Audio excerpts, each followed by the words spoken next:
hand and stopped on his track. Without explaining to Lily, he crouched and reached toward that shiny thing.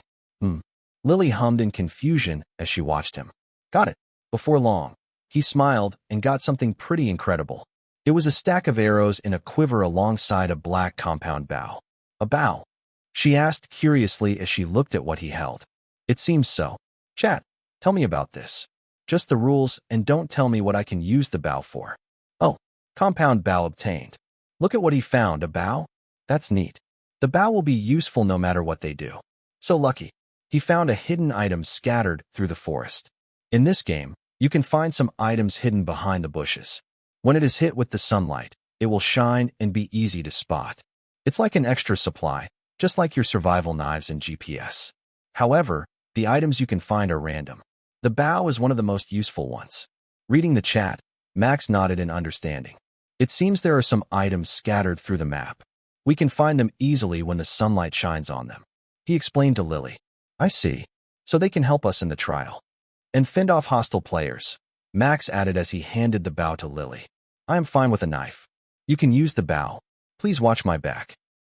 Leave it to me. Lily immediately slung the quiver on her back and held the bow in her left hand. They continued moving toward the black circle mark while looking around, carefully to avoid missing any items. Finding them wasn't as easy as Max previously thought. By the time they almost arrived at the black circle mark, they found no item at all. The clearing could be seen from afar. A small lake with a small bridge leading to the center with a pedestal was apparent. The path leading to the middle had many symbols and looked like a maze, making it difficult to pass. Not to mention the two rotating blades that could cut one's legs if they weren't careful. This trial was the hardest to clear among the two they had finished before. It could even be called by another name. Black Circle of Death. This is true hell. They can't go fast because they will miss the timing to dodge the blade, and the symbol on the bridge has something. The bridge also has a railing that prevents people from jumping over it. In short, this is the hardest trial for someone like Breeze. I hope he dies. The chat was excited. They were looking forward to it. Max could only chuckle wryly when he read them. He didn't think he would die, but he had to be careful. When he was about to reach the end of the forest, Lily pulled his sleeve to force him to duck. He did it without hesitation and looked at her, asking for an explanation. There are people outside the forest. She warned quietly as she pointed out at the forest to their left. Max didn't notice it as he was looking at the chat before. He followed Lily's fingers and noticed two men sitting behind the bushes. They were looking at the clearing and hadn't noticed them yet. You're right, he whispered quietly. Should we kill them? Lily inquired as she raised her bow. I think I can snipe one of them from here and disqualify their team. No, wait. Max raised his hand to stop her. Let's watch them for a bit. It seems they are planning something, and I want to know what it is. Nodding at him, Lily lowered her bow. Max's eyes narrowed like an eagle, looking at the hiding players like prey. Chapter 300, Black Circle of Death 2. Now, what kind of strategy do they have? They must have seen a guide or something. Maybe they don't approach the trial because it's too dangerous, or they have no means to beat it. Which one is it? If it's the former, then I would like to kill them and try the trial. If it's the latter, if the trial required a special item to clear it, then he had to wait just like them to see the situation. Ambushing other players wasn't prohibited. While Max was keeping an eye on that team, Lily noticed something else. She found another team walking toward the clearing where the lake was. There is someone else over there. She whispered at Max and pointed at where she saw the other team. They are approaching the trial, he said as he observed them for a while before turning to the ambushing team from earlier. They seemed to be happy with their appearance. As expected, the trial might be too hard for them to beat. They might prepare themselves to ambush the new team. So they want to steal the slate from the new team? Most likely. Max nodded. We will stay here and ambush them after they ambush the new team. At worst, if they fail, we will know how the trial works. There was nothing to lose by waiting for a while. It might be boring to the viewers. Out of worry, he decided to check on them. What do you think? Yeah, the new team has two girls, and they wore skirts instead of pants like Lily Pixel. So, as expected, they are streamers, right? Confirmed. They are that kind of streamer. Good stuff. I will look forward to it. Somehow, it was busy with something that he didn't want to get involved in. He definitely knew what they were thinking about when he read skirts. I swear I won't allow Lily to wear skirts when we're streaming together. He secretly closed the chat and saw the two girls step into the thin bridge. Only one way was open, so they had to go through that and clear the maze before reaching the slate. They marched without hesitation and reached the first intersection with a symbol written on it. One of them pressed the symbol, and a hidden mechanic was triggered. The maze-like bridge was moving. The movement was divided into three. The inner section was where the pedestal was, and the middle section and the outer section were. The inner and outer moved clockwise while the middle section moved counterclockwise, renewing the maze. One girl pointed at the new path they could traverse and continued. So the symbol activated traps. I couldn't see the symbol clearly, but it looks like a number 3. Max muttered aloud so Lily and the chat could hear it. And the symbol is present in every intersection. Before long, they arrived at another intersection and passed by the symbol. This time, even without them touching it, the trap activated. The bridge was shaking greatly as the railing suddenly disappeared. Hiya, hold on. They desperately tried to balance themselves, holding each other. Wind blew from somewhere and once again disturbed them. Their clothes fluttered, and Max suddenly could see nothing but darkness. Don't look. Lily's firm voice rang beside him. Even if she said, don't look, he had an idea what happened from the chat that was still visible on the corner of his vision. Oh, long live black circle of death. This is what we've been waiting for. An unexpected harvest in Breeze's channel. Lol, Lily Pixel covered his eyes so he couldn't look. Sad Breeze. Kakik. This is why you should play with men instead of your girlfriend. True LOL. These girls are holding better than I thought. They managed to stay until the end. Just as he read that chat, his vision returned. He looked at Lily and saw her pouting. Why? He asked in confusion. Nothing. She shook her head in denial. I just don't like you looking at them. I will observe them. You look at the guys that hide behind the bush. LOL, she's jealous. Cute jealous Lily Pixel. The way she pouts is so unexpected. She's easy to get jealous LOL. You must have a blast teasing her. Huh. Guys. I love observing guys. Hello, mental hospital? Yes, one of your patients escaped. He's here. Fine. Max sighed as he observed the guy. He definitely didn't follow her request just because she looked cute. Yes, that wasn't not it. Anyway, the girls continued to challenge the trials, unaware that two teams watched and observed them like an eagle observing rats that entered their sight. One trap after another was finished. There were a total of 9 symbols, starting from 1 to 9. They were lost for a while, but the symbol that got activated earlier didn't activate again, which was a blessing for them. To finish all the symbols, they needed around 20 minutes. We got it. One of the girls cheered excitedly as the lake was filled with ground and the railing disappeared. That's hard, isn't it? I don't think I want to do it again. Right, I totally don't want to do it again. The wind is blowing up our skirts. Ah, thank you for the donation. We're cute at that time? You're such a flirt, thank you. Mind-blowing, 82. Their voices were loud enough for it to reach where Max and Lily were. The latter pointed at them, confused at what they were talking about. As a good boyfriend and streamer, he explained it to her. That's how girls usually live stream. No way. She gasped audibly, her eyes widened in surprise. The shock. Her reaction is so honest and fresh, LOL. Did she never watch any female streamers? The cute ones like them? Cute streamers who sell face and entertainment instead of skills are usually like them, using cute words and gestures. Protect her innocence no matter the cost. Keckle. Lily Pixel be like, seriously? Are you serious? No kidding? That's how it is. Max nodded repeatedly as her reaction amused him. Then, he turned serious and looked at the hiding team. They approached the 2 happy girls slowly. They began to move. Lily, prepare your bow. I am ready. She knocked an arrow to the bow and aimed at the approaching team. The girls were still unaware even though the men had gotten so close. They were holding a large knife in their hands. Apparently, they also got an item from the forest. With a fast movement in their hands, they stabbed the girls from behind. Ack, Kaya! The girls screamed just when they noticed it. Their bodies were covered in an eerie red light before turning into pieces. Just like that, they died. Their backpack disappeared, leaving 2 slates fallen onto the ground. Lucky they have 2. Yeah, we will be able to move to the next map in this game, huh? Crash. Before the second guy could finish his sentence, an arrow was lodged in his head, and he disappeared into pieces. A second later, Another arrow found its way toward the remaining guy's chest and killed him. All belongings in his hand, except for the two slates, 2 large knives, and 2 arrows from earlier, disappeared into thin air. Max and Lily appeared from the bushes and approached the loot. He picked up the slates and looked at them. Snake and Eagle, lucky. We now just need the lion slate to finish this game. He grinned widely and let out an evil chuckle. Because the atmosphere seemed to fit, Lily also joined and giggled evilly. After getting satisfied with laughing, he put the slates inside his backpack and took the large knife with him, raising it to his face. He could see his reflection on the shiny blade. His smile looked like a villain's. Just like before, the atmosphere seemed to fit the situation, so he said something cool or cringe, depending on the person hearing it. All according to plan. It was satisfying. Chapter 301, Lionhead Trial 1. We just need the last slate now, the lion one. Based on this, should we head to the lion mask one? Max suggested to Lily as he opened the GPS. When he did that, he narrowed his eyes because he realized the closest lion head mark was already gone.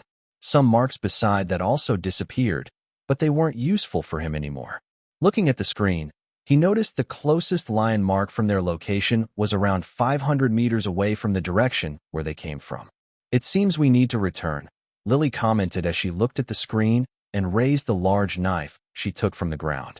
Or we can find someone who finished the lion trial and snatch their slate. Is it just me, or did she just casually say, let's rob the other team in an indirect manner? It's not your imagination. She clearly said that. And she said it with such a straight face. Scary. Cute and scary curry. Now I want to eat some curry. Why does it happen that way? Stroking his chin, Max deliberated the choice for a while. Go to the lion head mark and finish the trial to get a slate that might not be the lion slate. Or just find other players and steal their slate. Both were possible strategies in this game. Still, the former could excite him as he was curious about the trial. When he thought about it that way, his choice was leaning toward completing the trial himself. He turned to Lily and scratched his cheek. Sorry, Lily. I am curious about the trial. Do you mind if we walk to the lion head mask? No need to apologize. I just give ideas. She said, let's go then. It's a bit away, so we should be fast, no? We don't want other players to arrive first. You're right. Let's run then. After deciding that, they began to sprint. Lily's speed had decreased considerably because she held the bow, and Max also had some baggage added with 2 large knives that he couldn't stash away.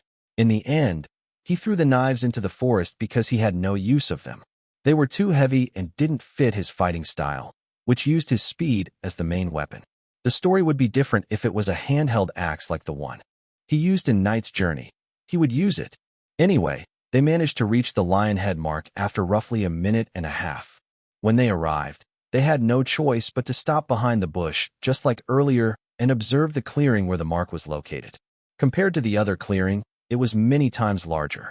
The clearing had a square area made from concrete surrounded by a body of water. Many pedestals were on top of that square.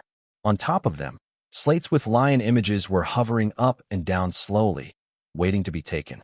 Many players were already in that square, but they were still unable to get one slate. The reason? It was simple. The pedestals were on a tower-like structure the people had to climb. The only path leading up was narrow stairs without railing. Before reaching the top, there was a smaller arena, around 10 meters big, with an actual lion guarding the path to the top. Most players didn't want to risk getting the slate by themselves. They were wary of each other, looking like hyenas who were ready to pounce at those who got the slate. A fight could break out anytime. It wouldn't be strange if that happened, but most knew that they couldn't start anything. If they did clash, then no one would be willing to take the challenge and get the slate for them. This is nasty, Max commented while narrowing his eyes. It would be different if there is only one slate or only one pair. But there are 5 slates here and 7 pairs waiting around the arena clearly. It's clear what's on their mind. He added, and we can't start a fight either. If we kill one of them, the others will definitely gang up on us. Following that, he looked at his GPS and couldn't help but sigh.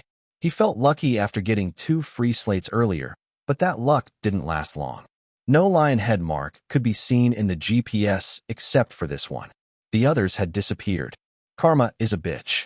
Indeed. You kill a killer, and now you are put in a situation where you can't kill. There is no choice but to either wait for them to fight or risk it. LOL indeed. They are B1 cheese. Karma is a B1 TCH. Language. Lily scolded him with a stern voice. Sorry. He apologized and scratched his cheek. Still, I am in a bind now. What should we do? Kill. Hide. Wait. That's boring. They hummed and looked at the arena. There was no right answer in this situation. If that was the case, let's just go with the most exciting one to entertain the viewers. I think we just need to go there and snatch the slate before running away. Let's get the slate and run away. Both of them said at the same time and looked at each other in surprise before bursting into laughter. They had the same idea in mind and rose to their feet. They stepped out of the forest and created a noise. The 7 original pairs in the arena turned around and looked at them curiously. They stood out a lot because a pair of boys and girls were seldom seen. In this game, at most, the pairs were usually created between friends of the same gender. Lovers often fought when they faced difficulty, so they were not often seen. More people appeared. Now there are 8 pairs here. What's the point of waiting around? Someone, go ahead and take the trial. We don't want to. You guys will just steal our slate and run with that. Our team also refuses. We will go second. Thank you. What are you guys going to do? Watch here with us. The last question was directed at Max and Lily. Max looked at them and only smiled, not answering their question. He walked past them with his girlfriend and didn't even spare a glance behind. TSK. How arrogant. It seems they plan to try the trials. We will target them when they get the slate. Don't let them slip. The other pairs didn't even try to lower their voices. Max was able to hear them all. Look at those guys. I bet $500 Breeze will kill them all. I bet $300 they won't be able to even touch Breeze. This noble me is willing to bet his month's pay that they won't even realize that the slate has been taken. Damn, Bloodsucker goes big or goes broke, I am in. Same bet as Sucker. I think Lily Pixel will shoot them from above. That's the best tactic. They will have a lion to protect them. True, those guys will definitely camp the stairs. More blood. Good. My right arm is aching for a massacre. Give me more. Naturally, the chat didn't think Max would be caught. Looking at Lily, he asked, Are you nervous? I am not. She answered shortly, but I am a bit scared of the lion. It looks dangerous. Well, Max looked up at the lion that stared back at him, growling loudly. We can only try to outrun it using the small space above. And that's a 15-meter-tall platform without a wall to climb, as it floated on 4 pillars, so we can't climb up. Though it's possible to slide down later. So rush it. Yes, rush up and kill people. That's our best bet. He nodded at her, and they sprinted up the stairs together. Seeing 2 people rushing up the narrow stairs, the lion raised its majestic head and roared loudly. The deafening sounds caused some pairs on the ground to falter. However, Max and Lily kept pushing and ran up the stairs. The lion didn't try to get close to the stairs. Instead, it stayed at the end where the stairs leading above were located. It only moved when Max reached the first platform. At the same time, the notification rang. Lion King loves brave individuals. Subdue or pass the lion to prove your worth. Chapter 302, Lionhead Trial 2. So straightforward, Max commented as he stopped on the platform. He walked around with Lily, countering the lion's movement. But it's hard. One of us needs to distract it while the other goes to take the slate. You go, Lily. I need you to be on top first. Are you sure? Yeah. He nodded. Kill some of those onlookers. Preferably 3 pairs, before you take the slate. I don't know what happens if you take the slate. This platform might disappear, and we won't be able to use it to our advantage. As soon as you reach the top, I will run down this place and help you kill them all. Got it. If the lion can go up, I need to take the slate and use the pole to slide down, right? No, you must forget the slate. Just slide down, and we will think of another strategy later. Give me 1 arrow. Here. On my mark. The strategy meeting was over with that. Max stopped and took and held the arrow given by Lily. He was prepared to throw it. His hand was pulled back, and he swung it at a fast speed. The arrow flew toward the lion at a fast speed and hit its feet. Roar! It roared in pain and leaped forward. Now, as soon as he shouted that, he started to run around the platform, keeping the lion's attention focused on him. He could hear Lily's footsteps getting away from him as she went to the next platform. The lion, still roaring in pain, followed Max. It was quick and agile, befitting its title as the king of animals. Max was also agile. He dodged and weaved around the platform, staying just out of reach of the beast's claw. He ducked, dived, and even jumped around just to keep its attention. It was surprisingly easy, as the lion was programmed to have a limited attack platform. Ha ha ha, what's wrong, big guy?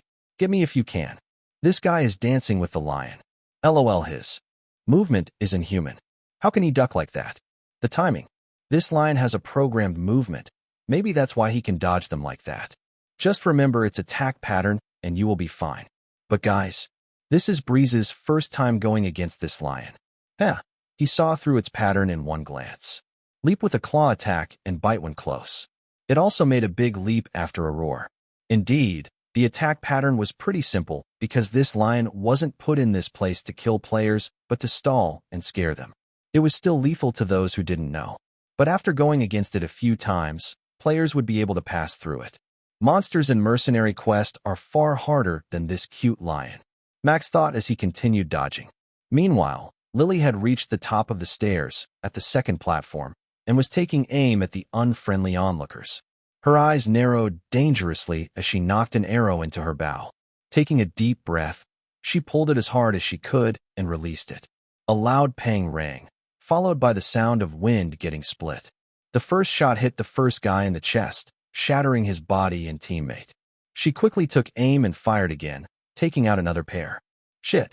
She's shooting at us with an arrow. That little shit. We let them go first, and they actually fired at us. This is our chance. Let's get the slate from other platforms. Doggo Big Dungoose, let's go. Let's not get involved. Two pairs ran toward the platform where Max and Lily were, while the other three went to the empty platform in the distance. It was just as Max had planned. Earlier, there were only 5 platforms for 7 pairs. No matter whether they managed to take the slate or not, 2 teams would definitely be eliminated. With their arrival, the previous 7 became 8, and the competition became stricter. Max's instruction to take at least 3 pairs was to minimize the chance of them getting ganged up by teams. He believed that some of them were rational enough to know the danger of getting sniped by an arrow instead of passing the lion. So that's why he wants me to take at least 3 pairs. But it seems that I need to take out 4 instead of 3. Lily continued to shoot toward the incoming hostiles. The first shot missed, but the second shot managed to graze one of the player's legs, causing him to slow down. She shot another one, and took another pair that ran in front of the one she shot in the leg. Without waiting for him to recover, she quickly sent the 5th arrow flying. However, it missed as the injured player's teammate pulled his friend away. The arrow lodged on the concrete ground with a thud. At that moment, she realized that she had finished all her arrows. She only had 5 from what she found earlier and couldn't kill them. Still, she didn't need to worry. Good job. Max was already on the ground without the enemies noticing as they were too focused to dodge her arrow. He sneaked behind them and stabbed the healthy guy in the back, killing him immediately. Seeing what happened in such a short amount of time made Lily smile. He waved at her and gestured for her to take the slate, which she did. Once she grabbed it, a set of stairs that led to the ground from the second platform was created. She looked at it in wonder and realized that it was the direct path that was safe from the lion that licked its paw on the first platform. She quickly went down and met up with Max. When she reached the ground, she raised her hand and high-fived him. We did it.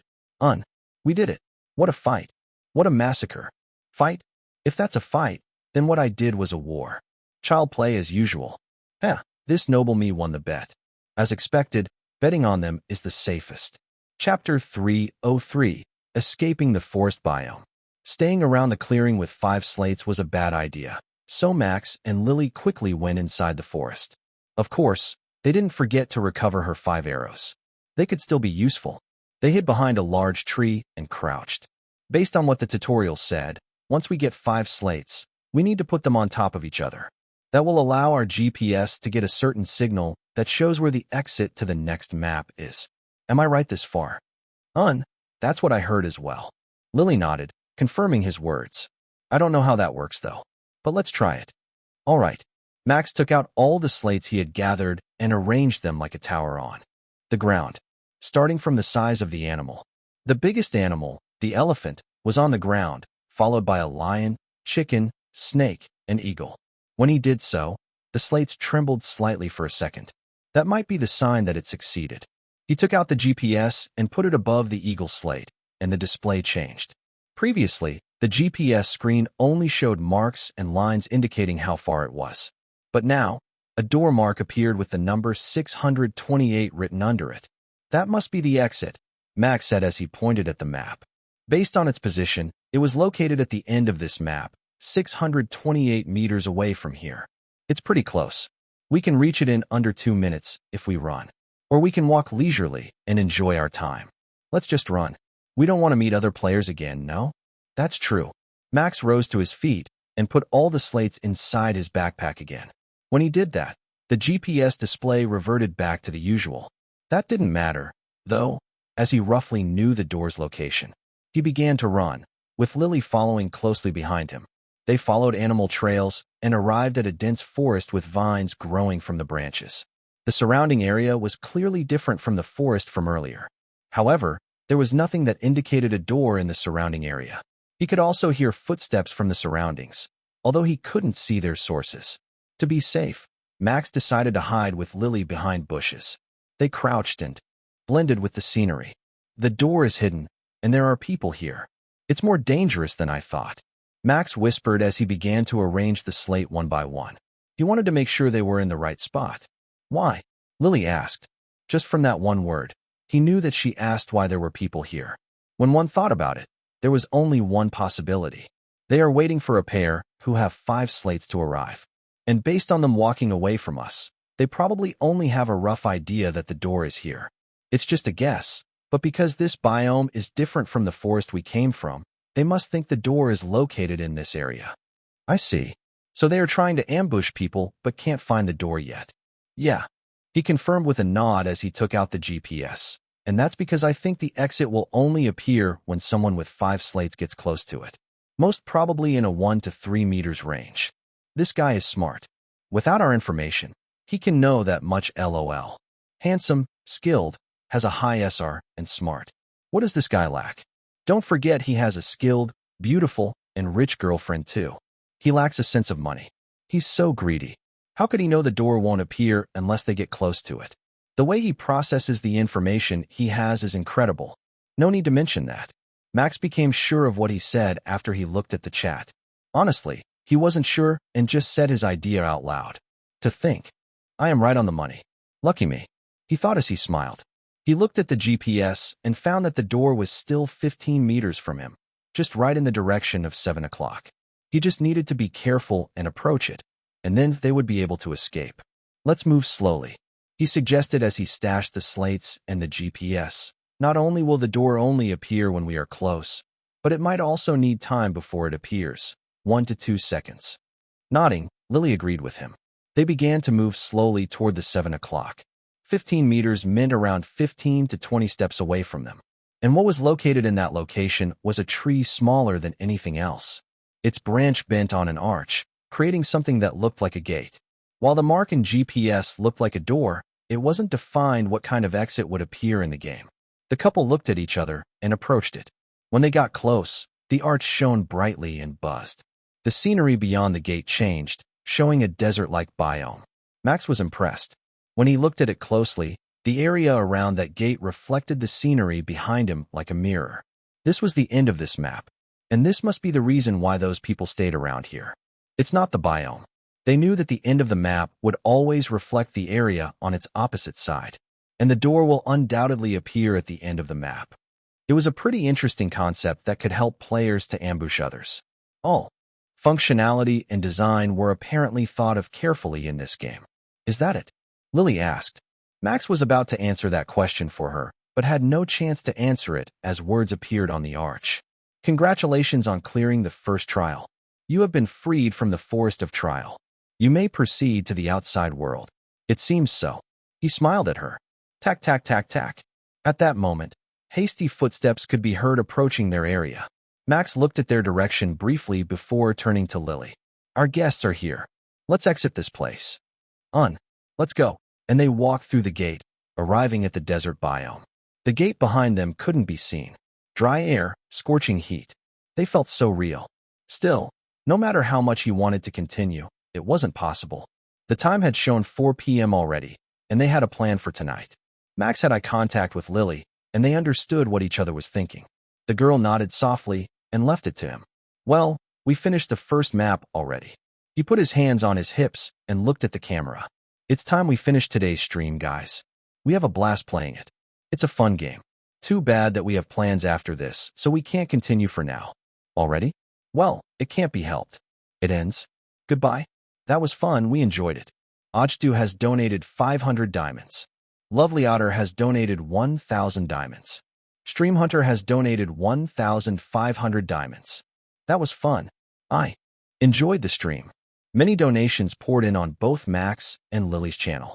After thanking the viewers, they ended the live stream and exited the game. Live stream ended. Chapter 304. That's my brother. Max exited his VR capsule slowly. Just like usual, his body was drenched in sweat, and his clothes were wet. It was uncomfortable and stuck to his skin. That was why he was prepared beforehand. Good work, Max.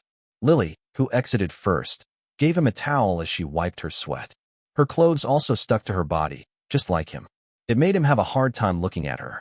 Ah, thank you, he said and wiped his face first. After drying their bodies, Lily first went to the changing room, while Max just changed his clothes in the VR room as there was no one there. Preparation was indeed the key. They didn't need to get out drenched and be the center of attention to the guests of Bio's own hotel like this. Lily changed into a cropped black shirt and long pants, while Max just changed into a navy shirt. They exited the VR room and the hotel together. As they walked, Lily asked him a question. Are we going to Flexi's apartment now? Yeah, that's the plan. I heard he wants to invite us to a private party or something. The one with our team sponsor. That party is today. She raised her eyebrows and looked at her body. But I haven't changed my clothes and fixed my makeup yet. And what about Atlas and Farron? Both of them will go straight to the venue after finishing their job, he said. And if you're worried about the dress and makeup, Lisa actually prepared a salon and everything ready. We just need to show up. I see. Lily nodded at him. Max was actually looking forward to this party. He wanted to see Lily in the dress that Lisa prepared, so he kept it a secret from her. Of course, she knew there would be a party to greet the sponsor and continue having fun together, but she didn't know it was tonight. Though it is called a party, it's more like a business dinner. I also want to use this opportunity to bring up our spacesuit color. Orange just stands out. Flexi said he would take care of it, but Max didn't believe his leader. If it's that guy, he would agree with the main sponsor that orange is a good color. That orange hair that I know will definitely do so. Going to Flexi's apartment was pretty easy. Max and Lily hopped on a hover taxi and gave the driver the address they needed to go to. The orange-haired streamer's apartment was massive, comparable to the one Lily lived at. However, the facility and where he lived were clearly inferior to hers. Not only did he not live in a penthouse, but a floor below that, but he also only lived in one large room instead of the whole floor. Naturally, comparing someone who got rich from hard work and someone whose family was already rich was not a brainer. But Max couldn't help but do it mainly because he was impressed by his friend. That damn bastard lives in a nice house. It was a good motivation. His $3,000 apartment couldn't even be compared to it. And yes, he didn't compare himself with Lily's because that was useless. Both of them talked to security and told the middle-aged man about their purpose for visiting, and they were allowed to enter easily. Apparently, Flexi had told the security about his friend, Max, and asked him to let him enter anytime, even when he wasn't home. Somehow, Flexi trusted Max enough to do that. It became such a burden because Max didn't trust Flexi regarding the negotiation at all. Well, this and that are different. I won't mind him entering my apartment, too. Even if he sees the miracle ticket, he will probably think it's just a scrap of paper. Anyway, they went to the second highest floor. Max knocked on the door with Marco written on the handle. The door was opened shortly, and an excited Flexi spread his arms. Welcome to my humble abode, buddy. Ha ha ha, enter. Lisa has prepared some drinks for my tired friends. Thanks for having us, but what are you talking about? Max asked curiously as he entered. Flexi led them inside. I had nothing to do but wait, so I watched your stream. You were going all out, even at a fun stream. Huh? Dodging that lion must have used considerable energy, seeing how high your SR is. That's why I have Lisa to prepare something to drink, as I know you will directly go to my place. That's a good student. You have done your research about me. Of course. You're so straightforward that it's so easy to guess what you think. Max felt like that was an insult and glared at his friend, who smirked at him. He decided to ignore their taunt and entered the lounge. The sky had turned dark. Twilight had arrived. A glass wall faced directly to New Eden City, showing bright lights from buildings and the business of the road. As the biggest city in the United Nations, it wasn't strange that it was brimming with activities. Lisa walked into a lounge after them, holding various assortment and putting it on the table where various drinks were laid, starting from alcohol to orange juices. You can't drink alcohol, right? Just enjoy the orange juice like a kid. Flexi laughed as he poured wine into a glass. Don't underestimate me. I can handle it a little bit now. Max scoffed and sat next to him with Lily. What do you want to drink, Lily? Just an orange juice is enough. All right, I will also get that then. And you said you can handle alcohol. Flexi didn't let this chance to make fun of his friend pass. Max wondered why he wasn't tired of that. He changed the topic into the private dinner preparation as they only had 3 hours before the meeting. It's okay, there is no need to rush. Flexi easily waved his hand and said that. The private dinner is canceled. We will hold our party in an all-you-can-eat restaurant. Our sponsors suddenly have an urgent matter to take care of. They didn't tell me the details, but I heard. Someone took over one of the nutritional supplement companies, and that caused a stir in the economy. I don't know who did it, but the esports scene is expected to also get affected by this. That's my brother doing. I see, your brother, huh? So he took over one company. After Flexi said that, he froze and looked at Lily. Max also looked at his girlfriend, who was sipping her juice casually after dropping a fact bomb. Wait, Stone Sword, the orange-haired streamer asked and blinked his eyes. He couldn't believe what he heard and still lagged. Lily nodded. Yes. Green Leaf Company, owned by George family, is now my brother's. I just got his message. Crazy. While Flexi was surprised, Max now understood something. He remembered when he was on the private jet. That's why Stone Sword said that the blonde-haired player is dead.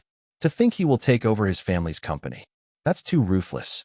Chapter 305, Cute Drunk. Lily was getting interrogated, but sat still without answering Flexi's question. Max had to put a stop to it, because she looked uncomfortable and only told his friend one thing. Evan George tried to get to know her forcefully, but she didn't like it. That's why Stone Sword, who Farron informed, did this. There was no way to know whether that was the real reason or not, as it was the Spencer family's business. But that should be the main reason Stone Sword did what he currently does. Flexi appeared to be satisfied with that. The orange-haired streamer knew Stone Sword's difficult personality and his love for his sister. The drinking continued for a while until a notification rang from a group chat. Max checked and noticed Farron sending a picture of her and Atlas in a fancy place with a message under it. Farron, we've arrived at the venue. Where are you guys? There is no one here. Max looked at Flexi and noticed his guilty expression. Could it be? He asked cautiously, and Flexi only laughed wryly. You forgot to inform them. Ha ha ha, maybe. You? Max sighed tiredly as he looked at Flexi. He didn't know anymore. However, there was someone who saved the day. Please don't worry. I have informed them and asked them to wait in that place. Lisa appeared in the living room again, dressed in a business suit and long pants. She looked at Flexi and flicked a card. Marco, 3 days. Fine. You deserve it as you have saved me. Flexi replied, turning to Max. Well, everything is okay in the end. Let's meet them, shall we? Because Flexi drank wine earlier, he wasn't allowed to drive. Lisa took the steering wheel and drove the group to the restaurant where Atlas and Farron were waiting. The restaurant was located on the city's outskirts, where the buildings were slightly sparse. Although it was called sparse, it still had more skyscrapers than a normal city. The surrounding area was filled with beautiful scenery. This area was called the Resort District, based on what Max saw on the map. Many high-class restaurants and entertainment, such as golf and bowling, could be found in this area. They stopped in one of the small restaurants. Despite how small it was, the design was exquisite.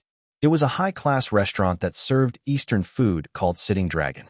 The building was made from wood, which was rare in this age. Max held Lily's hands as they entered together, walking behind Flexi and Lisa. Right now, they weren't boss and secretary, but just normal lovers. He finally understood why Lisa called his friend by his name and said 3 days earlier. She asked for 3 days rest and just wanted to have fun together. Since earlier, the strict-looking Lisa was smiling happily. Her stern mask was slipping off because she was off duty now. When they arrived on the roof, Farron greeted them excitedly, and they had a fun party. Drinks were ordered, and dishes filled the round table, which could spin. Their conversation never touched on tomorrow's joint practice, as if it was not important. No, they indeed really thought the joint practice wasn't important at all. So we will throw tomorrow and hide our strategy, all right? We will play just as usual, and don't show our new strategy. Flexi raised a glass full of wine as he spoke with a sultry tone. His cheek was red. He drank too much and refused to drink the water Lisa gave him. Oh, I know. I won't use my shotgun too. I will do boom bam bang. All with sniper rifles, all right. Not only Flexi, but Farron was also drunk. She gulped beer and slammed the empty glass down the table. Ha ha ha.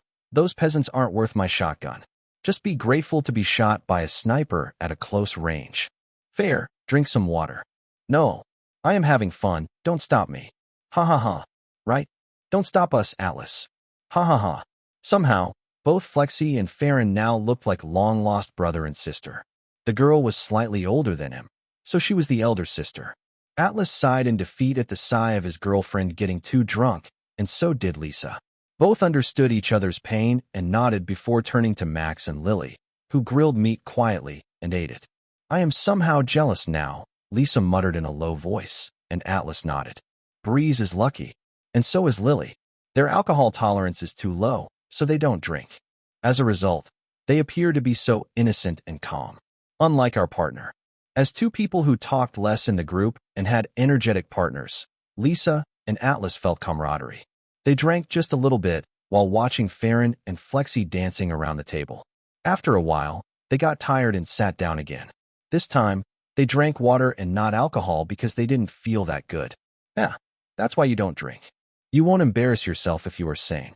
Max smirked as he sipped an iced tea. It was delicious. Better than any burning substance that could make him lose control. Or so he thought until he gulped it down. Huh? It tastes strange. Unable to understand the taste, he sipped it again. A bitter taste and burning feeling that flew down his throat was pretty familiar. He looked at the tea in his hand with a dazed gaze. It wasn't tea, but it was a fucking whiskey. He raised his voice, and laughter burst from the orange-haired guy. Ha ha, you got trapped, idiot. This is going to be fun. Yay? He finally drank. Both Flexi and Farron high-fived like a child. The former expected his friend to get drunk and do something funny. Unfortunately for Flexi, today's Max was different from the past. He actually gained some alcohol tolerance after drinking alone in the past. Getting him drunk would require more than this. Flexi, he called out to his friend with a grin. Too bad, but I won't get drunk from this. You need stronger alcohol. I'm not dumb, buddy. Flexi crossed his arms and glanced at the girl beside Max. But she's a different story. Max. At that moment, Max heard a soft voice from Lily. A shiver was sent down his spine as he slowly looked to the left. There, Lily was looking at him with a flushed face. She was clearly drunk. Max. She called out to him again and suddenly climbed on his lap, hugging him. Hug me tight. Lily, there are many people here. Max was flustered, unsure what he should do. No. But Lily was insistent. She backed away slightly and held his cheeks. I want a kiss now. Looking at the spectacle, Atlas pretended not to see them. Farron took pictures of them, while laughing, and Lisa jumped at Flexi and punched his head. Marco, I told you not to play such pranks. I surrender. I surrender. It hurts, Lisa. Stop it, please. Max, kiss me. Wait, Lily. Not here. This is chaos. Huh. Atlas sighed and closed his eyes, hoping that it would be over soon. Chapter 306. I am rich. Ha ha. In the end, Max returned to the hotel with clingy Lily in a taxi. Lisa dragged Flexi to the nearby hostel to spend the night recovering from their drunkenness, while Farron and Atlas continued drinking. For the first time, Max was able to find out that Lily was a clingy drunkard. He would definitely not allow her to drink unless they were alone. She wasn't easy to shake off. Even when they arrived at their hotel, she still held him tightly. I want to sleep together. She begged with puppy eyes, and he was unable to refuse. She looked so happy when he didn't push her away. And so morning arrived. The first thing Max saw when he woke up was his girlfriend's face. He observed her sleeping face for a while until she woke up. Morning, he whispered quietly. Huh? Lily was still confused and blinked her eyes. Then, realization struck her. Ah. She looked at their situation. Kaya. What am I doing? Lily screamed as soon as she understood the situation and noticed that she was still hugging him on the bed. Her cheek turned red from embarrassment, and she hid her face with both hands as he sat down. She remembered everything from last night. Ugh, that was so embarrassing. Please forget about it, Max. Max smiled at her. He didn't dislike it at all. Rather, he was happy that he knew her other side and how pampered he could be. I won't forget my girlfriend's cute act. I can spoil you whenever you want, you know? Just tell me when you need it.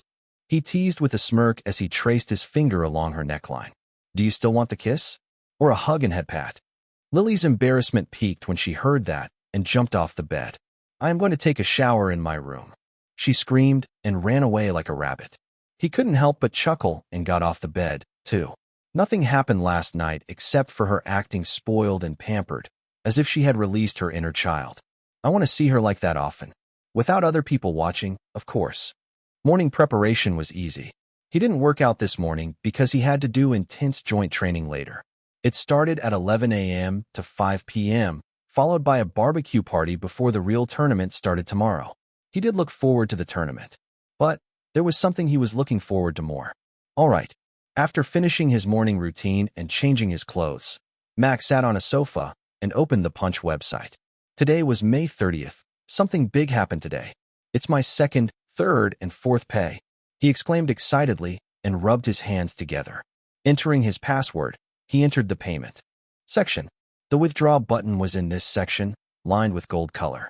With a trembling finger, he pressed it, and a notification popped up. Your pay has been sent.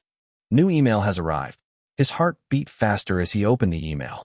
Taking a big gulp of his saliva, he looked at his income with wide eyes. I am rich, he muttered in a low voice. Income, $85,137. Donations, $51,921. Ads, $33,216. 80 grand. That much money was unprecedented for a month of streaming. His streaming had no big event yet, but he got so many. If he did something like last month, tutorial and stuff, his income would be more than this. But it wasn't finished yet.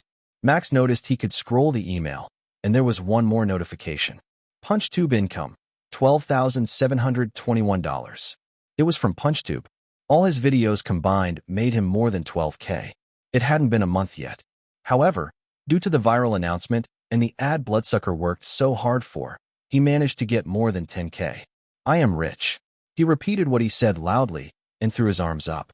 Just as usual, he did his happy dance around the room, circling the table. It lasted until Lily returned and found him. Crimson Eden Hall. It was the second biggest hall in the Eden Convention exhibition. Roach Planet's competition would be held here with an expected 2,000 live spectators. Preparation started 3 days ago, and today was the last check to ensure the joint tournament would go without any trouble. Trey Clark, the production executive responsible for Roach Planet from Biozone Entertainment, sat on the VIP spectator seat and oversaw the last preparation. He extinguished his cigarette in a portable ashtray as he noticed someone walking toward him. A smile was apparent when he saw that someone was his old friend. Now, isn't this Taka? He laughed wholeheartedly, stroking his goatee. What brings you here? Aren't you busy with your new manager position? The approaching man, Mr. Taka, stopped and sat down next to Trey without asking for permission. I have finished all the preparations and documents that my predecessor left me with. He answered and pushed up his glasses. And as to why I am here, I just have free time. 2 of our affiliated streamers will join this competition, so I want to ensure everything went well. Oh, I remember them. They are on the Orange Squash team. Flexi and Breeze, aren't they? Indeed. I thought you don't remember anything that's not related to cockroaches. That's a harsh statement from you, Taka. Trey laughed out loud. I remember them because they brought change to esport. After seeing how useful it is, I heard that the most active esports team will now do scrim. And yeah, they are on a smaller scale, but still a scrim regardless. It will not be much at first, but I believe it will increase. Mr. Taka's lips curled into a smile, like a proud father who heard about his son's achievement. Is that so? It's good that our affiliated streamers' names rise and are remembered as people who made a change in the esports scene. You seem happy, Trey commented. He lit another cigarette after putting it in his mouth. Yeah, it's just between us. But the marketing team has prepared something special for our affiliated streamers before the Streamer Wars in late July. We will focus on increasing Breeze's fame. Our goal is to make him win the new Streamer Award. Though that won't be hard. Pho. The man with the goatee puffed smoke into the air. I don't know what you're talking about, but you seem to like that boy a lot. That's natural. Mr. Taka smirked and pushed his glasses again.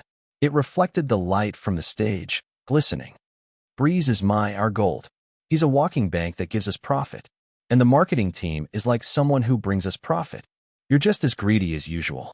Both of them looked at the stage where 40 VR capsules were put adjacent to each other, with some kind of barrier separating them by 4.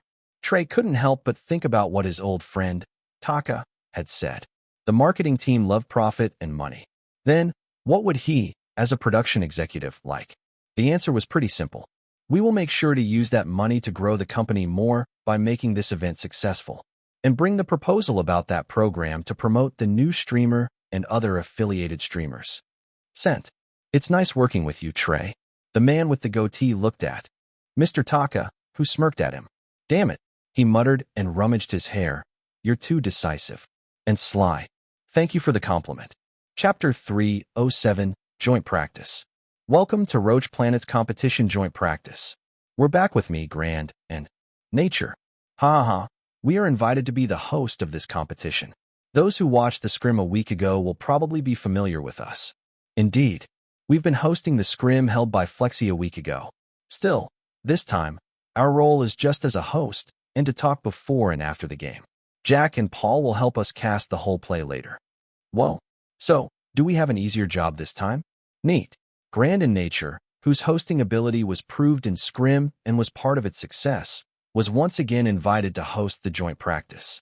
This joint practice was live-streamed on Roach Planet's official Punch account, with an amazing number of viewers that reached more than 60K, not counting the watch party by other streamers. Nature, do you know what made this different from the scrim in the past? Of course, all 40 teams, coming from the whole world, will join us this time. Many teams with unknown strategies will be separated into 4 groups. 10 top points earners from the 4 groups will advance to the next stage, the final. We will use the tournament format this time. I see. So it's not elimination-based but a point-based tournament, right? Teams with the highest points from Annihilation and Survival will definitely advance to the next round. I wonder how teams will accumulate points. Will they try to survive until Wave 10 or just destroy other teams? I think the survival plan is the most effective way to earn the highest points. Why? Because they compete not only with the other 9 teams in their group, but also with different groups. A team that survived until Wave 9 alone will have more than 8K survival points, which is a lot. The Wave boss from 5th to 10th will also give a total of 5K Annihilation points. Will we be able to witness a new world record for the highest total points in this tournament, or even in today's joint practice? I hope so, and not because of a bias. Personally, I think the Orange Squash team will have the highest chance of achieving it, and the other strong contender would be the Mice team. As we can see in the scrim, both teams managed to survive until the 9th wave. The former even killed some wave bosses. This time, I have to agree with what you said, Nature. I would be a fool if I said Orange Squash is just a new team after I saw what happened in the scrim. Also, they have probably improved since then. I hope I am able to see the legendary 10th wave this time. It's not just you, but I also want to watch it. And I also believe the viewers want to witness the 10th wave live. We do. Orange Squash. Orange Squash. Orange Squash. MW Rifle. You can do it. 10th wave? We can witness it live. Damn, I want to see it. You. This year's competition is lit. It's more exciting than last season. Many new teams replaced old ones. We won't know who will win this time. Mice. Go strong, defend strong. The livestream viewers were excited. Unlike the scrim, the players weren't allowed to do an individual stream. So the chat on the main Roach Planet channel became like a war zone between fans and haters. Mice is overrated. They suck. Happy face, you suck. You Sikizdik. Nah. Team Vorpal is already fged before they even play LOL. Gallant got kicked out yesterday, lol. No one said anything bad about orange squash, or I will squash your PP. Try me. Their orange jacket is tacky. It sucks. Their orange space suits too. More like orange obsessed, lol. That Flexi was high on orange. I am not orange obsessed. And I am not high. Inside the orange squash waiting room, Flexi suddenly shouted after he read the chat. Max laughed loudly as he pointed at his friend's funny face. You're high, alright. Just admit that you're addicted to orange, buddy. Not you too. Flexi's shoulders slumped in defeat as he drew something on the floor using his finger. I just like oranges. You know? Like how you like black or blue. At least I have changed our space suit to gray, you know? Praise me a little. That's not a praiseworthy feat, if anything. It's a normal thing to fix your mistake. Max retorted coldly. You do know having an orange space suit will only make us stand out like a sore thumb in the gray desert, right? TSK, my appeal didn't work, huh?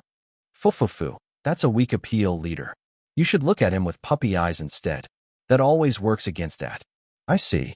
I will take a note. Flexi nodded at Farron, who gave him strange advice, while Lisa held her head. Please don't. That's disgusting. She spat coldly. Max, here is some drink. Thanks, Lily. The atmosphere in the waiting room was just as silly as usual. No tension could be felt. Just like they discussed last night, they would play around in this joint practice to prepare for the serious play tomorrow. It was out of consideration for two people, Max and Lily, who weren't used to their SR yet. Atlas and Farron were fine, as they were hardcore gamers who had more than 3 years' experience of nonstop gaming in Horizon Online. No matter how high their SR was, they were already used to it. At that moment, a staff member entered their waiting room. Excuse me, the practice will start soon. May I ask the Orange Squash team to prepare themselves in the corridor? All right, thanks for filling us in. Flexi replied as he fixed his image immediately. The staff tilted his hat and smiled. It's just my job. Afterward, the staff left and Flexi coughed loudly to get the group's attention. Well, because it's just a joint practice and we plan to play around, I don't prepare a nutritional supplement. I will give a B-grade supplement for tomorrow's match instead. Our budget is unexpectedly cutting. It close with our sponsor getting busy over something. It's not a problem. We have enough of it already. Farron nodded excitedly, but her eyes were squirming around as if she felt guilty about something. Max noticed that and sighed. I guess she had something to do with Stonesword's action. Still, he wasn't really disappointed that he got no B-grade supplement today. He already planned to use his A-grade supplement before the match tomorrow, so he couldn't stack it with that supplement. I will save the one Flexi give me tomorrow for next month's workout regime. Lisa, who was secretly gone earlier, returned with the team's jackets. Everyone donned it and exited the waiting room. The 4 main players, Max, Flexi, Farron, and Atlas would play in the first match, while Lily would stay with Lisa to make notes of what they realized from other teams. Good luck, Max. The girl waved at her boyfriend and smiled. Turning back, Max gave her a bright smile and raised his hand. I'll win. And the joint practice started. The team was transported in the gray desert. Their base was located next to a sand dune, which was pretty bad as they could be ambushed. Thanks to the leader, Flexi's skillful negotiation, they wore gray space suits with their sponsor logo on their chest instead of bright orange space suits. However, they still became the center of attention for a different reason. Much to the hosts' and viewers' surprise, all of them were holding the same weapons. What? The Orange Squash team appeared with 3 sniper rifles and 1 machine gun in hand. Is this a part of their strategy? New meta? I am curious how they will proceed. Strategy? More like no strategy. Kek, 3SR in joint practice? What madness do they bring this time? Is this truly a new meta? I know 4 milligrams, but 3SR and 1 milligram? They are nuts. I bet they are drunk on orange juices. As if. I bet they are just trolling. Chapter 308. Strategy. Make them mad. To sum it up, the first match of the joint practice could be described with chaos and scary. The Roach's army didn't cause the chaos, and the scare wasn't because of them either. It was due to a certain team that this joint practice became dysfunctional. Leave the base to me. You guys go have fun. Flexi confidently declared as he held his machine gun with a straight pose. 7 out of 9 teams they were up against were unfamiliar for them, as they didn't join the last scrim. They didn't know their strategies or strengths. The information was limited. That was why they wanted to play around. Max noticed that the best way to find out their opponent's strength in Roach Planet would be by looking at their reaction to an invisible enemy shooting their teammate. Every team had a different reaction. The players who got involved might not realize it, but their coaches or observers would definitely notice their opponent's reaction to how they moved after one of their teammates was knocked down. As such, the trio from the Orange Squash departed for their mission to harass other teams with a sniper. The plan was simple. There was no plan. Just harass them and make them regret going against them. Just as the first wave started, the game the Orange Squash team wanted to play also began. It happened unexpectedly when one's guard was at the lowest point. Boom. Without the team noticing, one of their teammates suddenly got downed and the other two were hurt from the explosion. Their vitals decreased considerably, leaving only half of them. What the fuck? Sniper. There is a sniper. It's from that way. Cover me and find the sniper. Leave the wave to me. I will hold them off for a few seconds. Their reaction was pretty fast. They found the general location where the sniper was, and two people began to shoot indiscriminately after using a healing pod. They emptied their first and even second magazines before stopping. They stood a bit away from each other to ensure they didn't get the damage if one of them got hit again.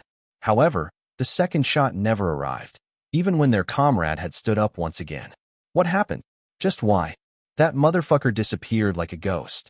It didn't only happen on one team, but 3 teams simultaneously. They got hit by one shot of a sniper rifle, and that was it. The shooter then disappeared like a ghost, as if they had never been there before. As a result, those teams got their walls damaged by the cockroaches. However, no significant damage had been done beyond that. It ended at that, harassment. The caster of this game, Paul and Jack, commented excitedly at what happened. Look at that. 3 players from the Orange Squash team harassed Team M24, Kinglayer, and RH4 with one shot from a sniper rifle. That's so nasty. Jack added with a chuckle. Sorry, I didn't mean to laugh. But that stalled those 3 teams a little and made them waste their ammo that's supposed to be used against the wave. And the fact such a surprise can happen anytime will make them wary to venture out of the base now. Indeed, if the member they leave when they search for the wave boss is downed and killed without them noticing, their base can fall easily. But the same is true for the Orange Squash team. They only have one member in their base, which is Flexi. If the other team's attacked now, I don't think they will risk it. They probably think it's a trap, so they won't even chase the ghost that downed one of their members without killing. It's so obvious. You're right. Jack nodded in agreement. The first wave is over. The boss will spawn soon. I wonder what will happen now? Will those teams risk it for 100 annihilation points, or will they stay in their base, cooped up, afraid of other attacks? The spectators who came to watch the match cheered loudly, shouting the name of the team they supported. Some came with a banner and held them to show their love. A man with a black circle around his red eye sat impatiently among them. He tapped his feet against the floor, recording everything with the small camera he brought. What strategy? It's clear they don't take it seriously. These casters are dumb. They don't understand at all. Bloodsucker grumbled loudly like a grumpy old man. The people around him looked away from him without saying anything, pretending to hear nothing. That man only has one strategy, and it is to win in an unexpected way, he added as he clicked his tongue. Still, he won't record this fun stuff? I will get angry if he doesn't give me his POV footage to edit. This is too precious to be left out. He only shut up when the screen showed Max running toward another base in the distance and repeated what he did. In another place, a dark room with screens floating in the air, Lisa and Lily watched the screen showing Max killing one member and running away. They noted the behavior, response, and the opponent's team reaction when they got hit. So far, 6 teams have been hit by them. And out of them, only one was brave enough to venture out. Team RH4 said that Breeze's attack at the start seems to risk getting attacked once again. They sent 3 out of their 4 members to find the wave boss, while the others chose to stay in their base in fear of the unknown sniper. This might be a good strategy for the real competition. I think I can pull it off like Max did. Lily commented as she watched Max and Atlas meet up to harass players who were ready around the boss. It won't work. Lisa shot her idea down almost immediately. If it's an elimination based on the last surviving team, it might work. But this competition adopts a point system, taken from the total points combined from annihilation and survival. To advance, our team needs to survive until the 9th wave. Bringing 3SR is a bad idea if we want to survive that long. Only by using our usual strategy will we have a chance to. That's why we will deploy you instead of Miss Farron for the first match. And in the final, where the tournament uses an elimination system, we will deploy Miss Farron to destroy the opponents. I see. That's right. Lily nodded in understanding. Lisa's reasoning was correct. Her eyes were focused on the screen once again. It showed both Max and Atlas killed the wave boss and caused 3 teams that targeted it to fight against each other. Explosions and flashes could be heard and seen everywhere. Both of them seemed to have fun after causing chaos and left. Then, they resumed harassing other teams and made them frustrated. It was part of a strategy Flexi called Make Them Mad, or MTM in short.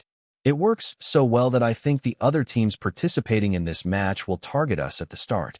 Lily thought, smiling softly. That will make my work easier. Chapter 309, Unexpected Meeting. Cheers. Max raised his glass at Flexi's words. 5 similar glasses touched and created clear clanging sounds as the liquid inside moved slightly. The after-party for Orange Squash's team started early. The first match had ended. And thanks to a certain trio who harassed many teams, no one from their group advanced to the next match and were eliminated early. No teams were willing to risk going against the second wave boss onward after the chaos. Most who were hit twice decided it was better to focus on defense, while those who lost team members in the chaos around the first wave boss were afraid to venture out. Still, that didn't stop the trio from harassing them. They changed tactics and went together to destroy many other teams, leaving them with only 1 or 2 members. Their opponents got used to their tactics and were able to retaliate. Every time Max got damaged, he immediately fled the scene without second thoughts. The same went for Farron and Atlas. Due to their harassment, not many teams could follow their real strategy, and they were forced to improvise.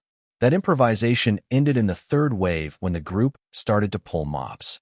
Max and Atlas discarded their sniper rifle to run faster, while Farron was in charge of disturbing other teams. The crowd gathered by the mob train increased as many bases fell. No team got the extra 500 annihilation points from destroying the base because the roaches destroyed the cores. Following the increased size of the third wave, all bases fell, leaving the Orange Squash team to stand alone.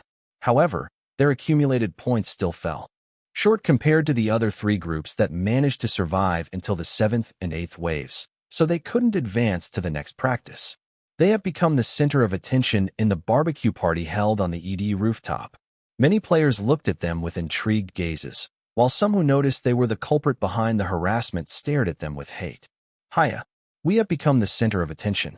I still think we should wear our leader's signature orange spacesuit for our prank earlier to make it funnier. Farron exclaimed loudly without caring about their gazes and sipped the juices in her hand. Told you so. If we wear an orange, they will recognize us faster and scream our name out loud. Flexi added and gulped the juice in one go. Both of them weren't allowed to drink by Lisa after yesterday's commotion. Not to mention, tomorrow was a big day. Atlas was tasked to ensure his girlfriend didn't drink, while Max was trusted to keep Flexi at bay. Due to that ban, both of them began to collaborate to mess with Max. It's a shame someone doesn't understand the charm of oranges. TSK, TSK, TSK, and that someone is my own buddy. Truly a shame. You don't need to repeat it many times. Max sighed in defeat as he looked at his friend. Come on, a bit of orange won't hurt you, Flexi said, dragging his tone. Right. It was just for fun. We won't use it in actual tournaments. No one hurts because of this. Farron added. At that moment, Atlas twirled the glass in his hand, watching the liquid move, and looked at his girlfriend. Actually, a few magazines ask us to promote their fashions. The themes are orange, he said, smiling softly. They believe we love orange after seeing us being good in orange jackets and spacesuits. They even want to make an orange section in their magazine that features you. Hearing his words, the platinum-haired girl paled. Her eyes wandered around as she stepped away from Flexi. When I think about it again, practicality is the best.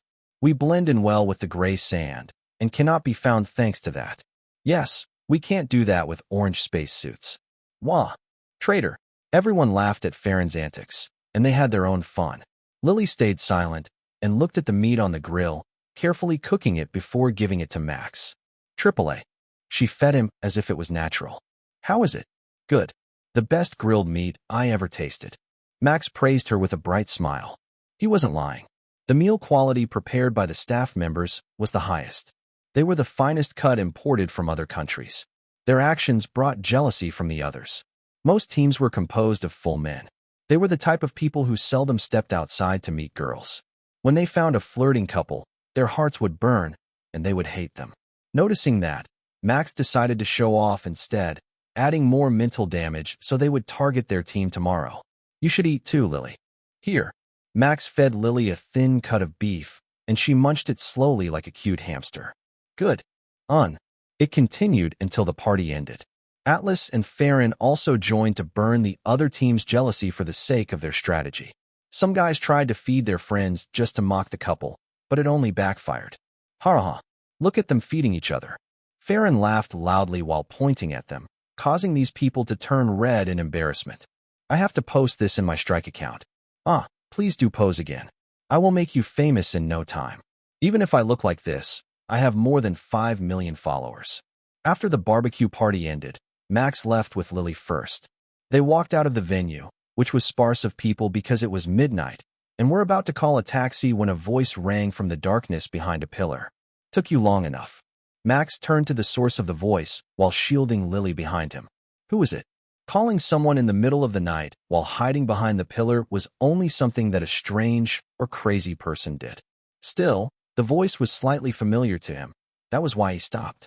This noble me is hurt that you don't respond, you know? Even a viscount like me can be sad when his greeting isn't answered. A figure appeared from the pillar. He was a rather skinny man with unkempt hair and red eyes that somehow glowed in the darkness. His hand was put around his chin as he smirked. Aren't you too cold? Breeze. Why you? Max pointed at the figure with a trembling finger. Idiot sucker. He shouted loudly. Chapter 310, Scary Bloodsucker. Who's an idiot? It's Bloodsucker. Viscount Bloodsucker. Ha ha ha. I was just joking. Max laughed and relaxed. What are you doing here? Rather, it's our first time meeting directly, right?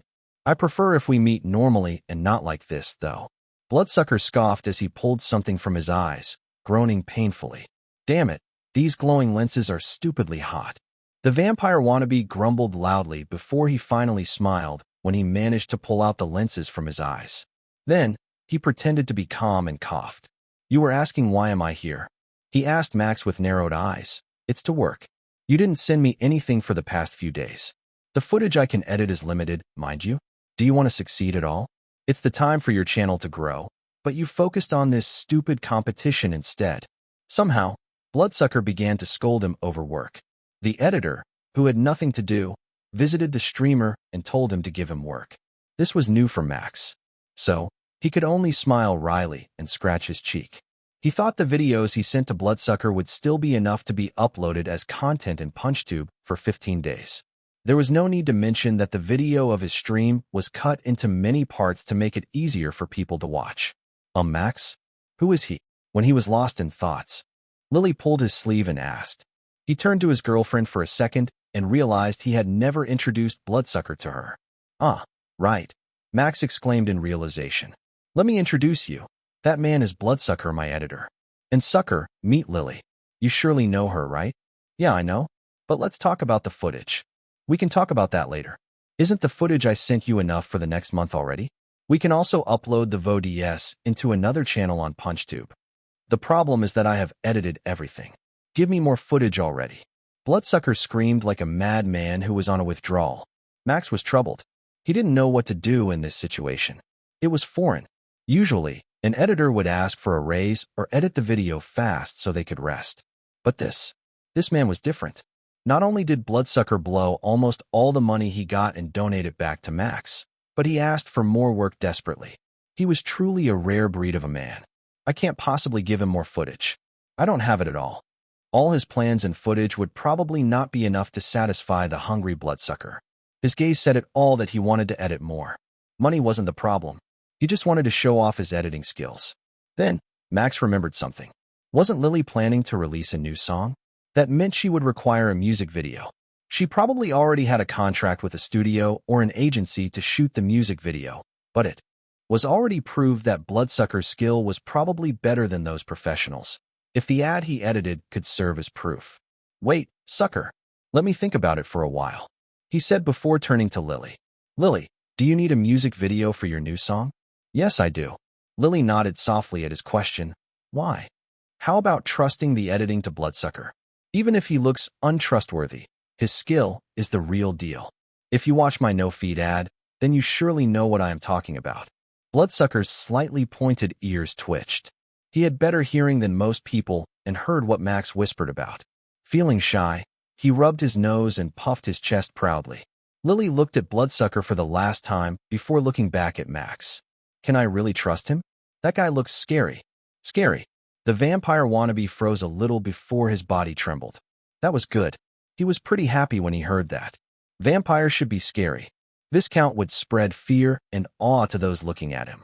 A low laugh escaped Bloodsucker's lips. Max turned at his editor and shuddered. What's that guy doing? Maybe he should let Lily hire a studio and professional video editor instead. Bloodsucker now made him feel uneasy. Still, he trusted that vampire wannabe. Without a doubt, his editing skills were top-notch. Can we really trust him?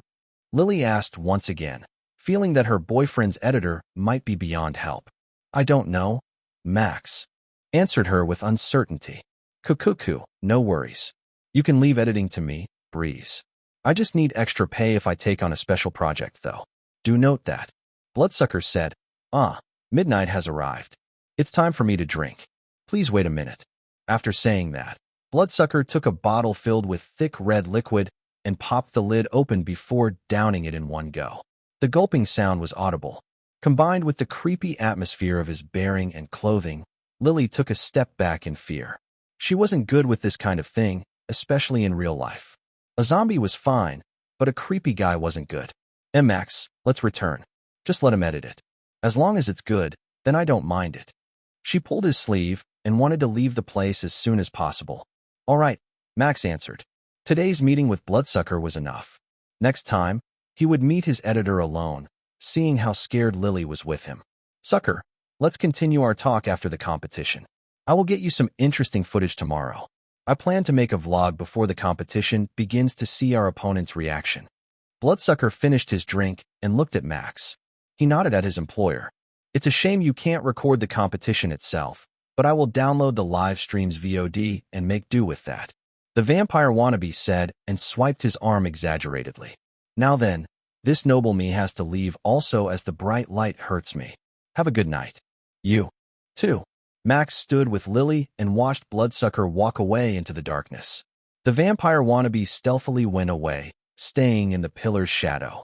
When he was gone, Lily muttered, He's a strange fellow. And he's so scary. I think he's just a bit awkward.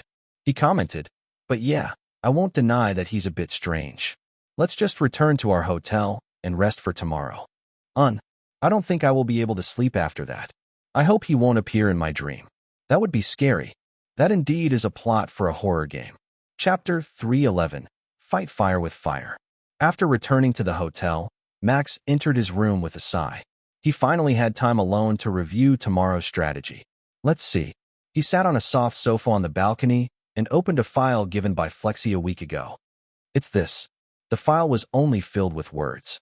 There was no flowery image or stuff that could make it friendlier. In the title section, Orange Strategy was written in bold. Following that were a few steps that could possibly lead to their victory. Firstly, they started the strategy in joint practice, which was today. The plan's name was Make Them Mad. The goal of this plan was simple: attack the other team's mentality and make them think they would also harass them in the actual tournament. At this point, people who read this strategy would probably ask, why? What was there to gain from making the other teams angry at them? It would only lead other teams to target them in the wave boss scramble, right? The answer lies in the second step. If they are enraged and experience being harassed, they would change their strategy and focus on defense. They are professional players. Surely their desire to win far outweighed their personal feelings. Some players would probably attack them once they were in sight, but that would be the minority. At most, one or two teams would dare to attack them blatantly. The group composition of the joint practice will be the same as the actual competition. That's why this plan is possible. Lastly, they had to survive. According to all factors combined, it might be possible to survive until the 8th wave. To ensure they could advance to the final, they had to take 3 or 4 teams and 3 wave bosses from the 4th onward. That job was left to Lily, who would use a sniper rifle to steal the kill. Max's job was to harass the teams and annihilate them if possible. He would be supported by Atlas, whose job was to find enemy bases. As usual, Flexi would defend the base with his MG. This is good. We survived until the 9th wave with this composition, so we should be able to do it again. If possible, though, I'd love to see the last wave, which is said to be unbeatable due to the large amount of cockroaches pouring from all sides. After reading all the plans, Max looked at his extra quest's progress. Quest. I can do it better. Ads video. Meh, you are a streamer. Your job is to stream and shoot videos. Prove that. You are better than a professional by getting your original version more likes than your first ad video. Progress. 275, 571/112, 346. Reward. Secret reward. Deadline. 16/30 days, counting after the ad is released. This is a bonus quest. Failure will result in nothing. Just 14 more days, and he would receive the reward. It had already been 16 days since midnight had passed. He wondered if the system would give him another quest while this was still ongoing. He surely wanted more reward, hopefully, a useful one. Thinking that it was already too late, he headed to the bed and fell asleep. In the esports scene, some players were bound to know each other and exchange contact. They also often made group chats to exchange information with each other. Killing speed. Hey, what do you think about Orange Squash? More yes, kill them. They are so cocky. Agree. Their strategy is also wicked. How could they do that to teams in the first match? Killing spread, I don't know. Their strategy seems to work. But, what do you think, Anti-MG? Your team is in the first match with them. Anti-MG, please, just let me forget. It's so frustrating that I want to shoot their heads. Tracepen, that much, huh? Are they truly invisible? Can't you find the sniper based on where they shoot? Grounded Mom, that's what I thought as well. A sniper can't hide that easily. Once they shoot, the shockwave will send the dust flying.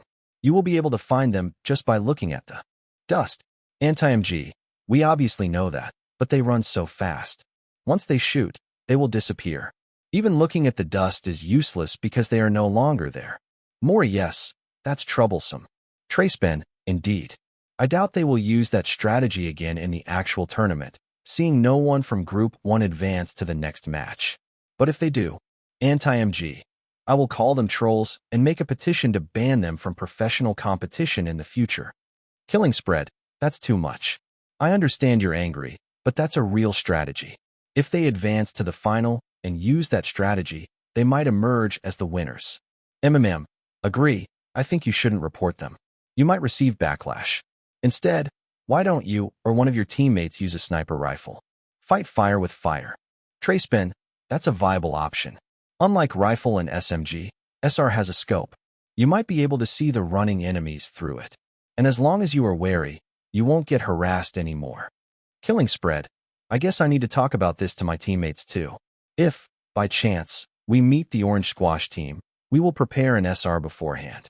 The weapon itself isn't bad. Anti-MG, we have talked about it, and that's our decision as well. I can use SR too.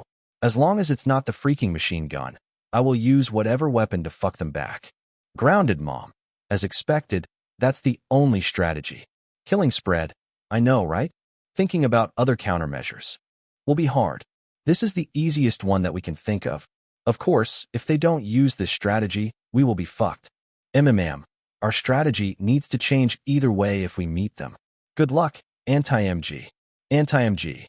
Yeah, we will prevent them from advancing no matter the cost. The chat ended after that, and they talked about different subjects. Thus, many teams talked to their members and reviewed today's joint practice. Flexi's plan worked. They successfully planted a suggestion that other teams needed to counter their play and change their strategy. This would give the Orange Squash team an advantage. Time passed quickly. The morning had arrived, and teams began to arrive at the ED for the competition. May 31st. Roach Planet's competition officially started with 2,000 spectators. The first group has entered the stage and is now preparing the VR capsule. Nature, who do you think will advance to the final among the 10 teams in this group? Or do you think no one will advance, just like the joint practice yesterday? I wonder. If the Orange Squash team decided to troll like yesterday, then that's a possibility. However, did you notice that they changed their roster? They took out Farron and replaced her with Lily Pixel. I think they plan to win this round. Right? In the scrim, they managed to survive until the 9th wave with this composition and beat the favorite, Mice team. I think we can look forward to this match. Ha ha ha. I think so too, Grant. I wonder how other teams prepare themselves to combat Orange Squash's harassment. That would be something to look forward to. The host talked excitedly as the clips from yesterday played in the background. It seems all players are ready. We will pass this to Jack and Paul on the stage. Thank you, Grant and Nature. We will take care of the casting from here. All players entered their VR capsule and were ready to defend their bases from cockroaches. Everyone was transported to their respective base. Max, who had just been transported, immediately checked his teammates. Everyone was here holding their respective weapons. Their base seemed to be located in the middle of a desert with no dunes or boulders around. It was the best place they could ask for. The infamous Orange Squash has appeared in their base. Let's see. Oh, they are holding normal weapons this time. Unlike the joint tournament, Max was holding a mock P90 MSG. Flexi was still with his MG, but Atlas held a normal rifle instead of the large sniper rifle like the one Lily had. Indeed, they have changed their strategy. It seems they were truly trolling in the match yesterday. That's for sure. However, look at the effect. All 10 teams have at least one person holding an SR. Even those with a defensive strategy using 4 milligrams have slightly changed their tactic. They are probably afraid of getting harassed anymore. That changes everything, no? With this, they can only send 2 people to kill the wave boss instead of the usual 3. The running speed of those holding a sniper rifle is slower than others. It's too heavy. Indeed. I am still wondering how the players in the Orange Squash team aren't affected by the weight. Breeze aside, as he has a 98.5 synchronization rate. How high is those players' SR? Even Lily Pixel was slightly affected by the weight of the sniper when she was running. Now I am curious. But there is a game we need to cast. The countdown of the first wave has started ticking. All teams are in their position. They have prepared extra ammo above the wall for easier reloading. Their sniper has prepared themselves for an attack. True to what the caster said, the team asked their sniper player to look for the harasser. They were wary of an attack. However, alright, let's not attack them. Flexi commanded his team to stay still in the base. We will play tricks on their minds. Let's focus on defense and wave boss until the 3rd wave. Then, we will destroy them. Their real strategy started. Chapter 312, Competition, Prelimination. The 1st and 2nd waves went pretty smoothly for Max and the group. They easily defended themselves against the cockroaches and even killed the 2 wave bosses, giving their team an extra 300 annihilation points. Life is good. No players from other teams are trying to kill the wave boss. Max commented casually as he ran around the gray desert to return to the base. Running beside him was Lily and Atlas. They had just returned from killing the 2nd wave boss and were prepared to follow their next plan. Lily, good luck, he said to his girlfriend when they reached a large boulder. Make sure you stay out of their range. It will be trickier now that they use sniper rifles to try to find you. This was where they separated. The harassment would start now until the 5th wave. I will. Good luck to you too, Breeze. Lily nodded with a smile. Destroy them with Atlas. Leave it to us. Max grinned as he high-fived her. He ran in another direction with Atlas to finish his own mission. While running, he looked at the blonde-haired man. How many bases do we need to destroy before the 4th wave? Based on our current points, I say a minimum of 2 to ensure our victory. 2, huh?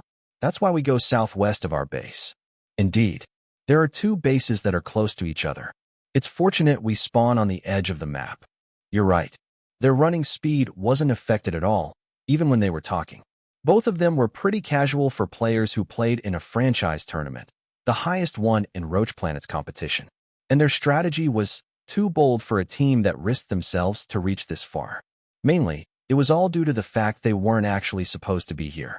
Only Flexi had the qualifications to enter and had been serious about this competition before. Dizzy Top, Tipsy Car, and Flatheadman is it? Flexi especially asks us to drill their heads if we see them. Max chuckled in amusement as he remembered their last strategy meeting this morning. Can't say I don't understand his feeling of getting betrayed. Atlas added, with his usual calm tone. I will take that task if you don't mind. Though I don't think we can find out about them. We can just kill everyone we see and say that one of them is those people. Genius. Let's do that. Did they just have a rather casual conversation? They are hilarious. Everyone is so serious. Meanwhile, both of them are like, who should we kill now? How about these three? It's hilarious. They're like kids on a picnic, having no sense of danger as they march into the enemy base. Can you believe them, Paul? I heard their conversation too, Jack.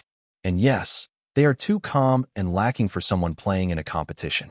Unbeknownst to the duo, their conversation was caught on the main camera. Everyone in the audience laughed at their casual look, in contrast to everyone else. At the same time, they were surprised that they wanted to destroy two teams before the third wave. Their confidence was amazing, considering there were only two of them against 4 professional players at once in each team. However, their surprise was soon turned into amazement. Max and Atlas reached the first base they saw. There were many boulders to hide from the enemy's gaze. The defender was unlucky to be spawned in this terrain.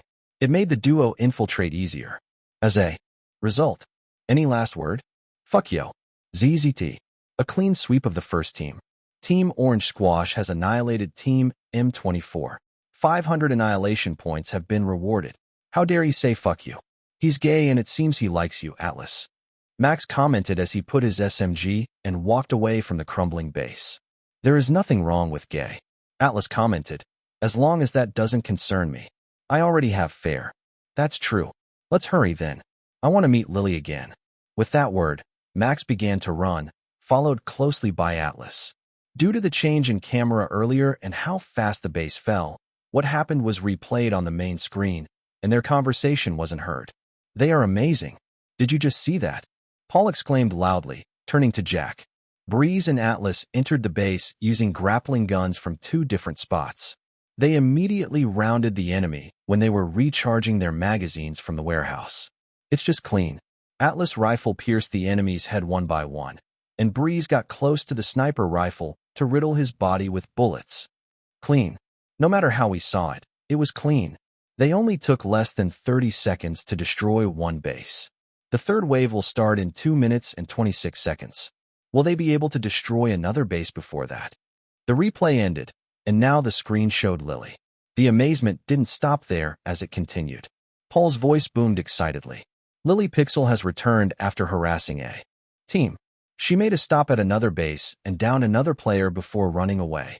Her target is the sniper. They have no chance to find her if their sniper is down. What a beast. No stealth. She's like a cockroach. Disappear when someone find her. Don't call Lily Pixel a cockroach. You stup 1D caster. Breeze and Lily Pixel are a couple, right? They are crazy. Crazy good. They make this competition like a child's play. Are they actually that good, or do other teams suck? They suck dick too much. No, it's because Orange Squash applied a strange strategy that the other teams aren't used to it. The element of surprise is too sudden. Their strategy changed so much from the scrim and joint practice, making the others perplexed. Use simple words. As the viewers, audience, and casters commented on other teams, Max and Atlas had arrived on second base. They were expected to come, and were raining bullets immediately on sight. Max was forced to hide behind a boulder, but it probably wouldn't last long, considering the sniper rifle could destroy it. Not to mention, the enemy team had 2 MGs and 1 rifle. If they stayed behind the boulder, unmoving, only to wait for them to deplete their bullet, they would eventually die. He looked at the blonde-haired man and took out 5 live grenades. Atlas did the same, as he also thought of the same strategy. I throw to the left, you to the right. I will make sure they reach their wall, Max added with a nod. Bullets kept raining on them, and a loud explosion sometimes rang from the sniper rifle's attack. The ground shook slightly from the impact, and the boulder was chipped away. However, bullets weren't infinite. They had to reload at one point. Still, they were professional. They left 2 people to rain bullets while the other 2 reloaded. But they were also humans. There was something called human error, and it happened more often than one might think. After a while, the bullet rain stopped. Max and Atlas spent not even a second hesitating and threw 10 live grenades, scattering them on the sand desert between them and the base. Chapter 3:13 Miscalculation. All grenades exploded at once when they touched the sand, sending a great deal of dust into the sky, filling the air with gray. The sand and dust reached the top of the wall and obstructed the enemy team's vision. Duh! Shoot, shoot, shoot! The team leader shouted and shot his guns everywhere. Flashes parted the dust away, giving a bit of vision to the team above the wall. Naturally, due to the thick dust, they were still unable to locate Max and Atlas. Muffled with the sound of shooting, they couldn't hear footsteps approaching them to the side. When the team realized it, they had already been downed, left with the only sniper rifle that survived the assault because he was in a prone position. 2 muzzles were pointed at his head, one short and one long. IGI. ZZT. Team Orange Squash has annihilated Team QQ 8QQ. 500 annihilation points have been rewarded. Watching the screen, the spectators were filled with excitement. Oh, they did it. They managed to destroy 2 bases right on time. Flexi read the notification and laughed loudly with his hands on his hips. Ha ha, we did it. We can win this game. So far, the plan went smoothly. The orange-haired streamer was able to see Lily return safely to the base after harassing other teams. And in the far distance, he could see his buddy and Atlas running back after getting an extra 1,000 annihilation points. In the sky, the countdown to the 3rd wave had reached 10 seconds. It was enough time for them to return, but they would have no time to rest and get new ammo and bombs. We were a bit late, my bad, Max said to Flexi as he landed beside him. Following him, Atlas and Lily also landed next to him. Can you handle the 3rd wave alone for a few seconds? He asked his orange buddy, eliciting a scoff from him. Huh, I have defended this place alone in the previous game until the 4th wave. Just a few mutated cockroaches will be able to touch the wall with me here. I'll take your word then. Max smirked and jumped down. Please don't damage the wall, Lily added before she followed Max. Her ammunition was fully depleted from hitting many places earlier. Atlas only nodded before following the couple to refill his equipment and magazines. Ha ha ha, they are underestimating me. When the countdown reached 0, a horde of cockroaches appeared from the east. Flexi immediately took some magazines on the ground and ran to the east wall. The machine gun was heavy, so his running speed was slower than everyone else. However, he managed to reach the east wall easily before the horde was halfway to the wall. He immediately threw 2 biochemical grenades and let them blow in 2 places, guiding the roaches to go through the gap. And waiting in that gap was his machine gun muzzle. Zuzu. Energy bullets were sent flying at a fast speed, filling the air. It created small explosions every time it hit cockroaches, thinning the horde little by little. Ha ha ha. A shrill laughter filled the air. Too easy. This is too easy. While Team Orange Squash laughed loudly, saying the match was too easy, Anti-MG and Team RH4 was in a bind. He was down without even realizing it. It's useless. Having a sniper rifle is useless if I am the one who dies first. He grumbled loudly as he shot the 3rd wave horde in the distance. A loud explosion rang when the bullet hit the cockroaches. This weapon sucks. I better use a rifle. Don't complain, Anti. We need to survive this and go beyond.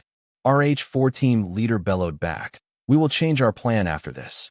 2 people in the base while you and Negan go find the 3rd wave boss. We can't allow any loss anymore. Let's risk it. Got it. The man called Negan nodded. I guess I will stay in the base then. Kokoko shrugged his shoulders, feeling disappointed that he was on guard duty. You want me to go out? With this heavy stuff? Anti-MG asked in disbelief. Don't you think I should protect the base instead? Negative. The leader shook his head as he reloaded his rifle. The enemy will definitely involve their sniper to get the world boss. While heavy, it has the biggest damage out of all weapons. We will have a higher chance of killing the boss with a sniper rifle. That's why you go. That makes sense. Anti-MG nodded, feeling convinced by his leader's reasoning. All right, I will go. Good. Let's kill them all and find the wave boss. With a newly thought plan, Team RH4 began to annihilate the horde earnestly. Following that, Anti-MG and Negan departed to find the 3rd wave boss. They scouted the area around their base before going toward where they thought the boss was. As professional players, they could find traces and estimate where the boss spawned based on that. They didn't need to use guerrilla tactics or run around to find it. A minute had passed since they left the base, and they managed to find the large cockroach behind a large boulder. They didn't approach it recklessly, as some teams apparently started to fight for the boss. Just as RH4's team leader had guessed earlier, all players who went to the boss had a sniper rifle. No one tried to hit the boss first, afraid that someone would get the last kill. It became a stalemate between 4 teams, 5 if anti-MG counted as team. Most of them have 3 players. Maybe they haven't been harassed yet. Negan commented as he observed the people in the distance. 4 teams with 3 people in the wave boss. I doubt they haven't been harassed yet. Based on their tense atmosphere, they probably have been hit and now just risk getting the extra 500 points from the wave boss. Just like us, but riskier. Anti-MG commented and clicked his tongue. I have a bad feeling about this. Bad feeling? Negan asked his teammate and looked at him. Why? Because Team Orange Squash has destroyed Team King Lair. 500 annihilation points have been rewarded. Team Orange Squash has annihilated Team 99XX66. 500 annihilation points have been rewarded. Team Orange Squash has annihilated Team D-Day. 500 annihilation points have been rewarded. Anti-MG's words were cut off by 3 notifications. The teams surrounding the 3rd wave boss disappeared one by one, leaving only 3 confused players there. Those players' faces paled immediately after realizing what happened, and they ran away, ignoring the wave boss. Their base's safety was at risk. They couldn't linger any longer and risk getting eliminated. That's why.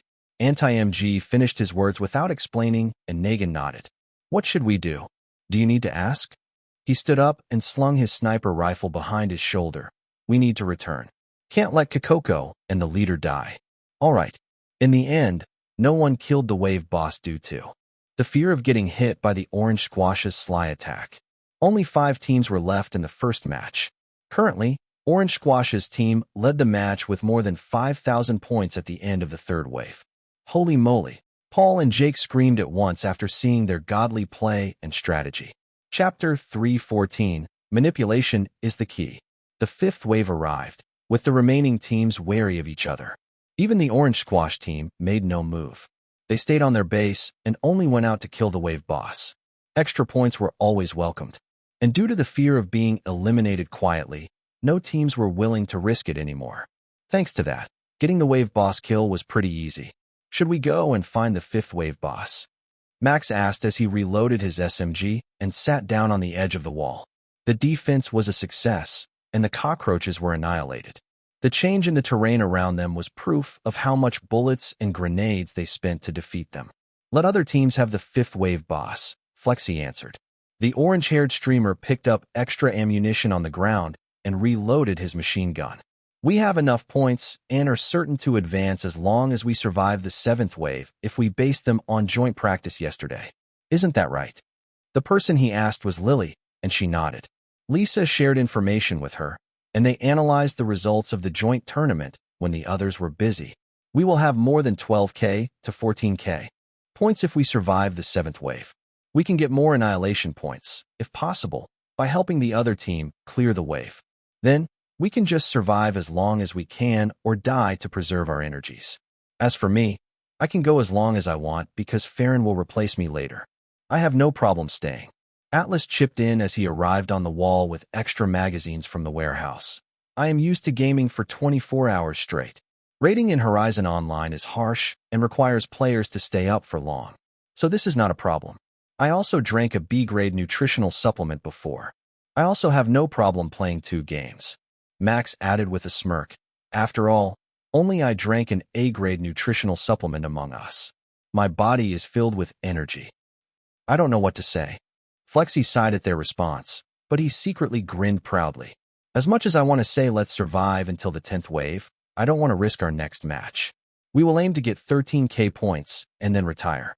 We need to let at least 1 or 2 teams from this match advance. Flexi said that not because he was kind enough to allow teams from their groups to advance. No, he just wanted to add more tension, and it seemed to be fun meeting the same team again in the final. A team who knew their terror and stayed out of the fire, not bothering them. Fine, but let's get 14k points just to be safe. Meaning, we need to annihilate the 7th wave before playing around. Max shrugged his shoulders in response and stood up. With that said, I am going to prepare more magazines and grenades. Me too, Lily added. and they jumped down the wall using the grappling gun. In the Crimson Eden Hall, the spectators were watching another scene. Another team, Gorilla XX, has confronted the fifth wave boss. They risked it because they wanted to have the upper hand over the remaining 4 teams, save for Orange Squash. Pros aren't afraid. So far, they have been passive and have observed the situation carefully. However, as time passed, the leader, Gory Gory, knew they wouldn't advance to the next match if they didn't at least kill one wave boss. Currently, all points were tied. They were sitting at around a total of 5,700. An extra 1,000 points from killing the fifth wave boss was too enticing to pass. Team Gorilla XX has moved. They found the fifth wave boss and began to attack them. The caster, Paul, spoke excitedly. Their weapons were rifles and MGs, perfect for this situation. 3 players surrounded the boss. Look, they use a biochemical grenade to weaken the boss. It's now moving slowly, and they rain it down with bullets. If it continues like this, they will be able to take the second rank in this match with an extra 1,000 points. Where are the other teams? Won't they stop them? Orange Squash's team can be seen chilling in the base. It seems they already have more than 9k points, enough to advance to the next match if we look at the previous joint practice. There. Strategy paid off nicely. It's all about endurance then. Will they survive until the 10th wave? Jack added, and the spectators screamed. Breeze. Breeze. Orange Squash. Kaya. You can do it. It seems the spectators believe so. The Gorilla XX has managed to kill the fifth wave boss.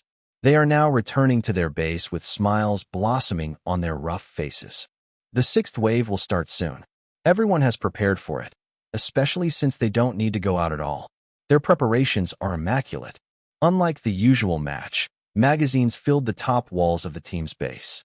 All players could focus on replenishing their supply.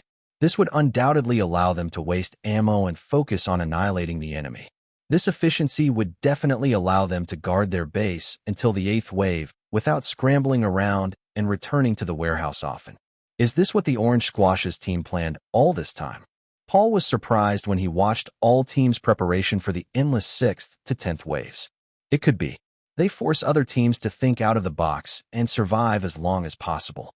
It will be useless if the Orange Squash team is the only one alive. If all teams are annihilated in the 7th wave, they will lose the extra 1,000 survival points from the 8th wave. Terrifying. They perfectly control this match and put the other teams to where they want them to be. How can someone think of this strategy? Their leader, Flexi, might be better than other people thought. They are playing mind games. Inside the game, on top of the wall filled with magazines and grenades lying around, an orange-haired man spread his arms as he stood on the edge. His expression was filled with bliss. I can hear praises coming to me. Keep it coming. Say Flexi is the greatest mastermind in this competition. Seeing their leader's figure, Max and the other 2 could only hide their faces in shame. Flexi would definitely have a better image if only he stayed quiet. The second-hand embarrassment is real. Max thought as he jumped down the hall once again so he wouldn't be seen with Flexi by the camera. Chapter 315, Ticket to Final Secured. Defending against the 6th wave onward wasn't easy, even for professional teams. Large mutated cockroaches began to appear in the horde. However, the players somehow felt that the wave was easier now. They knew the reason very well and rejoiced. Confidence sprung forth. Many thought they could easily survive until the 8th wave with this. That feeling wasn't just from mere confidence. It was from their experience as players who had already played this game for over a year. Their dedication allowed them to know that they would pull this off. All teams survived the 6th wave easily, save for the Gorilla XX team. Their walls were almost breached, but they fortunately were able to recover. They have to replenish their supply quickly or they won't survive the next wave. Because the Gorilla XX was the only team that risked themselves to get the wave boss. The 6th wave proved to be a challenge for them. It was truly unfortunate. If they had only focused on supplying magazines and grenades, they would have had an easier time. However, they managed to hold on and resupply. Their depleted ammo was soon replenished, although not as much as other teams. Get as many grenades as possible. Prepare a healing pod too. The 7th wave will have them. Flying cockroaches. Everyone's nightmare. When the black, shiny bugs began to fly, that was when hell descended. We need live grenades for large mutated cockroaches. Make sure to get as much as possible and throw it to their face. Sniper, focus on those large cockroaches. It's effective against them, as proved in the scrim a week ago. Sniper rifle might be bad for most teams because it was too heavy and not too useful in the first few waves. However, the meta had changed. Teams who said that sniper rifles were bad earlier now were grateful they had won. The Orange Squash team had destroyed any common sense and created a new meta. Sniper rifles were now a necessary weapon to bring in each team. Before long, the 7th wave arrived. The Horde arrived. In Orange Squash's base, the atmosphere wasn't as tense as any other. Their points were already enough to advance to the next match. They just had to survive this wave for an extra 1,000 survival points and the freebie annihilation points from those. Cockroaches. Shall we play then? Max used his grappling gun to drop outside the base and plunged himself into the horde. Lily, cover me. Leave it to me. Bam! An explosion rang as soon as Lily pulled the trigger. Sounds of energy bullets sent flying from the MG and rifle echoed together with laughter. Hiya! Die. Flexi had gone crazy after having too much fun. His strategy worked wonderfully, and they managed to survive this long. Tonight's dinner is a cockroach grilled by explosion. That's gross.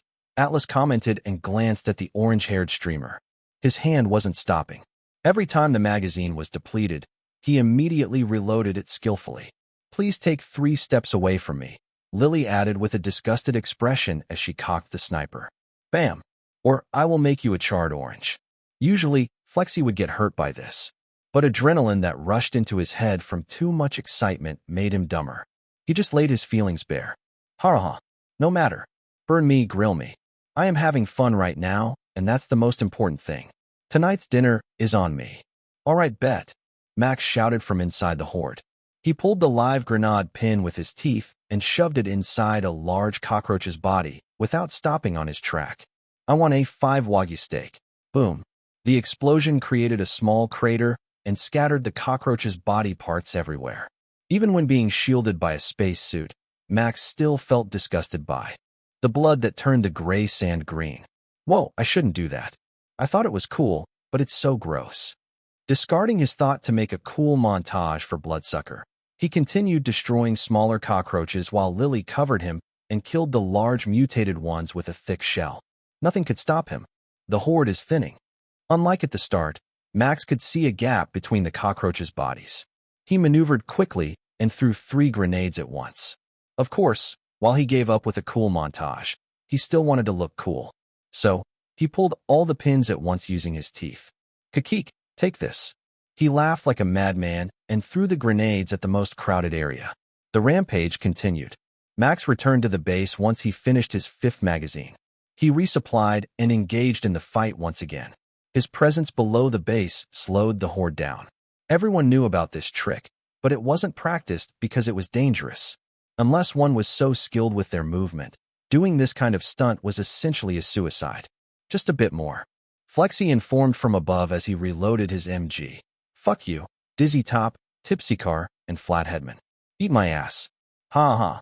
We advanced to the final. With the last explosion from Lily's sniper, the last mutated cockroach was killed and the 7th wave was annihilated. The ticket to the grand final tonight was in their pocket. They didn't need to try hard anymore. Max cheered as he ran around, shooting his SMG to the sky. Hell yeah, I will win this time. Nothing needed to be done. Even if they were eliminated now, they still advanced. 15k total points weren't something to scoff at, and that 5k was purely from killing enemies and the first 4-wave boss. So what was left? The answer was simple. Hey, Flexi. Just as Max landed on the wall, he called out to his friend and tapped his shoulder. Can we have fun now? Competition or not, the game was a game. The essence of playing a game was to have fun. Just following strategy wasn't fun. That was why Max asked Flexi to promise him something. When the plan succeeded, the orange-haired streamer would allow him to do anything he pleased. Flexi agreed easily as he trusted him. Sure. He nodded at his buddy and extended his hand. It will be good if you can kill the 7th wave boss while you're at it. Ha, I will try. Max bumped his fist against Flexi's and laughed.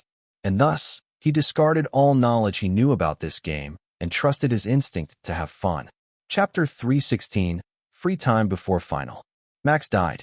That was the conclusion of the first match. Going against the 7th wave boss without any backup was indeed not possible. His SMG couldn't even pierce its outer shell, and his bullet just bounced back without dealing any damage. As expected, SMG isn't going to work. He shrugged his shoulders as he walked down the dark corridor with Lily and the others. We do need MG or SR to kill the 6th wave boss. Or onward. SMG can only damage it after its outer shell is destroyed. It's not worth it, Flexi commented, his hands behind his head. Besides, we will change strategy in the final as a team in our group will surely advance with us. I think Team RH4, which survived until the end of the 8th wave, will also advance. They get 12.4k total points. They are the most cautious, Atlas added with a nod. But they aren't a team we need to worry about. Mice is more dangerous than them. You should destroy them first. Lily agreed. They kept sharing ideas on how to approach the final match. Before long, they reached their waiting room and were greeted by Lisa and Farron. They had prepared drinks and towels to wipe their sweat. Because they were in the first match that started in the morning, they had time to wait until the final, which was held in the night. The team decided to rest instead of training with other ranked teams. The strategy meeting was also held off until later. Replenishing energy was the most important thing now. With that said, I am going to watch with Lisa. You guys go have fun. Flexi said so before he left the waiting room with Lisa, who wore a cold expression. She asked for a 3-day leave, but still had to work to support her boyfriend. It looked unfair, but she actually rested enough, as she didn't need to deal with external talk. Let's get something from outside. I want that roach hat merchandise. Following Flexi and Lisa, Farron pulled Atlas' hand, and they disappeared from the waiting room, leaving only Max and Lily. Looking at them, Max could only laugh wryly. They are too carefree, he commented as he leaned his back against the couch.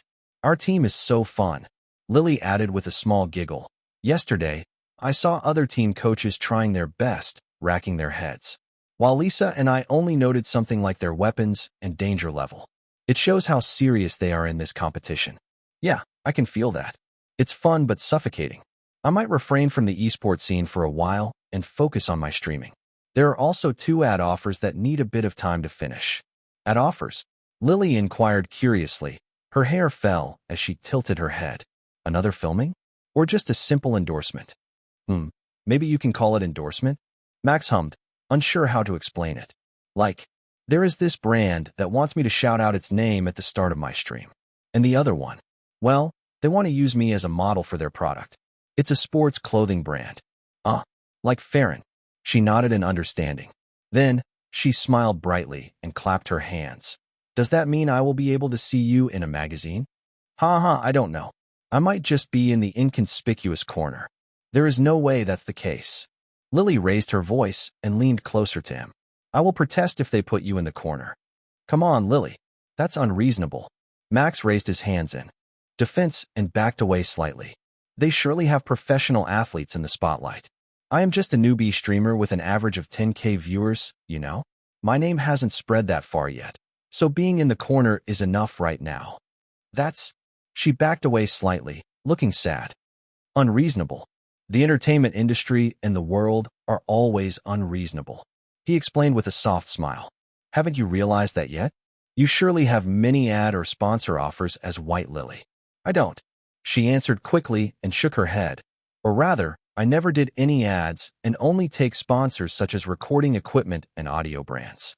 My brother doesn't allow me to do any ads, and I need to maintain my anonymous presence at that moment as an indie music producer and singer. Oh, he exclaimed and scratched his cheek. I didn't know. It's okay. I also didn't know how the entertainment industry works outside of what Farron told me. And you know, she was always on the front page. And that made you think being on the front page is easy. He now understood why she reacted like that. The culprit was that platinum-haired girl all this time. But, well, I believe I will get a bigger ad offer soon. And you will get more sponsors after you drop that new song, no? She smiled brightly. Her mood improved as soon as he mentioned her new song. And I will open the anonymous veil with the new music video. I am already an adult, and it's time to increase the scale of my production. Also, Lily paused slightly and looked at him. Also, he asked curiously as she suddenly stopped mid-sentence. HNN, never mind. She shook her head. Anyway, do you have nothing to do until the final? It's still a few hours away.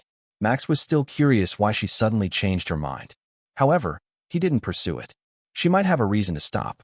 Something to do before the final. He mused in his mind as he touched his chin. There were many things he wanted to do, but he didn't want to go out there, especially since the waiting room was so cozy. Everything, including food and drink, was available in this place. So the answer was set in stone. I will just stay here and relax. What about you, Lily? Me too, she answered and leaned against him. I might take a nap for a bit. I couldn't sleep very well last night. A vampire chased after me in my dream. Damn, must be Bloodsucker. His girlfriend was bad with horror and supernatural stuff. Bloodsucker's strange appearance and way of talking scared her. I will work him to the bones later. I got some good footage that he could edit earlier. Huffing coldly, he patted Lily's head and pulled her closer. Feel free to sleep. I will be here when you wake up. No vampire will chase after you in your dream. I know. You will protect me. Yeah, I will. He kept stroking her head until she fell asleep. This kind of time was precious to him. Calm and accompanied by his loved one without any kind of problem. I hope we can enjoy time like this more often. The second to fourth preliminary matches went as expected. The team's average total points was 13K, which is still way less than what the Orange Squash managed to get. 10 teams that advanced to the final had been decided. 1. Mice. 2. Orange Squash. 3. Big Sack. 4. Jokin. 5. MW Rifle. 9. RH4. 10. Mommy. Team RH4 was barely able to enter with 12.4K points. And just as everyone had expected, the favorite to win, Team Mice was able to advance with a slight point difference from Team Orange Squash. More than half of the teams that advanced to the final were those joining the scrim. The hosts, Nature and Grand, hyped it up pretty well and promoted the idea of the scrim for all competitive esport. Chapter 317, Carefree Team is fun. Everyone ready? Flexi entered the room after he finished watching the fourth team and found no one there but Max, who was reading a novel online, and Lily, who slept on his lap. Looking at the empty waiting room, the orange-haired streamer entered with Lisa and asked his friend, "Where is that crazy couple?"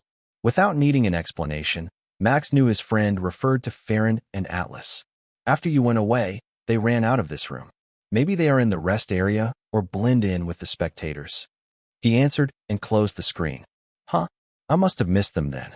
I will try to call them and ask them to return. Our enemies have been decided and we need to discuss our strategy. Mice has fought against us many times, so they have a pretty good idea of what we can do. We need something new to win. Something new, huh? Sounds interesting. Max grinned. You call them. I will wake Lily up. Flexi raised his hand and stopped Max. There is no need to. Let her sleep if she's tired. We can discuss it among ourselves.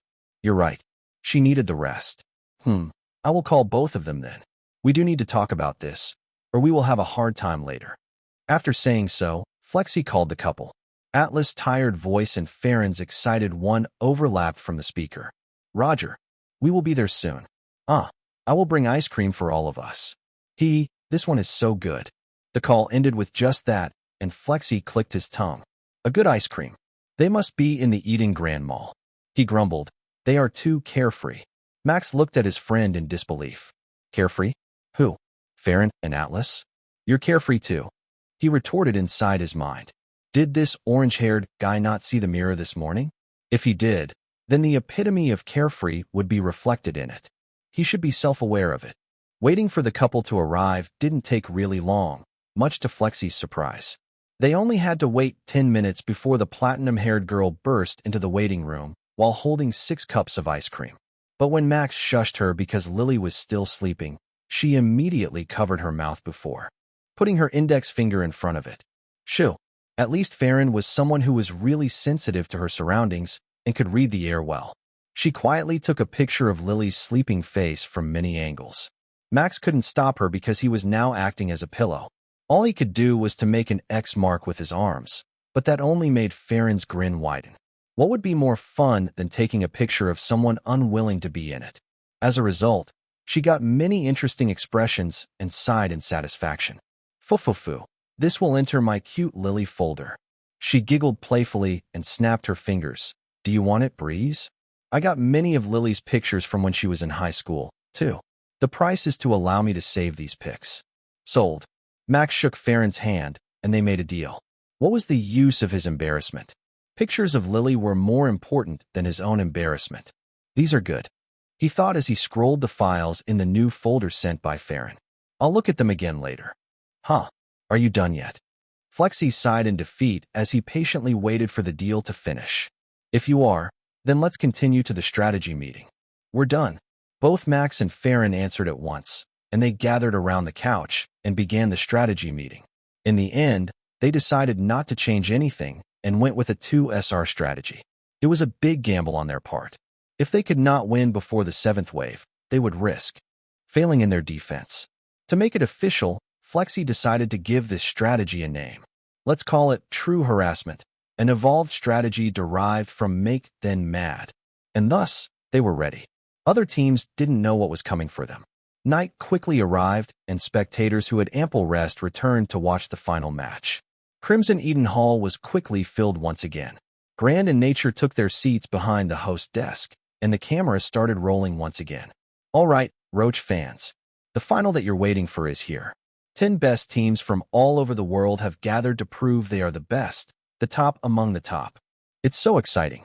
Every team has a different strategy and approach to get as many points as possible in the preliminaries. But now, the final will be held with an elimination system.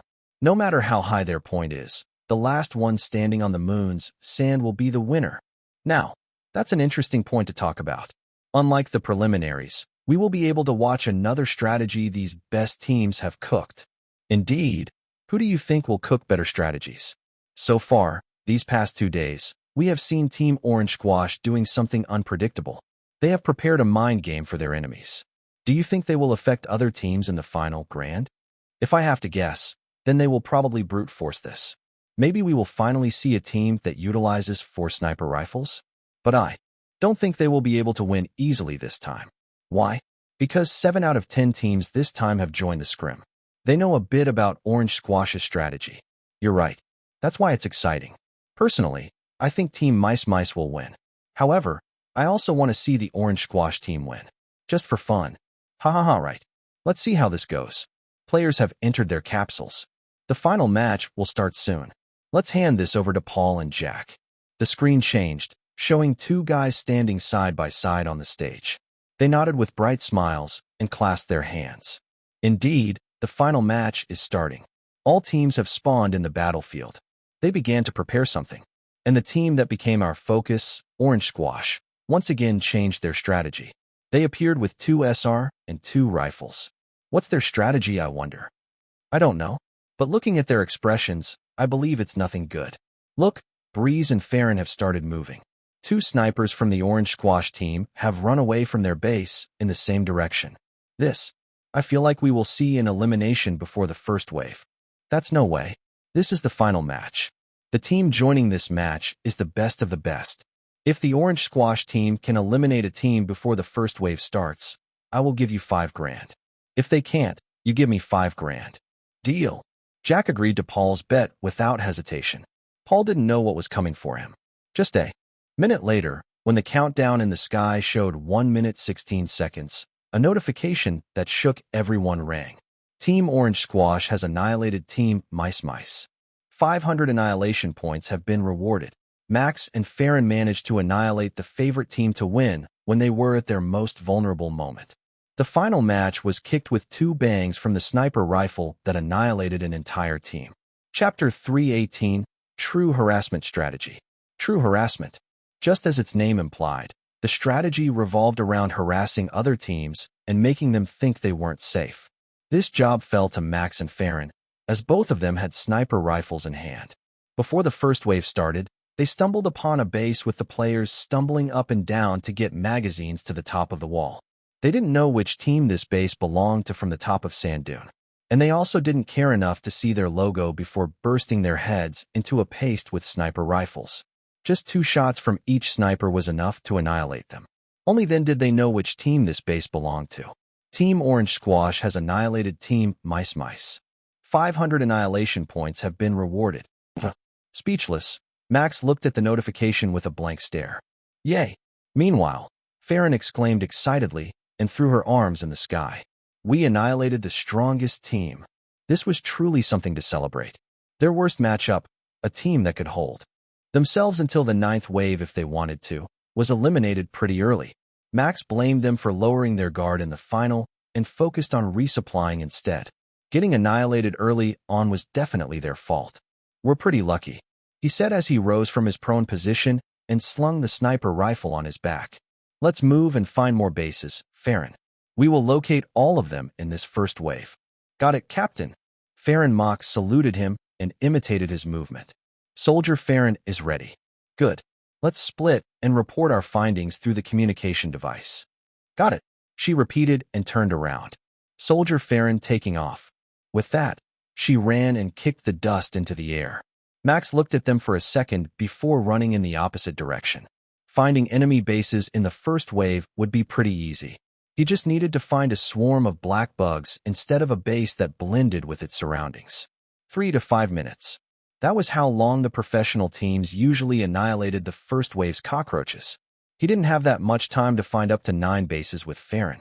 Still, he truly didn't expect this. The final match's RNG was pretty good. Almost all bases were separated at a similar distance. It was evenly spread on the battlefield and didn't spawn in a random location like usual.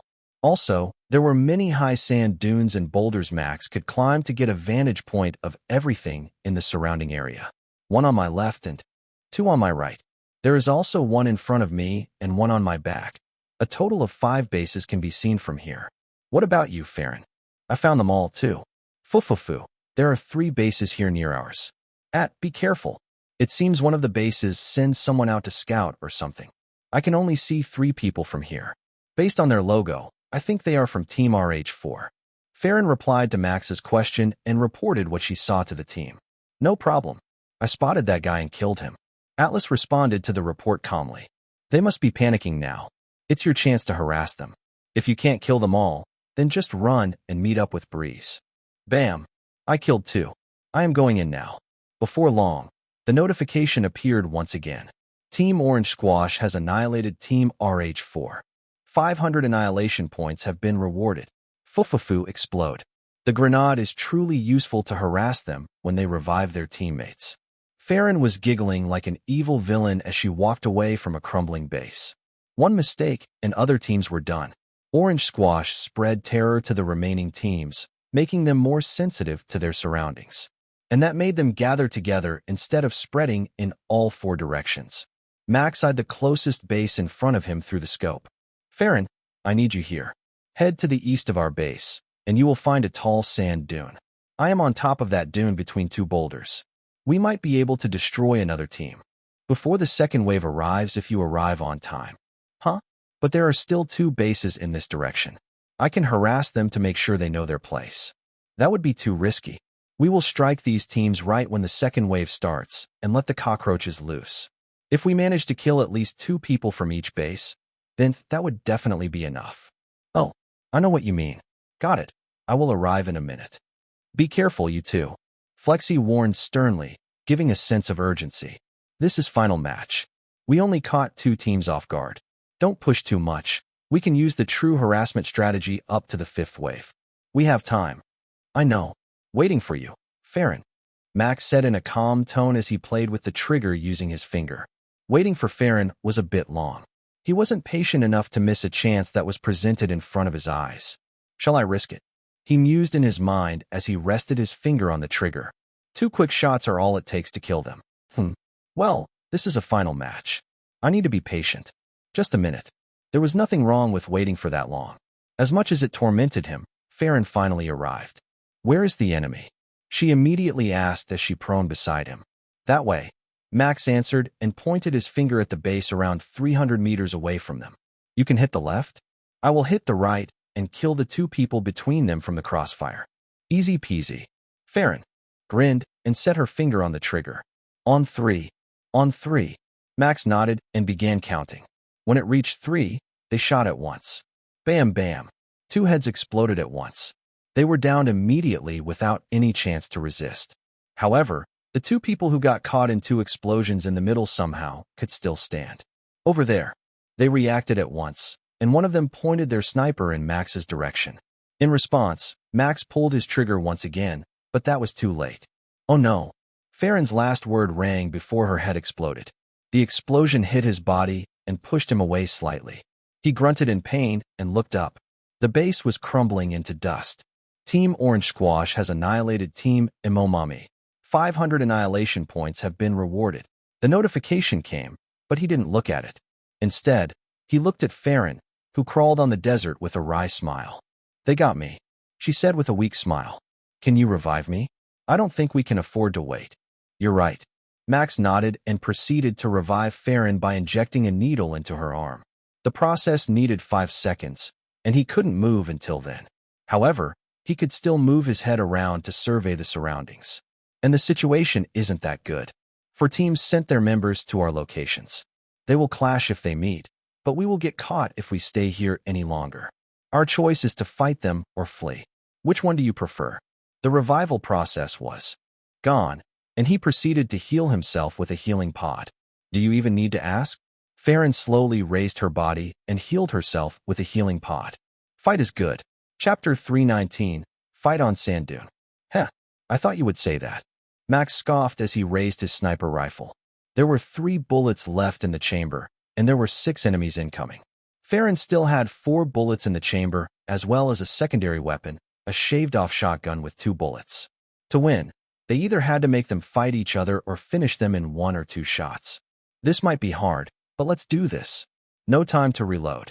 He took a prone position once more and instructed Farron. I will take care of the ones on the east while you take care of those on the south. We don't need to be worried about the west for now, as they will clash first. And cover me. Got it. So we both take care of 2 people for now. Easy to understand. Farron answered as she propped her sniper rifle and aimed at 2 players approaching them from the south. Without waiting any longer, she shot the ground where the players would step next. They were caught off guard and were sent flying back by the explosion. Quickly, they pushed their bodies up, but it was too late. Another explosion followed suit, killing 1 player immediately. The other one got caught in the explosion, and his vital was almost depleted.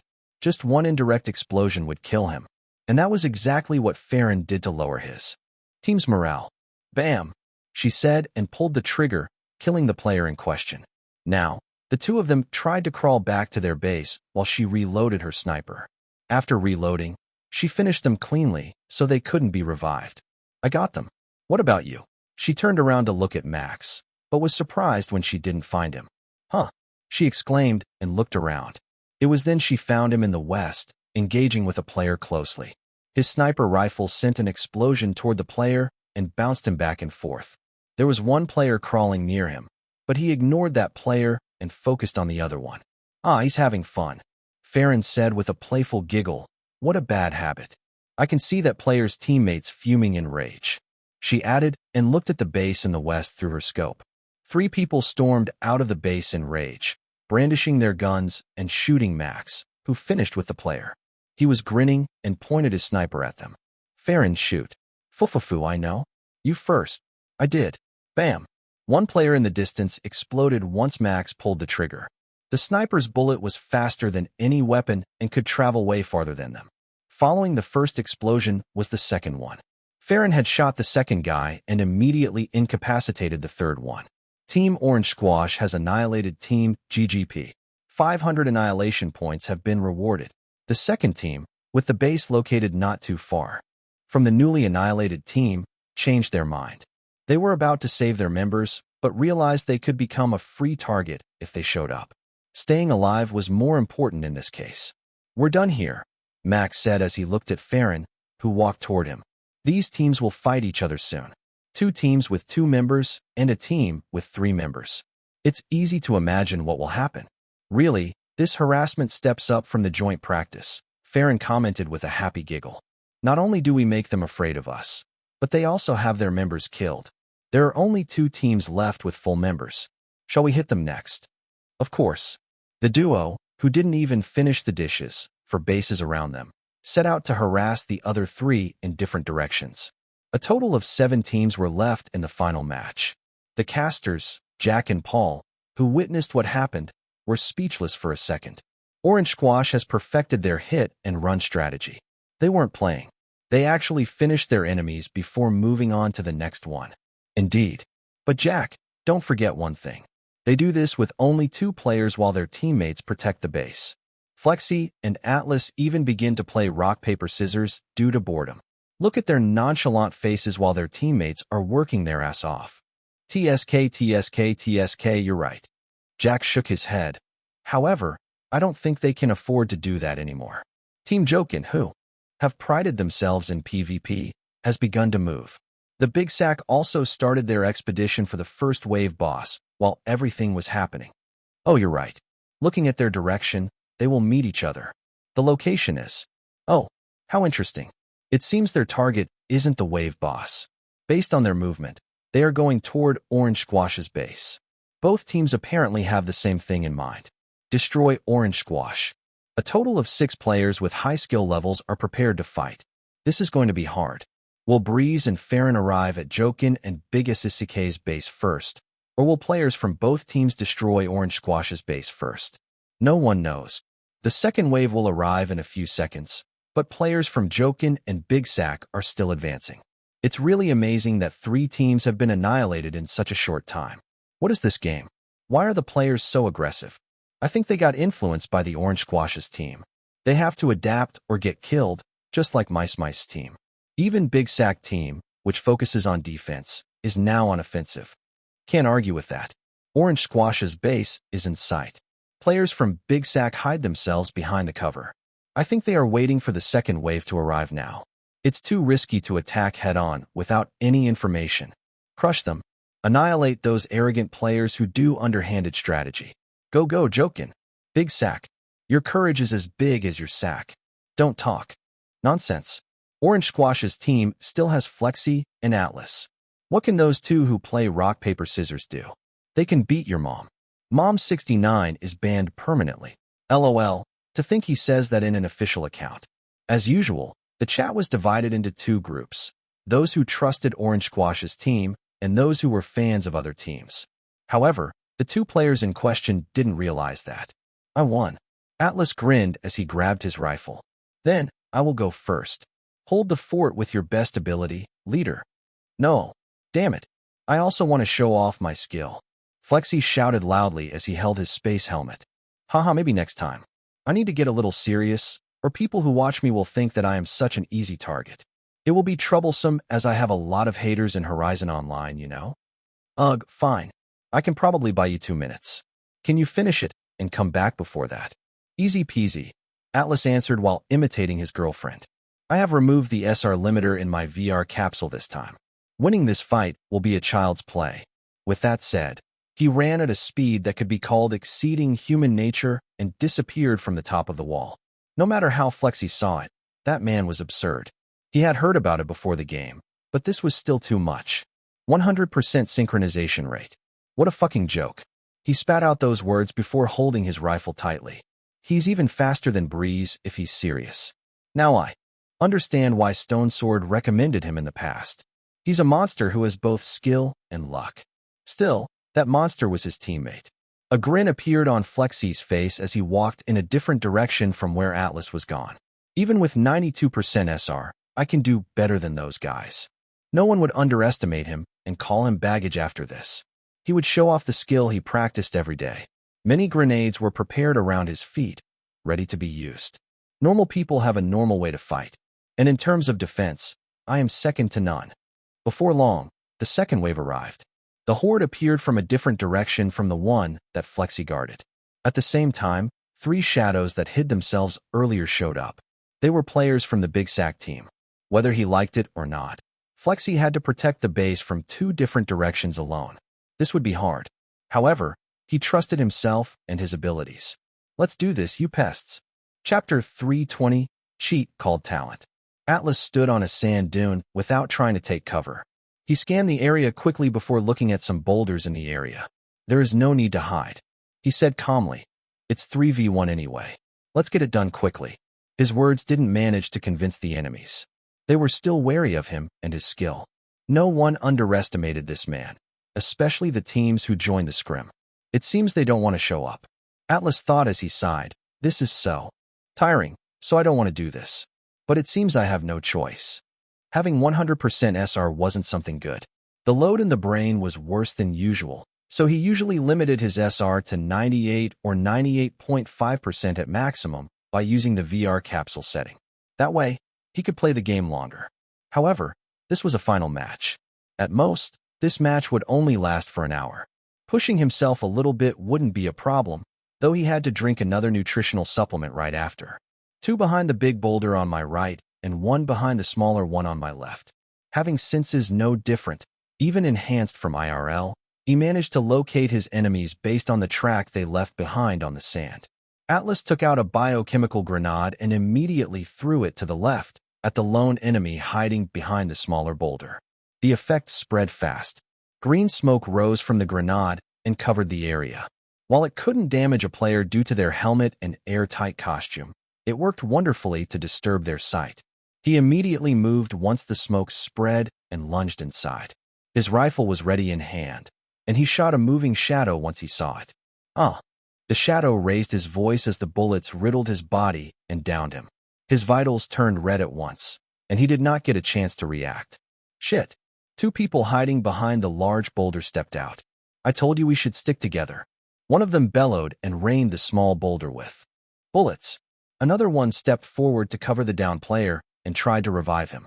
But once he was separated from his friend, another biochemical grenade burst open and green smoke filled the air.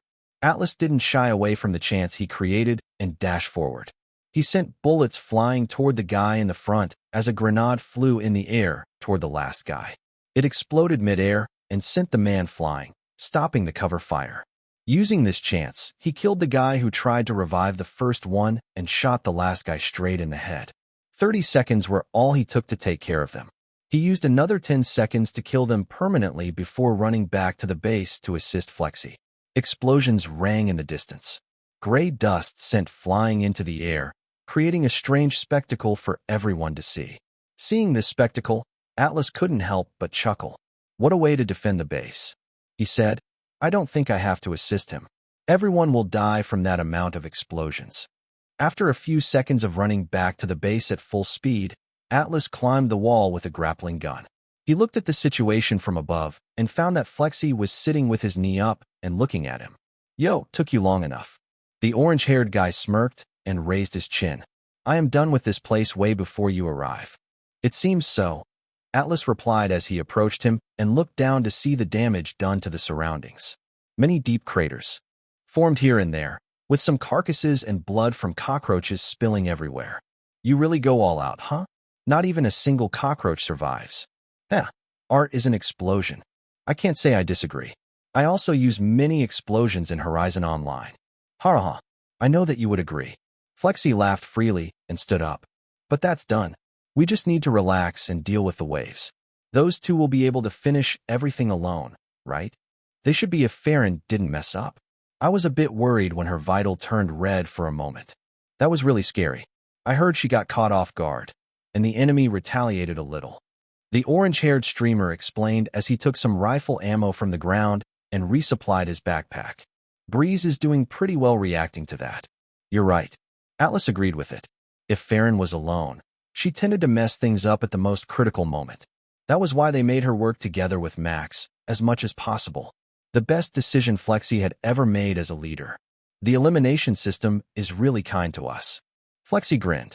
It's over, Paul said as he looked at the game that was ongoing on the screen. Team Jokin and Big Sack lost 3 members. MW Rifle and the other 3 teams also lost 2 members. They begin to fight each other to get top ranking. They know they wouldn't survive past the 6th wave. Indeed, this is indeed a massacre. Did you see Atlas movement earlier? Is that even possible? For a human being? That's just too fast. My eyes can't even follow it. He likes a blur after he throws that biochemical grenade. Me too, I can't see it. I also wondered if that's humanly possible. I even screamed to the security and the staff to check his VR capsule. Paul exaggerated with a loud voice. But that changed after I got this information from the Spencer manufacturer. Please look at this. On top of the screen, which showed a tense waiting between 4 teams that got hit by Max and Farron, a status appeared. It showed Orange Squash's team members' names and their respective synchronization rates. Flexi has the lowest of 92% SR. That's impressive for a professional player already. And we know Breeze's SR. He has the second highest SR in the world and the fastest time in the synchronization test. However, look at the others, especially at Atlas. Is this real? Jack couldn't believe his eyes. And so was the chat. Atlas, 100%. Breeze, 98.5%. Farron, 98.3%. Flexi, 92%. Nayana. God. God. God. Holy shit. He's the god. This is ridiculous. Look at them. Flexi. Heh, I might be bad, but look at my teammates. Monsters. Ha ha ha. Their surprise wasn't unfounded. 3 people with the highest SR in the world joined hands in one team. Not to mention, they had the skill to back up their high SR, which allowed them to be better than other players. We have confirmed this with the Spencer Association, the company that takes care of the world. Record list of synchronization rates and tests. The website has been updated. The anonymous first and third rank have revealed their name. Their names are Atlas and Farron. The crazy couple. This is exceptional. Otherworldly. I can't have a word to describe this. And I can understand now.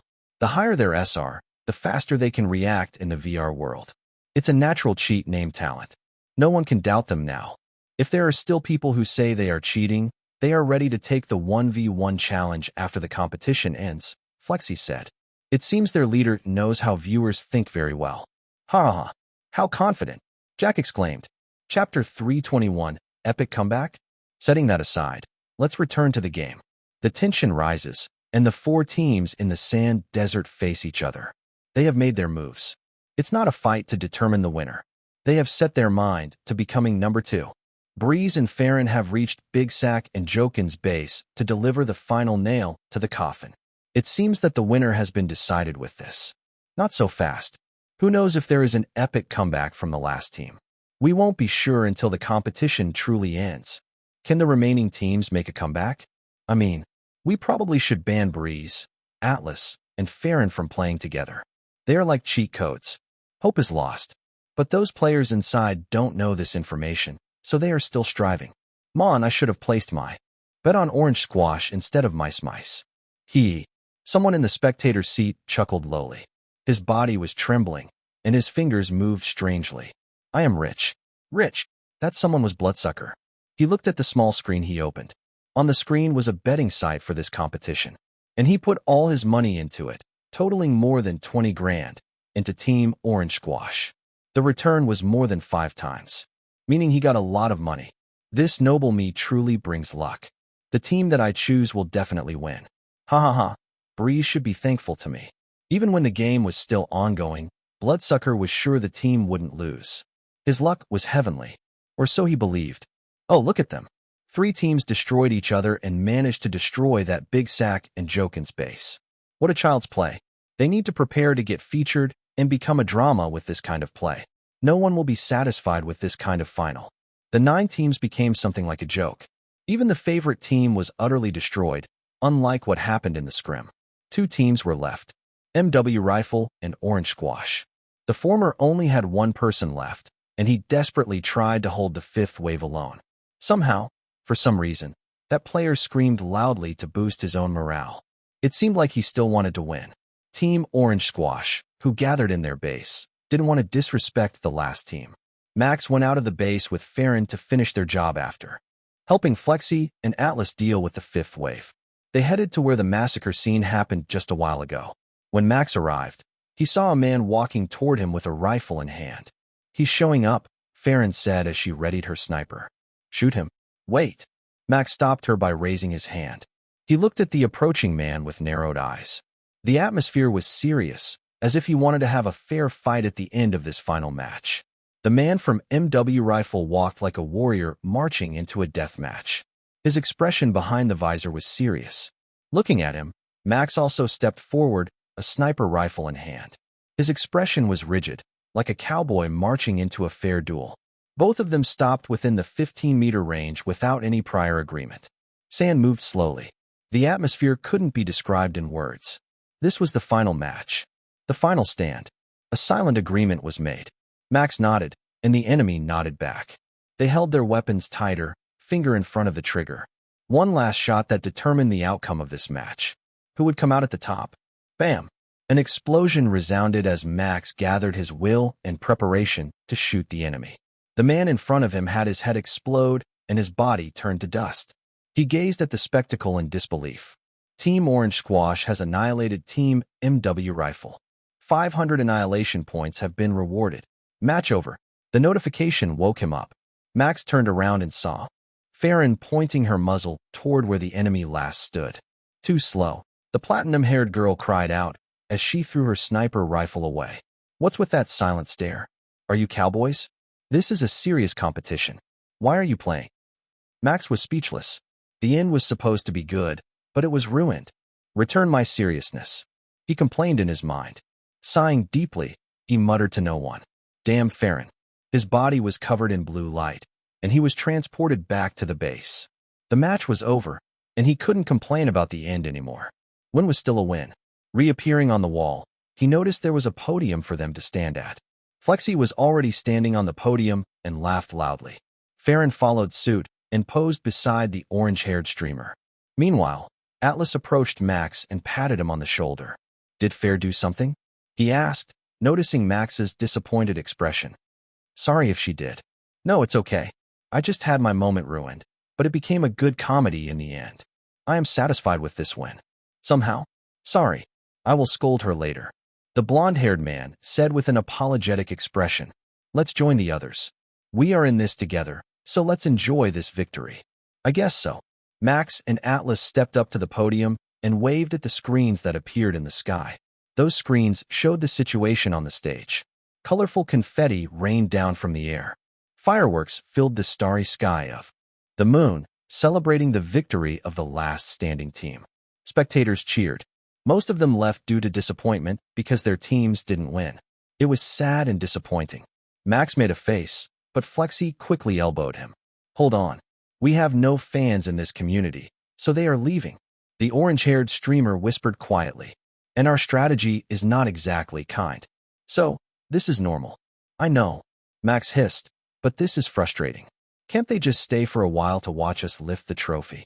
What allowed him to stay calm after that was Bloodsucker. The vampire's strange figure stood out among the remaining crowd. He was laughing like a madman while being shot by a camera. Well, good job, sucker. Seeing him being here is enough, I guess. Max thought as he felt a hand on his shoulder. This is life, buddy. Welcome to the professional scene. Flexi grinned and laughed.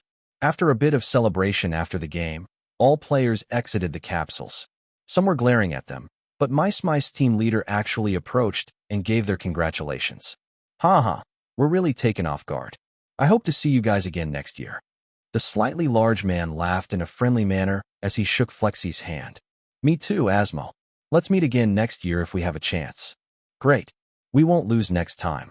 That became an icebreaker, and other teams approached them to say congratulations. Following that, Jack and Paul came over to interview the team.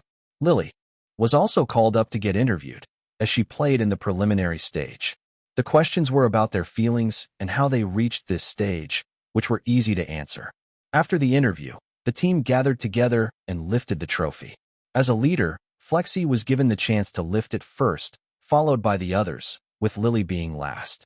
Max felt happy when he lifted it, as if he had accomplished something big. He had made his mark in this world. His name would be remembered and mentioned in the future. This is a strange feeling, he thought. Spectators clapped their hands. The chat was moving so fast with messages. Congratulations. Happy for you guys. Your tactic is strange, but you deserve this win. Farron, you dirty little girl. I like your way. Last shot by Farron is so epic. LOL. I clipped it. Breeze and Rifle Life getting serious. Then bam. Farron killed Rifle Life. That was so epic, LOL. Congratulations, Orange Squash. Breezy. Reading the chat, Max's lips curled into a genuine smile. While a lot of spectators left their seats without watching them lifting the trophy, he was glad there were still more than 100K people in their home or VR world watching it. See, Flexi smirked as he appeared on his side. This is life. You lost something small, but gained something big. Yeah, you talk big for someone who only does this for fun. Max scoffed and put his hands inside his pocket. But I guess you're right. This is life. Chapter 322, Party and Spreading Heat. Cheers. See, cheers. After victory came celebration. This was a natural way of life. It was held on Sitting Dran's roof. Max sat on the end of the table and joined to drink something light. There was no need to refuse drinking in this kind of situation, especially since he already had someone looking out for him and staying sober. Ha ha ha.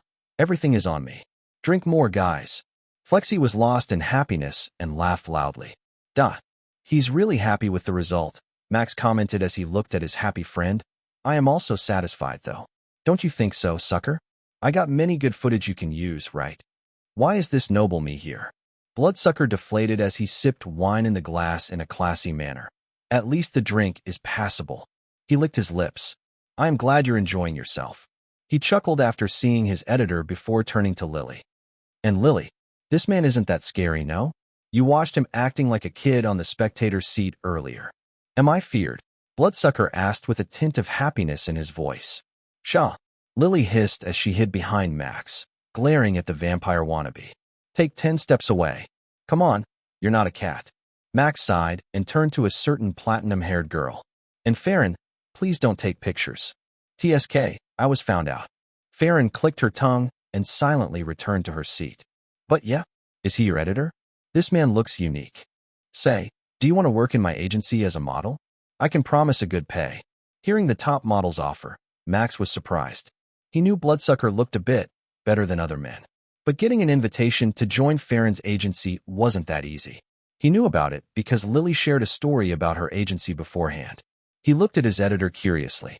Would he accept it? And if he did, how about the job as an editor? However, he didn't need to worry at all.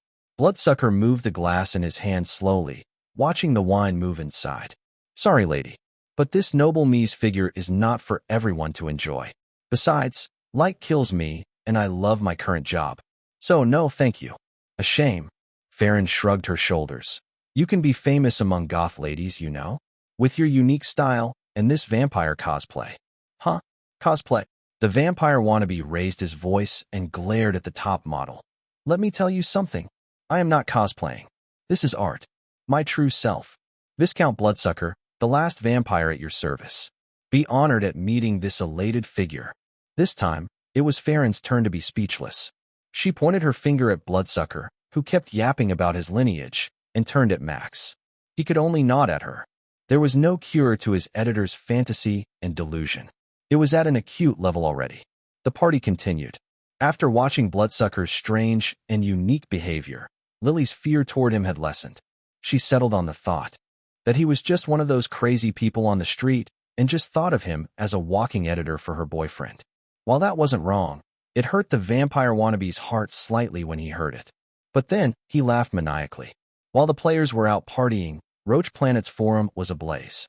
The reason was just one: an unexpected winner and an underwhelming final match.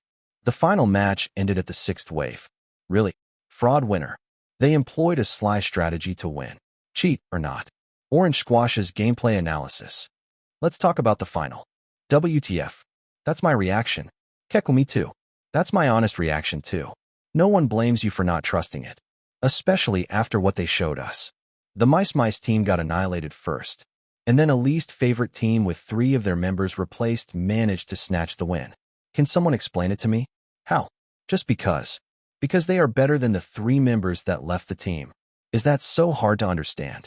It's clearly because the new members are skilled. Godly. Final? Isn't that just a last preliminary? I thought the competition would only start next month. It's so ridiculous that I can't fathom what happened. Will we see such a strategy often from now on? Say less. My teammates all use sniper rifle now. No one defends my base. I was left alone dealing with the wave, and they just died. FCK them. High MMR people now try Orange Squash's strategy. They're winning. Rates increased by 20% at first, but now they can't win. That strategy can only be used once, dude. And it requires a high skill ceiling. I say it's bull. They don't deserve the win. Many people were dissatisfied with the result. New strategy and new champion. No one wanted to accept it. They chose to talk bad about the winner instead because that was way easier for them. The head didn't only reach Roach Planet's forum. Strike was also buzzing after the anonymous 1st and 3rd rank in SR ranking were revealed. A certain community stepped forward from their cave and shared this news first. This community was made up of players who played Horizon Online, Atlas and Farron's main game, totaling more than 50 million active players worldwide. I knew it. Those crazy couples are indeed crazy. Look at Atlas SR. A fucking 100%. Dude, is he even human? How could he achieve that SR? It's not humanly possible. 100% SR? Do those scientists have any explanation? Is his brain made from data? Atlas, first confirmed 100%. God is the crazy couple from Horizon Online and a top model Atlas. No talk from the doctor or scientist. 100% SR real or fake? Due to the gravity of the situation, no one knew how to react and thought it was exaggerated. Max also didn't believe it at first, but Lily had a perfect explanation that no other people knew besides a select few. Atlas was the one who helped the Spencer family tune our new VR capsule. It's made with him as a base, that's why he can reach 100% SR. Before this capsule was released, his SR peaked at 98.2%, while Farron had the same SR as the one she had right now. This is a family secret. After slyly putting her finger in front of her lips, Lily grinned at him. He knew why and couldn't help but pull her into a hug and give her a kiss, even in front of everyone. She was too cute to imply she shared this family secret with him. That made her blush furiously, and she ran away first. Max chased after her and practically ended the party for the night. Chapter 323, New Season arrived. Everyone returned to their respective home and hotel. The next day, he returned home with Lily using Skyrail. It was a fulfilling week. But streamers had no word rest in their dictionary. Tomorrow was just another day for them. June arrived. Summer had arrived with a full blast, and the temperature outside had increased significantly. Many scientists stepped forward and put their theory regarding Atlas SR on strike. The Roach Planet's competition news was buried thanks to that. Not that it mattered because the Orange Squash's team received too much hate from the game's fans due to their strategy. Instead, it was good news for them because they didn't receive any backlash or haters. 3 days had passed since Max returned from the competition. He was home already, and he felt rather empty. He had finished one ad offer Michael gave him, a shout-out to an energy drink brand. It was really easy, because all he had to do was put up their brand logo and talk a little bit. That's the easiest 10 grand that I ever made in my life. He sneered as he enjoyed a cold orange juice in his living room. He wanted to visit Lily, but she was busy creating new songs from the new album. Now, without anything to do, he was just chatting with his friends while relaxing. Amelia, Mad Lad, Princess Peach, almost all he talked to in the new streamers gathering messaged him a day after the tournament, and they still contact each other today. No one is online at this hour. Might as well take a nap and get some rest. Ding. Just as Max finished saying that, and standing up, he got a new message. He stopped in his motion and decided to check it first. Peach, peasant, are you free on the 6th of June, on Saturday night? Be grateful that I will bring you to a fun VR world. Reply to me within a minute, or I won't invite you any longer. Also, you can invite that girlfriend of yours. I'll allow it. Peach, better known as Princess Peach, embraced her role pretty deeply even when she wasn't streaming. She acted like a haughty princess who lacked nothing. Fun VR world. Max muttered in wonder as he looked at the message. Just a second later, another message arrived. Peach, I know you've read my message. Come and reply. There are only 4 of us, and we need 2 more. It's a reality show with a big channel from our agency, Bamboo TV. If you're interested, I can tell you the details of the show. This girl was too pushy. He thought as he wrote a reply, not trying to be polite with how she talked to him. It was the way she also preferred because she was apparently not good with polite stuff. Strange for a princess to be bad with polite stuff. Is she even trying? He added with amusement in his mind. Breeze, am I even allowed to join? You said there are 4 of you. Who are they? Peach, finally, you replied. With me is my VTuber Jr., a new talent chosen last month. Then there are Lightning 912 and Tiamat 55. You know them. Lightning is your fan, and Tiamat is his friend. So it's both of them. Max nodded. He recognized both, especially Lightning. He donated a generous amount of money to me. A good guy who never contacted me again since that day. Well, I know his feelings. He probably doesn't want to bother me. Unlike Princess Peach. He chuckled. Still, there was no reason to refuse. Princess Peach also mentioned inviting Lily, and he was favorable to accept her invitation because of that. However, he still had to hear what kind of reality show it was. Breeze, can you spare me a little bit of detail about this reality show? Is it a one-time event, or has it been aired before? I have to hear it first before making a decision. And what do I gain from this? You know, my reputation after the Roach Planet competition isn't exactly stable. Peach, I figured that out. You don't want to create any drama, right? Don't worry, it's just a simple variety show about cooking. The show is called Heavenly Dish. Because of our lack of newbies and reputation, we decided to invite 2 guests. Of course, there will be an appearance fee. We can talk about that later. Now, that was a real talk. Max was interested in the event and was about to consider it seriously. But then, he remembered that this was an agency event and not a personal one like a streamer gathering. He was also about to appear as a guest, so he couldn't accept it easily. I have to talk to Michael about this. Even if I look free, I am still affiliated with Biozone Entertainment. I was about to agree easily due to how she rushed me. Damn, that was close. Princess Peach is such a good role player. Breeze, I will talk with my assistant from the Biozone first. If I get an okay, I will tell you immediately. Peach, understood. Peasant does need to report to their superior before accepting an invitation. I will wait until tomorrow. Do bring me good news. That should settle it. Let's call Michael now, he said, pulling out his contact list. But still, cooking? What a coincidence. I should ask Chef Rush to teach me if Michael allows me to join this. With that, he called the person responsible for him in Biozone and explained the situation. Michael didn't stop and even pushed him to join this event because it could foster a relationship between him and Bamboo Talent. Max could have accepted and sent a message to Princess Peach immediately, but he held it off for later. She said she would wait until tomorrow, and he would sell himself high so he wouldn't appear to be a cheap commodity. The weather is so good. Let's make some tutorials using monkey bars on the roof. Oh, I should also call Lily and tell her about it. I hope she agrees to join this event with me. Chapter 324, Apprentice Cooking. Lily accepted the invitation and was looking forward to it. Max was glad that she did because he could show off his skill then. The day passed quickly. He streamed IRL, showing off some moves that he could do using monkey bars on the roof. He placed the camera in a way so people couldn't recognize the scenery around him. The stream was pretty short because he needed to do something at night. After ending his stream, he took a shower and went out of his apartment. He wanted to meet Chef Rush and asked him to teach him for a week. It could also become content and promote the restaurant if it went well. Arriving at the restaurant, Max hesitated a bit. It looked so foreign, and no energetic girl was greeting him. Instead, a young man acted as a waiter and took orders from a few people.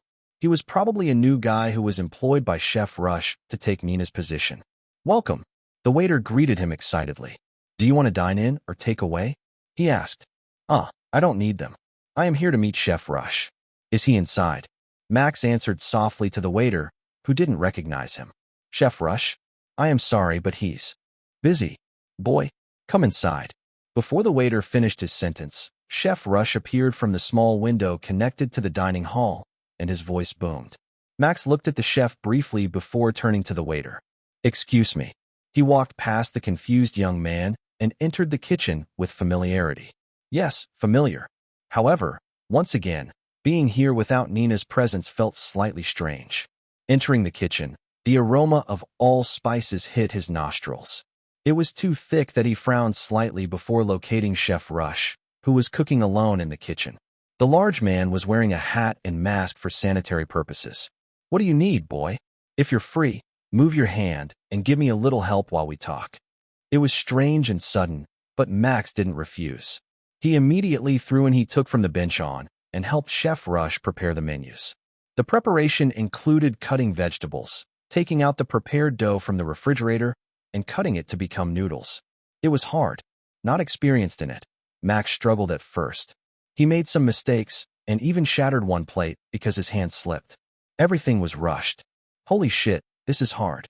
Probably because it was a dinner rush, many orders came after one another. There was no end to the preparation and cooking. At some points, Chef Rush shouted loudly to make him move. Boy, you haven't cut the onion yet. We need it ASAP. Coming. Sweat poured from Max's forehead as the heat from the stove got onto him. He definitely didn't expect this and wasn't prepared at all. He planned just to ask today and start tomorrow. Ah, fuck it. This is so hard. How can Chef Rush handle this alone? I am impressed. In fact, with him being here, the cooking speed has decreased. He wasn't aware of it. The rush continued until 8 p.m. Orders started to slow down, and finally, the last customer had been served. Max could finally rest for a while and took some breaths. Chef Rush said they could talk while preparing stuff, but he was too busy to even say something. Good work. You helped me a little, Chef Rush said as he approached him and took off his chef's hat. So, what do you want to talk about?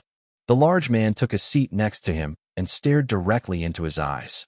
Max smiled wryly and explained why he was here today and about the cooking event that was held in 3 days. Chef Rush listened quietly and nodded at the end. Cooking show, huh? What is your plan about it? Making my special noodle? Yes.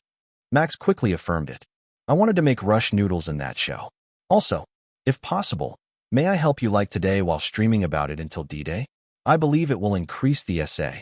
Boy, Chef Rush interrupted him with a low voice. Looking at the serious chef, Max gulped involuntarily. The pressure was strangely suffocating. Is it no good? He thought, nervously hoping that wasn't the case. If he hadn't been allowed to stream about helping the chef, he might have had to stream late at night after helping. His body would be really tired, but there was no choice. However, what came out of Chef Rush's mouth next wasn't a rejection. You don't need to ask for my permission for that. As long as you can do the job, you can stream, flip, or even sleep in the kitchen. Do what you want. I don't care about sales or anything. I am glad to see your face and get free help. That's enough for me. The chef stood from his chair and patted his shoulder before walking away. I need you in the morning tomorrow if you don't mind. Come in time. Max turned around and shouted. Yes, chef. Good. Bring some dough and spices with you before leaving. Try to make your own noodles at home for practice. I will teach you the recipe tomorrow. Yes. Chef Rush left the kitchen to rest for a while since the customers stopped coming. Max followed what he said and took some dough and spices to create his version of Rush noodle. Let's see, maybe it's mala and some mixed spices. I also need some chicken and broth. Yes, this is all. I won't take the pork char siu because that will be too much, and I don't plan to make the taste too complicated for myself. I am not confident of making them all in the cooking event. He didn't know how much time he had in the event, so he planned to make it simple but good. After getting everything he needed, he left the kitchen and bid farewell to Chef Rush and Kevin, the new waiter. When walking home, he looked at the sky and thanked the chef in his mind. I am eternally grateful, Chef Rush. Not only was he willing to help him immediately, but he also allowed him to make good content. I will make sure those guys know how delicious your noodles are. At that moment, his stomach grumbled.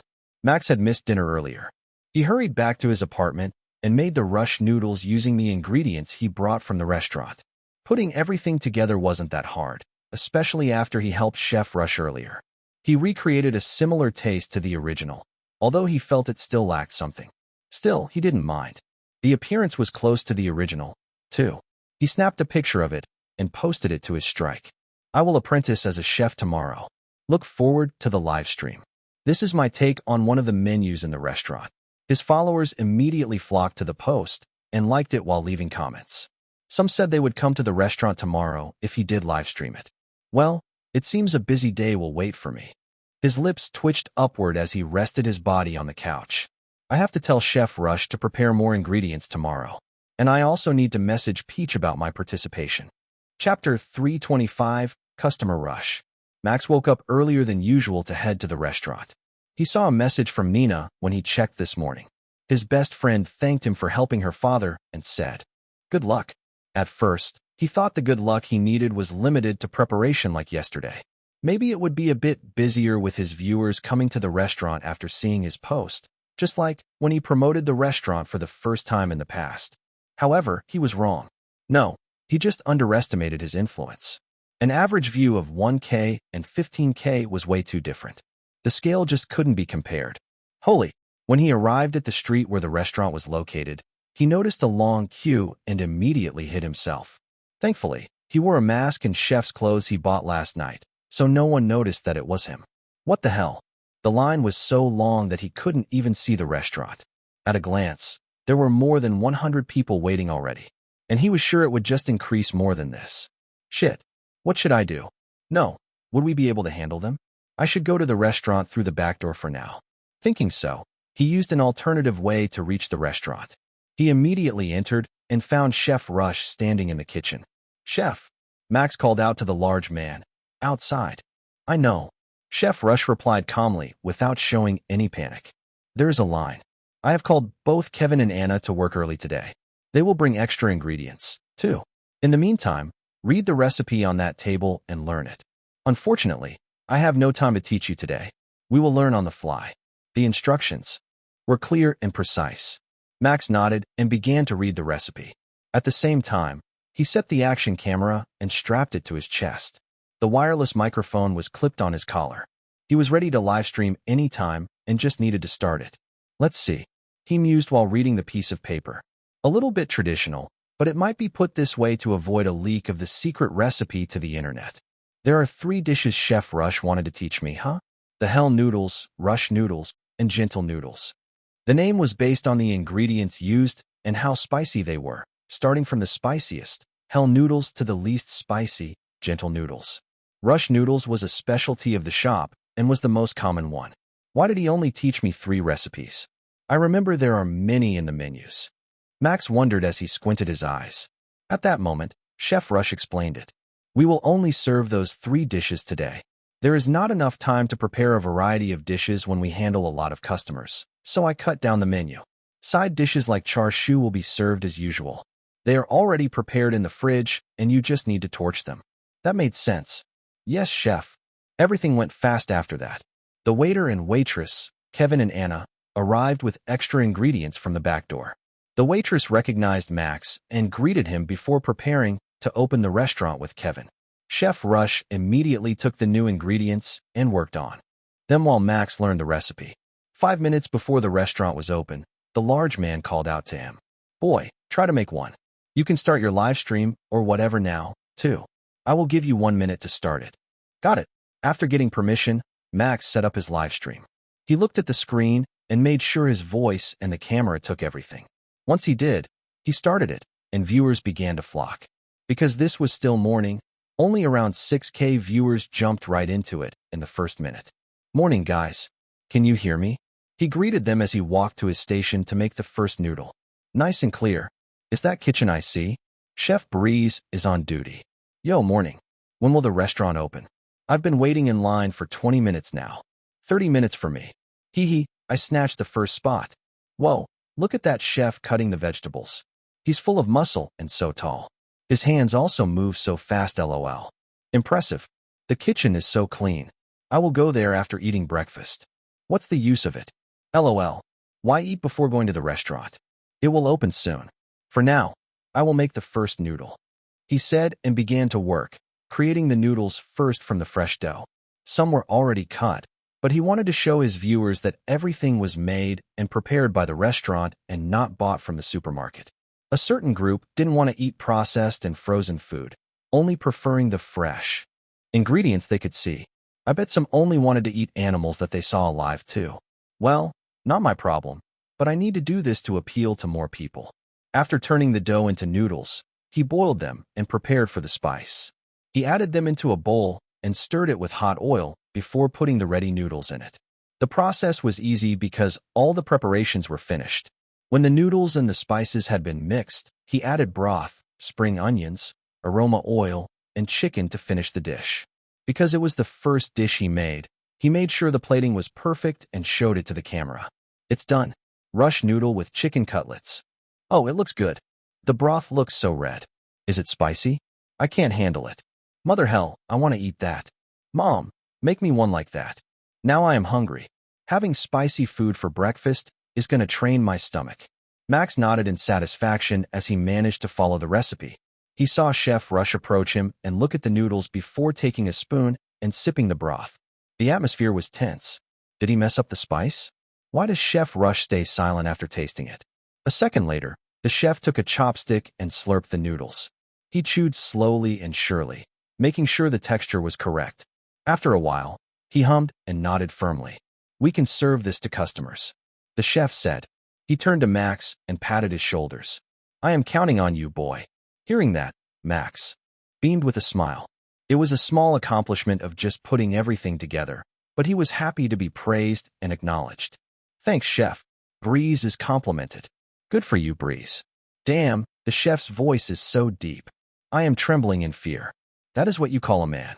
True man. Somehow, I became tense when Breeze was waiting for the judgment.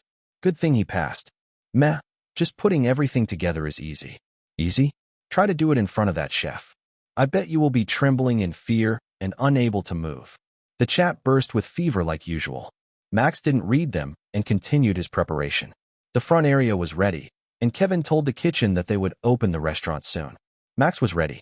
He was confident he could take all orders without any problem. We're opening it. Anna's voice was booming from outside as they opened the shutter. Once the sign was turned open and the door was unlocked, the people from outside began to enter like a stampede and filled the area. Orders began to arrive without stopping. War had begun. All right, I will feed you guys until full. Chapter 326, Madness of Kitchen.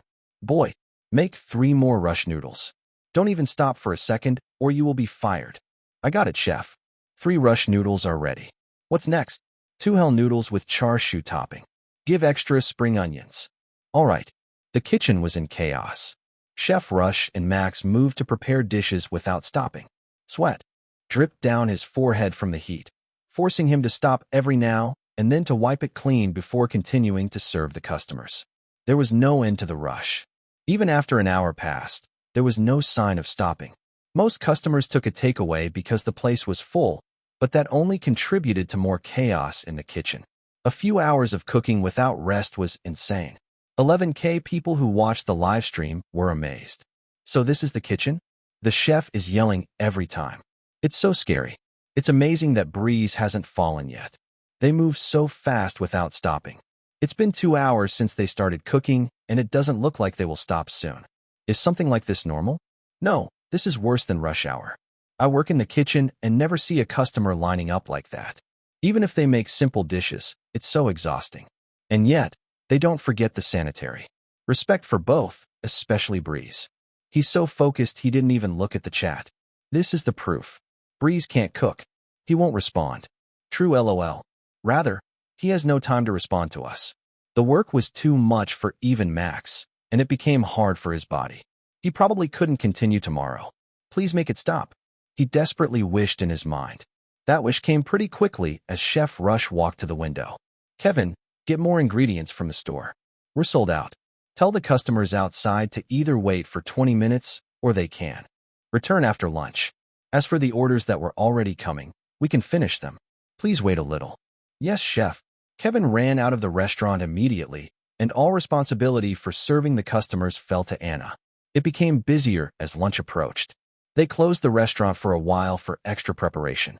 The line outside was still too long, so Chef Rush decided to stop taking new customers and tell Kevin to stop them by putting on a sign that they had sold out. Max also announced it in his live stream as he rested and got a nice cold drink. Please stop coming for today, guys. If you want to try the noodles, you can do it tomorrow. I am dead, and Chef Rush is tired. Look, he's even sweating when he usually is not. You see how hard today is. Suffering from success. So only people lining up outside will be served? Damn, I am late because I had breakfast. You actually eat breakfast first? Poor people who line up outside. They must be under a hot sun. Why is the restaurant doing nothing? Shut your trap. I am now lining up outside, and they gave us cold drinks for free. The restaurant takes care of us enough to the point they resupply to serve us. Yeah, the cold drink is nice. I am willing to line up just to try the noodles. I am salivating, dude. Thanks for the clarification, guys. Max chuckled and pulled his mask down as he looked at the camera. Yeah, Chef Rush is someone who cares about his customers a lot. While he looks scary, he's actually kind inside. He was someone who helped me from nothing until I became like this today. Good guy then. Respect to Chef Rush 07. 07 respect. That big man has a big heart 07. Sad I can't come today, but I will come tomorrow. Will there be a limit? Limit? Max hummed, I don't know. I will ask later when the restaurant closes. After saying that, he stood up and headed to a fridge to get something light to eat. There was an apple, and he ate it. Chef Rush allowed him to take anything from this particular fridge outside the kitchen. Then, He headed to the kitchen once again and helped with the last preparation. Preparing everything for lunch was hard work with a different meaning than serving customers. It required a lot of cutting and washing vegetables. Max felt like his arms would fall off if this went any longer. And yet, the suffering continued. Lunch had arrived and the restaurant opened once again. Outside, 70 hungry people were waiting for their order. Moving his arms and legs faster than before, he made their orders without making any mistakes. He could make one order as fast as Chef Rush, which was an improvement compared to the start. One dish every 2 minutes. And he had to make 5 dishes simultaneously so the customers wouldn't wait long. Speed was the key, but focus was also required. I am fast AF, boy. Damn, this looks like an action movie. Is cooking always this exaggerated? Yeah, no. Usually, the kitchen job is a bit chill, with only 1 or 2 orders coming every 10 minutes. This is hell. Hell's Kitchen. Thankfully, our Breeze isn't an idiot sandwich. True, he's a true kitchen warrior. But I am curious why he suddenly does a cook live stream like this. Maybe a change of pace? But yeah, you're right. He can always cook in his home. Why become a real chef in a restaurant? Many viewers began to wonder about Max's reason for apprenticing himself to Chef Rush and cooking in the restaurant. Some viewers began to reason with themselves and guessed it. Maybe he wanted to help Chef Rush? Like, look at the customers. Even I want to eat the noodles after seeing this stream. Promotion? Maybe that's the case. That was only partly correct. The Bamboo TV event hadn't been announced yet. It would only be posted on their official account tomorrow night. But Max couldn't answer that. He had no time to. Last order, boy. 3 hell noodles, take away. It's done, chef. I just need to plate it. After putting everything in a container, he made sure the lid wouldn't come loose and spill the packet broth inside.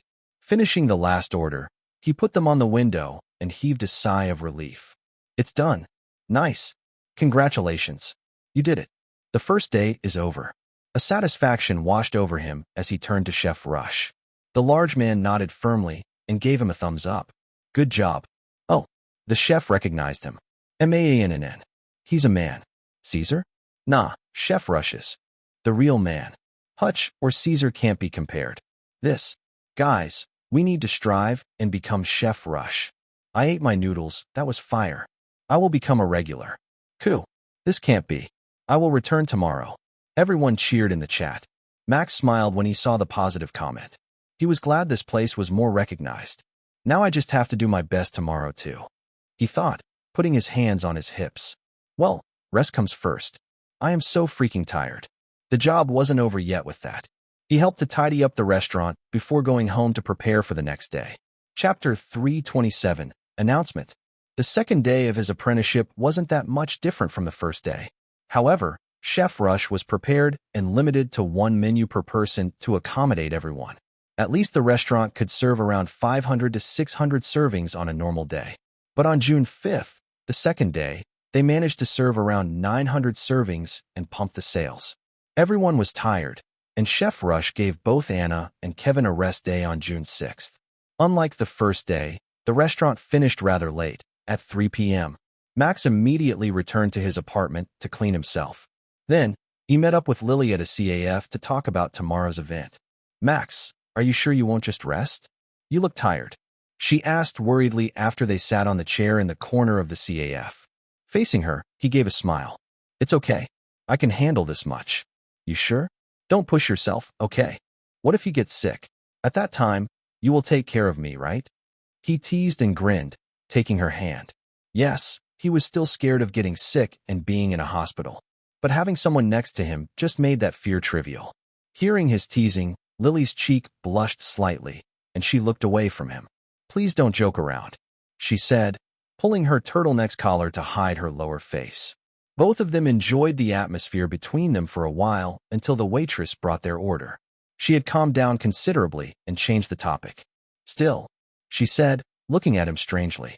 Isn't $3,000 too much for our guest's appearance fee? I mean, I am not that great of a cook. And I am not that famous, with only 3 to 4K average viewers. I think it's pretty reasonable. Max answered as he nibbled on a croissant he ordered.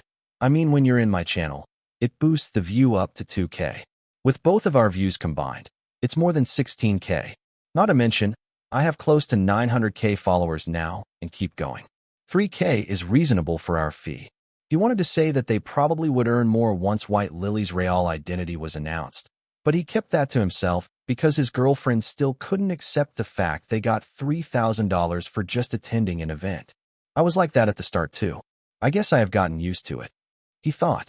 Still, I thought 3K would be nothing for her, but she looked happy about it. Maybe it was the sense of accomplishment of getting paid for her own effort.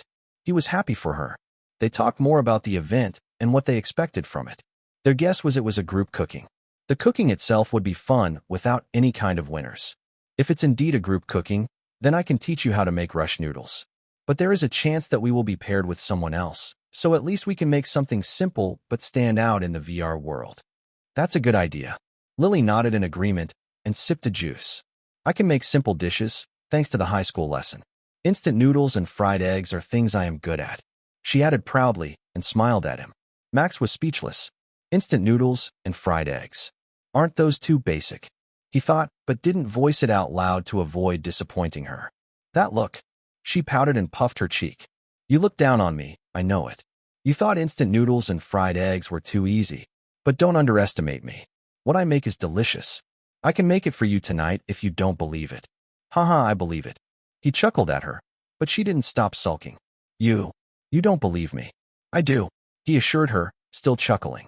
Lily threw her face away, and Max realized he was too far at teasing her. He didn't want her to be angry, so he agreed to have her cook him dinner tonight to prove her skill. Only then did she calm down and forgive him. At 5 p.m., the announcement they had been waiting for was posted on Bamboo Talent's official account. Surprise! The Cooking Talent Show has returned. We will bring the Cooking Talent Show back for this summer's talent show. Princess Peach, Knight Letitia, Lightning 912, and Tiamat 55 will participate in this time's talent show. We will also have Breeze and Lily Pixel as special guests. Anticipate their appearance tomorrow at 11 a.m. on our official channel. Attached link. Max and Lily immediately shared the post, and it blew up immediately. Cooking Talent Show? Is this what he prepared for? 2 days working in a restaurant for this? For this talent show? Breeze and Lily Pixel in a talent show. This is interesting. Yeah, this will be wholesome. Agree. I will definitely watch it. With Bamboo Talent, nice. They are pretty good. Yes, I know some talents there and have a good relationship with them, Breeze. Yeah, this is why he learned to cook under Chef Rush. Now I understand it. Will he bring that skill to the talent show? Now, we will see Breeze shout at those guys, saying they aren't good enough. I can imagine Breeze shouting, "Do it, boy," in Chef Rush's voice. I won't do that, you know. Breeze. The post was immediately filled with comments from his followers. He replied to some comments. Lily also read the comments she got, but she didn't reply to anyone. After a while, they decided to move to Max's apartment. It was time to show off her cooking skills. Didn't need to say it, but Max had no expectations. He only watched her making fried eggs with judging eyes. If it was about cooking, he would be strict with it. That was what Chef Rush had taught him in the past 2 days. When Lily was done, she gave him the simple fried egg with a proud expression. Max couldn't be more disappointed, but he tried it nonetheless. He ate a quarter of it and had to admit it. Yeah, this is a disaster. It's good. He tried his best to give her a thumbs up in appreciation. Some talents were indeed meant to be buried. This was one of them. Chapter 328, Meeting Other Crews 1. Max groggily woke up and tried to remember what happened last night. After tasting Lily's fried egg, he apparently made a slightly disgusted face, and she noticed it. With a burning competitive spirit, she began to cook many things by looking up the recipe on the internet, but that didn't work, leading him to have the worst stomach ache in history. Unable to continue being a guinea pig, he decided to stop Lily, which led her to become angry and cry. Calming her down took a long time. Only when he offered to teach her immediately did she calm down and nod. That was the true beginning of hell. Mistakes after mistakes were made. The kitchen became a mess, and he even had to restock ingredients just to help her learn how to cook. Praise to the drone delivery for 24/7 services. In the end, it took them a few hours to get a dish right. When they were done, the clock showed 2 a.m., and he had Lily to stay after he called Stone Sword. He still remembered his brother-in-law's warning right now. If you do something that she doesn't like, I will make sure you regret it. Yeah, that was scary, especially since Max knew what happened to someone who made Lily uncomfortable. Thankfully, Lily was in a happy mood and even happier when he offered her to stay. She immediately called a drone delivery to send her something from her house. Ugh! Max groaned as he struggled to wake up. He felt a weight pulling his arm and looked to the left. Lily was hugging his left arm in her black bunny onesie. Lily, he called out to his girlfriend and shook her body softly. Wake up, it's morning. We will be late if we don't prepare right now. HNN, just a bit. She snuggled closer with a sloppy expression. Momo so warm. It seemed like she muttered in her sleep and thought his arm was her bunny plushie. Max's lips curled upward, but that wouldn't do. He woke up too late, and it was now 8 a.m. I am not Momo, young lady. Get up and change your clothes. We will be returning you to your home, and log in to the VR world ASAP. You and Max? Lily asked as she slowly opened her eyes. She was still half asleep as she raised her body and looked around. Where is Momo? She looked at the arm she hugged and wondered. There is no Momo, there is only Max. He answered with a chuckle and pulled her hand away. Ah. She let out a voice that sounded disappointed. Max sighed.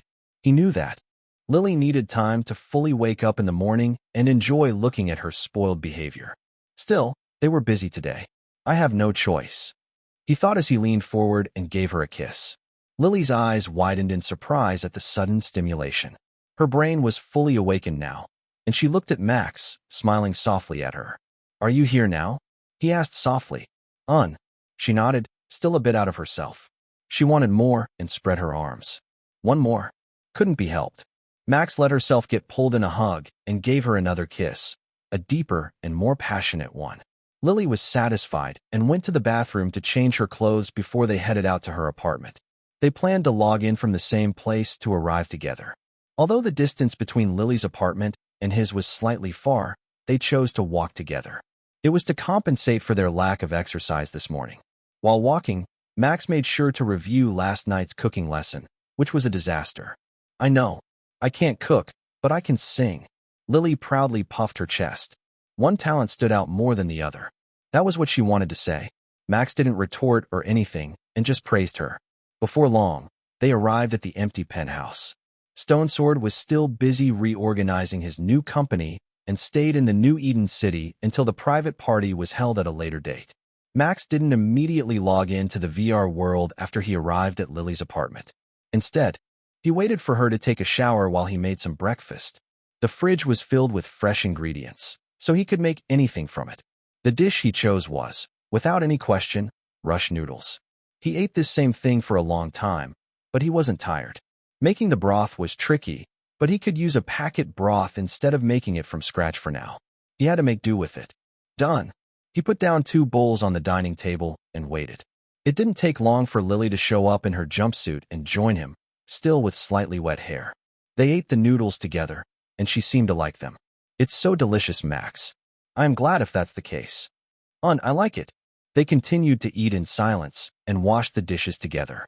If one looked at them, they might mistook them as a newlywed. No one would doubt it. The couple logged into the VR world after that. They already had the code given by Princess Peach to one of the private meeting lobby, so they went ahead and entered ahead of time. However, you're late. A pink-haired girl in ringlets wearing a dress shouted at them with her hands on her hips once they showed up. Max and Lily were speechless, and the former looked at the clock. 10:20 a.m. Pretty sure they arrived more than half an hour earlier than the promised time. But Max realized his error when Princess Peach continued. Everyone has arrived before 10 a.m. and is already preparing themselves for the set. The staff is briefing them right now. It's common sense to arrive an hour early before an event. Have you guys never learned of that? Max looked straight at Princess Peach and retorted, Yeah, I never learned something like that. I always show up 30 minutes before the promised time, which someone told me is at 11 a.m. I wonder whose princess it was that said, Come before 11 a.m. in this private room. Make sure to come before that. He imitated Princess Peach's voice, which made her blush in embarrassment while Lily giggled in amusement. Woah, so it's my fault. Yes, it's your fault. Agreed. Chapter 329, Meeting Other Crews too. Indeed, it wasn't Max's fault that he didn't know the briefing started an hour before the promised time. It was his contact's fault, meaning Princess Peach's. Both of them nodded and pinned the blame on Princess Peach. The role player looked shocked and took a step back, but she managed to maintain her persona without breaking it. Fine, that was my fault, Princess Peach said while pointing her finger at them. But that's not important. I am never wrong. We just have miscommunication. So, forget about it, and let's go to the shooting lobby. Yes, we don't want to be late. The one who was responsible for communicating threw away the responsibility and the blame with roleplay. You're right. Max agreed with her. He didn't want to hold the schedule any longer. Let's head to the shooting location. Omu, look at your message. I will send them now. With that, Princess Peach operated the hologram screen and typed something before a notification rang from Max's message. He looked at it and saw another code, which he forwarded to Lily. You get it? He asked her, eliciting a nod from his girlfriend. Then, he entered the code and entered another lobby. This lobby looked like a filming set, with all equipment ready. Many staff members walked around, setting the cooking talent show props in the middle of a mock room in the middle of the studio space. Lily appeared next to him and looked around curiously. It's like a Knight's Journey program. She commented nostalgically and smiled. That was where we first met. You're right.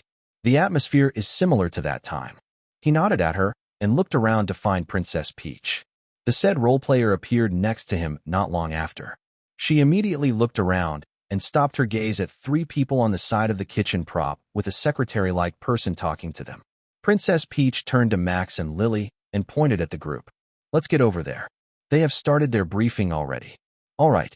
Max and Lily followed Princess Peach to the group. They walked behind the nervous princess. Putting all the blame on her might be a little bit too much. Now I feel bad. I will console and help her later if the person responsible is angry, he thought, making up his mind. Stopping a bit away from the group, everyone looked at them. The guests are finally here, the secretary-like person said, narrowing her eyes slightly. Finally, we can go into a briefing. Miss Misa, my apologies. The guests arrived late because of my miscommunication, she said while biting her lips, feeling bad about it. It's my fault for not double-checking it. I thought I had to arrive before 11 a.m. Max added with an apologetic tone. Miss Misa, the one responsible for this event, nodded at them. It's all right. Fortunately, the guests arrived 30 minutes before our program, she said, turning to Princess Peach. I hope this won't happen again in the future. Please learn from this and make sure to give our guests a detailed schedule. Turning around, Miss Misa approached both Max and Lily. She stopped before them and smiled, extending her hand. Hello, my name is Caroline Murray, and I am Bamboo Talent's third-generation manager. Thank you for accepting our offer to join our quarterly newbie talent show. Max's impression of Miss Caroline changed. He thought she was someone like Lisa, cold to everyone. But she now looked like a big sister responsible for naughty siblings her parents asked her to watch. Likewise, Max shook her hand and smiled.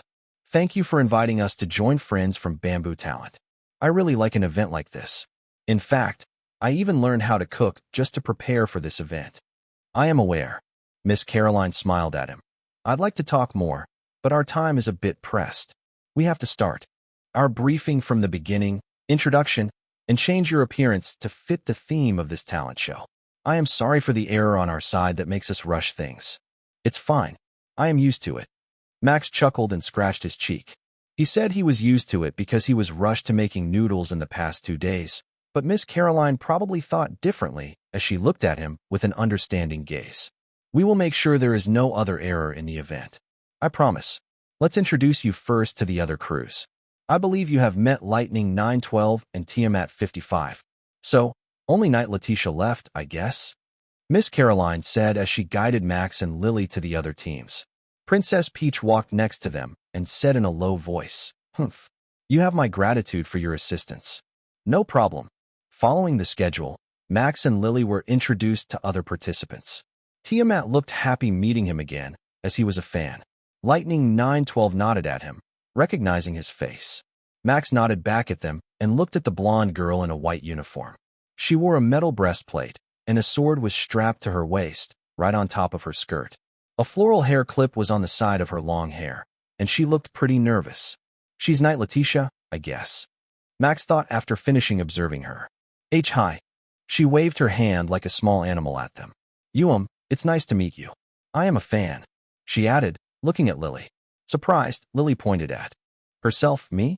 Not him, she added, pointing at Max. Yes, I watched your V-Shelter stream and thought you were really cool. Ah, you're also so beautiful. I admire you and have tried to become strong since that day. V-Shelter stream.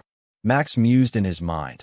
When I entered my villain arc, Lily was indeed cool at that time, although a horde of zombies killed her.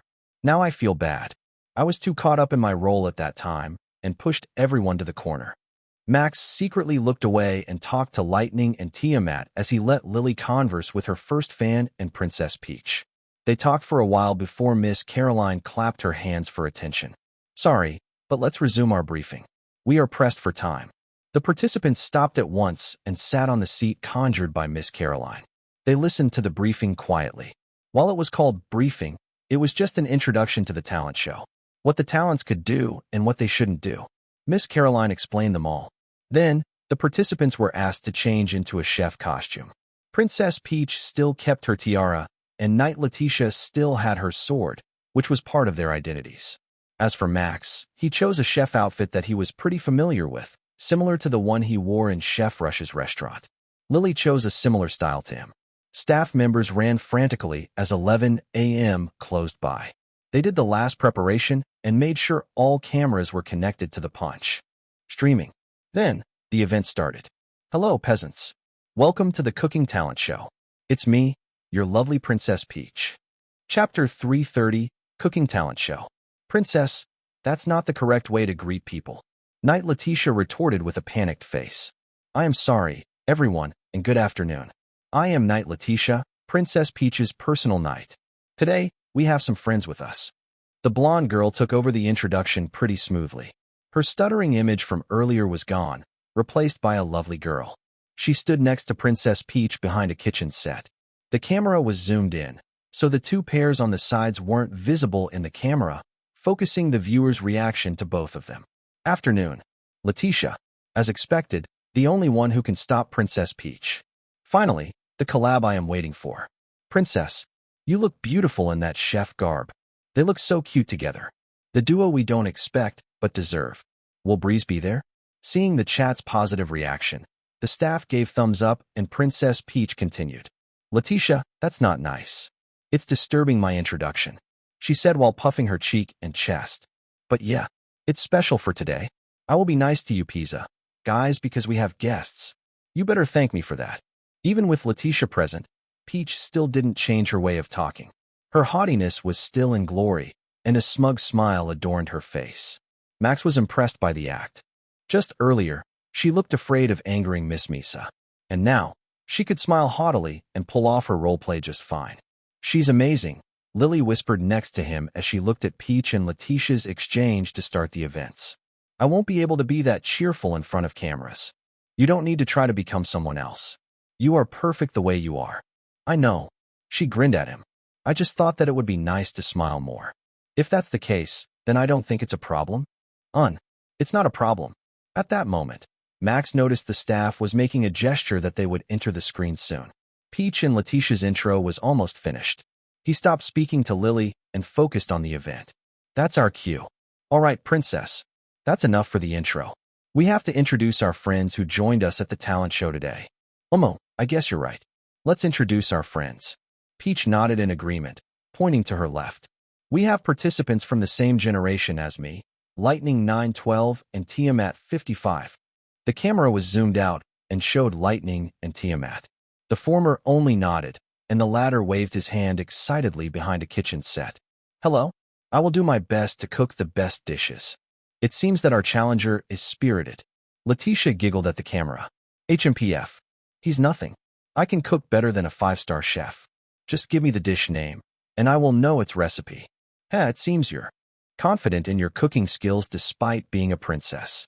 Tiamat sneered and crossed his arms. However, our judges this time are hard. One of them has a high-class palate, while the other has gone through grueling training in a restaurant to develop his taste buds. Look at them. The camera moved to show Max and Lily sitting on soft sofas. Both of them were embarrassed by Tiamat's introduction. They didn't hear about this. All they heard from Miss Misa was the introduction was left to the participants. Oh, high-class palate? Grueling training in a restaurant? It's Lily Pixel and Breeze. Their introductions are over to the top LOL. Kek, grueling training. I can't say I don't understand. So they are judges in this event. It makes sense since both are qualified for it, especially Breeze since he has gone through grueling training. What a cinema. The plot twist is something that I don't expect. Breeze, surprised face. Breeze be like, I apprenticed and slaved myself for 2 days and became a judge? Lolo, the grueling training is true. There is also an instructor called Chef Rush. I will kill that guy. Max silently swore as he looked at Tiamat, who innocently gave him a peace sign. Still, he had to maintain his professionality. He could make a joke here, but he decided to go on a flow. My name is Breeze. He nodded at the camera. As a judge, I will give my most honest opinion about their cooking. VR World has made cooking easier and won't cause me to have stomach aches, but I hope the participants can really cook edible food. So harsh. He means he has no expectations from the participants LOL. As long as it's edible, you win. What a kind judge. Lolo, it's okay as long as it's not a poison XD. Surprised face. Makes it edible. Damn, that's low-key insulting. I like it. Everyone on the set was speechless. Some staff were trying to hold back their laughter at Max's apparent mocking. According to Miss Misa, as long as he didn't publicly curse, then everything was fine. That was why he decided to spice the competition up by saying those words. It works, he thought as he glanced at Lily. It was her turn to introduce herself to the 35K viewers watching. Lily, she nodded at the camera. Please make the best dish. At least, it needs to be better than what I can make. She means as long as it doesn't upset our stomach, you have a chance to win. Max explained what Lily meant so everyone knew her cooking level, but that got him an elbow from her girlfriend. Ugh, no violence, please. I am pretty fragile. HMPF. Lily threw her face away and puffed her cheek cutely. She still hated being teased about her cooking. It seemed like her pride was hurt by it. Now you act like Princess Peach? Come on. He shrugged his shoulders. Uffed. Ha ha ha. What? How can that be similar to me? Hey, is that an insult? Letitia and Tiamat burst into laughter while Princess Peach was confused. Lightning only sighed in defeat as he took a knife to his hand. Chapter 331, Chaos-Filled Cooking Show. Please don't underestimate me, Breeze. I don't know about the others, but a cutting board with a tomato on top of it appeared as the glasses man pressed a button. He looked at it and began to cut it with skillful movement. Afterward, he put the knife down and pushed his glasses up. I have studied in a culinary school for 6 months. Saying I can't cook something edible is the same as mocking me. It seems one person is spirited, Max commented with a smirk, rubbing the rib that Lily had elbowed earlier. The pain was gone, but he had a feeling this would give a comedic purpose. It's good to be spirited, but I believe you guys haven't heard of the dish you have to make, right? I heard I can choose what kind of dish the participants have to make. Everyone nodded at his words. Miss Misa left the dish's choice to him. Rather than limiting what a content creator could do, she felt that leaving the decision to the judge would be better for achieving a genuine result. It wasn't called a reality show for nothing. What kind of dish is it? I bet Breeze will have them make noodles or something spicy. He said nothing that can upset his or Lily Pixel's stomach, so I doubt it will be something spicy. It can also be a specific dish, like fried rice or something. The viewers were curious as they waited for Max to reveal the dish the two pairs had to make. Having to decide it in a short time was hard for him. He also only had a few minutes to talk with Lily about it, and they arrived at a conclusion. Looking at each other, they nodded softly, and Lily spoke, revealing the dish they had to make.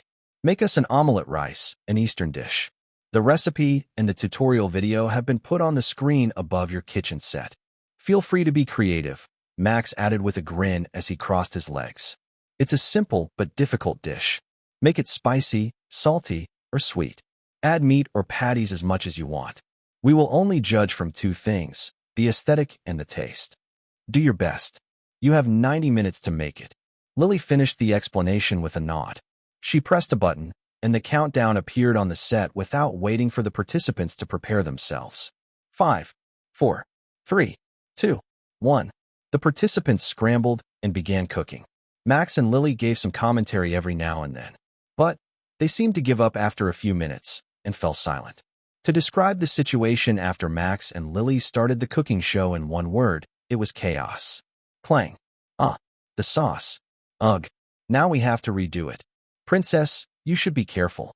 This lobby is set to be similar to the real world, except we can take out items. Heat and everything are transferred with 80% sensitivity compared to real life. Use gloves to take the pan out of the fire. Pho. I know.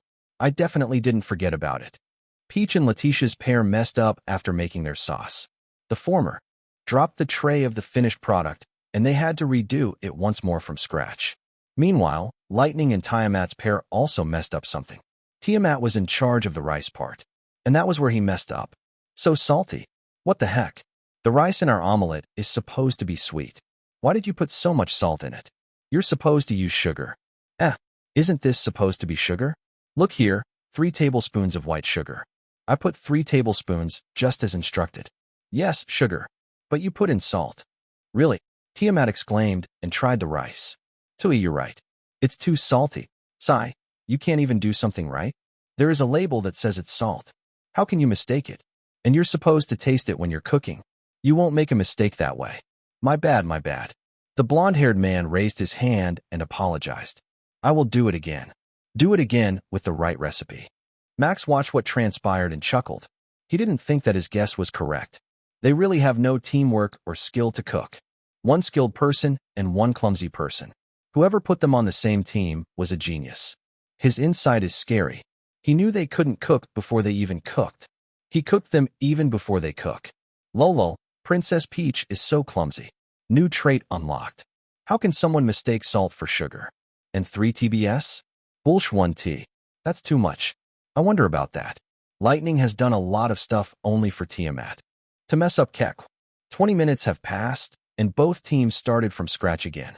They won't be able to make the egg until the last step. Yeah, the egg will be the hardest one. Breeze and Lily Pixel are demons for making this challenge. Reading the chat on the large screen, Max couldn't help but grin. The recipe and dish looked so easy, but the finishing would be hard. I said they are free to add anything. But in this case, they probably won't be able to do anything more than finish the base dish. The 2 pairs were bickering with their partners each time someone messed up. It didn't stop once or twice. Too many mistakes had happened already until Lightning shoved Tiamat away. Just crack the egg and stir it. I will finish the rice. Okay. That was the correct answer. Their work became twice as fast as before, with Lightning taking over the command. Watching that pair, Letitia also did the same thing. Princess, it's unbecoming of you to cut something with a knife. Please handle the plating and let me finish the egg. Uomu, you know your stuff? A princess shouldn't cook. HNHNN, that's right. Peach nodded many times with a smug smile. Even so, Max could feel that she felt guilty for messing up too many times. They are worse than me, Lily commented on the side with her lips curled up. She turned to Max and continued. I told you, I am a good cook. I can't deny that after seeing this. Max scratched his cheek in trouble. At least Lily didn't burn the egg, and it was actually edible, although the taste was a bit questionable, as expected from someone who wanted to have blue noodles. Before long, the 2 pairs finished their cooking. It was plating time, and both pairs did wonderfully. Princess Peach was unexpectedly good at making the food appetizing. 90 minutes had passed since the start. When the countdown ended, the bell rang loudly. Ring, ring, ring, ring. Hands in the air. Max shouted as he rose from his seat. Every person in the set raised their hands, stepping away from the kitchen set. They all had a satisfied look, except for Lightning, who thought he was still lacking. Looking at them briefly, Max nodded and continued. It's judging time. Bring the dish to our table. Chapter 332 to Bomb. Princess Peach and Tiamat brought their team's dishes to the judging table before joining their pairs. Max looked at 2 omelet dishes in front of him. He hummed as he judged their looks with Lily. The left one is Princess and Knight's team, and the right one is Lightning and Tiamat's team. He said, stroked his chin in wonder. From the plating, I think the Princess team did pretty well. The egg is still runny and covers the plate, while the Lightning team's egg has some crack on it. The former is also decorated with greenery and makes the color good. September 10th. As for the second, not appealing. May 10th. After Lily said that, Princess Peach puffed out her chest proudly and looked down on her opponents. Ho ho ho, it seems that my ability to plate is better than yours, peasants. The winner has already been decided. Right, Letitia? As you said, princess, we will win this talent show easily. Huh, don't be happy so early. Lightning looked at the princess and raised his chin. Look, that number is just a quarter of what a dish is. The most important thing is the taste. Please, Breeze, do taste ours first. All right. Max agreed to Lightning's request. There was no reason to refuse it. He looked at Lily for a second before taking a spoonful of the egg and rice that was covered in brown sauce. Putting it in his mouth, he chewed a few times and gulped. A silence was brewing. The only sound ringing in the set was him putting the spoon down and wiping his lips with a handkerchief. You can eat it, Lily. It's not poison. Lily replied and took a spoonful, munching on it with her hand hiding her lips. It's edible. Lightning looked at them in disbelief while Tiamat pumped his fists. That's a win. The blonde-haired man exclaimed happily. Not a poison equals win. That's in the bag already. This Tiamat guy is so funny. He's so optimistic that I can't find a fault. Nah, the taste is edible. It won't give them a stomachache. But what if Princess and Knight's dish can get delicious from one of them? The competition isn't over, guys. The girlies still have a chance. Go, go, girl power. I am a guy, though. But I have girl power. I think. Someone needs a mental doctor. Just as the viewers mentioned, the competition wasn't over yet. HMPF. I was the one who gave it a finishing touch. Our dish is beautiful and delicious. Princess Peach exclaimed as she pointed at Max. Try it. I believe it will take you to heaven. Letitia nodded, agreeing. I believe it's at least delicious. If you're that confident, then I will try it with a slightly higher expectation than before, Max said as he took a new spoon and looked at the dish for a second. Unlike Lightning and Tiamat's, the sauce Peach and Letitia used was red. It reminded him of ketchup, but he doubted they would use it for an omelet. The recipe clearly said Worcestershire sauce. Maybe they changed the recipe. The creativity is there, but how is the taste? His expectation was raised after knowing they didn't just blindly follow the recipe. He decided to ignore the mess they created when cooking and tried a spoonful. When it entered his mouth, his eyes widened in surprise. Oh, Peach looked at him and smirked.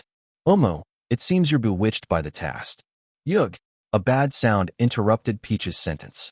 Max lurched forward and spat out what he had just eaten into a trash bag he had conjured. Tui, what is this? How can it be so spicy? He complained and looked at the pair of girls. If this is real life, then I would have the worst stomach ache I ever experienced.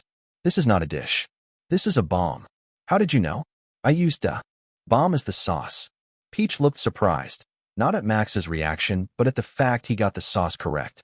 What are you thinking? Max and Letitia shouted at once, shocked by what Peach said. Da bomb. Lily asked curiously, looking at Max, who profusely wiped his lips. It's a hot sauce with over 130,000 Scoville units.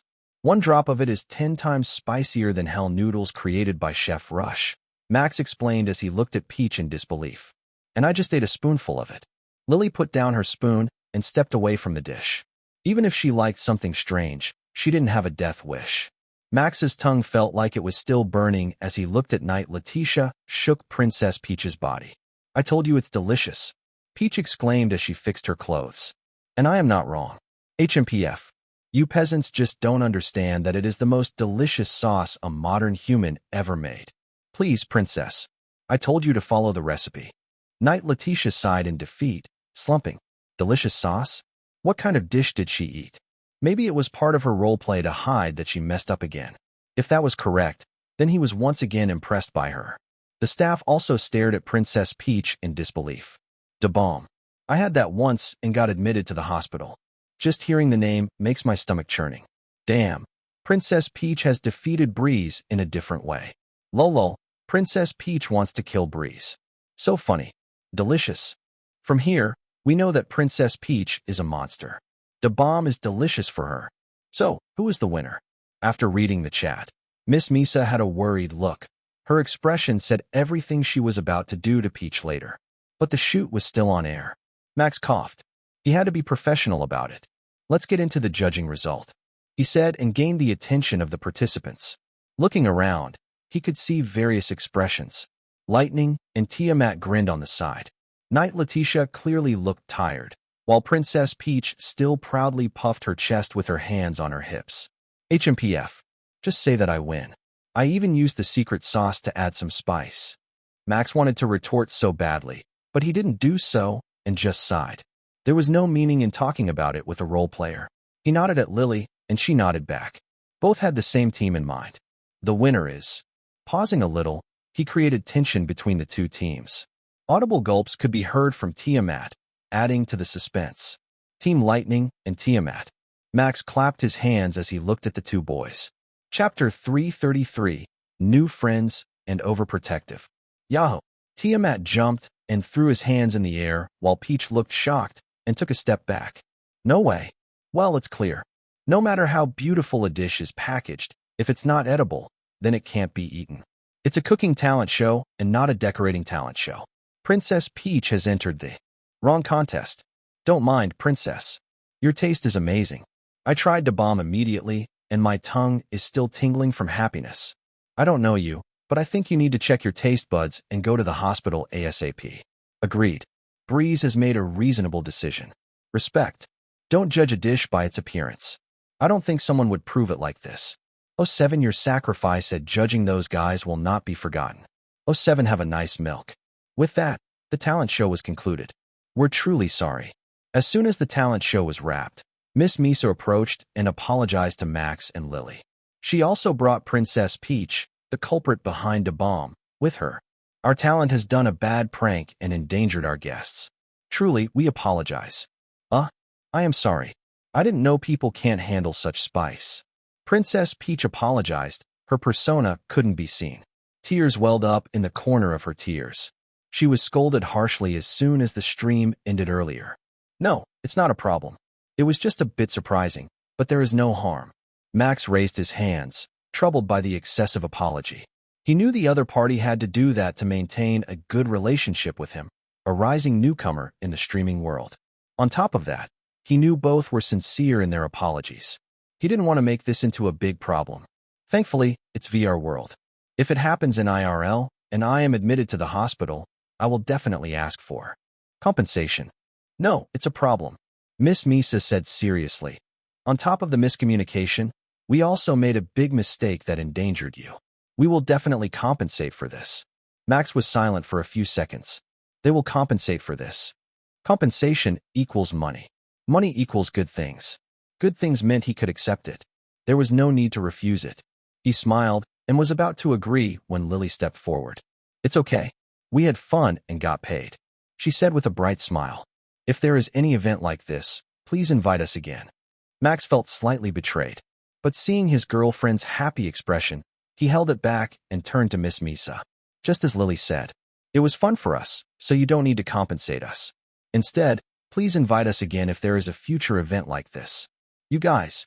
Princess Peach looked at them with sparkling eyes. She took Lily's hands and shook them greatly. I will invite you if I have a big event. It's a promise. Unpromise. Lily nodded. Can I get your contact info? I'd like to talk more with you. Me too. Let's exchange it then. Looking at the girls, Max couldn't help but smile. Well, this is also an investment for the future, I guess, he thought. At that moment, Miss Misa approached him and spoke in a low voice. I am grateful for what you said. However, it's still wrong if we don't compensate for it. Please let us include it in your pay. Is that all right? Just think of it as our goodwill. He turned to her and smiled. I have no reason to refuse if it's goodwill. I am glad that I don't have to persuade you. Miss Misa smiled at him. They had a short talk while Lily talked with Peach and Letitia, who joined after seeing the situation was settled. The three of them talked with smiles, dropping all the role-playing they did on the camera. After a while, Miss Misa was called by another staff member to wrap everything up. She left Max alone after saying that she would send the pay as soon as possible. Left alone, Max considered calling Lily and leaving. But seeing her happy face, he reconsidered it. She finally made new friends. Let's leave her alone with them for now.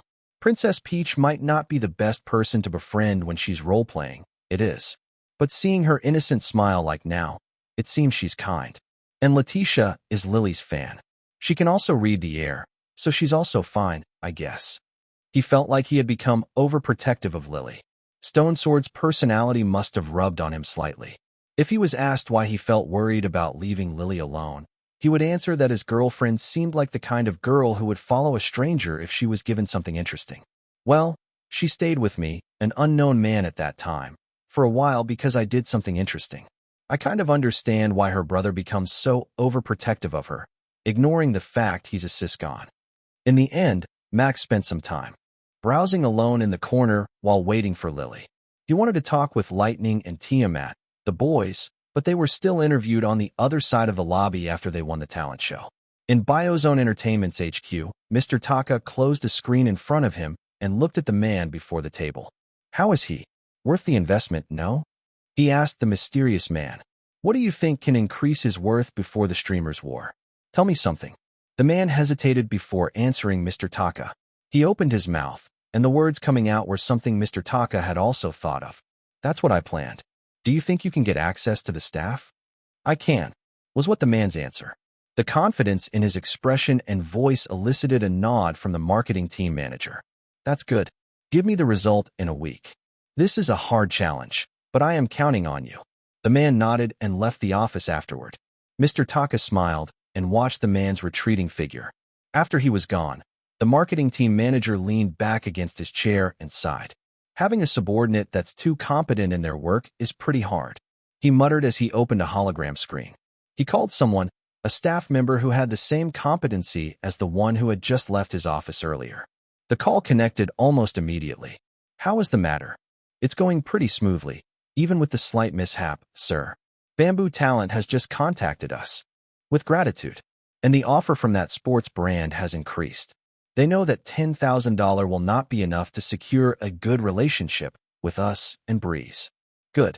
Keep pushing Breeze in the direction where he will gain more popularity, Michael.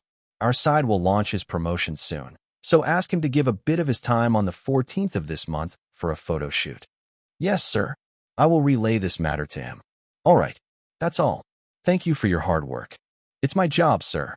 The call disconnected after that, and a small curve was formed on Mr. Taka's lips. His golden talent was growing pretty nicely. I just need to be careful and steer him in the right direction. If possible, I'd like to get Lily Pixel, but Stone Sword won't allow that. Let's do what we can do right now, to the best of our abilities. Another day passed. The marketing team was just as busy as usual. There was still no rest for them. Chapter 334, Getting Mad and Spoiled. Max was confused. As soon as he exited the lobby with Lily, his girlfriend refused to talk to him. She was always pouting and seemed to dodge him. Usually, when they sat down on the couch, she would get close and snuggle at him. However, this time, she was sitting at the end of the couch and indulged herself to perfect her new song without glancing at him. Hey, Lily, are you mad? No. All right, you're mad. Is it because I called you a bad cook in the show earlier? No. It's just your imagination. Yeah. She's mad. Max thought that she wasn't mad because she still talked to him earlier. But that was just her professionalism that kept her calm. In truth, she was mad at him because he teased her too much. Look, Lily, I am sorry, all right? I was just trying to make the show fun. It's okay. She replied shortly without looking at him. Come on. He shrugged his shoulders, unable to guess what she wanted. I'll get some drink from the CAF down below. Do you want any? Americano. All right. Max rose from the couch and walked out. At least she still cared enough to request something. Not that mad then. He decided to give her time alone and went to get some coffee. The automatic door was opened and closed as he stepped out. When Lily heard that, she peeked her head up and threw her headphones away, hands clutching on her head. Why did I do that? She muttered in a troubled tone. You. Stupid Max. This was the first time she felt embarrassed, angry, and cared about something as much as she did right now. She couldn't understand why, but she didn't want him to say something bad about her. I want him to praise me. I want him to hold me. And I don't want him to look at another girl. It sounded selfish, even from her perspective. Was being this possessive okay? She didn't think that even Farron did this to Atlas. Then, was she strange? She didn't know. But one thing was for sure.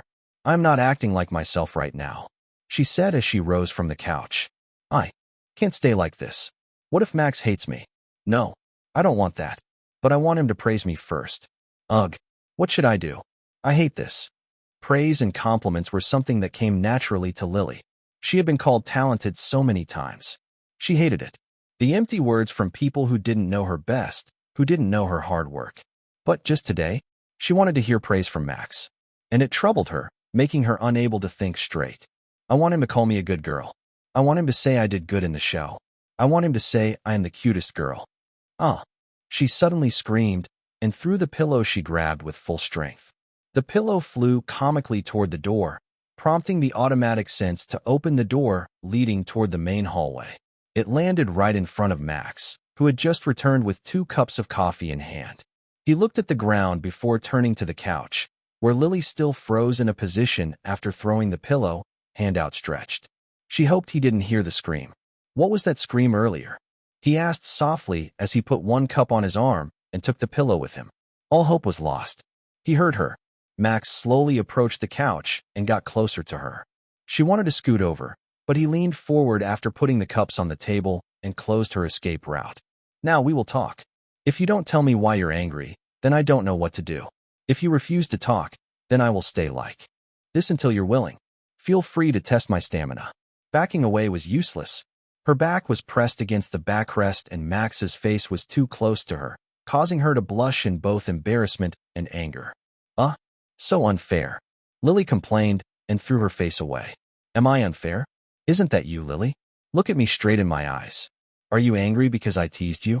If so, then I apologize. But if that's not the case, please tell me. I am not angry. She answered with a pout. You are. He retorted, sighing. He sat next to her and looked straight at her eyes, but she turned away and was about to escape. Without much choice, Max had to hold her hand and sit her down again. Please, Lily, at least tell me what I can do for you. I am dull in terms of judging myself. If you never say anything, I won't be able to understand what I did wrong. Lily could feel her defense crumble every second he leaned closer. With a small voice, she spoke. Hold me. Even she was surprised by what she said. Her face was beet red, she knew it. However, upon seeing Max's soft smile after a while, she felt like it was worth it. All right, he answered and hugged her softly, petting her. What should I do next? Tighter, she answered, letting her childish desire take over. And close your eyes. Fine. Max followed what she said and pulled her closer. He could hear her breath near his ears, and he could also feel her warmth. Listen, Lily whispered. I am a selfish girl. I don't want you to look at someone other than me. I am also dull and can't be honest. I hesitated a lot. I was angry when you said I wasn't a good cook. I was angry when you made fun of me. But I am also happy. I want you to praise me. Care for me. Can you praise me? Of course. Max answered and realized his mistake. I also want to do that. He thought she hated being praised. When he listened to her in the past, she said she hated being praised. But now, she wanted to be praised. Let's shower her with enough praise from now on. Stroking her hair gently, he whispered into her ears. You did great, Lily. You worked so hard. I know you did. You said you were selfish? For me, you're not selfish at all. Please be more selfish in front of me and tell me what you want. I am your boyfriend. You can trust and depend on me. Even if everyone hates what you do, I will always be by your side. And look, you're the loveliest girl in the world for me. You have done many great things.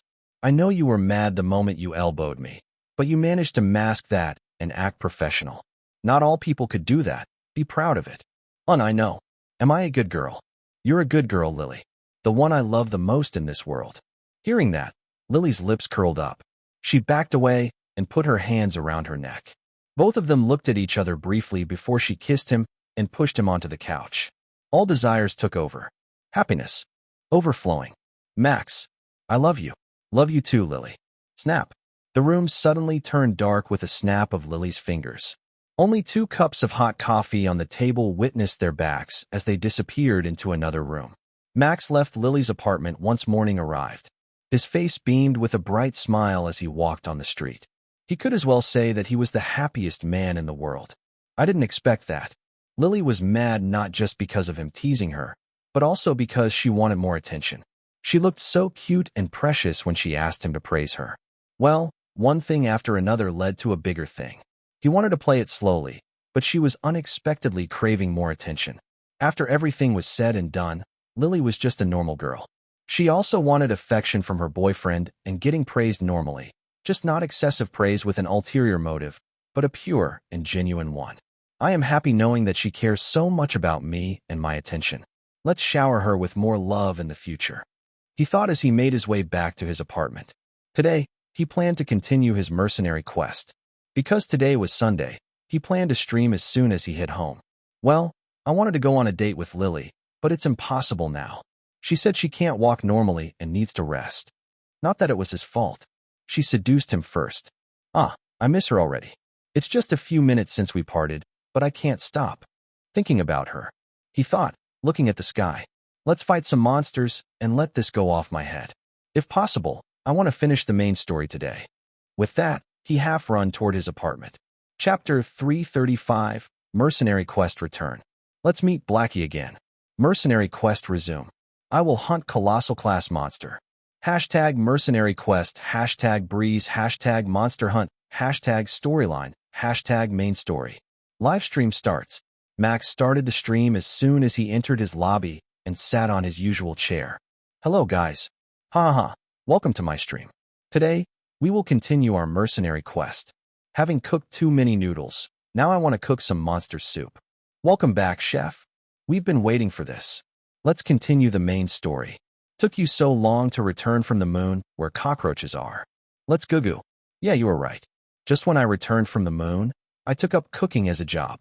But now I have returned to hunt a colossal class monster. He laughed merrily. Now then, let's get into the game. After saying that, Max pulled out the game screen and logged in. His vision changed almost immediately, and he stood in a ranch where he last logged out. A large cat-like monster, Catlapu, was sitting next to him with its tail moved around. His body was covered in the armor. The weight of the greatsword could be felt on his back. Blackie, he exclaimed, spread his arms, and began to stroke his fur. Meow prrr. Blackie purred and snuggled close to him. Ha, did you miss me? There. He continued stroking Blackie in a good mood. The viewers didn't miss the overly happy display he showed them and began to speculate. Hey, didn't he look so different from yesterday? Now that you mention it, he's so cheerful today, even though he ate the bomb yesterday. Strange. Something is fishy. My bad. I just returned from harbor and hadn't taken a shower yet. That's why it smelled fishy. That's not it, dumb 4SS. It's fishy as if something happened to Breeze. Hey, I am just saying, but they did it, right? Totally. He did it. I will fetch my voodoo doll from the trash real quick. Don't wait for me. Let me fetch the hair I took from the restaurant. I believe it's Breeze's. So gross, lol. Max was sweating when he read the chat. How the heck? Are those guys able to read minds? Scary. Viewers are scary. At that moment, heavy footsteps rang from the distance. Max turned around and saw the grumpy old man walking toward him. TSK, take this. The old man threw a whistle to him, which he caught easily. Tie a fur of your Catlapu in the hole of that whistle. If you blow it, your tamed monster will come running immediately. And because you're a fool, I will tell you this. It won't work if you're too far from the monster. Thank you, Max said as he did what Old Man Rig told him. He plucked one fur from Blackie and tied it to the hole at the end of the whistle. Done. You're a fast fool. Now move it. Get out of my ranch quickly. Rent for space is 1,000 gills a week. Don't forget to bring money next week for your Catlapu. I have to pay, Max asked in surprise. Obviously, lol.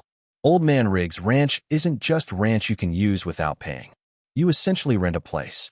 1k gills is pretty cheap. Yeah, cheap. Just hunt 2 monsters and you can pay it. Just accept it. Your title has evolved to Young Fool. If you pay, you will be called Young Boy, the 3rd highest title known from Old Man Rig. I can't deny that. He shrugged his shoulders and looked at Old Man Rig. I will return next week. Good. Leave your pet to me. If you want to take him somewhere, just tell the station guy. They will contact me and take your mount. All right. Thank you, old man. Quickly get out of my ranch. I will, don't rush me. After getting rushed and pushed by the grumpy old man, Max exited the ranch. As soon as he did that, he saw a lump of light waiting for him. Let's see the next mission, shall we? He approached the light and let it guide him. It moved toward the station, just like usual. The ranch was close to the entrance, so reaching his next mission giver was easy. And when he saw the question mark on top of that person, his expression immediately soured. Yikes, I have to hear his yapping again. Why does the mission giver always Jamal the Yapper? Lol, Jamal the Yapper. Quite a fitting name for Jamal. I will call him that from now on. Yapper. Skill. Yapping for more than an hour and attacking mentally. Damage. Great. Danger. High danger. Good luck. I will mute the stream for a while. Oh. When Jamal saw Max getting close, he raised his voice and waved his hand. Newbie, come here. I just heard some interesting news when you're gone from the Tromax extermination squad. Oh, Max asked curiously, as it seemed like Jamal had no intention of yapping this time around. What is it? He continued, stopping in front of the energetic mercenary. Listen and don't be surprised. Jamal lowered his voice and turned serious. It seems they have found a trace of a medium-class monster leaving Misty Forest and heading to Flora Hill. Based on the track, they guessed it's either Marauder or Grandmoo. Marauder or Grandmoo. Max repeated what the mercenary had said. Yeah, both of them span more than 10-meter long and 5-meter big. It's different from small-class monsters. Jamal nodded and continued. Marauder is fine. This monster will stay in one area and eat small-class monsters as food. The problem is Grandmoo. Pausing briefly, Jamal created tension in the air. His eyes narrowed as if he remembered something bad. Grandmoo's size can exceed 20 meters depending on their age. It would continue to eat grass as it kept moving without stopping. Based on the track found by the extermination squad, this monster headed straight to Flora Hill. That same direction would lead them to one of our important railways. Hearing that, Max immediately understood where the problem was.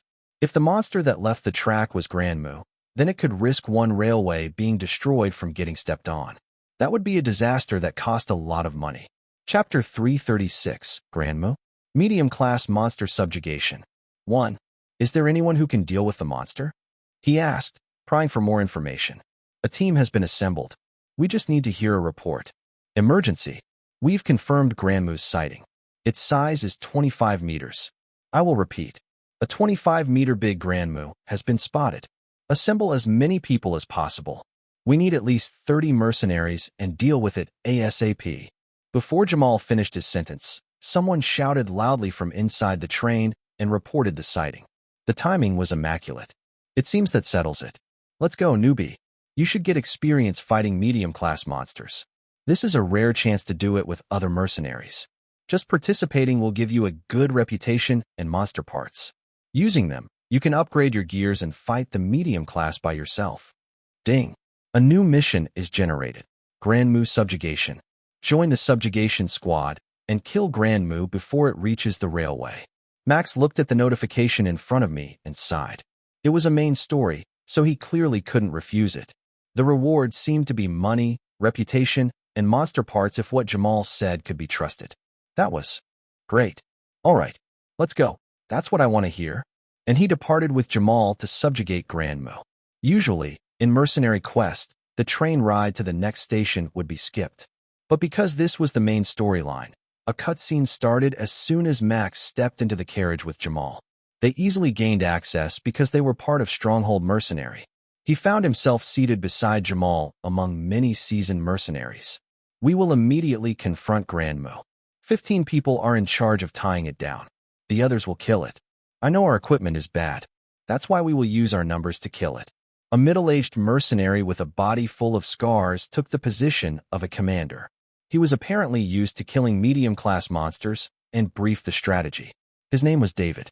All participants will be given a part of the monster to create weapons or armor. Choose wisely. The biggest contributor will be given the chance to choose first. In short, if Max wanted to get the monster part he wanted, he had to make the biggest contribution. He had to either deliver the last kill or weaken the monster.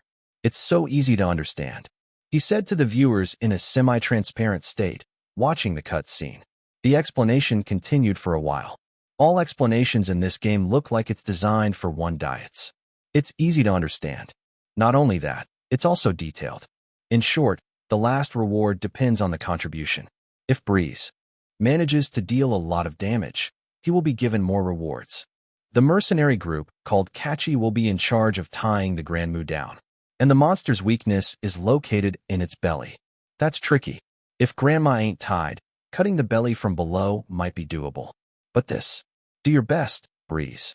This mission is actually a sure success. As long as he hits the monster once and doesn't die, it's a win.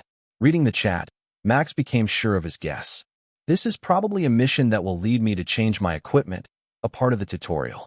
After that, I will have enough of a reputation to take higher quest from the board. Unlike Stranded Mech, Mercenary Quest had a better system. Everything was thought of delicately, a proper game with a long storyline and freedom. This is fun. Before long, the train stopped with a bell sound. Max regained control of his body and looked out of the window. It didn't stop at a station, but in the middle of a railway. Let's go. David's voice boomed inside the carriage he was in. The door was pried open, and mercenaries ran out. Hi-ha. Ha-ha-ha. I'll take the win. I won't let you. Ketchy will tie it easily. We are biggest contributor, baby. No one is faster than me. I am the wind. I am flying. Hi-ha-ha. A hill filled with greenery and flowers could be seen in the distance. And beyond that hill, a large head resembling a bull with thick fur peeked through. Max could see two massive horns jutting out, almost reaching the sky. A heavy step caused the ground to tremble. The head that was hidden by the hill earlier appeared, and its back, which was filled with rock, could also be seen. His eyes widened slightly. That's Grandma, the monster we need to take care of. That's big, I know. Bigger than mine. 25 is just massive. I bet yours is only 5 centimeters. But dirty talk aside, Grandma indeed looks unreasonable from our eyes. Welcome to Mercenary Quest. You've graduated from being a small dick to a real adult. Adult have adult enemies to fight. Good luck, mercenary. You've stepped into the adulthood stairs. Fuck. Max could only say that before he felt a hand on his shoulder. Come on, newbie. We won't get enough contributions if we don't hurry. Jamal jumped off the train while holding 2 large daggers in his hands. He had a childish smile on his face as he began to run at a speed impossible for a normal human to achieve. While the man was a master at yapping, apparently, he was also a master at work. No wonder he called Max a newbie. Could Jamal be a strong mercenary? He asked uncertainty. No normal mercenary can enter Stronghold Mercenary. We will not spoil it. Jamal the Yapper is great. That's what you need to know. Good thing you understand that already. Now, you need to join them. They have almost reached the hill already. You're right. I can't stay here. Max jumped off the train and ran toward the Grandma. The monster was still walking. It didn't seem to notice 30 humans running toward it, or it just didn't care. From the look of it, Grandma just focused on marching forward like a train. What was the reason? Why was it only marching forward? Suddenly, Max was curious about the monster's lore. He would read about it later. That first rank in contribution belongs to me. He shouted excitedly and got his greatsword ready. Hi-ha. I think Breeze has gone crazy. Yeah, he got infected by hi-ha illness. It happens quite a lot with Mercenary Quest player. Their brain has been infected. Hi-ha. Hi-ha. Hi-ha. For a while, hi-ha filled the chat. Chapter 337 Grandma. Medium-class monster subjugation. 2. The other mercenaries had reached the monster first. Catchy mercenary group took out a harpoon tied to a sturdy rope and began to attack Grandma, trying to tackle it down. Sharp harpoons dug into the monster's flesh, eliciting sharp screams from it. Red blood was drawn, and the sturdy rope was dyed by its color. Pull. 15 strong mercenaries pulled the rope at once to topple the giant monster. 2 people were in charge of its hind legs, and they moved skillfully. Their experiences had taught them how to stop Grandma and tackle it. Boom. The monster fell on its belly with a loud sound. The ground shook from its sheer weight. Cracks formed around where the monster got tackled, but all mercenaries could hold their ground and pull the ropes with all their strength to keep Grandma in its place. All this happened while Max was running toward the monster, just reaching the flowery hill. He was able to watch everything and was in awe. Attack! David shouted as he raised his great sword in the air. Goddamn, they are awesome, he exclaimed as he slid down the hill with the other attackers. They are so efficient. It reminded me of a military squad. No, even the military won't be able to take down such a big monster with just a rope tied to a harpoon. Superhuman mercenaries. They are so scary when they work together. But guys, imagine this. Caesar can do this alone. Heck, he will punch Grandma to the sky without any problem. Yeah, that's so absurd. I don't care about Caesar's power right now. Some mercenaries have reached Grandma. I have to hurry, Max said as he increased his speed. Jamal was right in front of him, and he passed the yapper. The monster was struggling to get loose, causing the mercenary to back away slightly. But with another strong pull from 15 mercenaries from Catchy, it calmed down once again, giving them a chance to attack. Max used this chance to jump on top of Grandma and began to hack its neck. Swoosh. The greatsword cut the air and bounced against the monster's fur. The force from the bounce caused Max to lose balance for a second before he recovered it. His eyes widened in surprise. What the? I can't cut it, he exclaimed and tried to cut it again, but his sword bounced again. Why? Your sword is too dull. If you can't slash it, then punch it. Nah. With this, you're unable to choose the reward LOL. Lolo. Cling clang cling clang. Try to hit another place, LOL. Sword stup. Don't torment me any further. I can't cut it. I can't. The chat wasn't helpful at all, but at least there was one comment that made sense. Max decided to move from the next area to the back area, where it was filled with rock. He raised his great sword and stabbed it down, intending to pierce its thick fur. However, no matter how much force he exerted, the sword refused to budge. It only drew a bit of blood and stopped a few centimeters on the surface. The fur was too thick. The large sword with rarity one was unable to pierce it. Damn it. Am I supposed to just stab it like this and hope for the best? Max asked as he looked around. Some mercenaries did exactly like what he did and were unable to pierce the fur either. However, they looked determined and twisted their swords, trying their best to wound Grandmo. What's up, newbie? Your sword isn't good enough. At that moment, Jamal appeared next to him while holding two bloody daggers. Max looked at the weapons for a second before looking at his face. Yeah, no way you hurt Grandmu with a steel sword. Wait a second, let me help you a bit. After saying that, the yapper jumped toward the next area and made a cross slash. The daggers turned into a blur, and blood spurted into the air. Hey! Chunk of flesh was sent flying. A nasty gnash was left in a diamond shape in front of Jamal. How about this, newbie? You can hurt the monster here and get some contribution. I don't know if this is enough, but I will be off now. No one can kill this monster without me, huh? Jamal ran toward the back while dragging his daggers, injuring the monster as he ran. Max only watched with a dropped jaw. He still couldn't process what happened. Hey, is Jamal really strong? Yes, I told you. Stronghold Mercenary won't accept any members that don't reach a certain qualification. Everyone in Stronghold Mercenary is strong. Wait, strong is just an understatement. They are 1/10 of Caesar. The fact Stronghold Mercenary is the only one successful in hunting Colossal Class Monster with just one mercenary troop show how strong they are. Don't underestimate your corp, Breeze. They are full of strong monster. Yeah, I can see that now. At first, he didn't know how strong Jamal was. But after seeing this, he wouldn't underestimate the yapper. That energetic guy who called him a newbie was a monster. Well, he has made an opening for me. Let's dig in and kill the monster. The only obstacle from injuring Grandmu was its thick and strong fur. Max's blade could tear the flesh without any problem without the fur. He dug into its neck in search of the nerves and blood vessels. He and other mercenaries began to attack the place that Jamal had opened for them. They hacked and slashed, eliciting a scream full of pain from Grandmu. It trashed around and attempted to throw them off, but was unable to. When Max severed the large blood vessel that he found around its neck, a large amount of blood began to gush indefinitely. He was forced to jump away before he was drowned in the chunk he created. Run! Someone has cut its artery.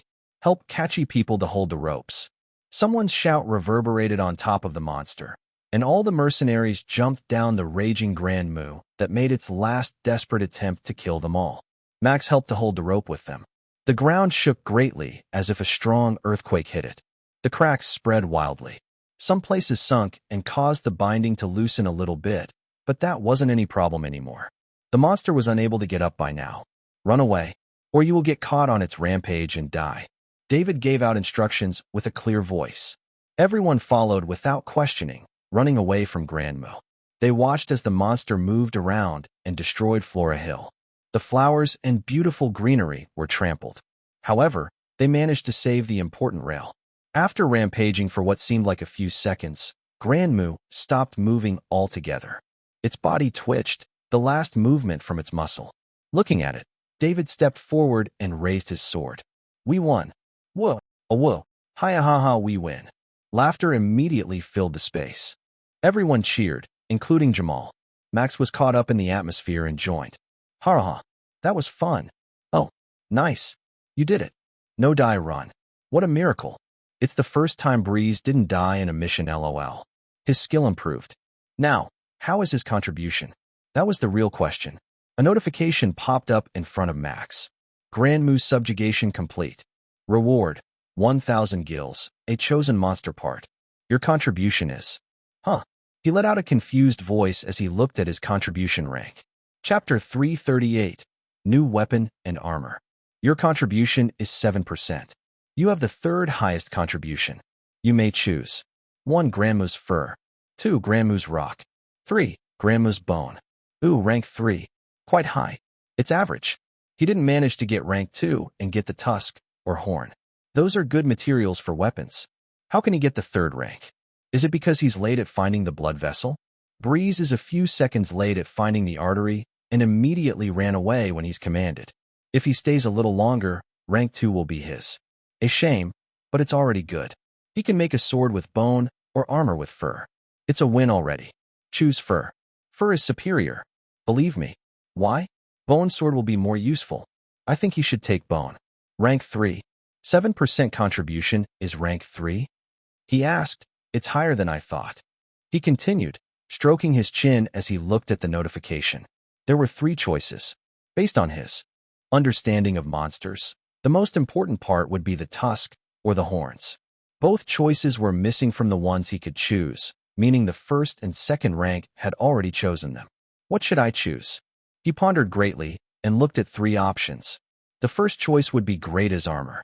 The second was something he didn't know what to use for. And the third, maybe it could become a bone sword? While it will increase my attack power because of its material, I don't think bone sword will have good durability. It will definitely be lower than the tusk or the horn, so it's not that worth it.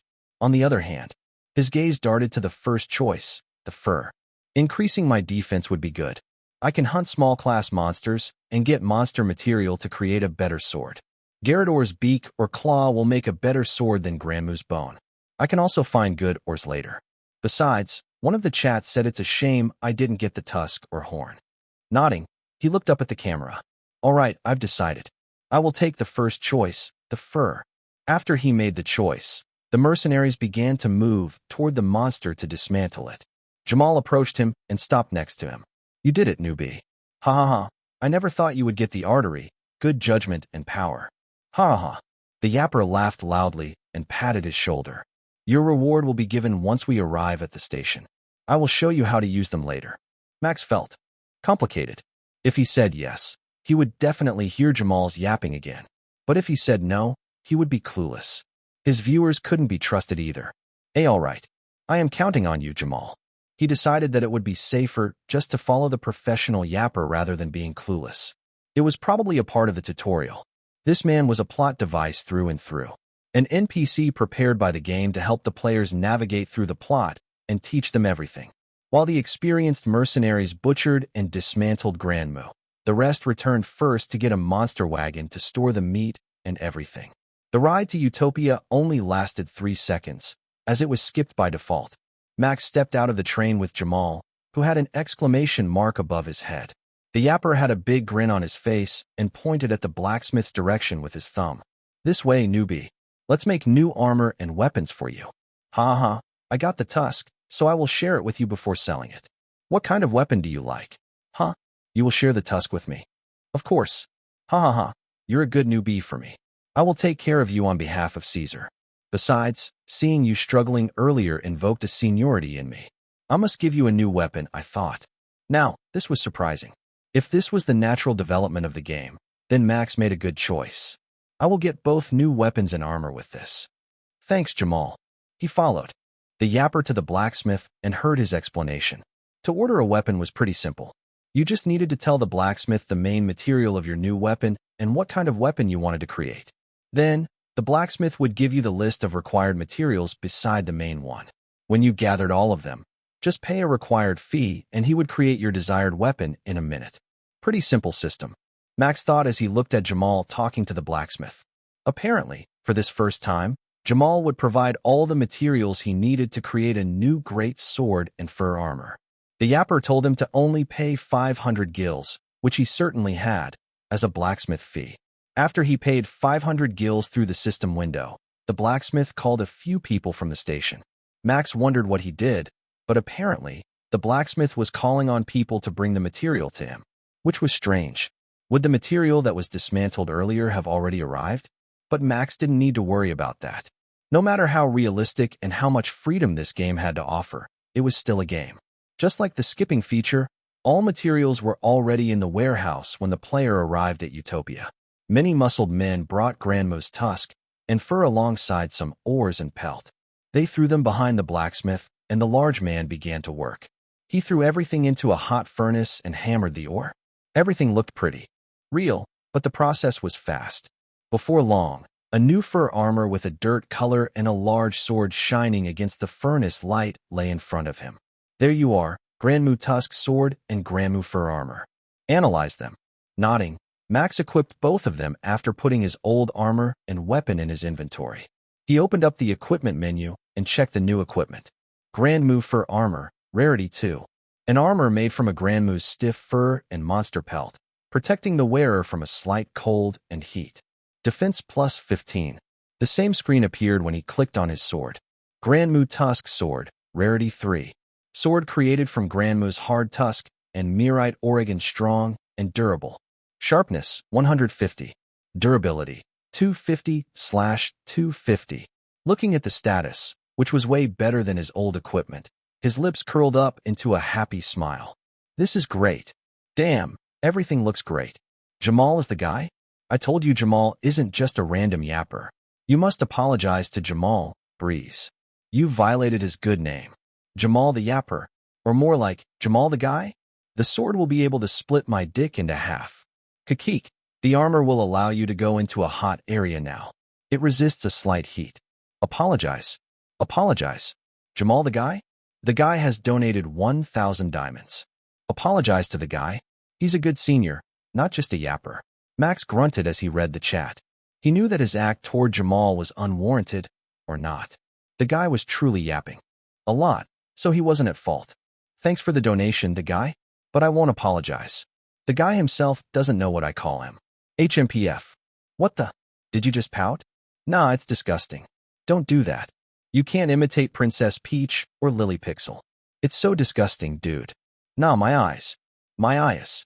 How dare you violate my eyes? Lovely Otter has donated 500 diamonds. I am sorry, Breeze, but this donation is for you to never do that again. Freaking Noob has donated 1,000 diamonds.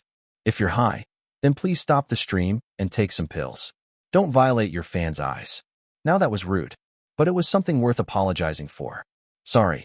Chapter 339, Butcher's Mission. After getting his weapon and armor, Max walked around the station to find the next mission. Jamal disappeared somewhere after saying he heard a beauty in the need, which was a bit absurd. That was why he was a bit in a bind. I can't find the guiding light. The clue to the next main storyline. The lump of light that would lead him to the next mission giver. Somehow, he wasn't able to find it this time. Not only that, even when he walked around the station, he was unable to find someone with a question mark above their head. Should I follow where Jamal went? Maybe it's that way. This is troubling. He hummed and stopped in the middle of the station, looking around. Where should I go next? What's the matter? Kakik. He's unable to find the clue to the next mission. This is the most troublesome part of this game. You don't know anything when the yapper leaves you. Guide will help you a lot at times like this, but why don't you explore more? Explore more? I walked around this station and found nothing. What's there to explore? Where to? Max asked the chat as he read their suggestion. Most of them were silly suggestions, but some made sense, and he decided to pry more. He was half given up on finding the clue himself after finishing his round in this station. If only there was a map with some marks as a guide. He thought as he read the chat again. Outside. I mean, it exists. I am surprised you can be dumb sometimes. My man, the map isn't just limited to the station.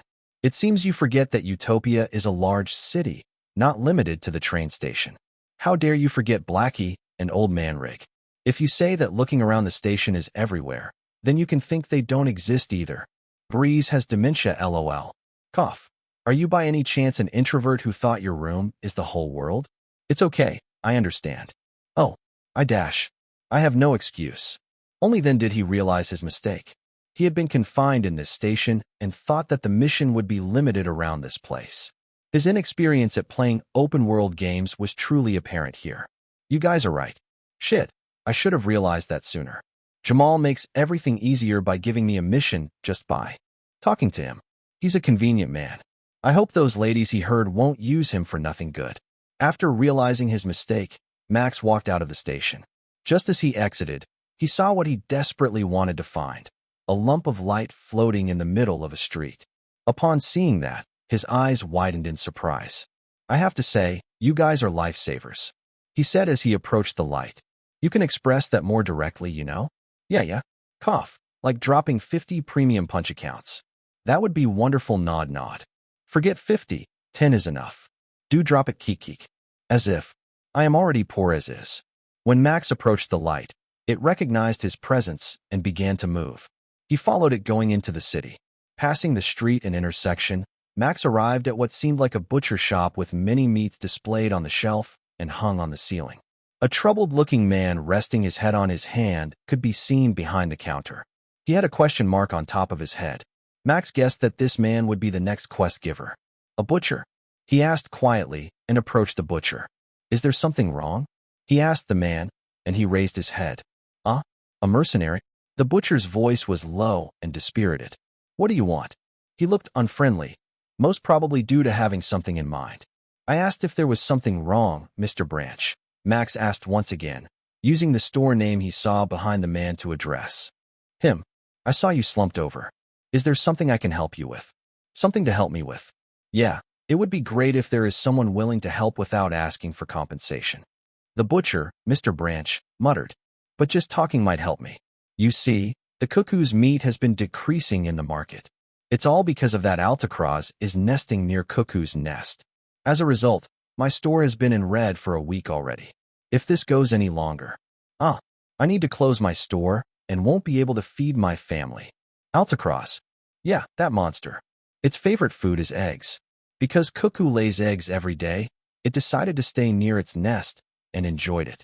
If this goes any longer, the cuckoo's population near Utopia will decrease. Mercenaries won't look at it before it becomes a problem. But I know, sooner or later. Mr. Branch paused for a little before raising his head. Now that I see your weapon, it seems you're quite a strong mercenary. Say, are you willing to slay Altacross for me? I can't promise you a lot of reward except for the monster's material and a bit of money. I ask this not for me, but for all people in Utopia who love Cuckoo. It sounded like a main mission. The mark above the butcher's head was also gold, meaning he had to finish this to continue the main story. Max nodded. I can help. Ding. A new mission is generated. Altacross hunting. Altacross has made its appearance around Utopia Cuckoo's nest. Mercenaries haven't helped yet because the situation isn't urgent. However, if this situation is ignored, Cuckoo's population will decrease. Chase Altacross away or kill it to prevent the disaster. Oh, thank you, good mercenary. Mr. Branch beamed with a smile as he shook Max's hands. After a while, he pulled away and gave Max a direction. Altacross has been sighted near the west area. Just exit the west gate and go toward the first mountain you see. There, you will find Cuckoo. I believe the monster is hiding in the forest around that area. Please, I beg you, please chase it away. All right, just leave it to me. Max walked away. The quest was pretty straightforward and pretty easy. It would be perfect to test his new sword and armor. The first mountain in the west, huh? He muttered as he looked at the west gate. It could be found easily because the gate had a large W written on top. I guess I have to stop by Old Man Rig to get Blackie. It will be our first hunt together. Chapter 340, Altacross Hunting 1. Blackie. Oh, hunting with Mount sounds fun. Good luck. I miss Blackie. Cute Blackie. Cat Lover has donated 500 diamonds. You better not injure Blackie. I warn you. God of Cat is watching. Thank you for the 500. I don't know anything about hunting with a mount yet, so I can't say I won't injure him. But trust me, I will not use Blackie as bait. Max reassured the viewers as he entered Old Man Rig's stable. He quickly found the old man sitting in a box near the entrance, just as he found the grumpy man the first time. Good afternoon, Mr. Rig. Max greeted the old man with a refreshing smile. He knew that something like this worked with NPC, especially a grumpy man like Rig. The old man huffed and turned to him. What do you need, young fool? Are you here to take your pet for a walk? His response was swift and experienced, as if anyone who visited him had asked the same question. That's right. I have a mission to hunt alticrows near Cuckoo's nest in the west. It seems the monster is disturbing the ecosystem. I need Blackie to reach the place faster. I have heard that. Old Man Rig jumped off his wooden box and turned around. Wait here. I will get your pet. Max watched as the old man walked inside without asking extra questions. He stood there, waiting for the old man that returned with Blackie in less than a minute. Nya. Upon seeing him, Blackie jumped and rushed forward. It nuzzled its nose against his face as its 3 tails moved around happily behind. Ha ha ha. Did you miss me, Blackie? It's just a few hours since I left you. Meow. The Catlapu acted really spoiled and kept rubbing its cheek against him, seemingly comfortable with his presence. Was it instinct or something? He didn't know. But he appreciated the soft fur. KH. Don't just stand around in my entrance, young fool. Go. You have a monster to hunt. And you, pet. Get down. Old Man Rig disturbed their bonding with a hoarse voice. Blackie stopped at once and lowered its body after hearing the old man's command, as if gesturing for Max to get up. Meow. Please don't rush me, Mr. Rig. I want to enjoy this a little. Max sighed in defeat as he walked next to Blackie.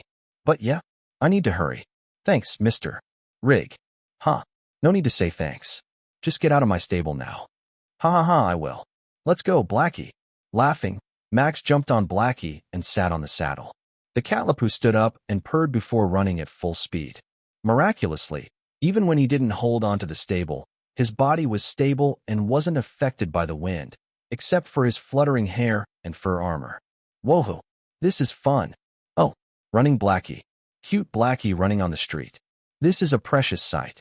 No, I want to ride Blackie too. Breeze seems to enjoy the breeze a lot. Pun intended. Damn, solo action? He's wild. Ignoring the chat, Max commanded Blackie to go to the west gate. Commanding Blackie was pretty easy. Go left.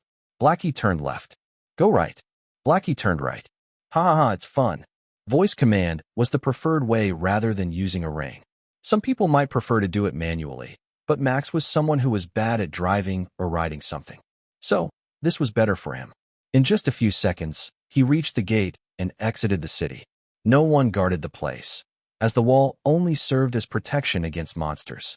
An exceptional scenery lay as soon as he stepped out of the gate. The wind felt great on his face, and the feeling of moving at high speed pumped his adrenaline. Taking a quick look at his surroundings, Max was able to see the mountain that Mr. Branch talked about. He patted Blackie and commanded it. Go to that mountain. Full speed ahead. Meow. Listening to his command, Blackie increased its speed. It went at full speed, twice as fast as when it was inside the city. The scenery became a blur. Before Max realized it, he was already close to the mountain, arriving at the base just before the forest. He blinked a few times, confused. Is that a skip feature too? He asked himself. Naya. Blackie's voice pulled him out of his thoughts, and he noticed the chat went as usual. Surprised by the mount skip? First-timer Kikik. Mayo. He looked confused. At least he arrived without us having to watch a boring travel. True. Let's get alticrows quickly and save Cuckoo's population. Talking about Cuckoo, look to his left. Max immediately looked to the left as he read the last chat. Inside the forest, he could see a large white shadow moving at a fast speed. It was a blur, but he managed to see its general shape when it passed an area sparse of trees. A large chicken? He exclaimed, unable to contain his surprise. Cuckoo is a meter-large chicken. That was why they could lay eggs every day, and their meat was valuable. If the chicken population around a large city decreased because of a monster, that would be a disaster for everyday life.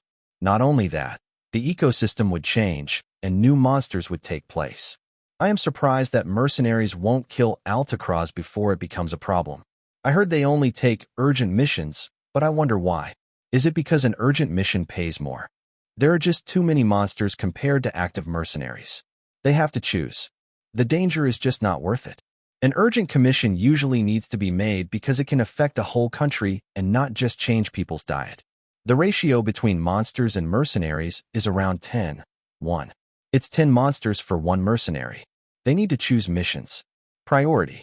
Urgent commissions and missions usually have a higher degree of danger. They also do so to prevent the birth of another colossal class monster. They are just lazy and afraid to get injured lol. The chat's explanation made sense, eliciting a nod from Max. That satisfied him, but he still wanted to find a library or book that could explain this world's lore. The more he learned about it, the more interesting it became. Chapter 341, Altacraw's Hunting 2. Max headed inside the forest to find the cuckoo's nest. He left Blackie to stand by outside the forest. If he needed the Catlapu, he could call it using the whistle he got from Old Man Rig. He followed the animal trail he found in the hope he would end up at the next at the end of it. This forest is too sparse. Is it because the tree is so big?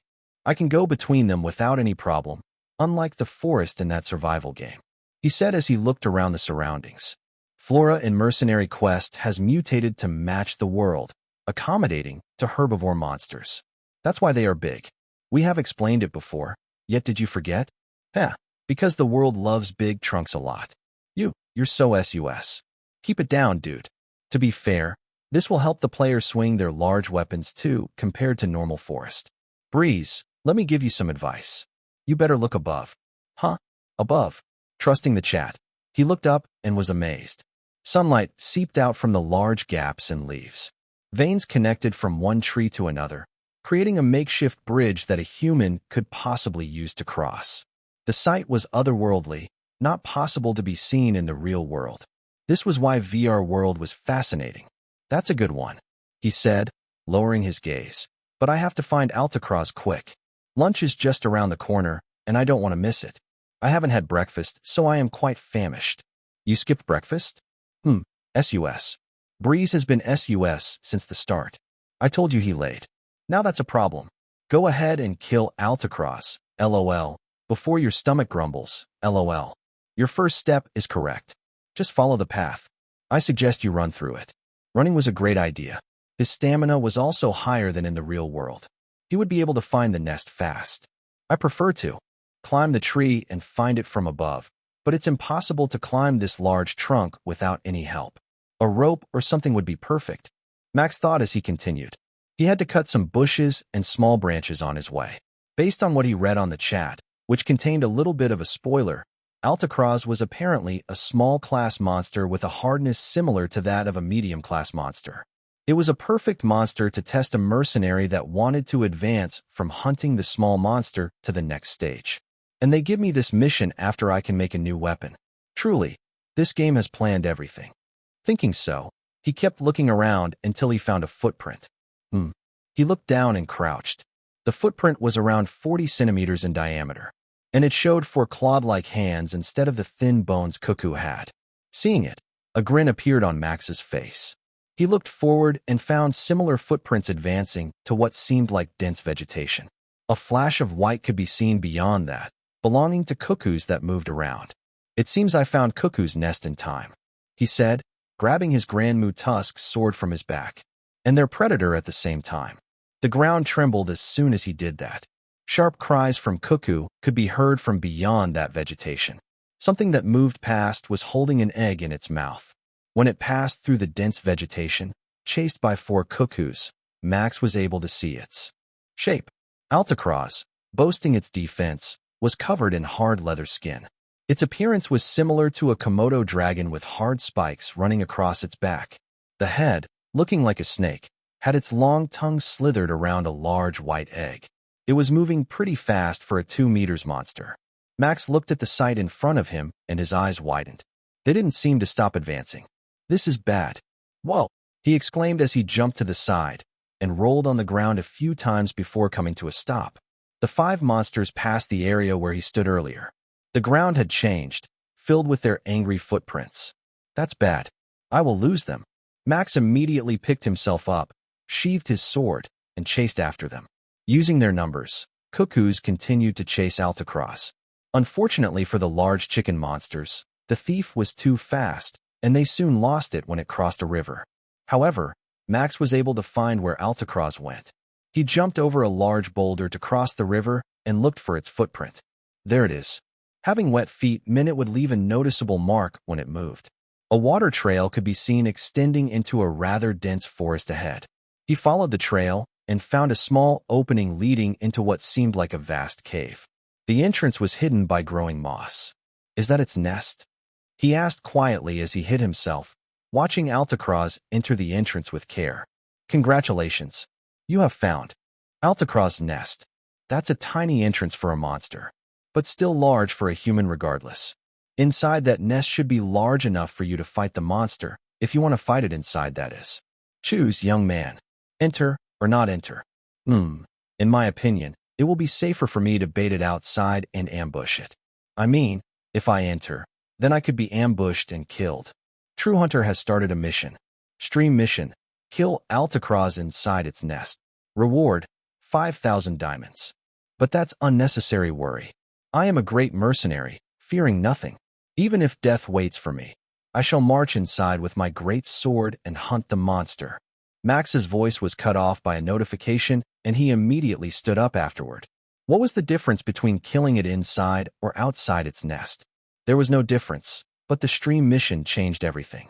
He changed his attitude as fast as lightning. So he still likes money, huh? I thought he was rich already. LOL. I am laughing, still good old Breeze. What are you saying, guys? I am just a good, old mercenary who loves danger. Besides, there is no way Altacroz can ambush me if I am ready. I bet it's enjoying its egg snack right now. Max rose from his hiding position and approached the nest. He entered through the entrance and found himself hunched. The entrance was a bit long, leading into an open space. There was no sign of Altacroz yet. Maybe it's inside.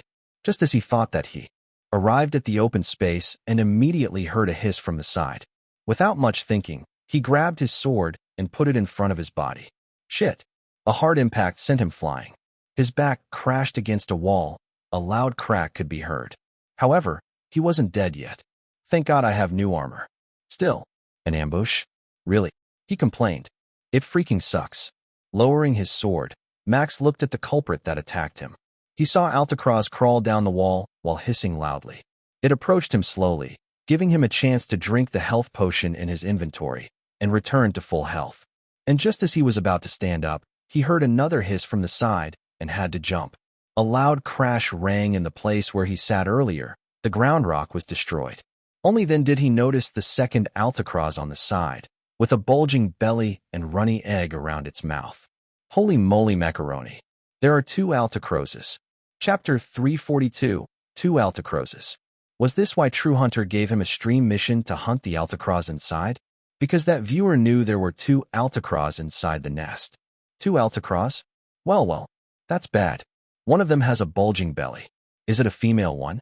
Damn, even the monster has a wife. The Maidenless Club cried in silence. We lost to a mere monster. How could they be a couple? Pregnant Altacroz. That's why they made a nest and stole Cuckoo's eggs. You have fallen into True Hunter's trap. We, who have played Mercenary Quest before, will not give you spoilers. Ha, get wrecked. Die. Get eaten. You got me, Max said as he readied himself between the two Altacroz. He glanced at them and began to think about how to handle two monsters in this rather narrow space. His movement was limited and he couldn't run out. If he tried to crawl through the entrance, Altacroz would be able to get him. They are faster than me in a narrow space. If it's an open space, I might be able to run away. But when hunching over, my legs will be gone before I can touch the sunlight outside. The only choice he had was to fight the incoming Altacroz. There was no need for mercy against a monster. Max charged toward the pregnant Altacroz, raising his sword above his head. With a powerful swing, he brought the blade down onto the monster. Clang! The impact was fierce, causing sparks to fly into the air. The pregnant Altacroz stumbled backward, its hard skin chipped off. However, Max couldn't lower his guard. The second Altacroz lunged forward and sunk its teeth into his shoulder. He grunted in pain, almost dropping his sword in the process. But he managed to hold on due to his new armor enhancing his defense. That must hurt. Breeze. Lower your pain sensitivity, dumb 4SS. This guy? That grunt is genuine. Did he use the usual pain sensitivity while playing Mercenary Quest? Damn, this guy's nuts. I don't believe this at all. At that time, the pregnant Altacroz recovered from the initial blow and began to attack Max as well, hissing dangerously. He tried to fight back, but with a monster biting his shoulder, he was at a disadvantage. He racked his brain and forced his body to move. He managed to dodge and throw the first Altacross away while swinging his sword to block the pregnant Altacross attack. The searing pain made him stumble for a second, but he was smiling. Both Altacross was now in front of him. They tried to circle him. Max knew he couldn't let them do that, so he faced them, swinging his sword in a wide arc. The Altacross was caught off guard. His sword cut through one of their tails and made it yelp in pain. Still, the monster was relentless. They counterattacked and lunged toward him at once, sending a claw attack and trying to bite him. He raised his sword and attacked them back. Clinging of swords against claws and hard skin rang in the open cave. Max's equipment was created to assist him in hunting a medium-class monster. It saved him from being killed immediately by Altacross's attack. Still, injuries still found their way to his body. Taking this fight for a long time would be bad for him. Good news, it wasn't only him that got injured. The two Altacrosses had wounds all over their bodies. Their skin cracked, and their green blood spilled. Man, this is hard, Max complained as he drank health potions. So far, he had used 3 to keep him alive, but his stamina was the one that took the toll. I need to finish this. Fast. Hard, he said. Yeah, hard for someone who is able to solo 2 Altacrosses at once, lol. You're lying, right? You're lying. No way. If that's hard, then everyone never has an easy fight. Go. The pregnant Altacross seems to be weakened. It's your chance.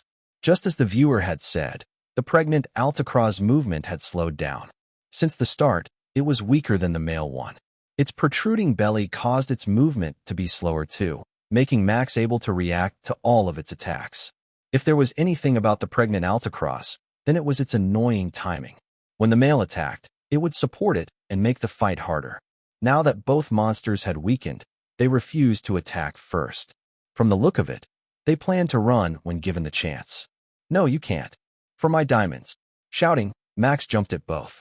He swung his sword and attacked them, continuing the fight. Dodging their attacks had become easier, and he would always strike back when he had the chance. Eventually, the pregnant Altacross fell to the ground after he cut its head. He deliberately did so to avoid seeing what was inside its belly. Max turned to face the remaining Altacross, the male one. It was injured and angry. Just as the book said, the cornered animal was the most dangerous. That was its state right now. You're angry, huh? Try to kill me, then. SSSHHH. The monster lunged at him, opening its mouth wide. Max took a deep breath and charged forward, his sword covered in green blood. With one final thrust, Max struck the Altacross down, defeating it once and for all. His sword pierced through its body and appeared on the other one. He stood there, raising the monster before letting it fall to the ground. He had defeated them. Mission completed. 5,000 diamonds have been donated. The notification of mission completion rang in his ear. Putting his foot on the slayed Altacross head, he raised his tusked sword and screamed. I did it. Oh, congratulations. That was epic. This is the closest battle I have ever seen. Injured and dirty. Wait, that came out wrong. The sticky liquid covering your body mixed with your sweat. Wait, it also came out wrong. TSK, you guys? Inuazi has donated 300 diamonds. Lovely Otter has donated 500 diamonds. Bloodsucker has donated 500 diamonds. Now this is worth editing. Good job. Bidgetide has donated 250 diamonds. Nice. Donations poured in as he finished the hunt. Max grinned widely as the sound he liked the most became music in his ear. Ah, the sound of money. I can hear it. The hard work is worth it. Chapter 343, Getting Advice from an Experienced Person. Max returned to Utopia with Blackie after doing a dismantling on the 2 Altacross. Dismantling them for material was pretty easy. He found the guide in the menu, and when he followed it, his body moved automatically and dismantled the monster easily. All materials automatically entered his inventory. He could put them in the warehouse later so that when he tried to use them, the system would recognize that he had the item. I don't want to fight 2 monsters at once again, Max grumbled as he made his way toward the butcher after leaving Blackie in Old Man Riggs' care. He had also left all his monster materials in the warehouse in the station. Totally. If you want to fight 2 monsters like that at once again, I will think you're really crazy. Not gonna lie, anyone will feel the same way as you do. I want to see you doing 2 monsters solo again. That would be fun. Altacross is a small class monster with a defense similar to a medium class monster. Of course, it's hard. I bet 5 punch premium accounts that Breeze will fight against 5 small monsters at once in the near future. I bet 10 punch premium accounts that he will do that. With a knife only. Nah, I won't do that. Max said seriously. Not with my current pain sensitivity, at least. Getting hit with 80% pain sensitivity was hell. So he would do it if he lowered his pain sensitivity. Good to know that he can still feel pain. I thought he's a superhuman or a masochist. The latter is most likely nod. I am also one, after all. Nah, what are you talking about, guys? I am not a masochist. I just enjoyed the feeling of being alive. He explained as he got close to the butcher. An exclamation mark floated above Mr. Branch's head. Now, let me finish this quest first, and I will rest. I am getting tired after fighting 2 Altacrosses. Approaching the store, Max stopped in front of the butcher and called out to him. Mr. Branch, I have returned from killing the Altacross. Hearing him, Mr. Branch's face lit up with happiness. Oh, yes. Thank you, mercenary. You have helped me a lot. This is not much, but please take these. Altacross hunting completed. Rewards, 1,000 gills, 250 reputations, 5x red meat. Many monsters love this meat. If you throw it at them, they will focus on eating this instead of chasing you.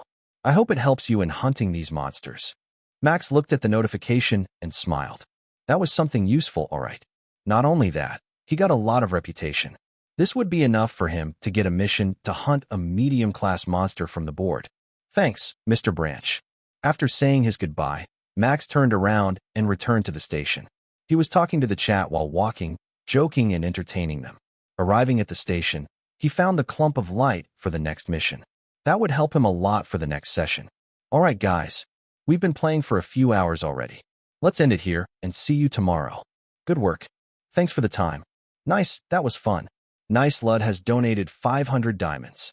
Lalamorph has donated 250 diamonds.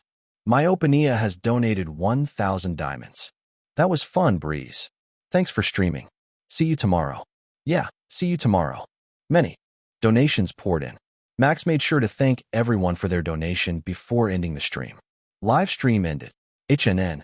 In a room filled with bunny plushies, Lily groggily woke up and opened her eyes. She blinked a few times, then blushed after remembering last night and her current condition. She was only wearing a baggy shirt without anything under it. Ah! Screaming, she immediately buried her face in her big plushie, Momo. It was still unreal for her. To think she was the one who initiated it. Never in her mind would she imagine herself doing something like that. Stupid me. Stupid me. Stupid me. She rolled around her bed, still embarrassed. Even when she had calmed down and cleaned herself thoroughly, the lingering feeling from last night was still there, and she somehow couldn't forget it. She was happy, but also troubled at the same time. Ugh, what should I do? She muttered, hugging Momo tightly. I won't be able to face him like this. Thankfully, Max had returned home after making sure she was okay. He had a live stream today, which she somehow missed because she fell asleep soon after he left. That helped the pain she felt, and now she was as fresh as new. Still, she needed help. Farron, she might know what I should do. When you were troubled, you would seek an experienced person to ask for advice. Farron, Lily's good friend, always gave her good advice and helped her for a long time to get closer to Max. She believed the experienced girl would know what to do. Still having a red face, she called the top model and waited for her to take it. It didn't take long, and the face of the platinum-haired girl with a photo studio-like background appeared on the screen. Hey, Lily. How have you been since that day? Are you good? I am good. Sorry to call you suddenly, Farron, but I need advice. Advice, huh? Farron smirked and giggled playfully. Looking at how sloppy you dressed. I bet you did it right. She raised her pinky, moving it around with a strange gesture.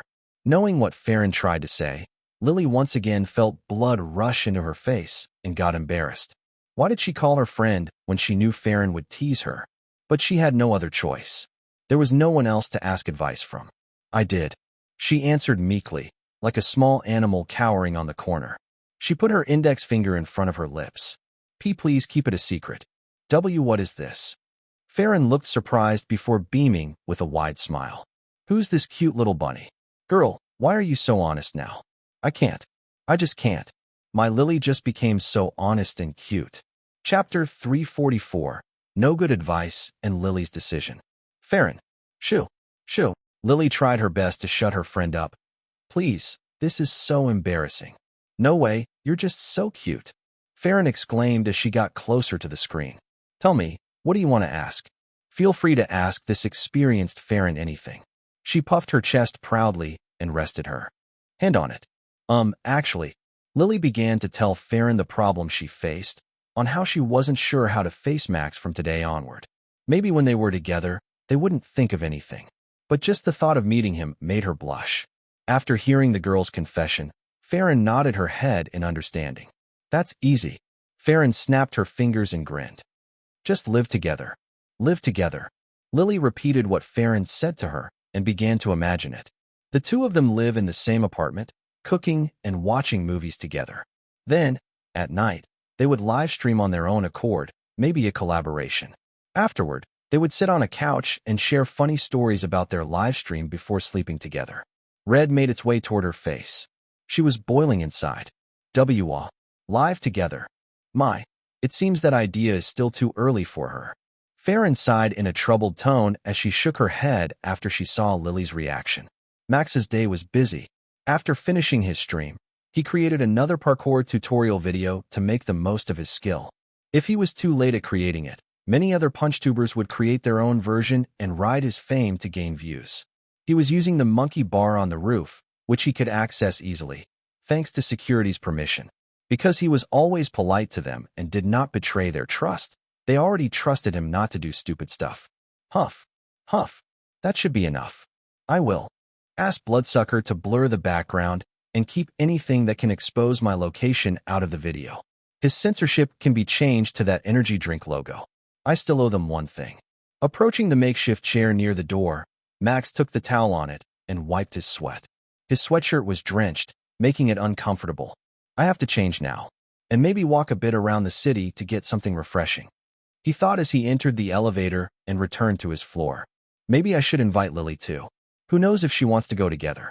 That would be great. Arriving on his floor, he entered his room and took a quick shower to refresh himself. Then, he sat in his living room and called his girlfriend. Usually, Lily would take the call in just a few rings. But this time, his call failed and he looked at the screen. Is she still feeling under the weather? He muttered worriedly, extending his hand to close the screen. At that time, the screen in front of him blinked and a call entered. It was from Lily. He immediately accepted the call and saw Lily's face popping up on the screen. Her hair was still wet, and she looked like inside a bathroom. Only her face and hair were visible, so he wasn't sure. Max? Sorry, I was still showering earlier. But now it's fine. I have moved to the bath.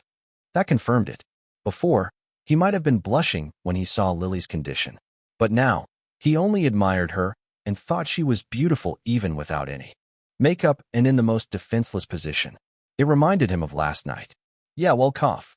He coughed to hide his dirty thoughts and cleared his throat. I plan to go out to the city, walking around while vlogging casually. Do you want to tag along? Walking around the city? Lily asked, her voice sounding excited. I want to join. Shall we meet near the park? I will take a taxi there. That's a good idea. But I am thinking of meeting near the Lime Mall. It's near your apartment and also has a good range of assortment. The place is also huge enough to offer a lot of interesting things to see. You're right. Let's meet there. All right. Meet me in 2 hours near the fountain then. Is that enough time for your preparation? Lily smiled at him, happy that he considered her preparation time. More than enough. I don't need a long time to prepare. She said, also, I have something to say, so hear me out later, okay? Sure. See you later. See you later. Love you. Video call ended. Max sighed, holding his face.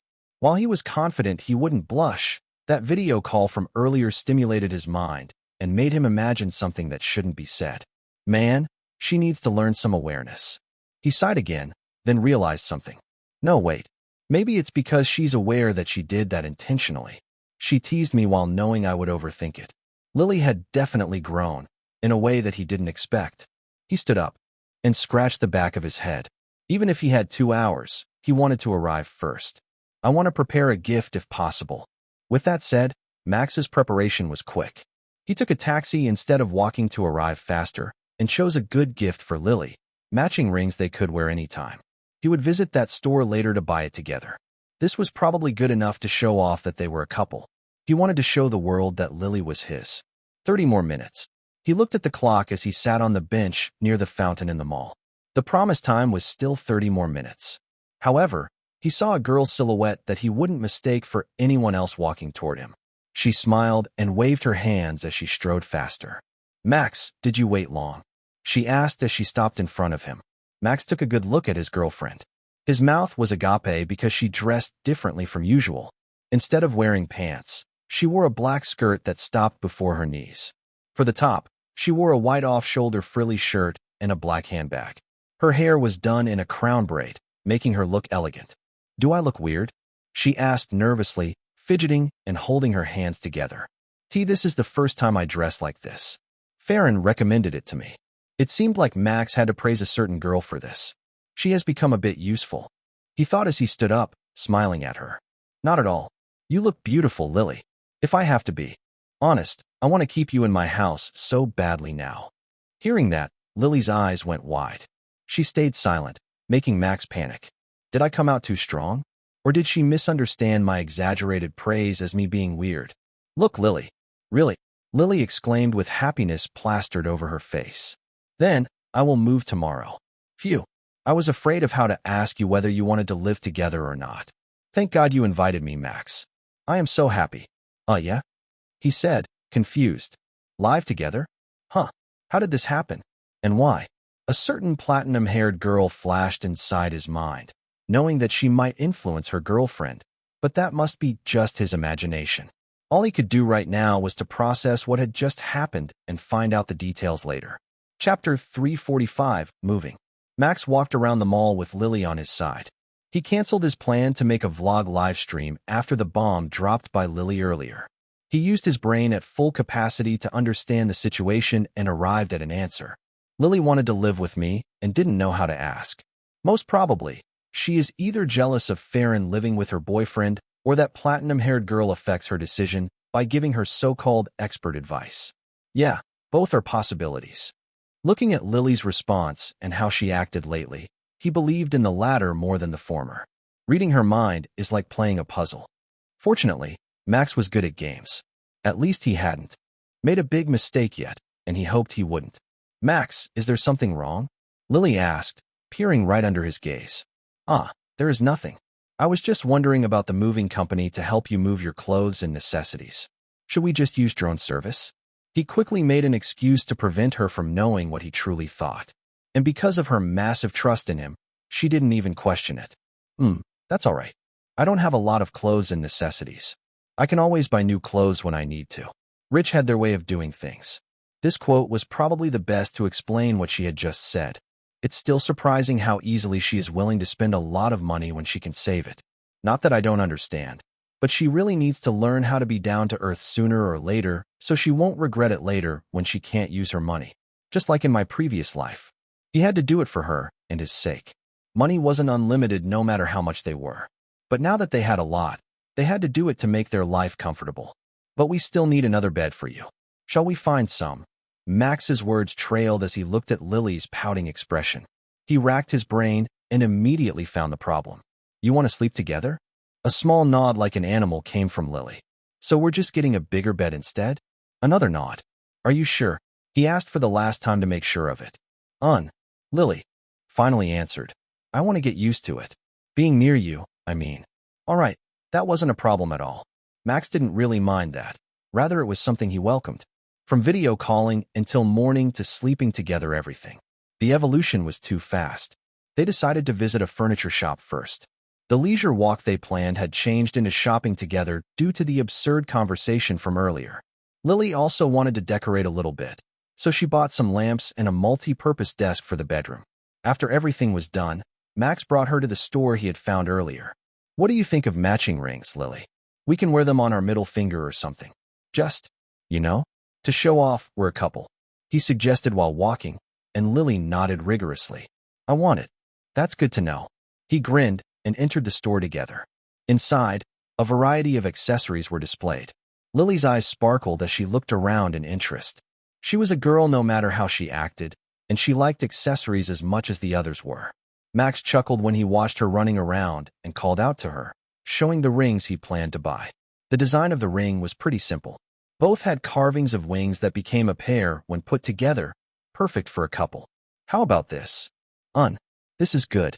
Can I choose which one I get? Sure. That wasn't a problem. Whether he got the black or white, he wouldn't mind at all. I'll choose the black one, Lily said, taking the black ring from the box. The wing design is one on the left. And you get the right one. Hee hee. It's as if you're the right one for me. Max looked at her in disbelief.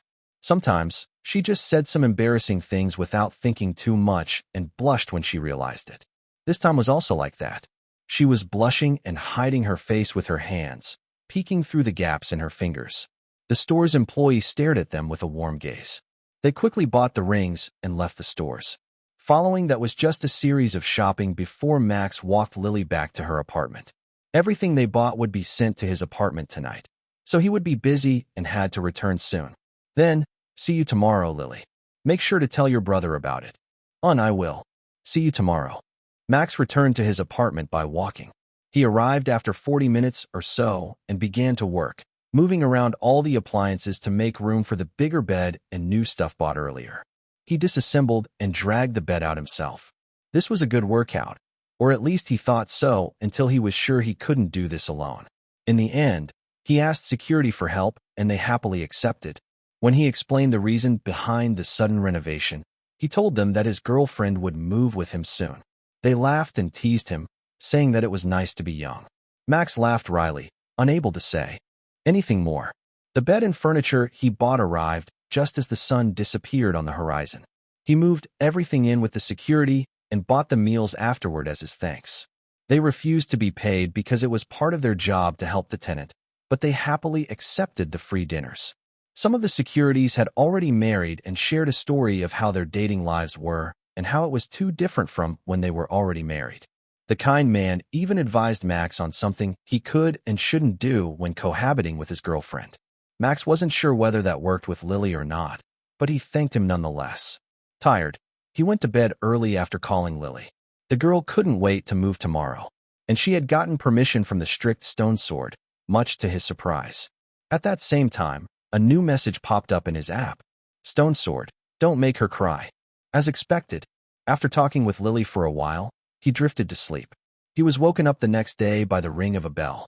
Ding dong. Max groggily opened his eyes and made his way to the entrance. When he opened the door, he saw her standing there, smiling shyly and fidgeting. The way she couldn't hide her excitement looked pretty cute. Welcome, Lily. He greeted her with a smile. His sleepiness slipped away immediately upon seeing her figure. Morning. Hee hee. This is making me a bit nervous, she said, scratching her cheek. But please take care of me. Max. Likewise. He replied. Don't just stand there. I prepared everything yesterday. It's ready for you to live in. Nodding, she entered the room and Max closed the door, locking it. Chapter 346. A gentleman must act classy. Everything was set up quickly. Max and Lily relaxed on the balcony.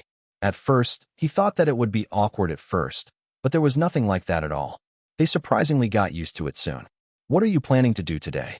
Lily asked curiously, holding a cup of iced water in her hands. Are you streaming today? That's the plan. Max nodded, sipping his iced tea. I wanted to invite you to stream together, but your personal VR capsule hasn't been sent yet. Itchin'. That's okay. I plan to create more songs for my new album today, she said, lowering the cups. Just out of curiosity, but what are you playing today? More Mercenary Quest? Most probably yes. I want to finish the main storyline and see the colossal class monster. I am also curious how big the large class monster is. The game is so exciting that I want to play it again. Is it that fun? Yeah, you should try it too. Maybe I will. They talked for a while, and Lily returned to the bedroom first because she wanted to concentrate. Max didn't mind, as he planned to hop into his VR capsule now and continue the mercenary quest. Then, see you later, Lily. If you need something, just call me. I will log out immediately. He looked at the bed where Lily made herself comfortable with her large plushie, Momo. His girlfriend waved her hand at him. Good luck. Smiling, Max closed the capsule and dived into the VR world, in a better mood than usual. He appeared in his lobby, sitting on the chair under the large tree. It had become a habit to start the live stream here before entering the game, like an intro of some sort. Opening the live stream screen, he set the title and started it immediately. Who's the best? I am the best. Oh yeah? Let's hunt monsters. Hashtag mercenary quest, hashtag main story, hashtag storyline, hashtag greatsword user, hashtag viral. Live stream starts. A flock of viewers joined once they got the notification. Because he always streamed around the afternoon lately, his viewers had already expected it. Still, its number was still lower than when he streamed at night, peaking at around 11 to 12K only. That's still a good number, but I want to grow more. I probably need to make an event or hold a subathon. The former will cost me money, but the latter will cost energy. The fact Lily now sleeps with me also makes it harder to stream 24/7 for it, as I don't want other people to see her sleeping face. It was a dilemma, but he would just think about it later. At least, he planned to hold either one in the near future before the streamer wars to boost his viewers and followers. After a few seconds, he changed the screen from the loading to the one floating before him. A wine glass materialized in his hand, filled with red liquid that he moved around. In this condition, he greeted his viewers. Good day, people. You have managed to return to my dwelling. Today, we shall hunt another monster, with your best player, Breeze. Cough. I believe you guys are ready for today's adventure. Who are you? Gentlemen, may I know your name? Breeze we know is greedy, selfish, not that polite, and not gentlemanly. Guys, I think the channel got hacked. Report it to cybersecurity. We need to rescue Breeze. He's in a bind. Who is this gentleman from the romance story? What happened to you? Who did this to you, Breeze? Baron. Is that you, Baron? This noble me has known for a long time that you're a classy guy. People, no need to fret. I am no more than Breeze that you know. It's just, I have matured a lot. I have someone to take care of now, so I have to change. You will know the feeling when you experience it yourself. Closing his eyes, Max sipped the liquid in the wine glass. It tasted sweet, just like grape juice. His conduct was filled with class, like an old medieval noble. The fact he wore a suit only made him look like his role. What the heck? That doesn't explain why this happened. Roleplay? Are you trying a roleplay? Damn, this is nuts. Breeze has become crazy. Return our Breeze. My lovely Breeze. Nah, this is trippy. Dude, stop the roleplay. It's cringy.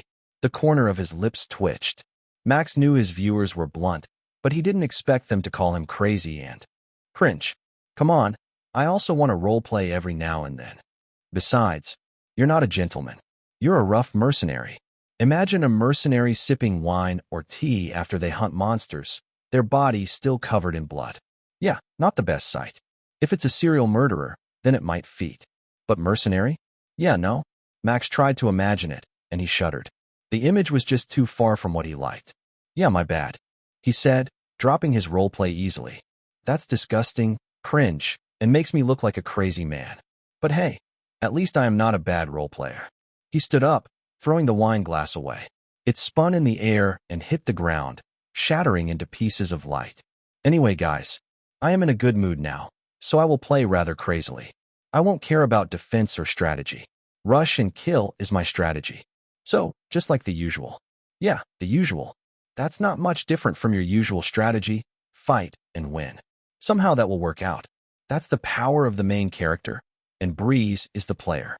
Now, that wasn't surprising. He was indeed like that, and he intentionally set his new strategy to get a reaction, which worked like a charm. Now, if you're a gentleman, you must act classy. You shouldn't nitpick at something small like that. Saying so, he opened Mercenary Quest's game menu. The intro should be enough. 12K viewers had gathered to watch him slay a monster.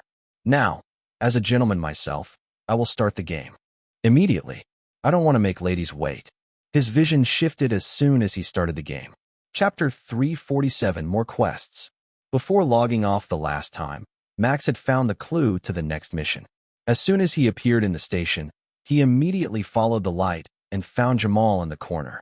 The yapper looked rather down, his eyes downcast. Max approached him. No matter how he saw it, the ladies that he mentioned before he parted ways hurt him one way or another. And unfortunately, this yapper was the next quest giver. So he had no choice but to talk to him. What's wrong, dude? You got dumped on. He asked with a tint of playfulness in his voice. Oh, newbie, Jamal asked. The energy in his voice was gone. Sighing, he looked on the floor. It's not that, newbie. If it's just that, I won't be this sad. It's worse. What happened? It sounded pretty urgent and dangerous. Hear me. There is a sighting of a colossal class monster. Jamal began the story with a solemn expression. When I met the ladies earlier, I saw them crying their eyes out. Their hometown was destroyed overnight. Only 2 of them, siblings, survived. They didn't know what to do and were under massive stress. After staying still for a few minutes, the younger one dragged her sister to ask for help. Holding his face and gritting his teeth, the yapper continued. Man, I almost broke when I heard their story. The houses around them looked as if they had been trampled. Ground turned into lava, and crops were burned. Hills were flattened, and trees were flipped. Everything was destroyed without any mercy. Max tried to picture it and shuddered. An image appeared in his vision. It wasn't just his imagination or illusion, but a real one. The game had shown him the village's destruction. This is the trampled village? Well, this isn't fun. That certainly is destruction. No pun intended. The game shows the scene of destruction. Now this is a good game. Still, is that real? Poor villages. To think the yapper shows such intense emotion. Max was able to look at the trampled village from the sky, giving him the perfect view of the destruction. Just as Jamal described earlier, the scene could even make a grown man cry. Their description reminded me of my past. I had directly seen and experienced the scene that they described before. That's why I am sure they aren't lying. Jamal's voice rang in the surroundings as the scene faded away. The yapper raised his head, looking at Max. This is without a doubt the work of a colossal class monster. I will inform Caesar about its existence, and we probably will send a scout soon. That's why, prepare and train yourself. You might be forced to join the expedition soon. Ding. A new mission is generated. Colossal class sighting. Colossal class monster has been sighted destroying one village. An expedition will be planned soon. Prepare and hone yourself. Take 3 quests and kill a total of 3. Medium-class monsters from the board. Max looked at the notification and took everything in. When he closed it, Jamal stood up and patted his shoulder. I will go first. If you're ready, head to our base in Dagon Valley. With that, Jamal boarded the train and it left. Just as the train left, a new one arrived with a loud honk. Just how does this train work? Max asked curiously, wondering how the station worked. It's a mystery. Don't ask, pretend not to see it.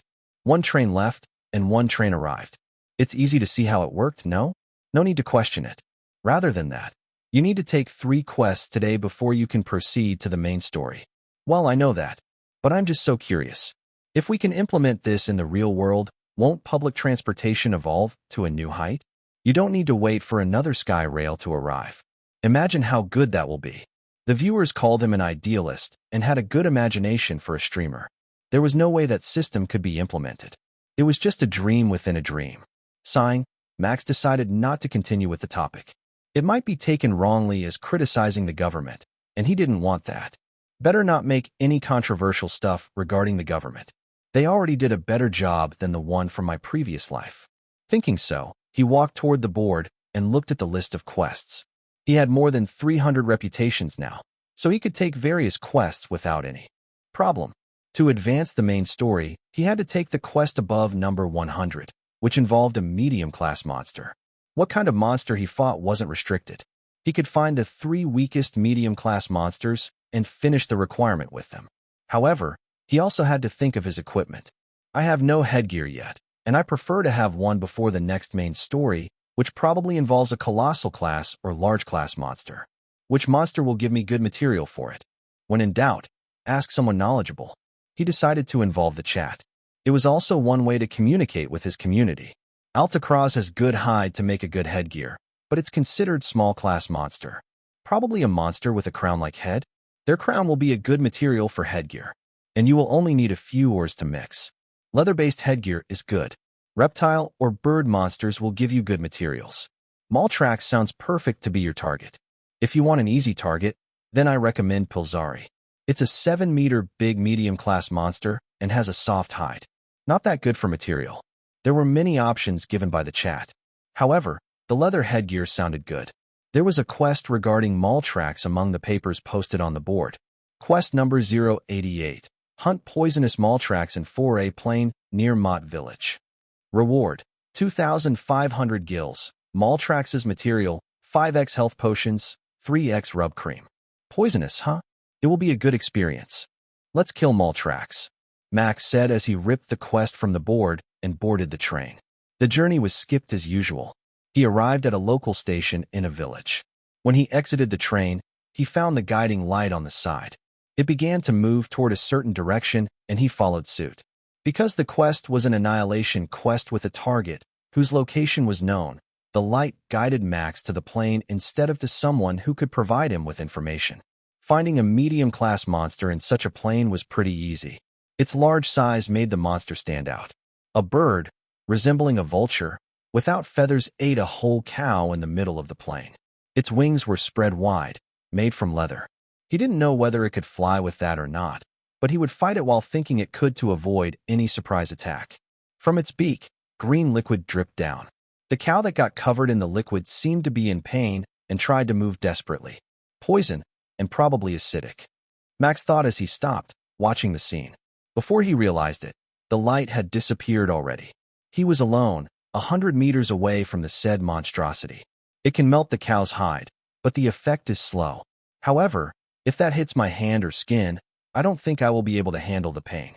It will definitely melt my skin in a matter of seconds. Antidotes I have will also be useless. Maybe not so much, but it won't be able to protect me from the acid. The cow couldn't move any further when Maltrax put it inside its mouth. The acidic liquid also had a paralyzing effect, which could only be cured with antidote. Maybe I can cure the wound if I drink the antidote and health potions at once. This is doable. After observing his target for a while, Max gripped his tusk sword and grinned. Well, let's hunt a poisonous bird, shall we? Its meat might be bad, but my goal is that leather skin. The neck looks hard, so I will target its heart or any organ on its chest. So we're now watching a smart breeze. This will be fun. Smart breeze? What are you talking about? Let me explain, new guy. Breeze has two sides, silly and smart. This one you see is the smart one. The silly one was the gentleman from earlier. This guy casually analyzed the monster's capability just by seeing it eating a cow, lol. He's smart, but pretends to be normal. I love both Breeze, marry me. In your dream. Breeze already has Lily Pixel, you hag. The viewers clamored like usual. Max ignored them and concentrated. Right now, he wanted to finish the fight as soon as possible. Approaching silently wouldn't work. Maltrax already had its eyes on him since the start, eyeing him like a predator finding a nice, juicy prey. That was why he'd rather use this situation to make a funny moment instead of trying to surprise attack it and fail. Standing in attention, he raised his sword above his head. Give me your pelt, you caliker, or I shall slay you, he declared openly as he stood a bit away from Maltrax. Announcing my presence like this is gentlemanly. Let's have a nice duel. Correction, it's silly Breeze. Well, duel with a monster. Gentlemen? Are you sure Maltrax is a male? You just one-sidedly declared a duel. That's not a gentleman's behavior. Forget the small matters. Here I go. Chapter 348, Absolute Cinema. Max rushed toward Maltrax without fear. He raised his sword and jumped. The monster looked at him while it tried to eat the cow. It reacted pretty late, only raising its wings when Max was already swinging his sword toward its neck. Become my headgear. His sword cut the hide pretty easily and drew green liquid. The monster made no evasive maneuver at all and didn't even cry when its neck was cut.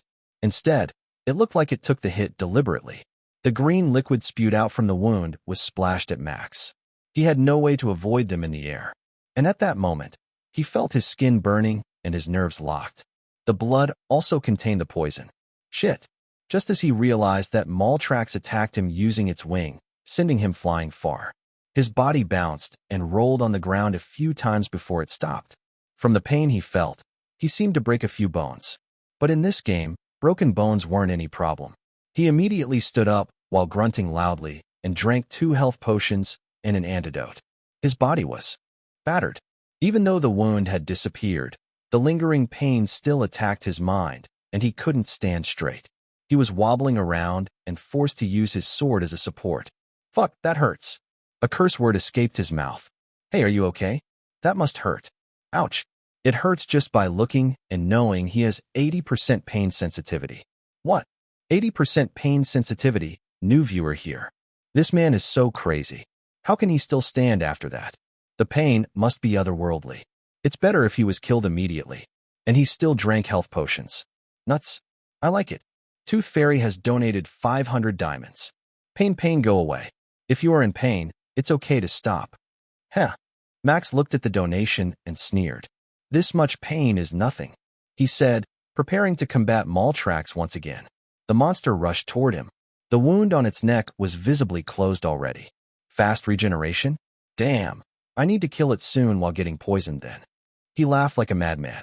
As a bird-type monster, it was pretty fast. And for some reason, it didn't fly toward him and chose to charge instead. In response, Max charged toward Maltrax, sword in hand. He had the height advantage and could target its chest easily. The monster raised its size and strength to full advantage.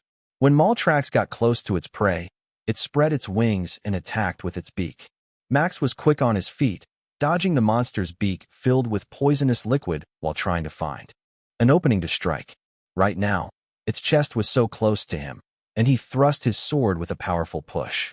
The sword landed a hit on the monster's chest.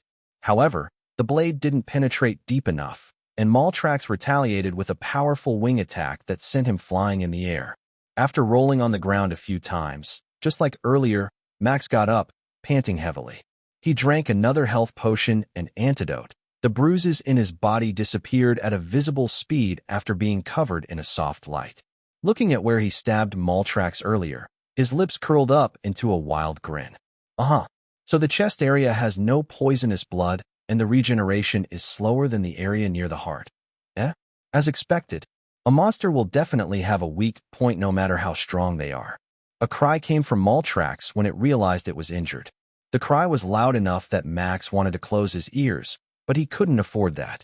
He charged toward Maltrax once again, this time with more determination. Goddamn, this is so tense. Why do all his battles always come so close like this? Knowing he felt pain almost similar to the real world makes this exciting and scary. Please, Breeze. Don't get hurt anymore. Be careful. Kill that bird. Make it a sauté or grilled bird. The viewers were excited as the battle continued. Max's body was covered in bruises and Maltrax's blood.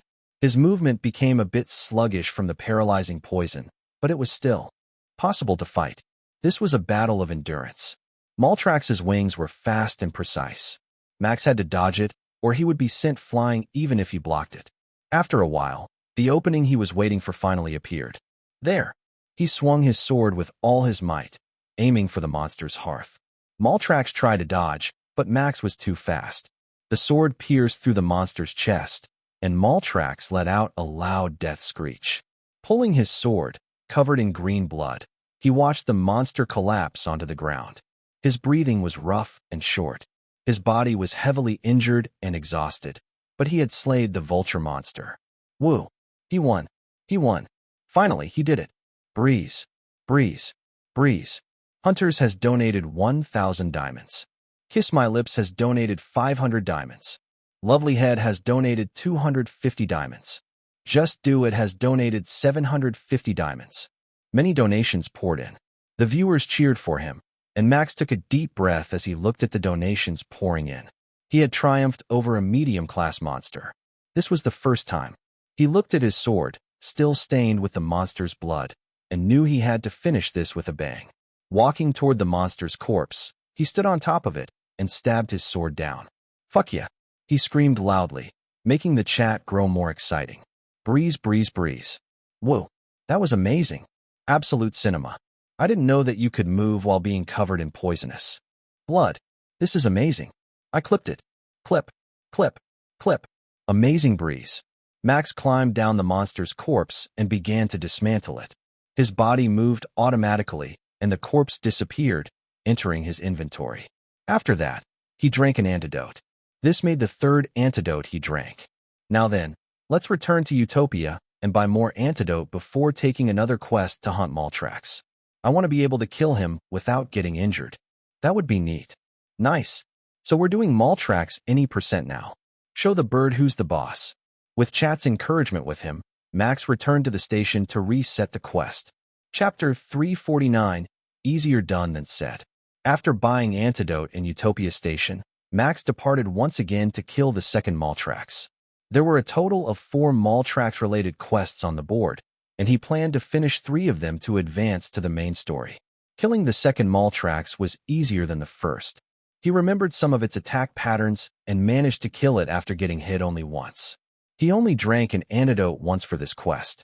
The third time was even easier. He only got grazed by its wing and managed to kill it faster than before. He didn't even need to drink an antidote. It's done. Max heaved a relieved sigh as he arrived at Utopia Station after killing the third Maltrax. A notification popped up in front of him as soon as he finished the quest. Mission is updated. Colossal class sighting. You have proved yourself by killing 3 medium-class monsters and finished 3 quests. Head to Dagon Valley and meet Jamal to gain information regarding the Colossal class expedition.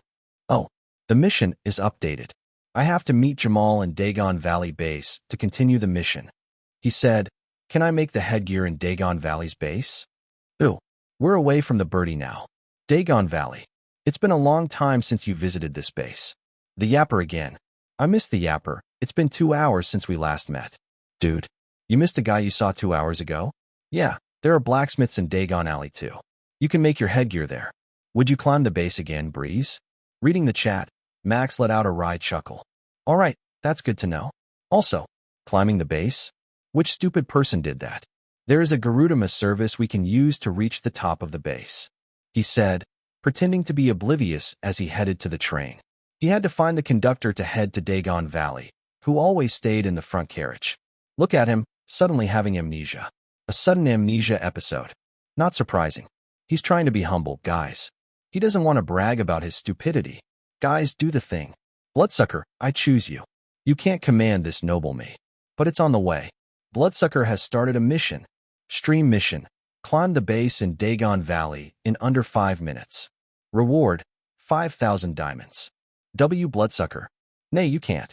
Tempt me with money, Max said as he neared the train and found the conductor. I will only climb it when I am in the mood. Right now, I want to finish the mission as soon as possible and be done with it. Not even 5,000 diamonds can tempt me. Climb that sheet has added 10,000 diamonds to the stream mission. A notification stopped Max from walking. He looked at it and was considering taking the stream mission. After all, it wouldn't take 5 minutes to finish climbing something he had climbed before. However, he shook his head at the devil that whispered into his ears. And no, I won't climb it. Not even 15,000 is enough to tempt me. I want to see that colossal class monster and rest for today. I am pretty tired already. Climb that sheet has donated 1,000 diamonds. How much do you need for you to climb it? This is my first time watching live.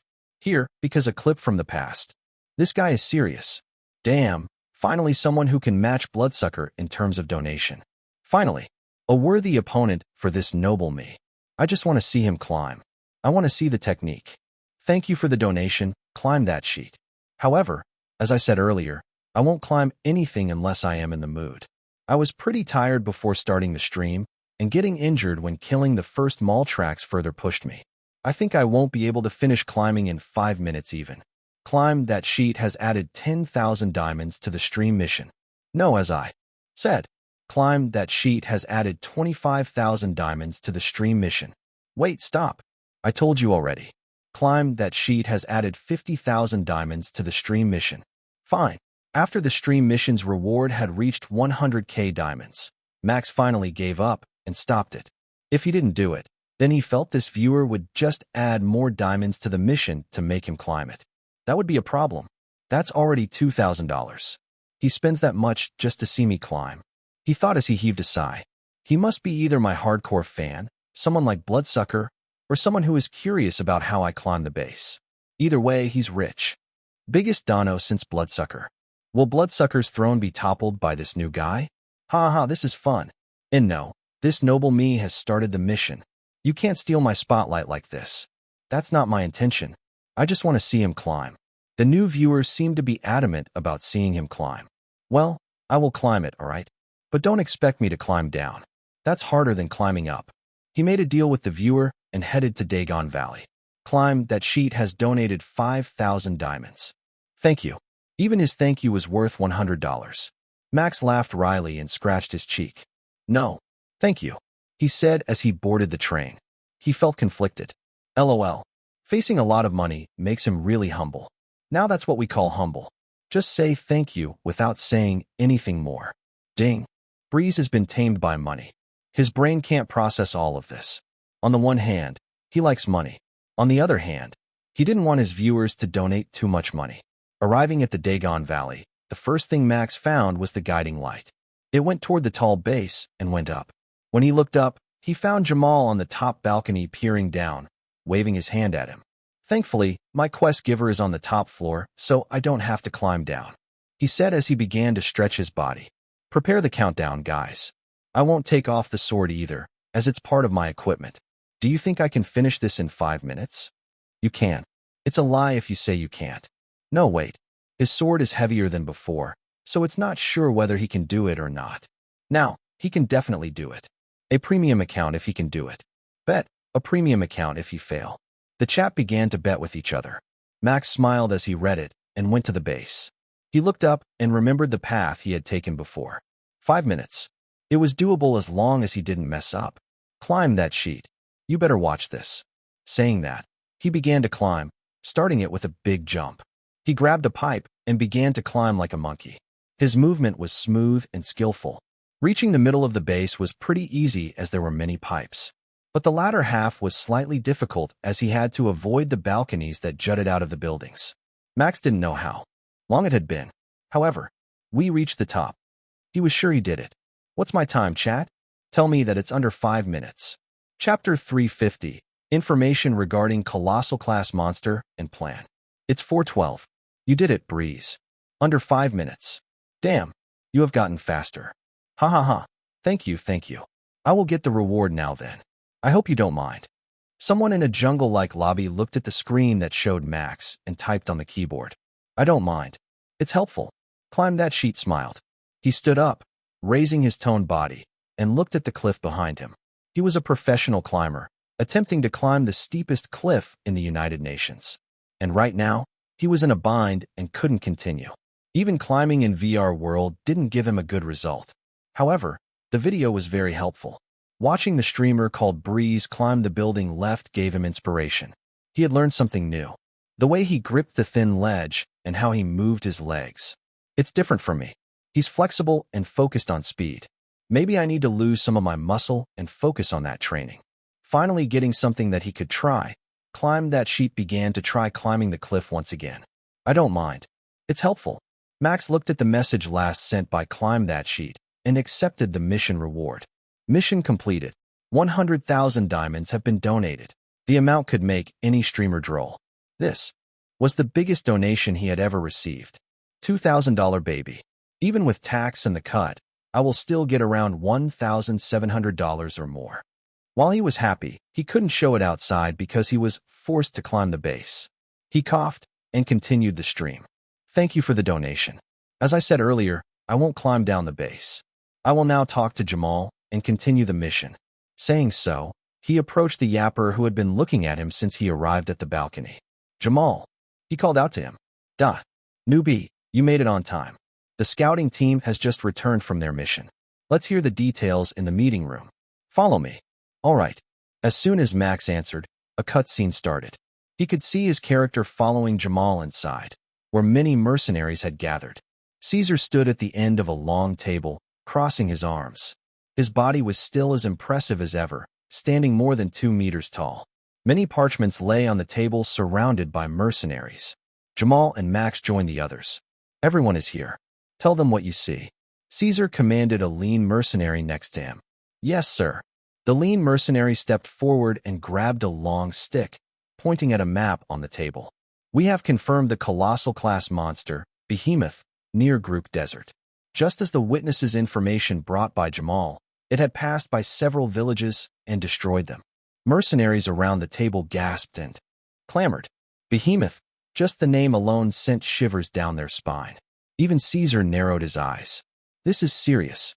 Everybody in the room is serious. Everyone is gangsta until Caesar narrows his eyes. This is so scary. Mom, help.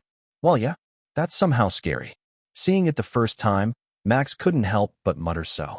The pressure exuded by the man named Caesar managed to shut everyone down. Continue. A low voice escaped his lips, and the lean mercenary nodded. From what we observed from afar, the behemoth was going straight to Paradise Island. We don't know what it's doing there, but we can see that its belly is bulging slightly. We guess that it's about to give birth. The room was filled with clamor once again. Giving birth? Was the behemoth a mammal? Max was now curious how this behemoth looked. From stories he read, behemoth was described as a huge creature with long tusks. Its body looked like a gorilla, and its head was a combination of rat and elephant, having a long nose. Having lived for a long time, behemoth's body was covered in rock and moss. It was said that even trees grew on its large back. Its size could be compared to a city. Just one step was enough to kill millions of people in its wake. That's the behemoth I know. Is it the same as the one in this game? He asked the chat as the cutscene continued with the scout giving out reports one by one. Something similar. There are 3 types of behemoth known in this game. The first one matches what you described, but the one in this mission is different. Did you forget about the image you saw before you departed to kill the medium-class monster? At least this behemoth has fire legs. The chat was correct. According to the scout's report, the behemoth's limbs were covered in what seemed like active lava. They guessed it was from volcanic or that stuck on its body. It didn't feel pain from getting burned as its body was protected by many layers of rock underneath, and the behemoth naturally had high heat and cold resistance. Isn't this monster a cheat creature? How can we even kill something like this? Max asked in horror as he listened to the talk about behemoth's traits. Cheat creature. Yeah, you can describe a behemoth with that. That fit its appearance perfectly. No matter what, don't say that in front of them. Look at their excited faces. Stronghold Mercenary is filled with masochists. You are against a cheat creature. But, did you forget you have a cheat character with you? Yeah, Caesar can solo behemoth without a problem. You're right. Max crossed his arms and nodded repeatedly. The scout finished relaying the information they gathered and stepped back. Everyone's attention shifted to Caesar. The large man slammed his fist against the table. A loud sound resounded as the table cracked under the force. We will stop it before it reaches Paradise Island. Behemoth will be the most vulnerable at this point. Don't let it. Get into the sea and boil the water. Many Marines will die from that, and we won't be able to fight it on a boiling sea. We will stop the monster at Nerfata Valley. It will definitely pass this place. Oh, prepare fireproof nets made from Granmu's fur and the spike from Sharkari. We need a heat-resistant pelt. Prepare a lot of health potions and heat-resistance potions too. The people in the room began to run around busily. Caesar grinned at the sigh and looked at Jamal. Gather 5 people under you, Jamal. Your team will be responsible for taking care of small-class monsters on Behemoth's back and destroying its spike. Strip it naked. Chapter 351, Stopping the Behemoth, 1. Got it, leader. Jamal exclaimed with an excited smile. He turned to Max's character and patted his shoulder. You're coming with me, newbie. Mission is updated. Colossal class sighting. Behemoth. Colossal class monster, Behemoth, will destroy everything if left alone. Join the extermination squad and destroy the spike that fuses Behemoth's rock armor and its body with Jamal. The extermination began. Max found himself in another location. He stood on the edge of the cliff, looking down at a large valley that was even bigger than the Grand Canyon. At this moment, he could move his body again and felt the strong wind from the valley. His hair and fur armor fluttered. Even standing still was slightly hard. Whoa, Max exclaimed as he stepped backward. That was dangerous. Be careful, newbie. Jamal spoke from behind, and Max turned around to see the yapper. He was fully equipped, with fiery double daggers on his back. I know that you're curious about the colossal class monster, but you shouldn't be so close to the edge.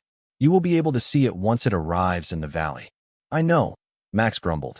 He wasn't an idiot who would stand on the edge of the cliff without any safety device. Well, this was a VR world, but that didn't matter. I only spawned there, MF. Don't tell me what to do. He complained in his mind. It's good that you understand, Jamal said, nodding like a good senior. He fished out a flask from his pocket and handed it to Max. Everything will be so hot that it's unbearable, so take this heat-resistant potion. We will climb on top of that monster's back, kill some small-class monsters, and then destroy the spike connected to the behemoth's spine. We will move as a team, though. Don't worry too much about your back. I got you. Thanks. Max took the heat-resistant potion and waited for the behemoth to appear. Just as he took it in his hand, the ground shook greatly. A loud sound resounded from the distance. It's here. Jamal had a strained smile as he looked to the right. From behind a tall mountain, seemingly bigger than Mount Everest, a figure clad in rock and molten lava appeared. Smoke rose from behind the figure as it moved, burning the trees and everything in its wake. Looking at the behemoth that stood a bit shorter than a mountain gave Max a chill. The description was just like he knew. A creature with a gorilla's body with elephant trunk and large tusks that almost reached the ground. The way it moved was similar to a gorilla, using its legs and arms as support. That's a colossal class monster, he exclaimed as he used his sword as a support to keep standing. The ground quaked every time the monster took a step. We're going to stop that and divert its breeding ground away from Paradise Island. It's big. That's a behemoth? Holy cow. Wait, holy gorilla. That thing is big. Wait, how could a group of mercenaries, composed of 50 people, take down that stuff? Even the tank might not work. This sounds impossible. Indeed, killing that monster was impossible. At least not with a single mercenary group. Even if they were strong and had a cheat character like Caesar, the size difference alone made it impossible for them to reach the monster's vitality. To kill such a monstrosity, one would need to spend a lot of resources and time, bombarding it with cannons to strip its defense slowly. Only by making it die from bleeding did humans have a chance to kill a behemoth. Among colossal class monsters cited before, behemoth has the toughest defense. We will be unable to kill it, only divert its course. No matter what, Paradise Island needs to be protected. It's the source of many rare ores and materials. If the behemoth reaches that island, everything will be destroyed. Jamal explained the reason why they had to stop the behemoth once again. After we strip it naked, Caesar will be responsible for making it walk in another direction. Our goal is to take the monster away from human settlement. If it goes to the dark area, that will be the best for us. It can breed and strive there without affecting us. That's indeed a good idea. Max's strained smile was evident as the behemoth got closer. If the mother is that big, I can't imagine how big the kid is. The ecosystem in Paradise Island will definitely be destroyed if that monster arrives. Indeed, that will be a disaster. I am curious about something, but it's strange, but I will say it. Who impregned 4TE that monster? Happy face, precisely my question. How big is the PP to make that monster pregnant? Guys, your question is so strange that I didn't know how you could focus on that. Appreciate how cool the monster is. Our mom is cool. I bet you also wondered how you came to this world, lol. Savage. Actually, Max was also curious about that. But Lily might have watched the live stream, so he tried his best not to ask such a suspicious question. Thankfully, the chat asked first and there was no actual answer. It was still a mystery. Is there a male behemoth? Or is the behemoth actually hermaphrodite and can make a baby without a partner? Now that's something curious. I am thinking about something stupid in the middle of an important battle thanks to the chat. Newbie. Here it comes. Drink the potion now and follow me. At that time, Jamal's stern voice pulled him out of his strange thoughts. The behemoth was already close. Just one more step, and he could climb it with Jamal and the others. Nodding, Max drank the heat-resistant potion and followed Jamal and the other 4 guys running toward the highest point of the cliff. There, he waited for a few seconds while hiding, waiting for the perfect time to jump. And when it was the time, jump, Jamal sent out the order and Max followed him. He ran at full speed and jumped without hesitation. He was so close to the behemoth's shoulder, and the large monster noticed the flies closing on to its body. With a glance, it raised its right hand and made a wide movement. Chapter 352, Stopping the Behemoth 2. Shit. Dodge. Jamal's voice was filled with urgency as he threw a rope made from the monster's fur toward a rock jutting out of Behemoth's body as a large arm closed in. The rope tied nicely, and he grabbed Max before pulling it, altering their course in the air. Whoa! Suddenly moving at a fast speed, Max let out a surprised voice. He still couldn't process what happened. As soon as his body was pulled by Jamal, a large gust of wind threw them right toward Behemoth's body.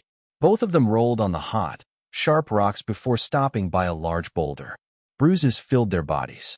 However, miraculously, Max didn't feel pain at all, as if the sensitivity was forcibly altered due to the forced event. Still, that didn't mean the alteration worked permanently. Just as he moved, the bruises created from the rolling earlier began to sting. He immediately drank a health potion to heal them. "You okay, newbie?" Max heard Jamal's voice from the side and turned around. The yapper had an empty vial in his hand. He also drank a health potion to heal his body. "I am okay," Max answered as he stood up. "What happened?" "I just saw Behemoth move its hand, and then a strong wind blew us away." "It's Behemoth's hand. It just thought we were bugs and tried to shoo us away." "Shoo us away?" Max asked, wearing a wry smile. "Yes, just like this." Jamal moved his hand over his shoulders as if he was chasing away a fly. "And he got 4 flies, killing them. Shit, I should be more careful. Now there are only 2 of us left. We need to destroy the spike as soon as possible so there won't be more casualties." Just a simple movement killed 4 people. Max felt his blood turn cold just by imagining it. This was a game, but the horror was real. "This is a colossal class monster," he muttered under his breath as he looked at the ground he was standing on. It was shaking greatly. "And I am on his back. Behemoth be like, there are bugs, let's chase them away." It casually kills 4 strong mercenaries. This monster is nuts. Nah, will Caesar be able to chase it away? I doubt it now. Humans are flies. Now I am curious how big the spike Breeze has to destroy. I never watched Mercenary Quest before. Go, Breeze. It's not the time to stand around. The chat was correct. It wasn't the time to appreciate it. As soon as he stepped on the behemoth's body, a countdown started ticking. Countdown, 28 minutes and 27 seconds. Jamal stood up, dusting his clothes. He grabbed his dual daggers and looked at Max. "Let's go, newbie. You see that jutting rock down there? The spike we have to destroy is inside. Leave the small class monster to me. Just run at your full speed toward that area. Be careful of Behemoth's movement, though. Sometimes, you have to grab onto a rock and hang for a while when it hunches its back." Taking the warning to his heart, Max nodded to Jamal. They began to run toward the large rock that looked like a small mountain in the distance. When they got into a rocky area, located further down the shoulder area where they stood, some monsters began to appear. They were 3-meter-big Raxur and Garador, 2 monsters that Max had seen before. It was amazing that both species could live here, but Max had no time to think about that. He gripped his sword tightly, ready to combat them. "But, just focus on running, newbie. Your sword will be perfect to destroy the spike. Don't chip it against those small fries." Jamal ran past him like a gust of wind and swung his large daggers many times. From an outside perspective, it was as if the yapper was dancing with the monsters. When he stopped and continued running, Raxur the kangaroo and Garador the goose were cut into pieces. "Is it so easy to kill them?" He cut them as if they were butter. "Jamal the yapper, long life. He's so strong and quick. His daggers are also so sharp. Worship him, mortal. He's trusted by Caesar to lead a group. Trusted by Caesar equals strong. You're the man. You need to step up your game, Breeze." Saying Jamal was strong would be an underestimation.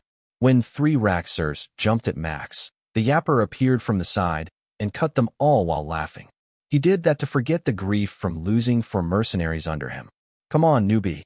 Faster. Faster. I am trying." Even while Max ran at full speed, he was still behind Jamal. This was the first time he was slower than anyone else, and it was somehow frustrating. God damn it. How is he so fast? Does eating monster meat increase your body strength? He complained loudly as he looked at the camera. "Scientist, you better develop a meal that can increase our strength. Make us superhuman." LOL, he complained to a scientist. He wanted to be superhuman in real life, LOL. Unfortunately, that hope is forever lost. A superhuman experiment is banned. The world didn't want to see people destroy public facilities with a punch. As much as I want to be superhuman, I don't want the first supervillain to appear. No thanks. Just roleplay as a superhuman in the VR game. That would be enough to satisfy you. For your information, my current character is a superhuman. But I lost to that yapper. In terms of speed, which I prided myself on the most. The truth was sad. Some NPCs were usually stronger than the player. However, they still wouldn't be able to beat them, as there was something called plot, and the player had plot armor, which was the strongest shield in the universe. And no matter how strong the NPC was, They were bound to make an intentional mistake. A monster that looked like a large monkey sprung up behind Max. He noticed it due to the sound and quickly turned around, hacking its neck with his tusk sword. While he couldn't deliver a clean cut, it was enough to send the monkey flying. Looking at what happened, Max had a guess. I have become stronger? Maybe it was just his imagination. But facing a small-class monster was hard for him before he changed equipment. Yeah, my body has also become stronger. Is this caused by the story progression or the fact I have killed a medium-class monster? I don't know, but this is great. Though, I am still not as fast as Jamal. Not bad, newbie. You handled that like a pro. The said person appeared next to him and praised him with a good-natured smile. However, it's now the main part. Unfortunately, we have no leeway to chat. Jamal's expression turned rigid and serious as he looked forward. Following his gaze, Max found the large rock right in front of his eyes. The entrance was located way up. They had to climb this up. However, yeah, this is hard. Many monsters appeared from the hole in the large rock. They looked like a mole with a drill on their heads. While they looked soft, weak, and small, their large numbers and the terrain would prove a problem. At that moment, Chapter 353, Destroying the Spike and Caesar's Might. Rumble, rumble. The ground rumbled greatly. No, it was Behemoth's body that rumbled. The footing was tilted and the gravity shifted. Hold on to something. Jamal shouted loudly as he held the strong rock under his feet and positioned himself to be ready for the shift in footing. His dual daggers were already sheathed behind his back. Max imitated what Jamal did and grabbed the rock under him. When the footing shifted, his body hung around. His hand gripped the rock tightly as he looked down. The new ground was around 4 meters away. Just jumping down would be doable. However, he wanted to know what happened when the ground suddenly shifted. Behemoth stood up, Jamal said, looking in the distance. The team has successfully captured its feet and hands. This will make our job easier. You're right. Defeating the mole with a drill on this condition was possible. There was no need to fight them while climbing. Instead, they could just run toward the entrance while cutting them up, like before. Let's go. Jamal didn't say anything complicated. With a simple command, he dropped down to the large rock and began to run. Hesitation couldn't be seen in his movement as he unsheathed his dual daggers once again and began to cut the mole. Drilly's weak point is at the base of their drill. Just poke it and they will die, Jamal informed as he kept running. Following right behind, Max raised his voice. Drilly?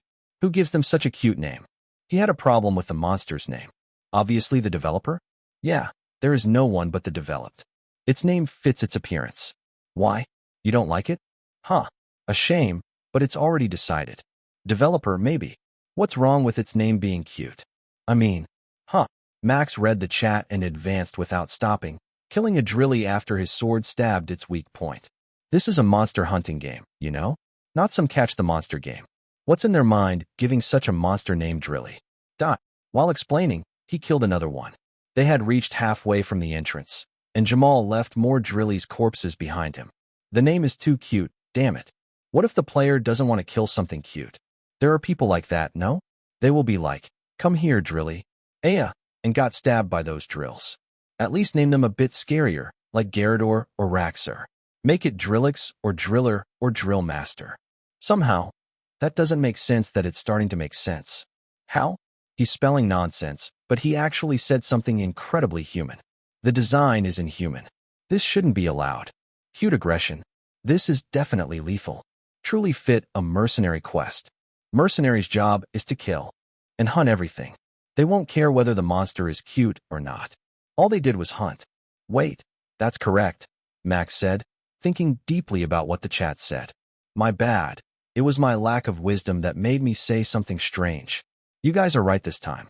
The design is incredibly inhuman because it's to test players' will. Sorry, it's nonsense, I know. I just want to talk to divert my attention, haha. No worries, Breeze. I know you're weak to cute thing. Nah, it's probably just him being silly like usual. I doubt he actually cares about cute things or names. Save for Lily Pixel. That's harsh, guys. Max complained about the chat that accused him of lying. Anyway, we've arrived at the entrance. It's so deep, like an abyss, but is that glowing thing the spike? He peered down the hole as Jamal killed the Drilly that was left behind them. Before long, the Yapper joined him and looked down. That's right, newbie. That's our target, he said as he took out a rope and tied it to a sturdy rock. He pulled it a few times to make sure it was tight. All right, let's head down and destroy that. We only have 5 minutes left. 5 minutes sounded like a lot of time, considering what had happened all this time. He quickly took the rope and rappelled down. Thankfully, he had the knowledge of how to from his past days filled with curiosity. In no time, he quickly reached the base and looked at the spike in front of him. Upon closer inspection, this spike was more like a large nail, and he also just realized when it got closer, but this is beating like a heart. It glowed for a second and dimmed for another. If compared to a heart, this spike seemed to be alive, a part of Behemoth's organ. Thud, crash. A large thud and crash rang from behind. Jamal directly jumped without using the rope and cracked the ground underneath him. He looked pretty fine as he gripped his dual daggers. Well, it's time for work. We have to destroy, or at least chip a part of this spike in 5 minutes.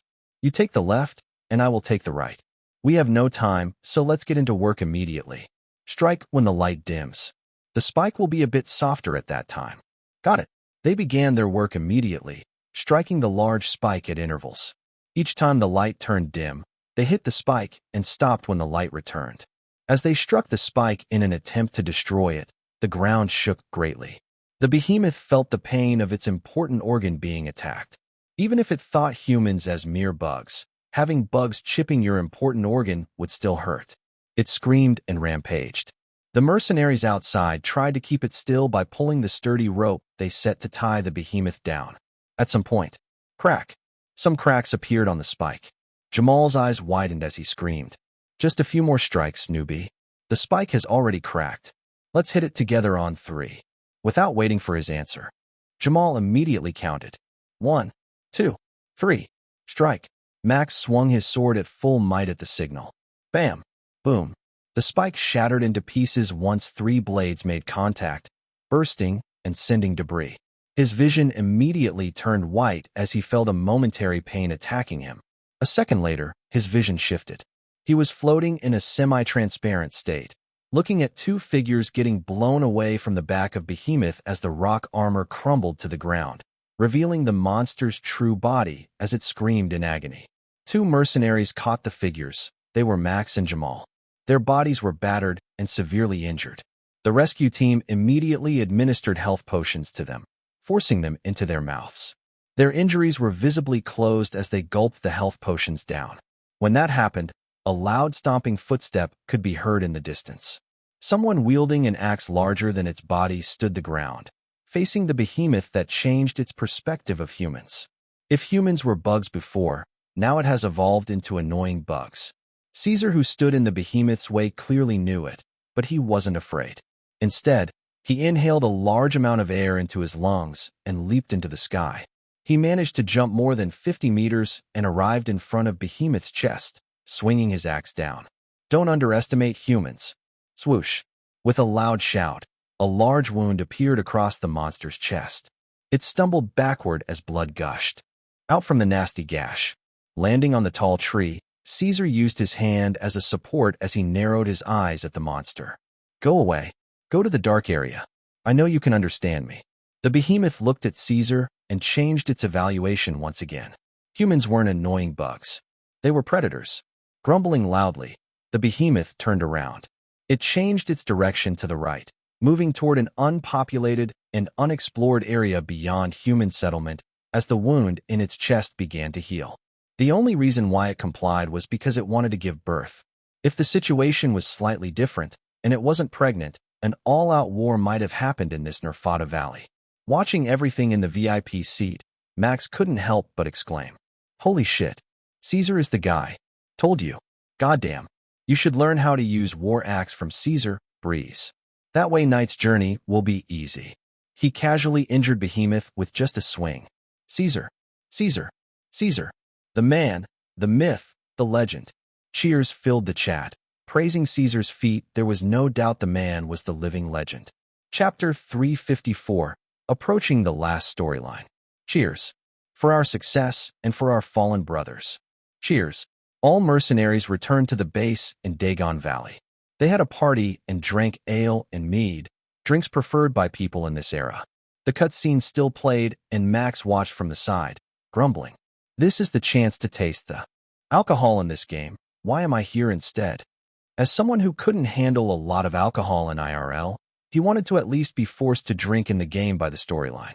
However, the game didn't seem to allow it, and even the restaurant didn't provide alcohol. The reason was pretty simple. This is a PG-15 game, LOL. No drink and force story is permitted. What do you expect? If the game doesn't use the cutscene for this part, many children will drink. That's a no-no in PG-15 game.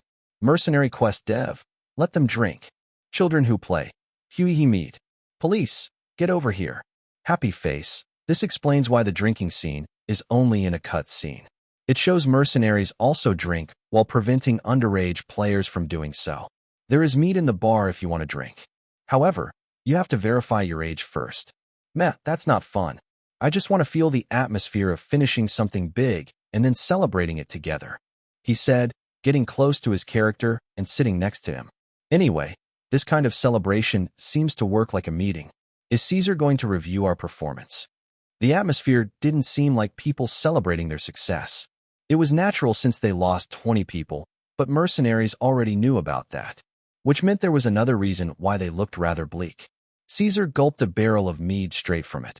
His stomach was bulging from the liquid he took. He finished the barrel in just one big gulp. Bam! Slamming the barrel on the ground. Caesar wiped his lips with his wrist and looked at everyone else. We have successfully altered the behemoth's course. We have lost 20 courageous men. As they also have people to take care of, we will use some money from our treasury to help their family. No one objected. Stronghold mercenary would always give proper compensation to the deceased family. If their family members had no job, sometimes they even offered to work in the base as a waitress or porter. Now that's one danger avoided. Now, we have another problem. Caesar narrowed his eyes. Behemoth is a highly territorial monster. The only reason why it didn't continue on its track is because I made sure to tell it that area is my territory. So, how could such a monster leave its own territory? Everyone looked at Caesar. They stopped drinking, and the atmosphere seemed to freeze at once. The quick-witted mercenaries immediately understood what he implied. But, unexpectedly, there is a monster stronger than Behemoth that drove it out of its territory. Max's character spoke with his voice. The game's artificial intelligence had collected enough samples for them to replicate it, surprising even Max. I am speaking, he exclaimed in surprise. Of course, duh. You can speak. LOL, no. He means it's his character that speaks. Obviously, smart sheet. Everyone knows that. The person above you is just trolling. This is amazing, though. Not all games implement this kind of stuff. The character now looks like an intelligent person in the game lore. This is fun. Breeze, I am speaking. My reaction. So what did you do until now? Whistling? That's not the point. Max retorted. Let me focus on the cutscene now. It's getting to an interesting point. No one denied the idea. While humans classified monsters into 4 classes, from small to colossal, there was still a hierarchy among those monsters. For example, Raxer and Drilly. It was clear the former was far stronger than the latter. Wildlife had no concept of classes. They only understood that stronger creatures would reign on top. And there was such a creature out there, stronger than even a behemoth that humans couldn't help but fear. Just its existence brought dread and destruction. So what kind of creature was it? Grandfirma. Someone muttered in horror, his whole body trembling in fear just by saying its name. It could only be that monster. Another one agreed. Fear was clear in his eyes. There are no other monsters that can possibly drive a behemoth away. That flying lizard is the only one. Grandfirma? Max raised his voice curiously, stroking his chin. From the flying lizard description, is this monster a dragon? Yes. Grandfirma is the oldest dragon out there, feared by many, and its food is mostly large class and colossal class monster. It gained a moniker of Colossal Eater due to how it only targeted giant monsters as food source, while it helps protect human settlement by eating large and colossal class monsters. It doesn't mean that it's friendly. Moniker, Destruction Bringer, Glutton Dragon, Colossal Eater. That's scary. I now understand why those experienced mercenaries tremble just by hearing its name. Caesar nodded heavily. It's as I feared. Grandfirma has become active once again, meaning that the tribulation era has arrived. Monsters from the dark area will be more active. Expect more sightings near the border. He said, report this matter to mercenary guilds. We won't be able to handle it alone. Got it, Jamal replied in a serious tone. He was the one responsible for connecting Stronghold Mercenary with the outside. That was why he stayed in Utopia Station instead of the base. Looking around at his member, Caesar raised a new barrel filled with mead. Even if the tribulation era arrived, I believe you won't have any difficulty. The mercenaries I gathered are all strong. We will survive and become humanity's last stronghold. Cheers! Cheers! Everyone raised their mugs and shouted loudly. At that moment, the cutscene ended and Max could move his body again. The notifications that were held from the cutscene finally appeared in front of his eyes. Colossal class sighting. Behemoth. Completed. Rewards. 25,000 gills, 1,000 reputations, Behemoth's spike shard, Behemoth's rock, Behemoth's pelt. The main storyline, Part 1, has ended.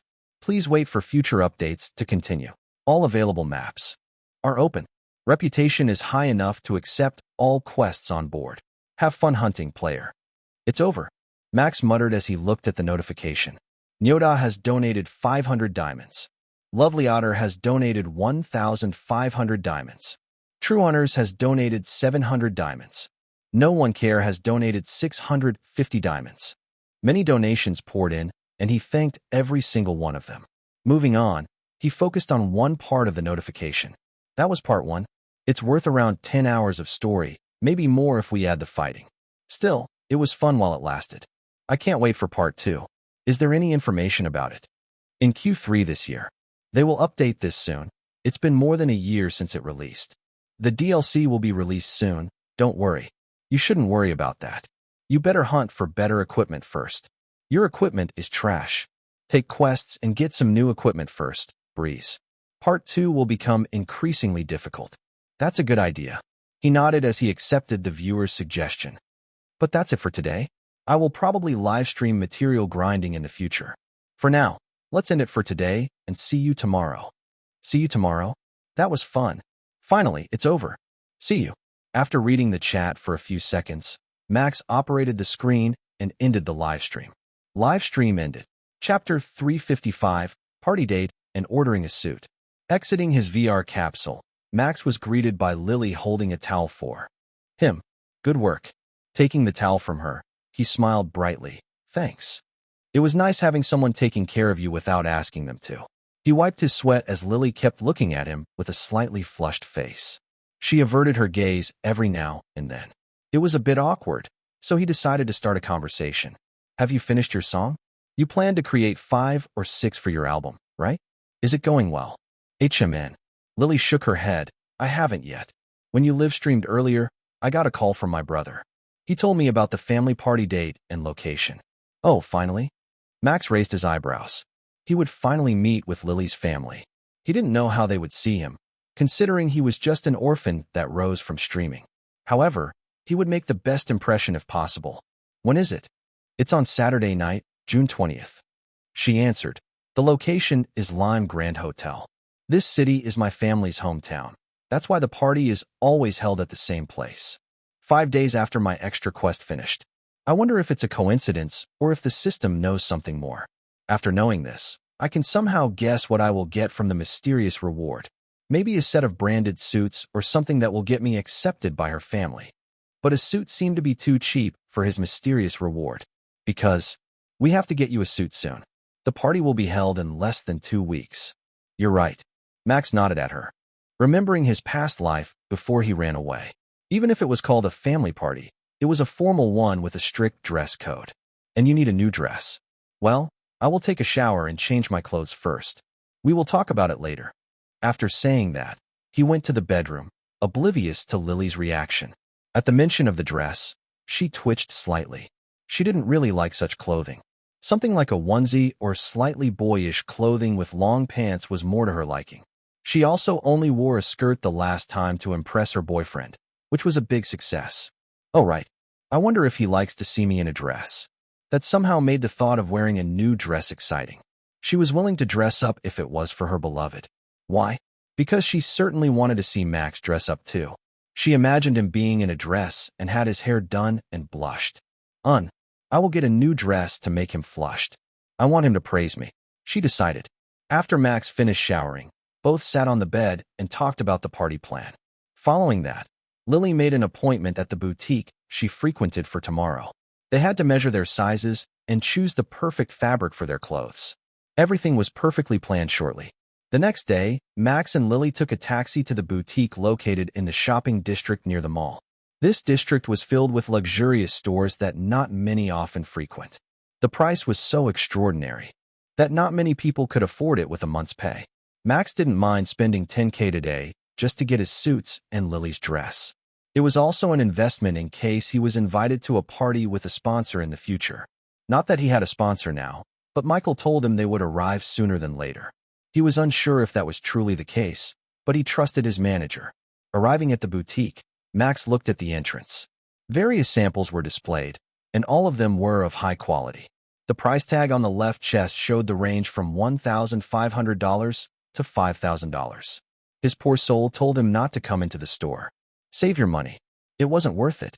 There were ready-made suits that cost only $100 to $500 and were already good enough to attend parties in the future. No, this is needed. I need this one. He convinced himself and looked at Lily. Shall we enter? Lily nodded, and both of them entered. Tiring ring. The bell installed on the door rang when they entered. The employee, ready to serve, immediately answered them. Welcome to Miracle Boutique.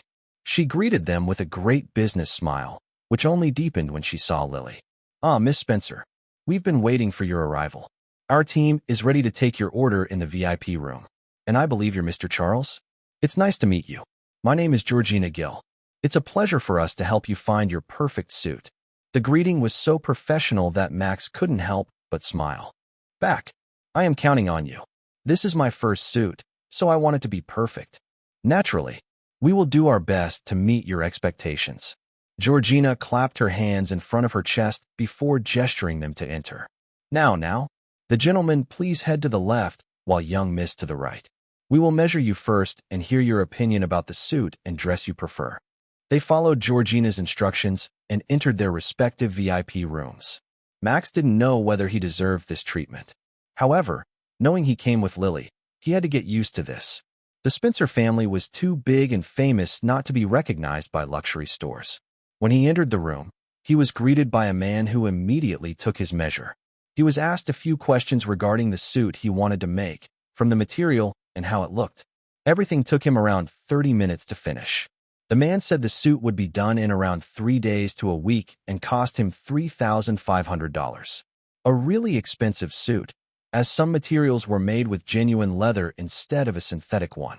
When he was out, he noticed that Lily was still inside her own room, taking her time. He decided to wait in the area specially prepared for it and enjoyed the free beverage for the customer. Meanwhile, Lily was taking this seriously. She asked various things to the designer, who was also excited to follow her request.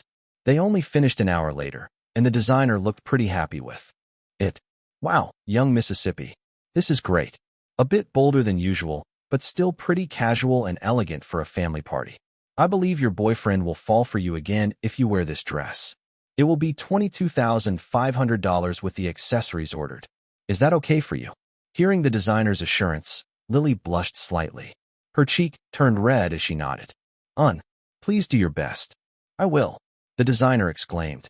Lily exited the room and met up with Max after, and he proceeded to pay for both of them, not knowing how much Lily's dress cost, even though Lily said she would pay for herself. It was only when he heard how much Lily's dress cost did his brain short-circuit for a while. However, as he already promised to pay for her, he still proceeded with the payment. Still, 22 grand for a dress. What kind of dress is it? Is it made from human skin? He wondered as they left the boutique. Thankfully, I just got my pay at the start of June so I can pay it. I have to work harder from now on. Maybe also investing in business to get more money. Just as they said, having a girlfriend made one change. And Max also changed since he dated Lily. He became greedier and wanted more money to make their life comfortable. Chapter 356. Returning to V-Shelter Survival. Revenge date. Days passed quickly. Daily lives weren't that different from usual. Max live-streamed hunting some material in Mercenary Quest, while Lily tried her best to finish her album. Out of 7 songs she planned to release, she had finished 3 already. It seemed like it would be done in late July or early August. It was now June 14th. The couple visited the boutique once again in the morning to get their clothes. Lily was so secretive. She didn't even let Max see her in her new dress, saying it wasn't the time yet. While he got the suit home, Lily decided to leave the dress in the boutique so they could take care of it until the party day. This district also had the salon she frequented for makeup, so it was perfect. After getting his suit delivered home, Max and Lily enjoyed a short date until sunset. They returned home and continued what they had to do, meaning work. This time, Lily was tired of making music, so she decided to livestream after a while. Should we play survival to the end again? Max asked Lily as he climbed into his VR capsule. Lily's capsule had arrived not long ago. It was placed right beside his, and she was tinkering with the setting inside. How about V-Shelter? She suggested hesitantly, looking at him with hope. We've not played it much. V-Shelter, huh? Max mused, remembering the second game he played as a streamer. It might be good to return to the game and set up a proper server for his viewers. Sounds good.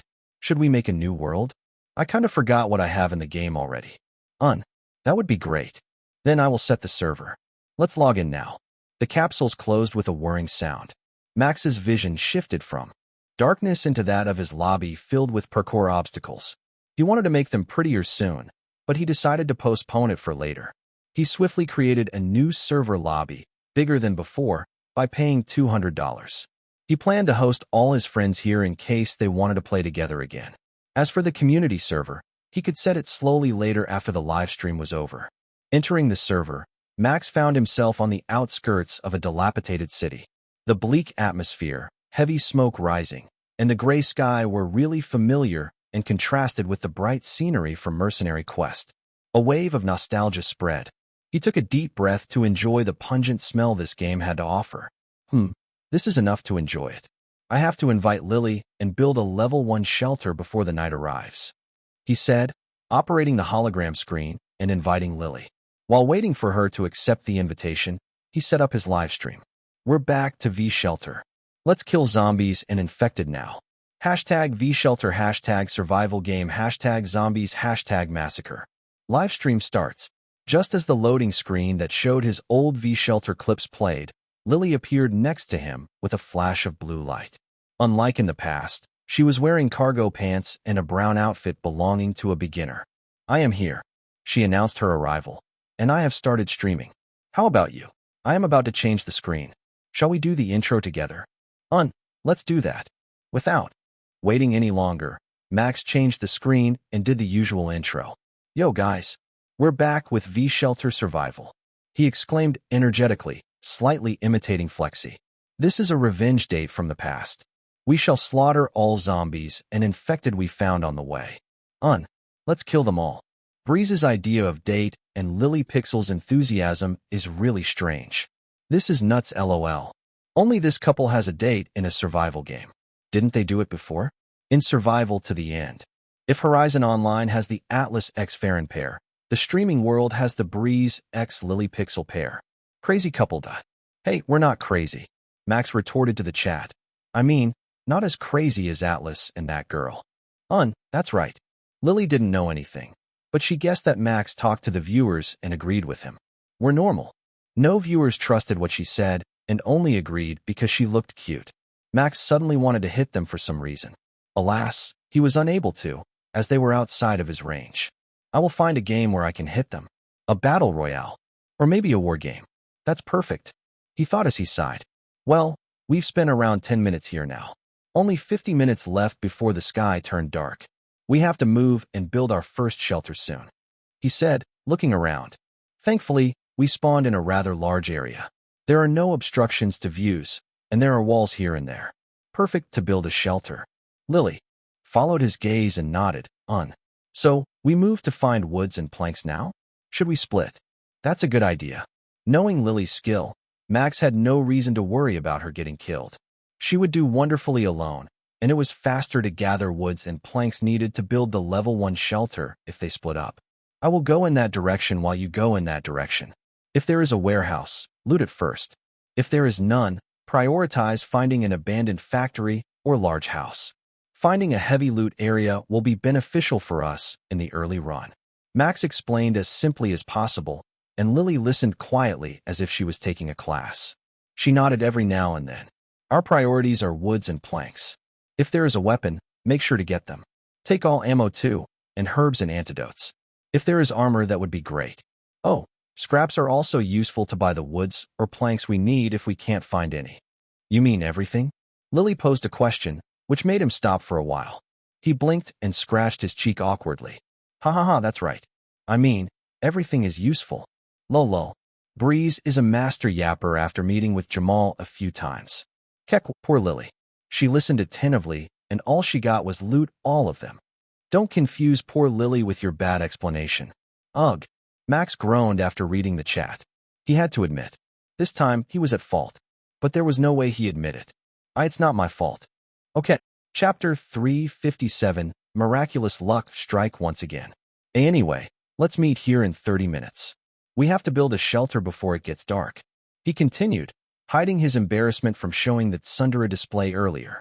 Thankfully, the chat just laughed him off, and Lily didn't really think of anything about it. Got it, Lily exclaimed, pumping her fists in front of her chest. Good luck. You too. With that, they went to their respective area to find loot. They only returned 30 minutes later, as promised, and showed what they managed to gather to each other. And the loot was Lily's loot. Scraps, 5. Woods, 10. Planks, 19. Bread, 3.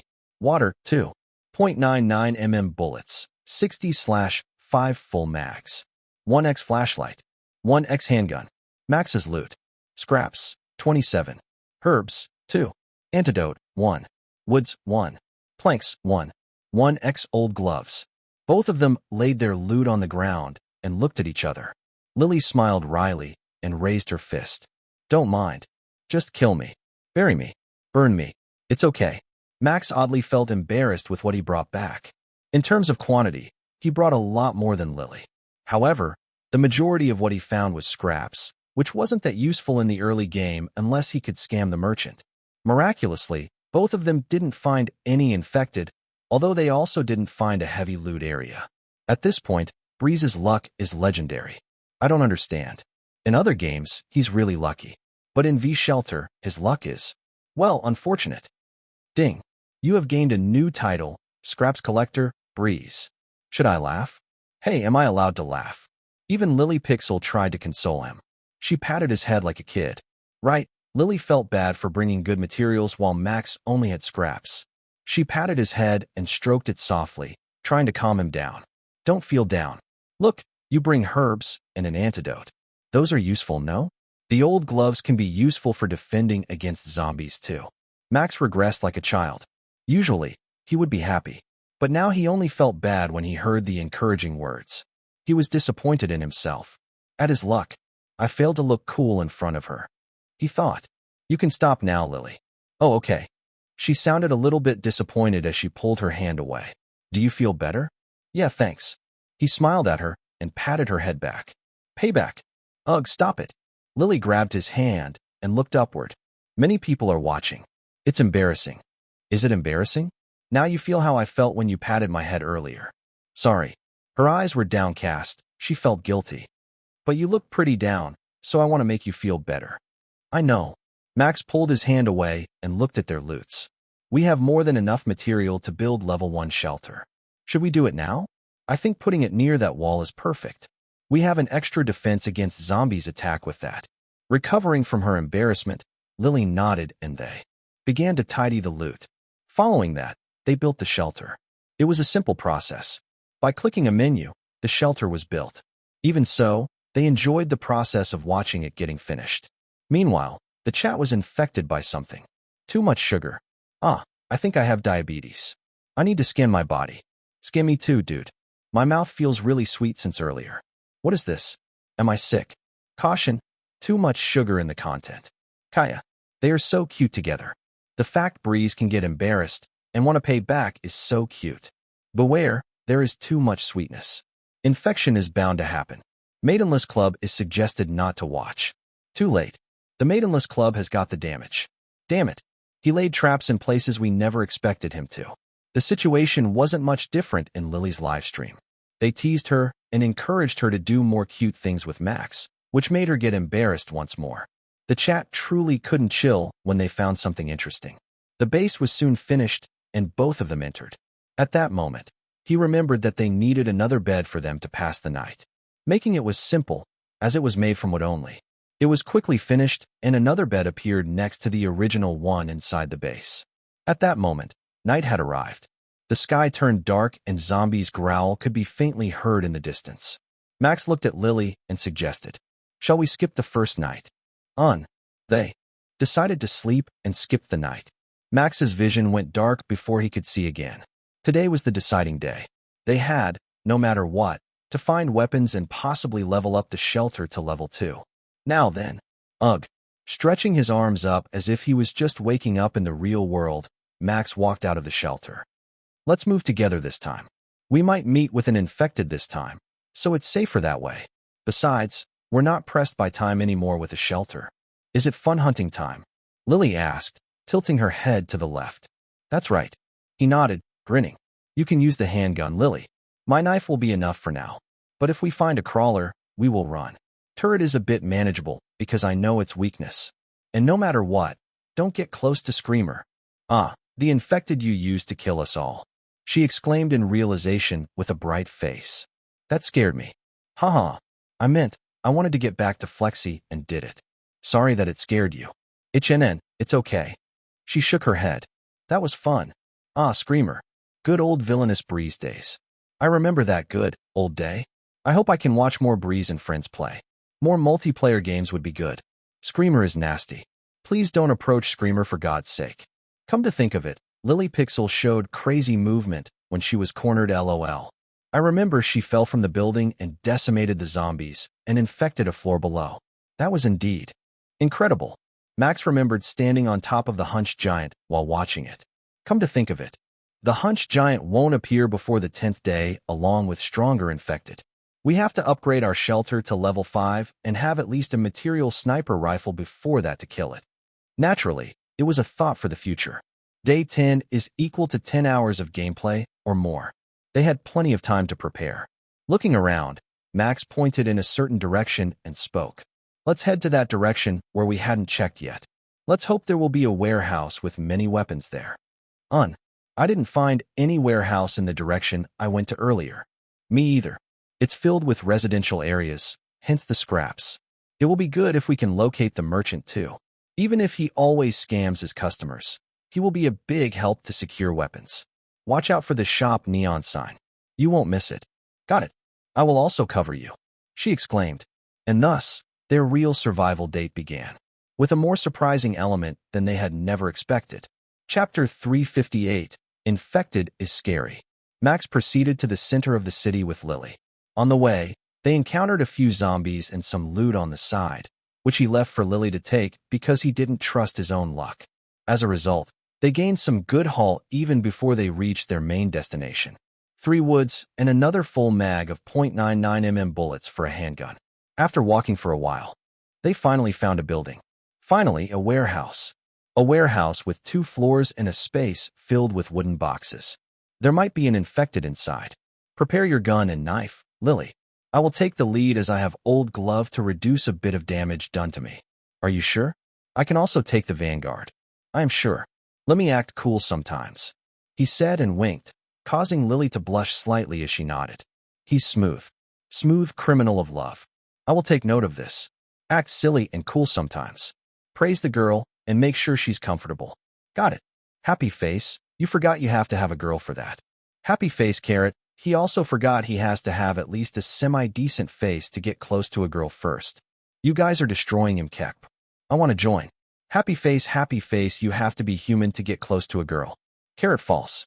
This noble me is a vampire, but he's offered by Farron to be a model. Don't lie, bloodsucker. Noticing an interesting chat, which wasn't a lie, Max decided to tease his editor slightly.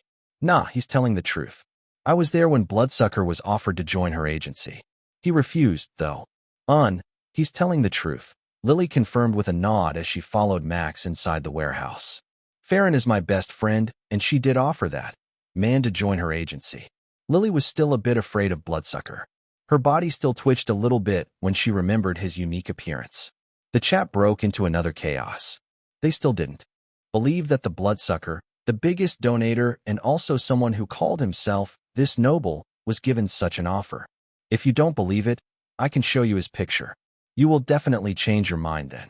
No, don't you dare. That's privacy. You have no right to share it. Show us. Show us. Show us. Hee Bloodsucker's face? I am curious how vampire-like he is.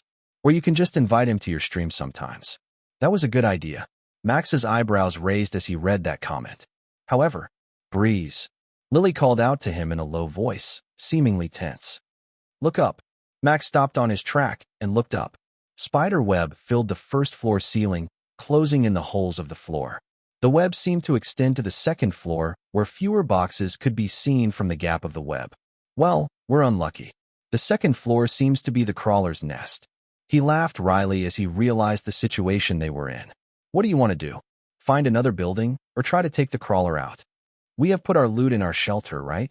That's right. Max nodded. If we do get killed, we will only lose the one we brought and found on our way here.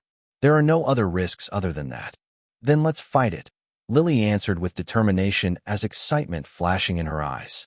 It was kind of strange. She wasn't afraid of abomination like Crawler, but she was scared of Bloodsucker.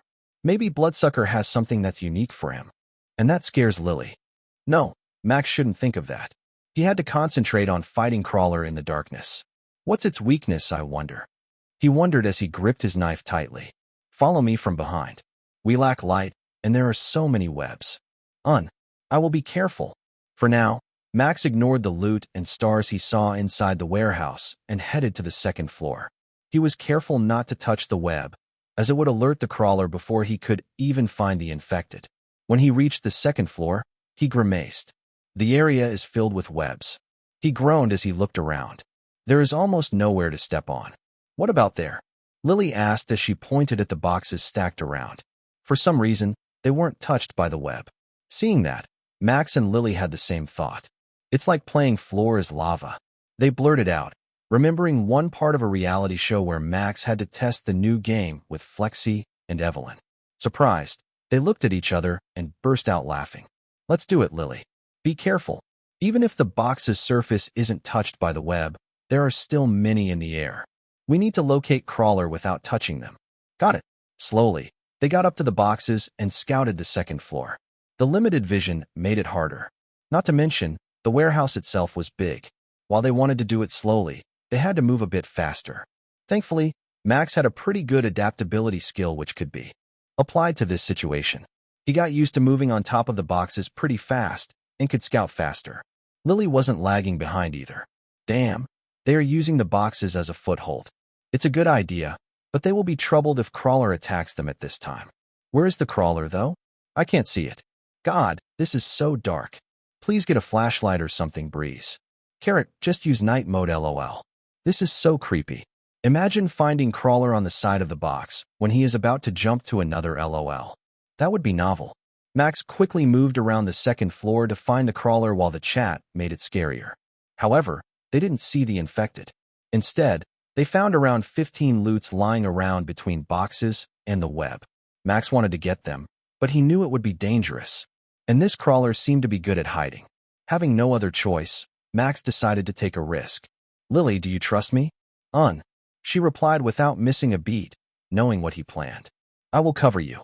Smiling, Max proceeded to the stairs where they came from earlier. This place was not that heavily covered with web, and they could always run to the first floor if it was dangerous. And as they stepped on the steel floor again, I will touch it. Max carefully touched the web, intentionally provoking the Crawler. The effect was immediate. Creepy footsteps rang on the second floor. Max's guard was raised, and Lily was ready to shoot with the handgun.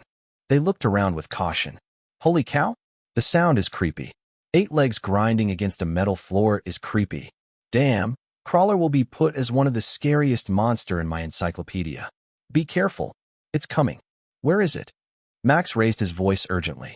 The footstep had stopped, but Crawler still couldn't be seen. Where is it? He repeated. At that time, Lily's eyes widened. She pointed her handgun toward him, more specifically right behind him. Behind. she shouted, and Max immediately reacted. Chapter 359, Crawler's Defeat. Turning around, he saw a large head hanging on the ceiling with 8 legs growing on the sides like a spider. Just as his gaze met his large eyes. "Ah!" He screamed like a kid. Lol. The scream. "I just can't." Clipped. Breeze's rare scream. As expected, he's not that brave. He's scared of Crawler lol. Everyone is when the infected sneak into our back. Imagine having a head as large as your body and eyes as large as your head staring at you closely. Dude, stop. I am getting chilly here. I lived alone. Even while screaming, his reaction was quick. He changed the way he gripped his knife into a backhand grip and swung his arm wide. The knife lodged into the Crawler's eyes, causing the infected to scream maniacally and retreat away, creating the same creepy footsteps from earlier. At $%. The scream was incomprehensible, but it was so loud that Max had to step away from him. He looked at where the Crawler ran to and clicked his tongue. "He got my knife." "Here." Lily immediately handed the knife she had to him. "Use this." "Thanks." He didn't hesitate to take it and be prepared again. Now it will come to us with the intention to kill. Crawler is a pretty chill infected, unless it's disturbed or attacked. And we just did both. "You did both." She corrected him with a flat tone. "Yeah, it's your fault, Breeze. Don't drag Lily as if it's her idea. She only followed you. She's innocent." Lenoxant. Don't blame Lily. Goddamn Breeze. You were the one that touched the web and screamed her like a kid. Don't blame Lily Pixel. Max felt betrayed by her and the chat. He turned around in her direction and found a playful grin on her face. She just teased him. "I was just joking. We're in this together." Just as she said that, suddenly, her eyes narrowed as she fired her handgun. Bang. And 214 at $. Following the shot, another scream rang. This time, the footsteps didn't go away, but got closer instead. "It's coming." "I know." Max responded and turned around. He could talk with Lily later. Coming for him was Crawler. No matter how he looked at the infected, it was really gross. He didn't want to fight it if possible, but the loot was too valuable to ignore. "Come here, big head." Crawler was getting closer, its 8 legs carrying it swiftly across the web. When it got close enough, Max lunged forward, aiming for Crawler's other eyes with the knife. But Crawler was faster than he thought, dodging the attack and striking back with its legs. He managed to dodge, and Lily immediately gave a cover fire. Bang! The bullet lodged into the Crawler's head, but stopped before it could reach its brain. The head had a thicker skull than a zombie, acting as a natural defense against handguns and small-caliber guns. Lily fired a few shots, but they only seemed to anger Crawler even more. Screaming, Crawler retreated once again, disappearing into darkness.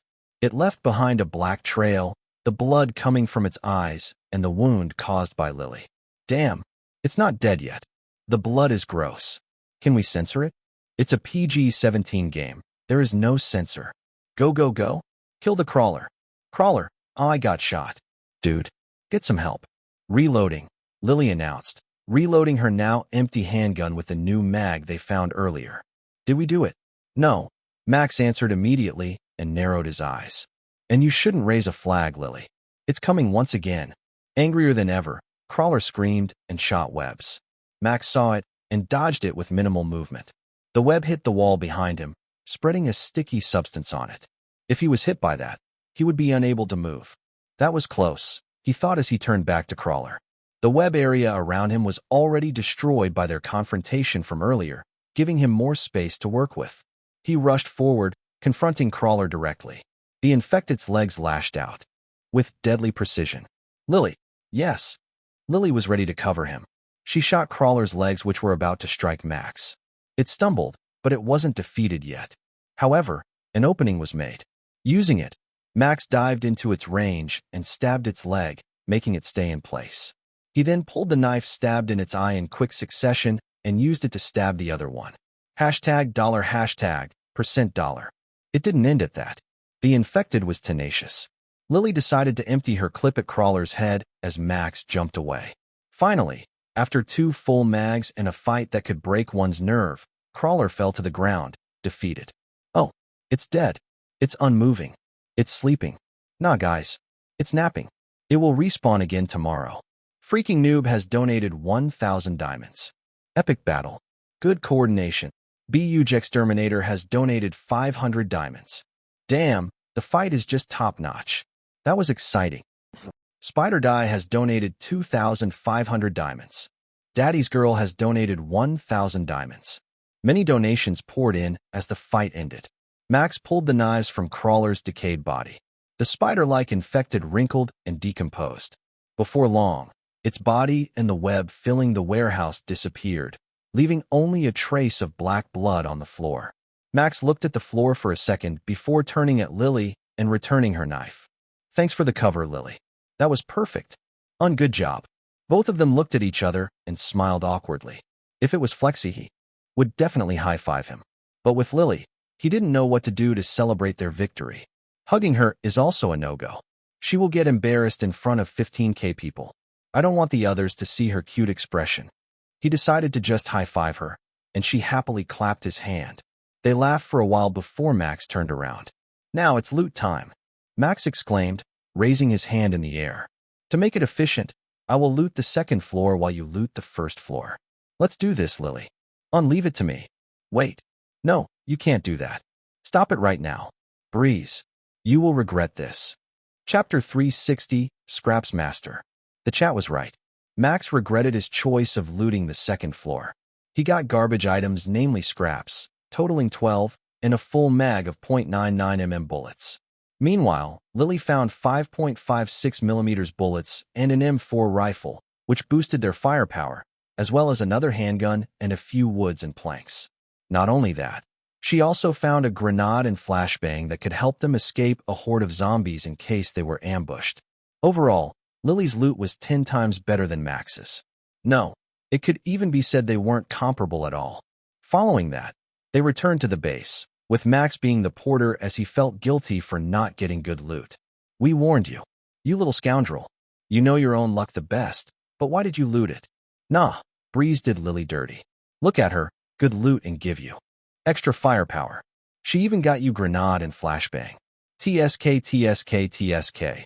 If only Lily loots the second floor, it will be massive. What a greedy man.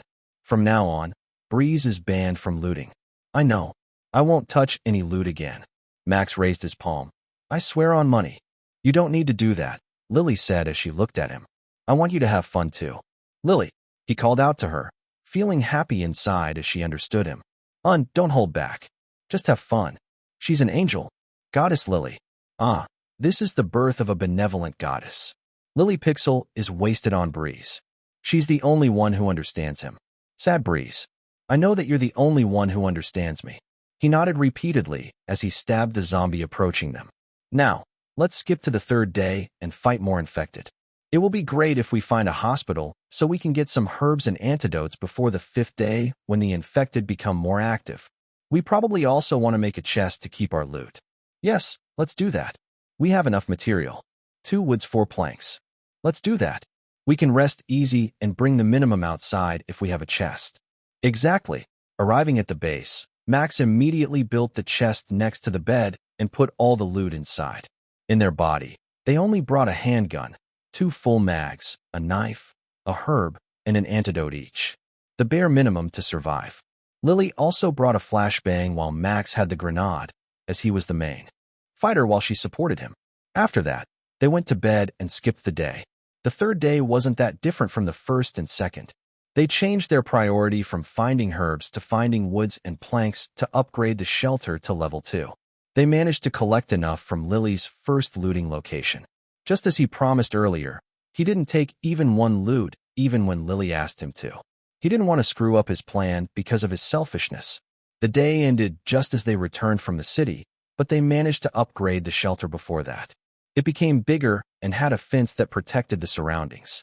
Following that, on the 4th day, they decided to find the hospital. It was a bit away from their shelter, taking 15 minutes by walking. However, on the bright side, they managed to find the shop right beside the dilapidated hospital. There it is, the merchant. We need at least 100 scraps before trading there and getting decent items. With the one we found in the last 3 days, we still need 54 more. Max said as he shifted his gaze from the neon sign to Lily. After we get 5 herbs and 5 antidotes, I will loot the remaining to get scraps. Got it. Lily nodded. We also need a decent item to protect ourselves, after all. And finding them is harder than finding Scraps. You're right. Leave it to me, Scraps Master. He gave himself a title, LOL. Kakik truly fit him. Scraps Master Breeze. You find loot? I found a scrap. I am Scraps Man. Nah, it's Scrap Master. You want scrap? Just find me, the Scraps Master. No one doubted him to find 50 scraps in one day. If he was willing, he could definitely do that. He was the Scrap Master, after all. However, there was one problem. There were various glowing flesh in the hospital's hallway. Ugh, the blobs are disgusting. Lily's face morphed into a disgusted expression as she tried her best not to step on the glowing flesh on the floor. Ha ha, indeed. They are called blobbies, formed from dead zombies' flesh. If we return to where we kill the zombies in a week, they will apparently grow there. That's disgusting. Ugh, please don't step on it. I think it will burst if you do. Don't worry about it, they won't. Splash. Just as he finished speaking, one of the blobby in the distance burst open, spilling green pus everywhere. Both of them stared at it for a second before turning to look at each other. Not bursting? Lily asked, tilting her head. Scratching his cheek awkwardly, Max let out a laugh. And maybe it got an update. Yeah, that must be the case. He nodded to convince himself. Not knowing anything, Lily had a look of realization. She believed in him. I see. That's a possibility. That's right. It's because of an update. Max was relieved. Anyway, let's get all the first floor loot and head to the second floor. The first floor was filled with herbs and antidotes they needed. Out of 15 loot they found, after killing some zombies and entering the room, 7 of them were herbs and 5 of them were antidotes. The last 3 were planks and scraps. Because they didn't need any more plank, they decided to leave it and just took the 2 scraps with them. And then, they headed to the second floor to find more loot. As soon as they stepped on top, Max had a dreadful feeling. He heard stomping from the first floor and remembered his first play in the past. Dodge now. He leaped to the side immediately as he shouted that. Following his order, Lily also jumped, but in another direction. They hadn't coordinated where to jump yet, but that didn't matter, because that just saved their lives. Boom. The ground where they stood earlier was destroyed by a large arm from below. The creature, the infected that caused the destruction, were visible, standing more than 2 meters tall. This creature, known as Rocket, was an infected. Its feet were small. Its body was swelling all over the place, and its blood vessels popped up from the swelling, turning its skin dark. One of its arms was tiny even compared to the normal one, but its right arm was larger than even its body. Its muscles twitched uncontrollably as it headed to the second floor. Overall evaluation, as gross as usual. And when it reached the second floor, shit. It immediately charged at Max without giving him a chance to stand up. Hoer. Chapter 361. Experienced player now. Breeze. Don't mind me. Kill all zombies you find and focus on looting. I can handle this alone. Max shouted back as he dodged the incoming rocket. It passed him and went to the end of the hallway, crashing against the wall. Then at least take this. Lily shouted and threw something at him. Catching it, he found a flashbang in his hand. It was useful. Thanks. After hearing him, Lily nodded and ran in the other direction, disappearing into the darkness. He stood up and looked at Rocket. The infected was ready to rush like a bull again to crush him into a paste. However, he was calm. He put the flashbang in his backpack and took out his handgun, holding it in his left hand. Even though it was useless against Rocket, it would help when zombies appeared to bother him. Come, big shit. I have killed you once and know your weakness. This will be yes. Before he could finish his sentence, Rocket propelled itself with his arm. It was spinning in midair, doing the famous spin attack that pulverized everything in its way. Seeing this, Max dodged immediately, jumping down to the first floor through the hole the infected created before. He wasn't afraid it would chase after Lily. After all, he had gained its aggro after taunting it. Just as he had expected. Crash. Thud. Rocket dropped down with a heavy thud, following him. The blobbies around the hallway near the stairs were crushed at once. It was growling like a child, dragging its heavy arm as it approached him. The spinning attack was strong. However, the infected couldn't use it repeatedly. It probably also damaged its body. That was why it moved slower than before. Bam! Clang! Max fired a shot at its head, but it blocked it with its giant arm. The sound was like a bullet hitting a metal, and bouncing away. No use, eh? As expected, this is still surprising, he said as he gripped his knife tighter. He rushed toward Roquette fearlessly. In response, the infected raised its arm. It knew that Max was getting closer, and when it saw him in its range, it swung its hand down without mercy. Swoosh. Due to its size and the gravity's pull, the fist was fast. It also brought all its force that could destroy a wall in one punch. However, it's too simple. Max stopped before he reached Rocket and jumped back. The fist made contact with the floor and shook the area. Blood burst from the veins that popped out from the infected's arm, paralyzing it for a second. Using this chance, Max dived once again and threw a cylindrical thing behind him. The pin was released, and a bright light filled the area along with a deafening sound. Horror! Rocket screamed in pain as it stepped back slightly. As it screamed, its mouth was wide open. Max, with a precision that was similar to a professional baseball pitcher, threw a grenade straight into its mouth. It entered perfectly. Rocket couldn't take the grenade that lodged into its mouth. Its one arm was too small, while the other was too big. As a result, boom, the grenade exploded and scattered. Its head alongside its weakness, its brain. Bam! Max made a pose and watched as Rocket decayed into nothingness. Damn, it's faster than before. He got used to VR and has the equipment necessary to kill it. That's why it's faster. He's not using knife only this time, lol. Handgun is useless, but he fires it either way to make Rocket raise its hand. Truly, a good strategy. That was a bit anticlimactic, but I like fast battles too. Indeed. I am now getting used to VR world and can move pretty fast inside. I think I will be able to solo turret without any problem too. It wasn't just a baseless confidence. Unlike his first month playing, he had gotten used to how he should move and could stay in VR world way longer. His estimation told him that he could probably play for around 6 hours without any problem, 8 hours if he drank a B-grade nutritional supplement. His experience in VR world allowed him to move better than when he confronted Turret, the centipede infected, at that time. We believe in you. Well, you've got the experience, I admit that. If you don't do better compared to that time, I would call you cheating, lol. People grow with time. We all turn into an adult, and our experiences grow. However, my status will stay as maidenless. Good. You've grown pretty well. Blood God is satisfied. Ha ha ha. Max laughed as he read the chat. Now, let's meet up with Lily. I wonder if she's alright up there. Max headed for the second floor again, and wonder where Lily went. As he walked down the dark corridor, he could hear occasional gunshots in the distance. It seemed like his girlfriend confronted something that needed her to use the handgun. Based on his understanding of her skill, she would only need to use it when she either got surrounded or faced a strong enemy, like an infected.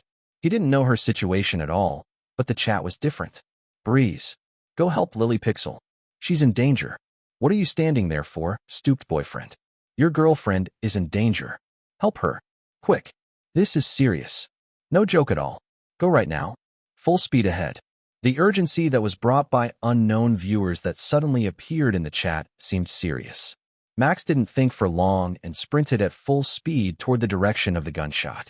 After running at full speed for a while, he arrived at a slightly large room that looked like a waiting room. The ground and the ceiling were half destroyed. Holes could be seen here and there. Smaller holes could be seen around the larger ones. These were from bullets. Standing in the middle of the room, with a knife and a handgun in her hands, Lily looked around with full attention. She noticed him almost immediately and shouted, "Watch out! Kiki." As soon as she said that, something appeared from the hole near his feet. A small figure with a scythe-like hand and a sharp head like a drill could be seen crackling madly. And as soon as he noticed it, the infected swung its sharp hand at his legs. Swoosh. Chapter 362, Unfortunate RNG. A blur. That was what Max could see from the new infected's movement.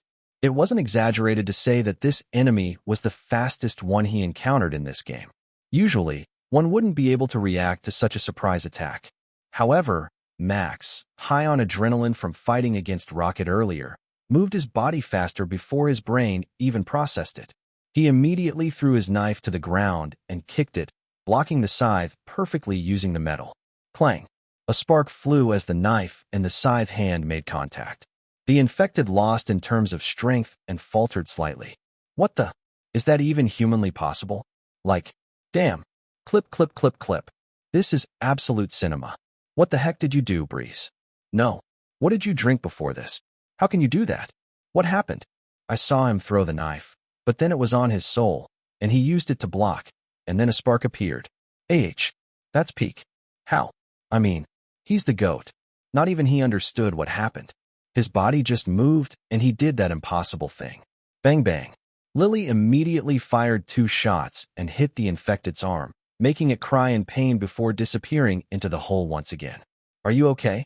She asked worriedly and ran toward him. Only then did he snap out of his daydream and shout. Holy crap. What the heck?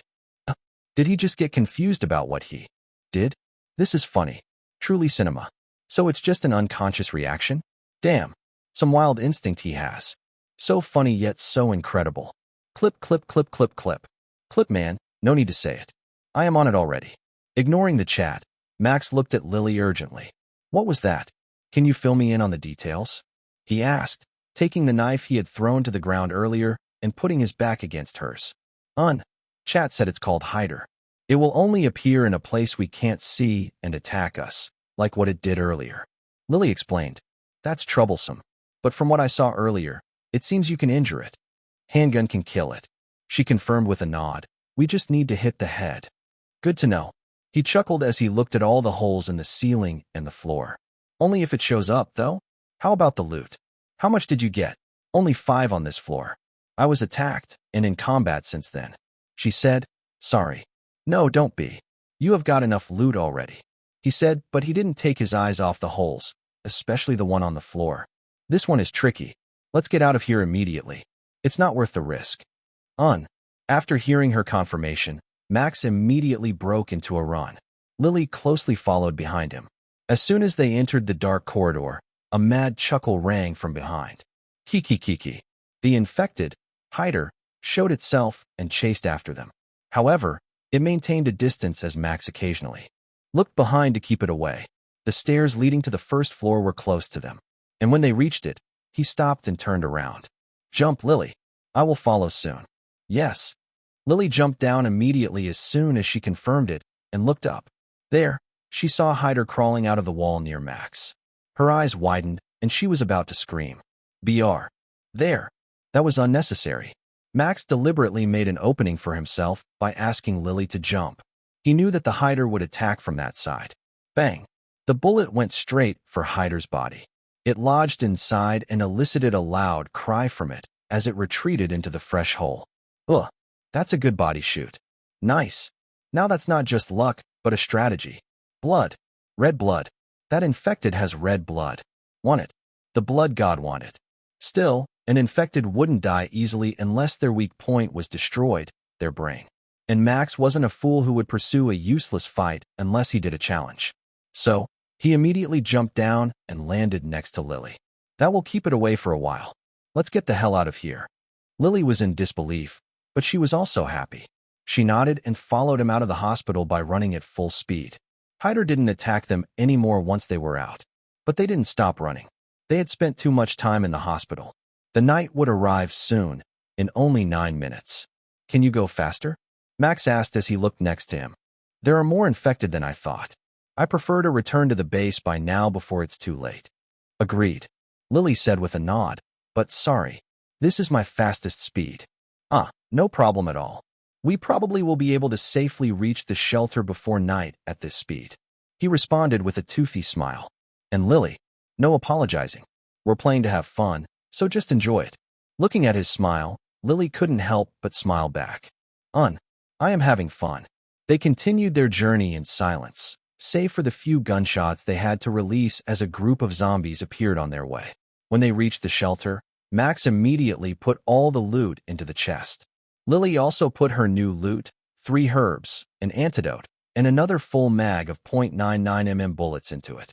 Following that, they sat on the bed and strategized. Hospital has 2 infecteds, and one of them is troublesome while the other one is tough. We should avoid going there unless we need to. And even so, let's stay on the first floor unless we have the necessary equipment to defend ourselves. I also thought so. Lily agreed. Warehouse looks better, but there is a crawler. We can get more plank and wood from the first floor. That's right. He nodded. We have no more pressing matters besides our defensive equipment. We might as well just loot casually until the 9th day, gathering scraps, and then get our equipment from that shady merchant. Of course, if we find police headquarters, that will be good. That's our source of ammo and grenades. Lily listened quietly and nodded every now and then. She wasn't that experienced in this game yet and knew nothing besides what Max and her chat told her. No matter the game, she didn't really care. Just playing alone made her happy. Exciting things made her happy. And more importantly, Max is so cool when he's serious. She could enjoy the look of her boyfriend getting serious in the game, which she liked a lot. That much was enough. But her image of him was soon shattered on the 4th day. They spent the day by looting scraps, which made Max laugh like a madman. Ha ha ha. Scraps again. I am too good. Scrap God has blessed me. Wahaha. Lily looked at him with a blank gaze. She was happy earlier, but now she had a complicated feeling. Look at that. It's the gaze of someone who has lost hope. Lily Pixel be like, is he truly my boyfriend? I thought he was a cool man who ran and jumped around. He can also run on the wall. Chapter 363. Accepting weakness is not a sin. Girl, just wave your hand if you give up. There are still many fish in the sea. But there is only one breeze. Cough. You can ask me if you need help. Girl, call me. This is my number. MILF Max has been banned permanently. Low 3L1 Eja has been banned permanently. Lol 2 banned. Breeze has come to his senses LOL. This is fun. So he's just pretending. TSK, what an actor. 07F for respect. Those guys sacrificed themselves for us. F07. The chat was quickly filled with LOL and F for respect. Indeed. No one hit on Lily in front of my face. I won't give you a warning and will just ban you immediately. Max said as he returned to Lily's side. Sorry to make you see my bad side, but that's necessary to weed out bad people in my chat. He continued, smiling softly. As innocent as Lily was, she already knew her boyfriend's silly side and accepted it. It was just a little bit of shock that she witnessed it directly because he usually only showed her his good side. But she remembered her best friend's words. If he shows you the side he hid from you in the past, that means he's comfortable with you and wants you to accept his bad sides too. What you can do is to reassure him that you won't leave him. Smiling softly, Lily tilted her head to the side. It's okay. I know that you act crazy from time to time. Hearing that, Max froze in place. Even his smile stopped halfway. Lol kakwahaha QQQ 555,555 I can't. This can't be. Lily Pixel is really Breeze's bane LOL. The way she smiles when she calls him crazy is so precious. Breeze's brain froze LOL. His girlfriend just called him crazy, after all. Are you okay? Lily asked innocently as she leaned forward. You suddenly stopped moving altogether. Should we end it here? We've been playing for at least 4 hours. Snapping out of his frozen state, although not completely, Max only nodded at her like a robot. Yeah. Are you sure you're okay? Yeah. 5 + 8 = 2? Yeah. He's broken, Lily said, looking surprised. Then, she panicked. What should I do? Chat, tell me what I should do. She began to seek the chat's help. Even if her viewers weren't as much as Max, it had grown to the point it reached 1.5K. And most of them were supporting her instead of trying to trap her. Her fan base was truly different from Breeze. That was why she trusted them slightly. Especially since the chat was dominated by fellow girls from the secret community she joined. How about slapping him? That works with my boyfriend. Or maybe you can whisper love words. Kaya, that would be great. Better yet, just kiss him. Oh, that works, Lily exclaimed. Her face was now so close to Max's. When watching that, Max's chat began to move faster. Oh, she's doing it. Go girl. Damn, making me jealous. Look at her face. It's like a tomato now lol. So cute. I hope I can get a girlfriend like her. On my dream alone is enough. I am glad that you understand your limitation, young man. May Tao of Maidenless be with you. Kissing him on the lips might not be a problem when they were alone, but it was too much in front of many people. That was why she chose to give him a peck on the cheek. Feeling the soft sensation, Max's brain functioned normally again. He looked at Lily, who backed away from him with a flushed face. Have you returned? Yeah, but are you okay? He asked back, noticing that she was really embarrassed to the point even her ears turned red. Your face is so red. I am fine. No need to worry. She got flustered and turned around. Anyway, let's return to the shelter and log out. I got inspiration now. And then, she broke into a run. Inspiration. It was important for Lily. But he knew that she was running away because she was embarrassed. What happened? Why is she running? And what's inspiration? Kakik inspiration to cough, of course. Censored. Safe. I see. But I see. I don't know. But I see. I heard. I read. I breathe. I am maidenless leader. Many viewers in the chat were confused, but Max didn't explain why she was in a hurry. Well, you guys will understand sooner or later. He said so as he followed Lily. More importantly, wasn't Essie so cute? She couldn't handle the stares coming from the camera and ran away. Don't boast about your girlfriend. We know she's cute, so enough. Please, don't add more sugar. Max laughed loudly. He managed to catch on Lily and they returned together. When they arrived at the base, they quickly skipped to the 5th day and Max said goodbye to the viewers. Forget everything that happened at the end of the stream. Let's meet again tomorrow if we have a chance. Live stream ended. 2 VR capsules opened at once in the room. Max climbed out only to find Lily dashed onto the bed while she was still drenched in sweat. Ah, the girl shouted loudly into Momo, her bunny plushie. Watching his girlfriend's strange behavior, he was confused. He didn't know what led to this. The shock from getting called crazy by innocent Lily was a bit too much earlier, though he recovered and wouldn't get into another shock. He silently took towels from the back while letting Lily scream to her satisfaction. When he returned to the bedroom after changing his clothes and drying his sweat, Lily was sitting on the edge of the bed with a red face. Are you satisfied yet? He asked with a teasing tone as he sat next to her. The red on her face intensified as she nodded like a small animal. If you know that you would get embarrassed kissing my cheek in front of the viewers, why did you do it? I thought you would like it. I just called you crazy, and I knew that wasn't right. Well, that was indeed a shock, but I don't mind. Rather, I'd like you not to push yourself, okay? Sorry. It's good that you understand. Max smiled softly and patted her sweat using the new towel he took with him. Lily stayed silent and let him help her. It felt comfortable. Because of how comfortable it was, she even sought his touch and got closer to him. Before she realized it, their shoulders touched. Hey, Max. Yes. Even if you're crazy, I will still love you. Hearing her honest words, Max smiled. The urge to hug her was hard to resist, and he pulled her into his embrace. No. And Lily, What? You're so cute when you're embarrassed. The way you try to hide like a bunny when you are overwhelmed is also cute. I love you. I like the way you act. Even if you're sometimes not perfect, I still love that imperfection. I know. Lily smiled playfully and looked up. No more words were needed. Accepting their partner's weakness was something natural. It wasn't a sin or something detestable. Instead, it was a blessing reserved for a special one. Accepting each other, with their imperfection, was the next level of a relationship. The night was special. It was a sleepless one. Chapter 364, Mysterious Card from the System. Max leaned against his pillow as he looked at the notification in front of him. This was a special one, with a slightly different screen from the hologram one, and couldn't be seen by other people. Bonus quest is completed spectacularly. Your reward will be sent to your address.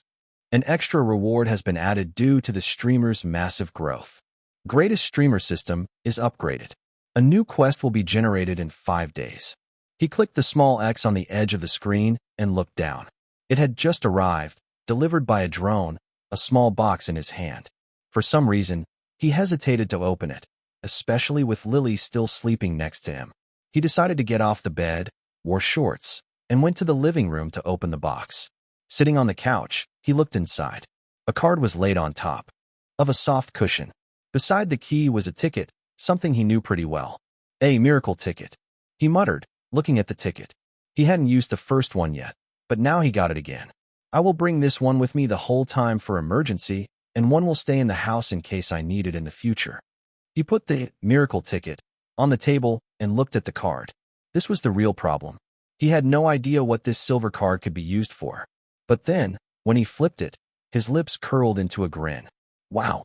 System, I was wrong for calling you stingy. So this is the reason why I don't get any quest on top of the existing one for a month. The reward was better than he thought. The next day, Lily chose to stay at home to finish her songs again while Max ventured out. His destination was the physical bank in Lime City. Even though everything was online now, a physical bank was still needed to deal with a more formal matter, such as large amounts of transactions or a reward exchange. Max planned to visit for the latter. Thank you very much. He exited the taxi and headed to the building in front of him. When he entered, he saw the bank was pretty empty, different from the usual bank in his past life. Only a few employees worked there. He immediately headed to the teller. When he got close, the teller stood up and smiled. How can I help you? Ah, yes. Can I exchange a card reward here? I got one from my friend, but I have never exchanged it before, so I am quite confused. Yes, of course. I can help you with that. The teller said. May I see the card? It's here. Max handed the card he got from the system to the teller, and she began to check it. When he got it and read the back, he was honestly surprised. This card was what people call a reward card, often given from one person to the other as a gift. They verified the gift and entrusted it to the bank with a fee. Because of its surprising nature, many people chose to make their gifts into this reward card instead of gifting it directly to another person. The gifts exchanged into this card could vary from a simple item to even an intangible one, like money or vacation. I have verified it. The teller returned after scanning the card and put it on the table. This reward card can be exchanged for a 3-day vacation to the Southern Island for 2 people. Everything is paid for already, including the lodging and travel. Shall I exchange this card for the tickets? Yes, please, Max answered with a happy tone. The system really knew what he needed. The stress from the party would definitely get into him. What was better to relieve it than a vacation with his loved one? I am really lucky. Please wait for a second. It really finished in a second. The teller just pressed the card against the hologram screen, and she moved it to his front. He entered his email address as instructed by the teller, and it finished just like that. The reward card was saved by the teller, and he was free to go. When he checked his email, 2 vacation tickets were indeed there. He could use them to board a private jet to the Southern Island on the 21st. Well, this is pretty easy, he muttered as he exited the bank. Initially, he thought the process would be complicated. While he trusted the system, as he got many rewards already, he wasn't sure whether this one would go through because there was a third party involved. However, the process was pretty fast. It didn't even take 5 minutes. For the record, Max planned to stay out all day, so he was in a bind without any plan now. Should I just return and accompany Lily? He thought, scratching his head as he walked down the street. Playing V-Shelter now is also not that fun without Lily. Yesterday we played too much and encountered too many infected at once. That was exhausting. Just like any other person with no plan or job, Max decided to stop by the park he found and sat on the bench, enjoying the morning sun. He wasn't sitting by without any thought. On the contrary, he had many things to think about regarding his stream. I have to play games with my viewers or collaborate with other streamers. My viewers are so stagnant now, with many joining and leaving. With my followers that reach 900k now, I should be able to reach at least 20k viewers once. Unfortunately, he was too focused on playing with Lily lately because it was fun.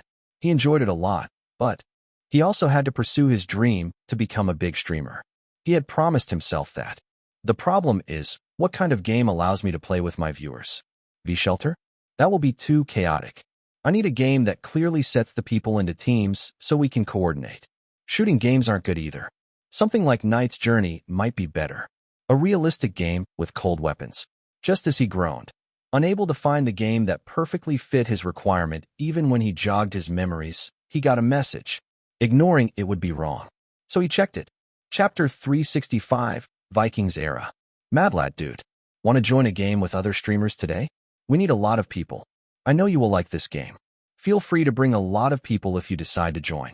Well, his plan today was decided. He replied immediately. Breeze, count me in. Right after replying, Mad Lad sent the game's details. Max read the message as he sat in the taxi to return home. Mad Lad. There is an event held by a streamer called Operation MLF today at 11 a.m. The link is here. Attach link. It's a wide event that invites all streamers into a certain game's server. Mad Lad. The streamers will be separated into 5 teams in a large arena. Each team is composed of 100 people. Probably, there will only be around 30 streamers joining this event. so the rest will be picked from the viewers who join the server first. Mad Lad, this game is called Vikings Era. All players will be given a choice between using axes, battle axe, sword, sword and shield, or arrow. It's a full combat game where players just kill each other and get high points based on kill scores. After reading Mad Lad's explanation, Max hummed and stroked his chin. This game scratched all he needed. He could play with other streamers as well as viewers. Not only that, but the chaos that ensued within could even be imagined, knowing its gameplay was similar to Knight's Journey. No extra game skill and only focused on cold weapon duels. What a perfect game. Vikings Era, huh?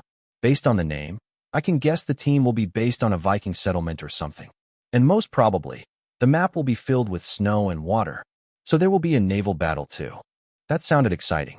Arriving at his apartment, he immediately entered and greeted loudly. "I am home." No one answered. Max entered and found Lily sitting on the balcony in her onesie, a noise cancellation headset covering her ears as she was busy composing music. He smiled and made some drinks for her. Iced tea was a great choice. Both of them loved it. Opening the sliding glass, Max stepped onto the balcony. Only then did Lily notice him. "Oh." She raised her head, looking at him in a daze. "I didn't realize you entered." "It's okay. Ah, here is an iced tea. I bet you're thirsty from concentrating a lot." "Thank you." "You're welcome," he replied as he put the drink on the table. "And Lily, I am about to join some kind of streamer event with Mad Lad after this. Do you want to join? We will play a game called Vikings Era. The gameplay is similar to Knight's Journey, but the mode is different." "Mad Lad, that loud guy?"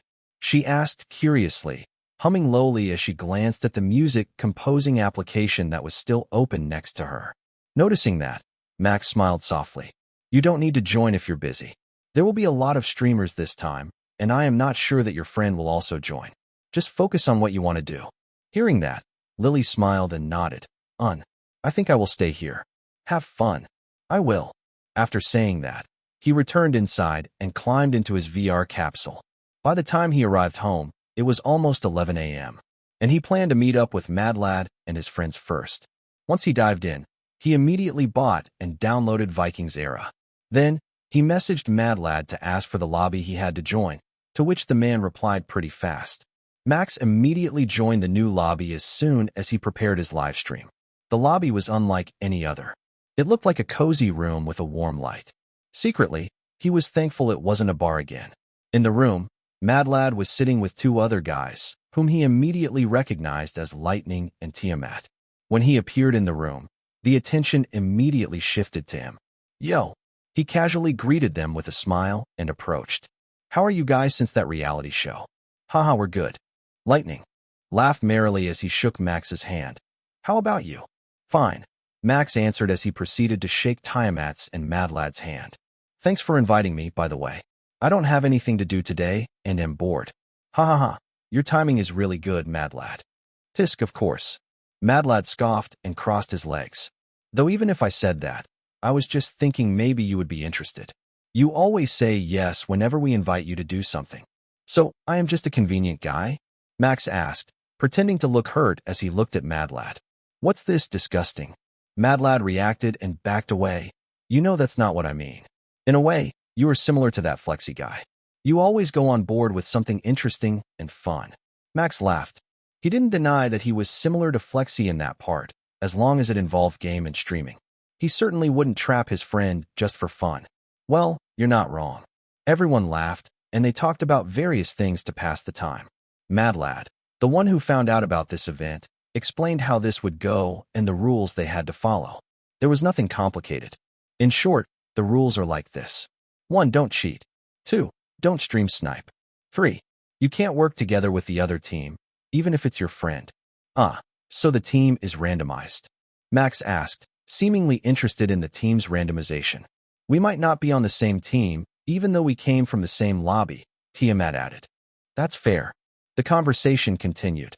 They asked Max for advice on how to grow their channel, as he was the one with the biggest followers in the room. He told them what Stone Sword told him back in the day, about making interesting content and streaming regularly. After a while, the time arrived. All of them logged into the Vikings Era and chose the server where the server was held after starting their livestream. Livestream starts. Max's vision shifted, and he appeared in what seemed like a large arena covered in white. The sky was gray, and snow fell heavily. Many people, dressed in what seemingly Viking attires, stood around him. Whoa, this is nuts. There are many streamers, and I recognize some of them. He thought as she looked around. Damn, this is really a chance to grow my fan base. There should be at least 500K viewers combined. The event was on a bigger scale than he thought. This is Vikings era. Axe Breeze returned. Axe. Finally, my blood axe will return to its glory. Vikings era? And this place must be that event, guys. He's going to Rampage. I am joining. Where's that Operation MLF's link? Give me. The viewers instantly recognized it, even when Max didn't even put the game's title on the screen. Instead, he just put a really clickbaity one. My axe craves blood. A simple one, but managed to attract everyone's attention. Chapter 366. Streamers gathered. Fight prepared. Vikings era scenery was easily noticeable due to the character's design and the fact the setting came from a Vikings time. Players could choose their weapons from the selection as soon as they entered the game. Max chose 2 tomahawk axes without hesitation, the kind that he used in Knight's Journey. It was not only to pump up his viewers, but he had also gotten used to using it, making it the most comfortable weapon. The others had also finished choosing their weapons. The most common was, as expected, sword and shield. Following that were dual swords, and then bow and arrow. War axes were also common, but not as many as the 3 weapons. Axes. Max looked around and saw various choices. Unfortunately, he was separated from the boys. He could see Lightning's blonde hair in the distance, but the boy was stuck between many streamers with large weapons. I guess we won't be able to meet them now. At that moment, someone climbed a tall podium in the center. The man had long blue hair and looked charismatic as he held a large war axe over his shoulder. Standing atop the podium, he slammed the axe on the ground, creating a loud sound. Please be quiet. Everyone focused their attention on the blue-haired man. However, there was no way to shut all the streamers' mouths. They were the loudest people in the group, and there were around 100 of them gathering here. It's like a traditional Chinese market from my past life. He laughed wryly as he looked at them. From the viewer's perspective, though, he looked so confident and laughed at the other streamers. I bet 10 premium accounts that he thinks I will crush them all. I bet 5 PA that he thought bow in front of me. Peasants. I have more viewers than you, and I am only 3 months old. Nah, I know he's searching for his target to cut their heads. Or split them. Nod. He is counting his victims. The chat's bet and words didn't escape Max at all. I read all of that chat. And no, I just think it's funny that someone tells streamers to be quiet. He explained as he looked at the blue-haired guy that he identified as Operation MLF, the event organizer. He looks troubled. Poor him. I feel bad and want to help, but what can a small streamer like me do? So you can feel bad? Damn, so Breeze is human confirmed? I thought he was a robot or an alien. No silicone skin? So he has feelings. I thought he was the blood god's apostle. Tell me this isn't real? No. Max wanted to punch the chat so badly. No, he wanted to throw his axes at them. What do they think I am? He screamed in his mind and gritted his teeth. Anyway, that wasn't important. Understanding that he couldn't make the streamers quiet, Operation MLF tweaked the waiting room system for a while and made his voice louder. Can you hear me? The loud voice from earlier became louder. Everyone was quiet for a second. Max covered his ears because it was too loud. He could see the others also did the same. My apologies. Operation MLF spoke once again, this time quieter than before. I believe this is good. Someone nodded at him. Great. The blue-haired man nodded in satisfaction. Now, everyone. It's nice to meet you all. Those who know me already and those who haven't met me. I don't differentiate between them. Please, I hope you guys will have fun in this small event I held. No one paid attention, but Operation MLF knew his voice was heard, so he continued explaining the event once again. His explanation was roughly the same as what Mad Lad told Max, how the teams divided and that there would be 400 viewers joining. The code would be shared once the streamer's team entered. Each team would have roughly 20 streamers and 80 viewers. There would be 10 minutes of peace after they were divided, so the team could choose a person who would act as a leader. The leader was expected to command the team. Naturally, that leader would come from one of the streamers. Somehow, I feel like Breeze won't be chosen as this leader. He's too wild and straightforward. The leader is probably a streamer with the highest influence in the group. Well, this will be fun. Nah, I bet some guys won't listen to the leader's command. If I enter Breeze's team, I will follow him even if he's not a leader. True. Even if he usually does go strategy, he actually has a good head and can think of harass them strategy. Most viewers probably thought that way. They would follow their favorite streamer instead of the team leader.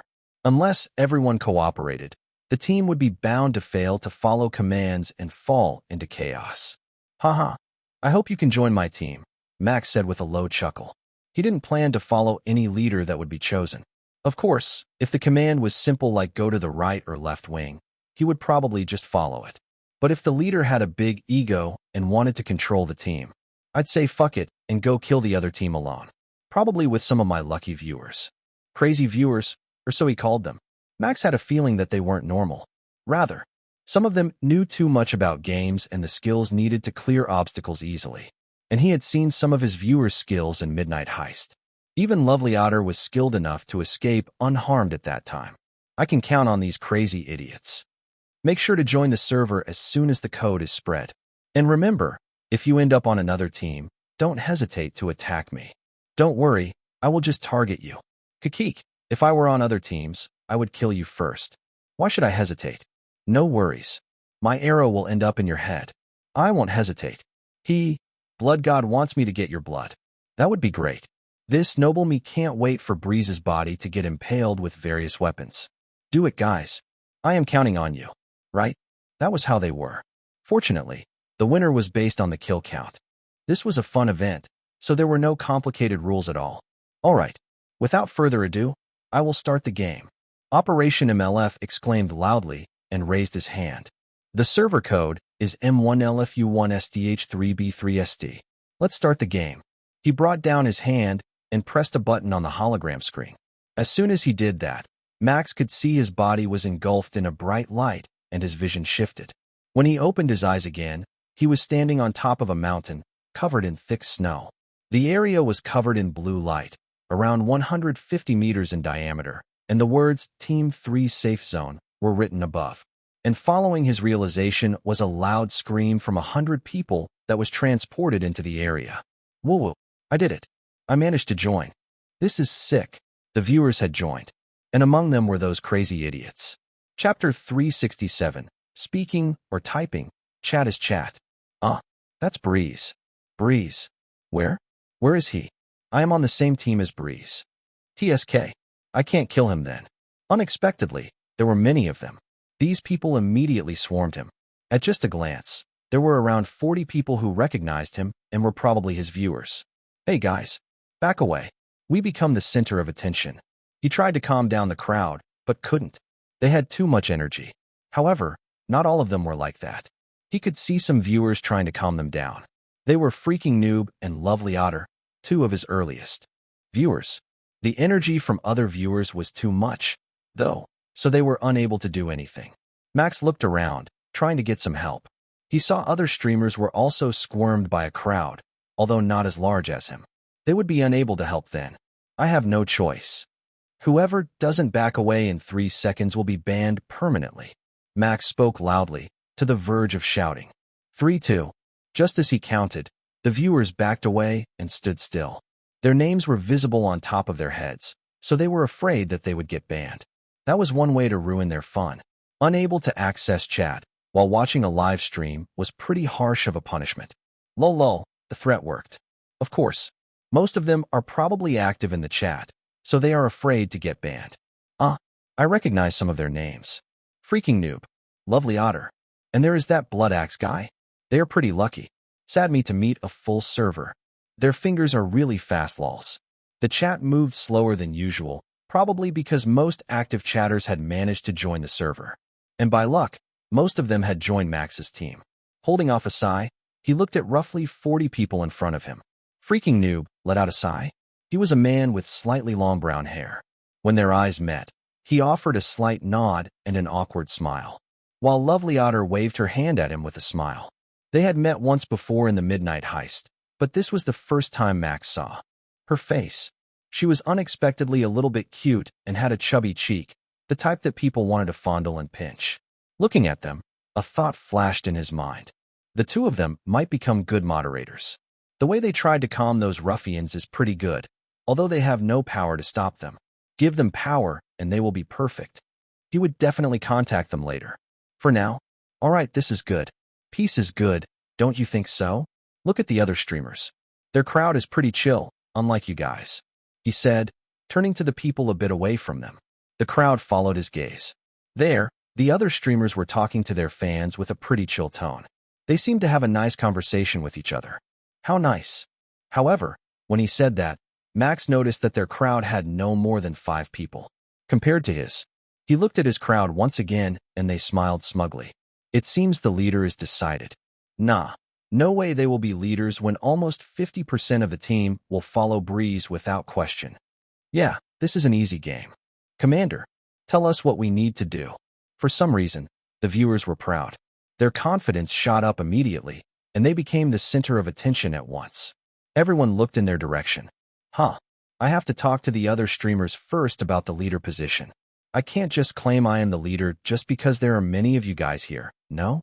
Max said, pretending to be a good individual, although he never planned to follow this leader. Once again, the image was important for a streamer. Wait here for a minute, guys. Let me talk to them. As soon as he said that and walked away, the crowd began to salute at him like a soldier. Yes, leader. Got it, Commander. You can count on us. Hearing them, Max became embarrassed and muttered, this is Vikings era and not the military era, idiots. LOL. Chat or VR, they never change LOL. These guys are hilarious. I wonder whether I would be like them if I meet Breeze Kikik. This is too funny. I can't imagine they bring their chat behavior even when they are speaking directly Kek. Seeing Max and some guys approaching, the other streamers decided to stop their fan service and gathered. You have quite a crowd. One of the 5 female streamers in the team said as she looked at Max, how many are there? 40? 41. Wow, that's almost half of this team. Of course, that's the rising star, Breeze. Another streamer, a bald man with a tribal tattoo on his head, spoke. He extended his hand toward Max. It's nice to meet you. I have seen some of your clips and your synchronization test video. My streamer name is Bald13 Tattoo. It's nice to meet you. He shook his hand with him and the other streamers. Surprisingly, 15 out of 20 streamers recognized him through clips, videos, live stream, or the billboard that showed up in the past. They talked about small things for a while before Max decided to move into the main topic. We have to choose a leader, right? What should we do about this? At first, I was about to suggest a vote, but Bald13 Tattoo looked at the viewers who acted like soldiers standing a bit away from them. They looked at them intensely, with stares that could even make grown men scared. I think you will be a good leader, Breeze. I will trust your skill. The streamers who knew his feat also agreed. The first girl who spoke earlier seemed to disagree, but her voice was overruled by how many people already agreed for Max to be the leader. Max was troubled by the trust and judgmental eyes he received. He turned around to see his viewers either rubbing their noses or smiling smugly. These guys, they must have done something that makes the Baldy suggest that I be the leader. The expectation he received from the streamers didn't wane. They seemed to genuinely believe he would be a good leader. I don't want to, though. Holding off a sigh, Max decided to agree. Well, please take care of me. And the viewers in his team cheered and chanted his name. Blood. Give us blood. Kill them all. It's massacre time. Woohoo. This is fun. Breeze. Breeze. Breeze. Long live Breeze. Commander Breeze. Hearing their energetic shout, Max couldn't help but get embarrassed. Somehow. Sorry. Chapter 368, Marching into War. The countdown of the 10 minutes of peace had approached the end. 30 more seconds. Before the all-out war between 5 teams. Other teams prepared their strategy. Their leaders took their role seriously and made a plan for how to win this event and get the glory. Some planned to move together, and some planned to spread out and kill players who got separated from the group. All kinds of strategies were talked about to see the pros and cons. 2 groups planned to send spies and scouts to find other teams and launch a surprise attack. Everyone was serious about finding the best tactic. Meanwhile, Team 3 was slightly different from the others, following a leader who could be called the type of screw plans and march forward. Everyone's morale was pumped by his speech. Remember, when you meet an enemy, gang him up, punch him, bash him, stab him, chop him, show him no mercy, and instill fear on them. Oh, repeat after me. We will march together and make a commotion. Bring the enemy to us. Screw hiding. Screw plan. We will kill them all. Let's sing it. Oh, you. Let's go. As soon as Max shouted that, the countdown reached 0. He walked on the side of the 100-people crowd. The streamers were in the front and the back, becoming the beacon and leaders for the march. What was better than a normal Viking? It was a trained Viking. People might think that marching together like an army was useless, but it wasn't true. Having teamwork would prove to be useful in this kind of all-out war. So, Max devised an idea. He remembered a video of an army marching in the past and decided to use it. While the viewers might not be able to work together perfectly, that was still fine. What was important was giving them a sense of belonging to the same group. As long as they could work together a little bit, they would definitely win. What they needed wasn't a leader that commanded them. No, they needed a sergeant. A demonic drill sergeant who made them do something they couldn't refuse. And so, I left my home to fight the war. He began to sing loudly as he brought them down the mountainous slope. Everyone repeated what he sang and walked at the same pace with the same leg. If one person moved using their left leg, the others would follow suit. Naya, how, Breeze? Just how? What can't you do? Assembling an army? Viking army. This is a nut. They began to sing following him, LOL. And look at their marching. Breeze, I am not a leader. I am your superior. Go, go, army. Go, go, army. As someone who loves watching an army, this is new to me. Marching like that is hard, LOL. It was an unbelievable sight for a newly created group. This was only possible because of Max's charisma, his viewers' trust in him, and the other viewers and streamers didn't want to mess this up. The day I left, our family cried. They thought that we would surely die. Team 3 arrived at the base of the mountain and entered the White Forest. The path leading to the clearing in the front was clear of any obstacles. But who are we? We're no cowards. Everyone was so spirited. They began to raise their weapons, ready to strike anything at sight. We left our loved one in our house alone. Seeing we leave made them cry so hard. Right march. The group turned to the right as Max saw a plane in the distance. We kill them all. To show we are fine. Show we are fine. No matter what. We will survive this war. Survive this war. The morale was really high right now. Some even swung their weapons in the air. And as he was in the middle of singing and marching, stop. Enemy spotted. Max informed the other as he noticed a group of people, around 20, appeared in the distance. Without hesitation, he commanded the group. Go. Oyu. Hoo-ha. Hoo-ha. Q-U-triple-A. Kill them all. Like people under brainwashing, 100 people rushed at once, weapons in hand. They didn't care about casualties. The fallen comrades would respawn after a minute. Max led them. He was running in the frontmost, followed by the girl streamer from earlier, whose name was Archer Girly, and Freaking Noob. He looked at him and nodded, which was responded to by a nod back. The enemy in the distance was caught off guard by the incoming train of 100 people. Their leader, or what seemed like chosen as the group's head, immediately issued a command. Run. Usually, it was a logical choice to run when chased by 100 people. But this time, it was a mistake. Why? Because Max was fast. Before the group could even reach the enemies, he was already close to them. He threw an axe, and it made a beautiful arch in the air before it stuck into the back of the enemy's head, killing him immediately. A red rectangle appeared on top of his head. A skull symbol was drawn in the rectangle, a sign that the player was dead. At the same time, it appeared. Team 3 plus 1 point. A notification rang in Max's ear. He grinned and leaped forward, taking the axe he threw earlier. Following that, the two that followed right behind him had arrived and began to chase after the running enemies. The arrow flew in a straight line and hit one player's body, causing him to stumble from the pain. Freaking Noob rushed faster and stabbed his chest with a sword to deliver the final blow. Team 3 plus 1 point. Another point was received. Oh, kill them all. Don't let them run. Go, go, go. We kill them all. To show we are fine. The group arrived after that. They began to confront their enemies fearlessly. Knowing they couldn't run away, the enemy leader immediately told them to at least get a kill. Swords met against each other, and the blade met with flesh. Max didn't need to interfere in this fight. He watched from afar with a content expression. His underling followed his plan perfectly. They didn't engage in 1-versus-1 fight and used numbers to overwhelm the enemies. As a result, the enemies were annihilated pretty quickly. Team 3 gained 25 points from the fight, and Team 1, which they just confronted, only got 2 points from a lucky kill. The unlucky 2 were caught off guard and got stabbed by the enemy's blade. After they finished, they made lines like an army once again. We lost 2 people, but we managed to kill 25. That's an achievement. Max praised them with a smile. Just as planned, the dead will stay in the safe zone until we lose 50 people.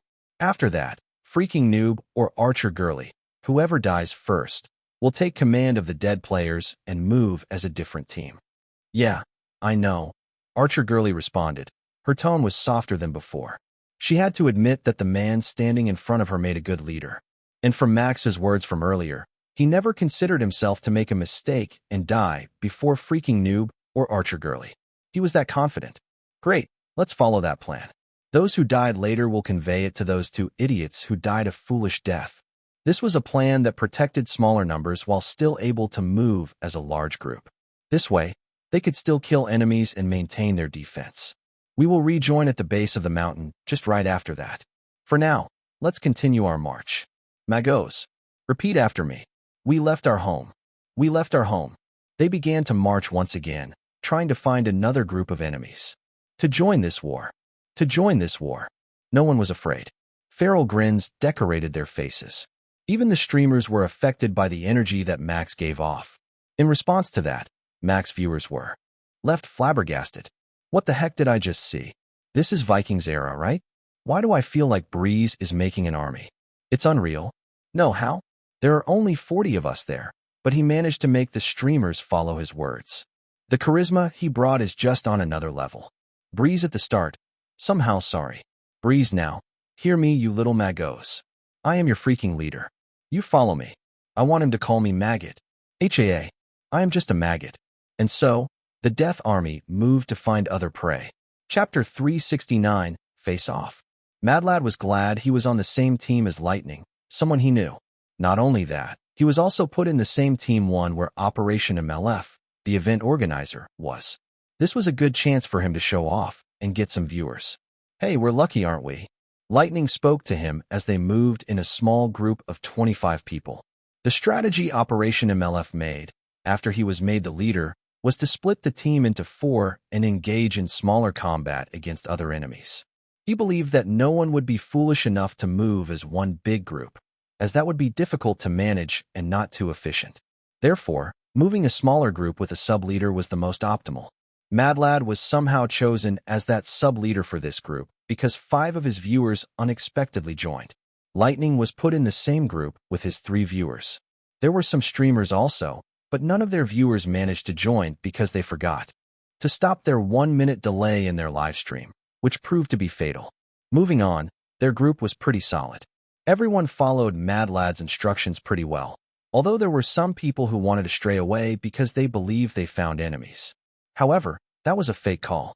Overall, Madlad was pretty satisfied with his group and managed to score a few points by killing a stray enemy, probably scouts, as they moved together. Indeed, it was a pretty good outcome. Until, hey Madlad, look in that direction. A streamer with long black hair, Xofim2, called out to him and pointed in a certain direction where the snow was pretty thick. It was hard to see in this weather. Madlad had to squint his eyes to find what Xofim2 pointed at. At the end of his finger, a large group of people could be seen running toward them. 3 people were in the front, with one of them moving pretty fast despite the snowy terrain. That man had a fur coat around his shoulder and 2 axes in his hands. His black hair was ruffled, moving back and forth from the wind. A grin decorated his familiar face. Madlad recognized him in just one glance. There was no way he didn't recognize him. It's Breeze. Lightning screamed excitedly as he held his twin axes in hand. Madlad, give us instructions? Run or fight? I think we better fight because we won't be able to run from him. I know. That bastard is fast. Madlad shouted back. Guys, we are facing Breeze's group. We won't be able to run against him, so we will confront him now. Make sure to kill some of them. Just 1 kill each person is enough. That fucker is that strong, you hear me? Is he that scary? Someone asked. It was Mar, another streamer who joined them beside Xofim too. There are too many of them. Can't we just run away? It's suicide. I would do so if we met another group. But it's Breeze's group. Madlad ground his teeth in frustration. They didn't know how scary the streamer called Breeze was. Look, he's almost here. Brace yourself. Kill that fucker first, and we can kill the other easily. I agree. That's Breeze we're taking. Kill him. Blood God is waiting for his blood. Give him to me. I will kill him. Aya. Ooh. Kill him. Offer him to the Blood God. Everyone rushed at once, ready to confront the incoming attack. The first person who began to attack was Max. Just like earlier, he threw his axe from the long range. Madlad looked at what he did with a wry smile. This fucker is really insane. Being a sub-leader meant he had to stay calm and give out commands. Shields. 6 people who brought a shield immediately stepped forward to block the axe. They made a line and protected those behind them. The axe thrown by Max earlier hit one of the shields, the one in the middle. Tack. The sound rang, and Madlad immediately gave out the next command. Char. Thud. Before he could finish it, he saw someone standing on top of the shield-bearing player. In front of him, the axe in his hand was lodged onto the next person's head, drenched in frozen blood. It was Max, and he had the friendliest smile as he found out about his friend. Hello there, Madlad. He greeted him casually as he pulled out his axe. And goodbye. After saying that, Max swung his axe horizontally. The blade became a blur, and Madlad couldn't react fast enough. I am dead, he thought silently as he accepted his fate. However, clang. His vision never shifted. A blondie suddenly got between him and the blade and used his sword to block the axe. Even though he was pushed back, he still managed to save him from the jaw of death. You can't do that, Breeze. Madlad is our sub-leader, so he can't die. The blonde guy, Lightning, grinned excitedly. Max looked a bit surprised by the blonde's reaction time, but he grinned back. This battle wouldn't be as easy as he imagined. Moreover, give me your blood. A crazy-looking red-haired man suddenly appeared behind him. He was swinging a large war axe without thinking about his teammate. Max jumped to dodge the attack. Even though he was wielding an enormous axe, his movement was pretty fast, although not as fast as him. The axe passed by right under him, just above Lightning's head. But it didn't end there. Kill him. Swoosh. 3 arrows were flying toward him while he was in the air. The timing was pretty much perfect, as if they had practiced it a few times. Max was forced to block them. With his axe, his hand moved at a fast speed, like a blur, and he managed to block the arrow that went directly to his head. The other 2 just nicked his arm and leg, creating a small wound. Still, the attack continued. Lightning's axe was already swung from below. It would definitely hit him, as he couldn't dodge. I got you, Lightning exclaimed as his grin widened. Swoosh. Tack. That was the last expression he had on his face before an arrow pierced his temple. He couldn't even finish attacking and fell back down. Max used this chance to back away. He stepped on the red-haired man's head and jumped backward, landing beside Archer Gurley, who lowered his bow. You saved me, he said as he laughed. Thanks. You're welcome. I will have you shout out my name as thanks later. Ha ha ha. That's not a problem. My chat is filled with your name now. They say that I should say thank you more sincerely. Max said, Hey chat. I was already sincere, alright? What do you want me to do? Huh. Bow. Nah, I won't bow. That's just too much. I won't kneel either. That sounds great. I wanted to see that too. Hell no. Keep it in your dream. Thank you. 2 groups faced off. While Max sounded pretty relaxed, Madlad was overwhelmed by the suddenness. Everything happened in a flash. The attack, the counterattack, and the retreat. 2 people in his group had fallen. That included Lightning, his friend. And no one from the other group died. Even Max survived. Damn it. He cursed. Loudly. There was no other choice. Direct confrontation was unavoidable since the start, so why would they hesitate? Attack. Kill them all. Rushing toward the enemy was the best choice here. Chapter 370. Set it on fire. Leave it to me, Breeze. Freaking Noob stepped forward and passed by Max with some people who caught up to them. From the look of it, their target is you.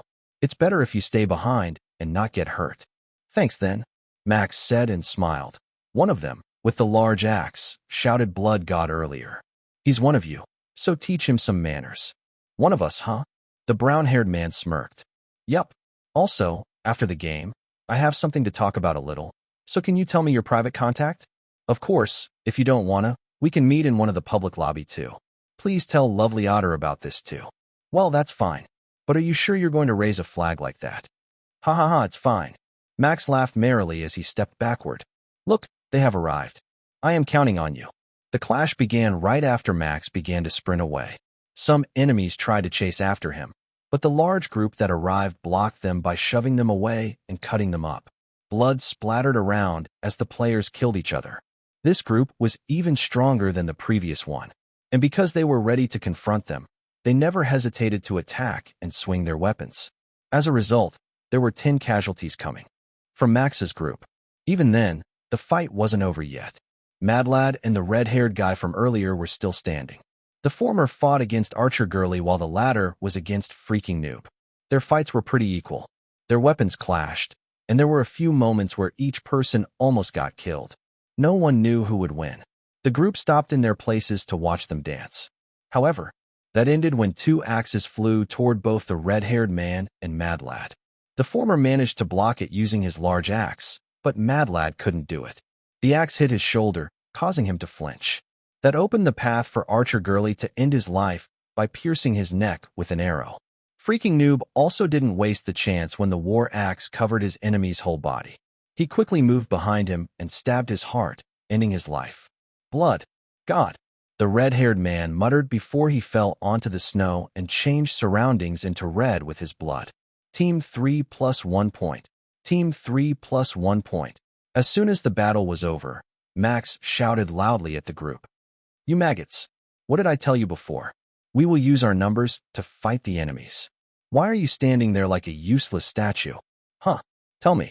Sir, yes, sir. We were wrong. The fight was too exciting to watch, sir. We are betting. I saw a chance to make money, so I stopped helping, sir. Call me Chief, not sir. We're freaking Vikings. Max retorted to them and picked up his axes. What was too exciting? And a chance to make money? Why wouldn't they invite him in that case? Poor Breeze. He has to deal with our kind directly. Ha ha ha. And there are 40 of them. Oh, 7, yes, Chief. If you remember your Viking, why did you march with the army choir? LOL, exactly my question. I did it because it was fun, obviously. Max answered the chat and moved to their front. He looked around the area and noticed a large body of water in the distance. What lay ahead couldn't be seen as it was covered in thick fog, but he believed it would lead to another island similar to where they were. Maybe there is another team there. And looking at that shore, we definitely will be able to find a boat or a ship there. Staying on this island would limit their options. He had to split this into 2 groups, the explorer and the hunter, to achieve good results. From what he had seen earlier, Freaking Noob could become a good leader. What should we do, leader? Archer Girly approached him and looked at the sea in the distance. The teams are definitely sent to a few islands. From this map's terrain, this might not be a sea but just a large lake. The fog makes it look like an ocean. However, some teams are definitely in the middle of that. That referred to at sea. No, at the large lake that could be mistaken as a sea. Getting a ship would definitely cut their travel time to the other side. After considering the pros and cons of whether they should spend time to find a ship, he made a decision. Let's go around the lake. We will find the port and take the ships. If there is 1 ship, we will take it and go around the shores until the fog gets cleared. If there are 2 ships, he paused a little and grinned. We will set one on fire. We can't have our enemies getting a free ship, no? Oh, you. We will follow you, Chief. Chief. Chief. Chief Breeze. Hearing their excited chants, Max nodded and raised his arms. Let's go, he shouted. Valhalla is calling for us. Pull together for the clan and kins. Oh, let's go. They moved once again, going down the hill. The snow had stopped falling and the sky cleared up slightly. Blood and glory await us. Bash their heads with shields and axe. Send them into the Odin's Hall. Wind and the waves will set them free. Arriving at the shore, they circled it and quickly what could be called a port. 3 large ships were tied to strong pillars, keeping it at bay. On the ship's body, many cannons could be seen jutting out from the windows. It was a warship. Seeing them, Max's face lit up. He turned to the group behind him that halted as soon as he stopped. He looked around to find someone and speak. Freaking Noob and Archer Girly, I trust you to take the command of those maggots. I have my own duty to finish. Only I can do this one. Set the other two on fire. Got it. So, I am the leader now? Nice. Archer Gurley smiled and patted his shoulder. You don't need to return. Either. We will get a lot of kills even without you. Ha ha ha, that's reassuring. Max laughed and stayed in the place until all of the group boarded. They used alcohol to cover the other two ships and lit them on fire. They became the best campfire that burned above the water. After seeing everyone left, Max turned around and put up his fur armor. Now then, he walked away from the shore and headed toward the heavy snow area where he confronted Mad Lad's group earlier. Let's do an assassin stuff. I've always wanted to do this since I heard this game's name. Huh. Vikings assassin. Cool, right? Yeah. So this is why you don't want to become the leader, lol. How irresponsible. He just threw the command to freaking noob and easy-to-please streamer and went ahead by himself, lol. Sounds fun. Show us how you do an assassination. Hee. I have watched gameplay about an assassin in the Viking era before. I know I can pull it off with parkour. Naturally, Max was talking about a certain masterpiece in his past life, but he worded it in a way that his viewers didn't doubt his words. God bless barbarians. Chapter 371. Assassin is silent and deadly. Tracking back where Mad Lad came from was pretty easy. The snow was thick enough that it left a deep trail. The rain was also over, meaning there was no new snow hiding the trail they left. The hooded Max returned to the battlefield where they clashed. There, he found some weapons lying around. He picked up 2 swords, an extra axe, and a shield before continuing. The trail headed upward, toward the forest area, opposite to the forest they passed by when they went down the mountain. So they are coming from that way. I can smell my opponents. Max muttered as he followed the trail, acting like a real assassin coming to kill all Vikings. Is he playing an assassin? Damn, the way he followed the trail by stepping exactly on the footprints is neat. Assassin breeze in a Vikings era, huh? This would be fun. Would he be able to handle a lot of people by himself, though? The battle from earlier was pretty close. Hee. I wonder how he will kill them. Who wants to bet against me? No one. Those who love to bet are all inside the game. Poor them. They want to play with Breeze, but he leaves them and goes to the enemy camp by himself. Right. Max also thought it was a shame to leave his viewers alone. But there would be a next chance. They had moved together for 30 minutes, while the game only lasted for 90 minutes. He planned to move alone for 30 minutes and join them again later. That way, he would be able to say that he stayed with them for 2/3 of the gameplay. I can say confidently that I played together with my viewers if we moved together for that long. Besides, I never said that I would move with them, right? So it's not my fault. What he had to entertain was the 15K viewers who watched his stream. The fan service could be continued later. Don't worry, guys. I will only kill a few people before joining them back, he said as he stopped. He had entered the forest area. The trees were either whitened or had their leaves covered in snow. However, Max could see that they were pretty much similar to each other and their branches were still strong. Because they were densely packed, it was possible to move from one to the other without any problem. That gave him an idea. Following this trail is pretty easy, but I need to be careful not to leave any trace myself by stepping on their footprint. But now, there are many trees around me. Do you know what I mean? It's monkey time. Reject humanity, return to monkey. ACK. The viewers knew it. Max grinned and jumped, grabbing the nearest branch and using it to climb onto the stronger one. Then, he proceeded to run while hunching to avoid the leaves on top of his head. Each time he stepped, snow fell from the top of the tree. If he wasn't fast, he would be buried by it. That was why he couldn't stop for even a second. From the other's perspective, Max looked like an animal going through from branch to branch. Still, that had to end soon because the way out of the forest could be seen. He stopped 3 trees before the exit and had his landing. Then, he quickly hid himself in the snow because he could hear people's conversation. Man, I hope I was in the same team as Speedymon. That would be a blast. And I won't have to walk around for 5 minutes like this. It's just 5 minutes. I was killed 10 minutes ago because I met a friend from another team. Apparently, they made some people a scout and had them run around the area to find enemies. Whoa, that's nuts. Someone exclaimed. I was also killed 15 minutes ago by a large group of people. I heard them saying Breeze, so it must be a streamer. Their team goes together as a group and seems to have fun. All of them have smiles on their faces as if they enjoyed this. Damn, that team sounds fun. Why am I on Team 1? Max stayed silent as he observed 3 people walking right outside the forest. They didn't notice him hiding behind the tree. He looked at them conversing about how their team sucks for assigning them to walk around the safe zone after getting killed.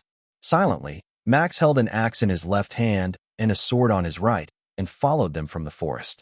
He wanted to see where their safe zone was so he could kill them away from it and display their remaining corpse to attract attention. Assassin was silent and deadly. Assassination was an art where someone killed the target without letting others notice them. Or at least that was the traditional assassination. Whoosh!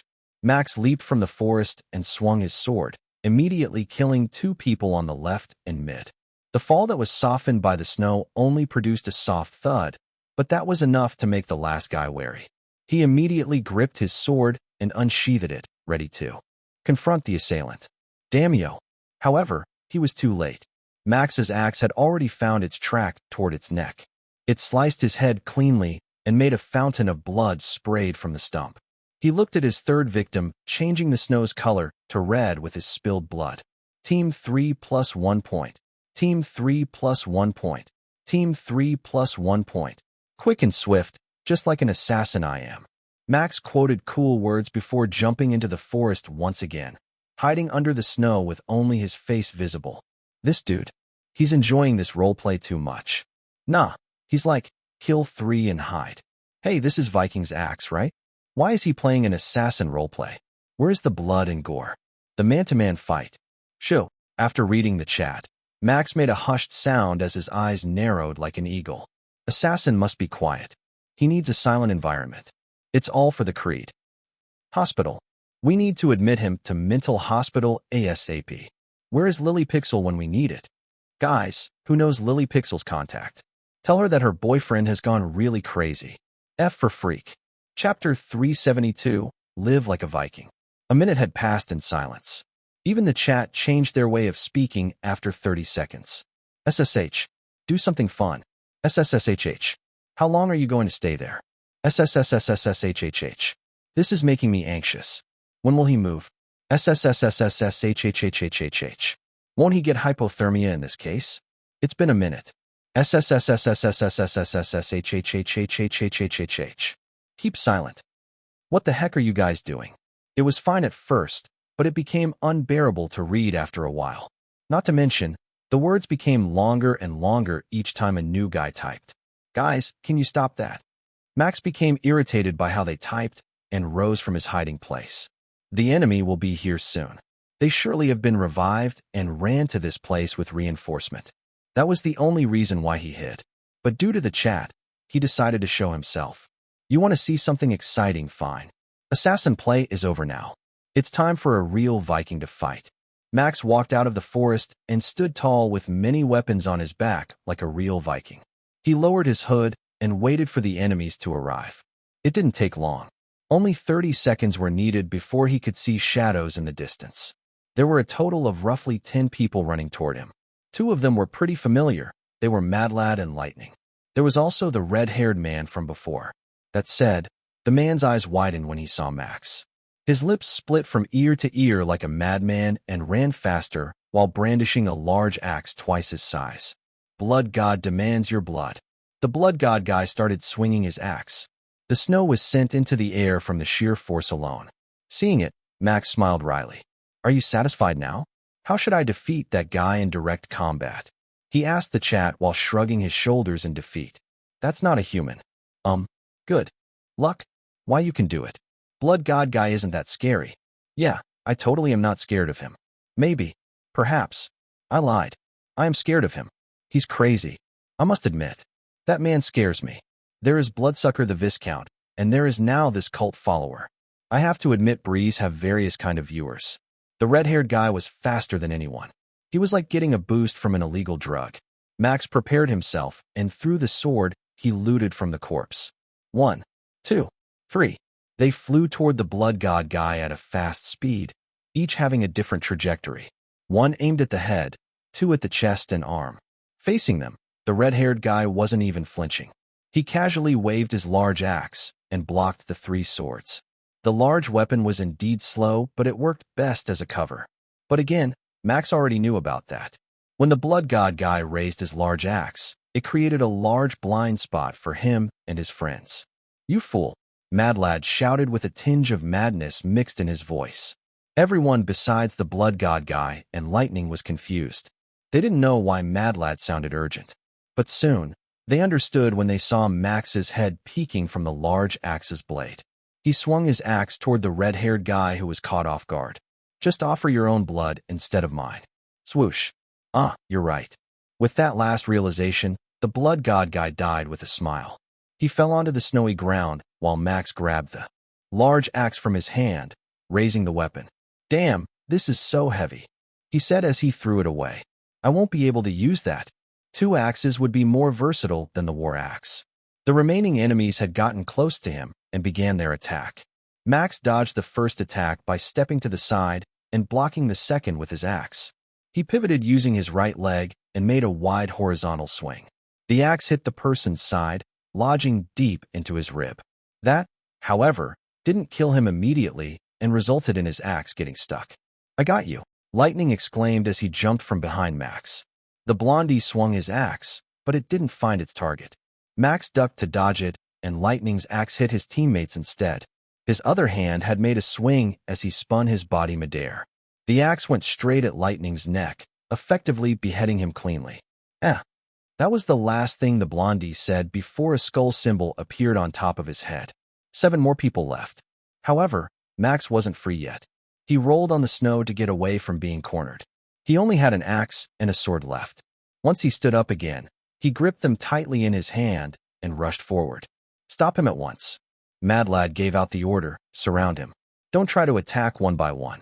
Just attack at once. 1 versus 7. It would be hard."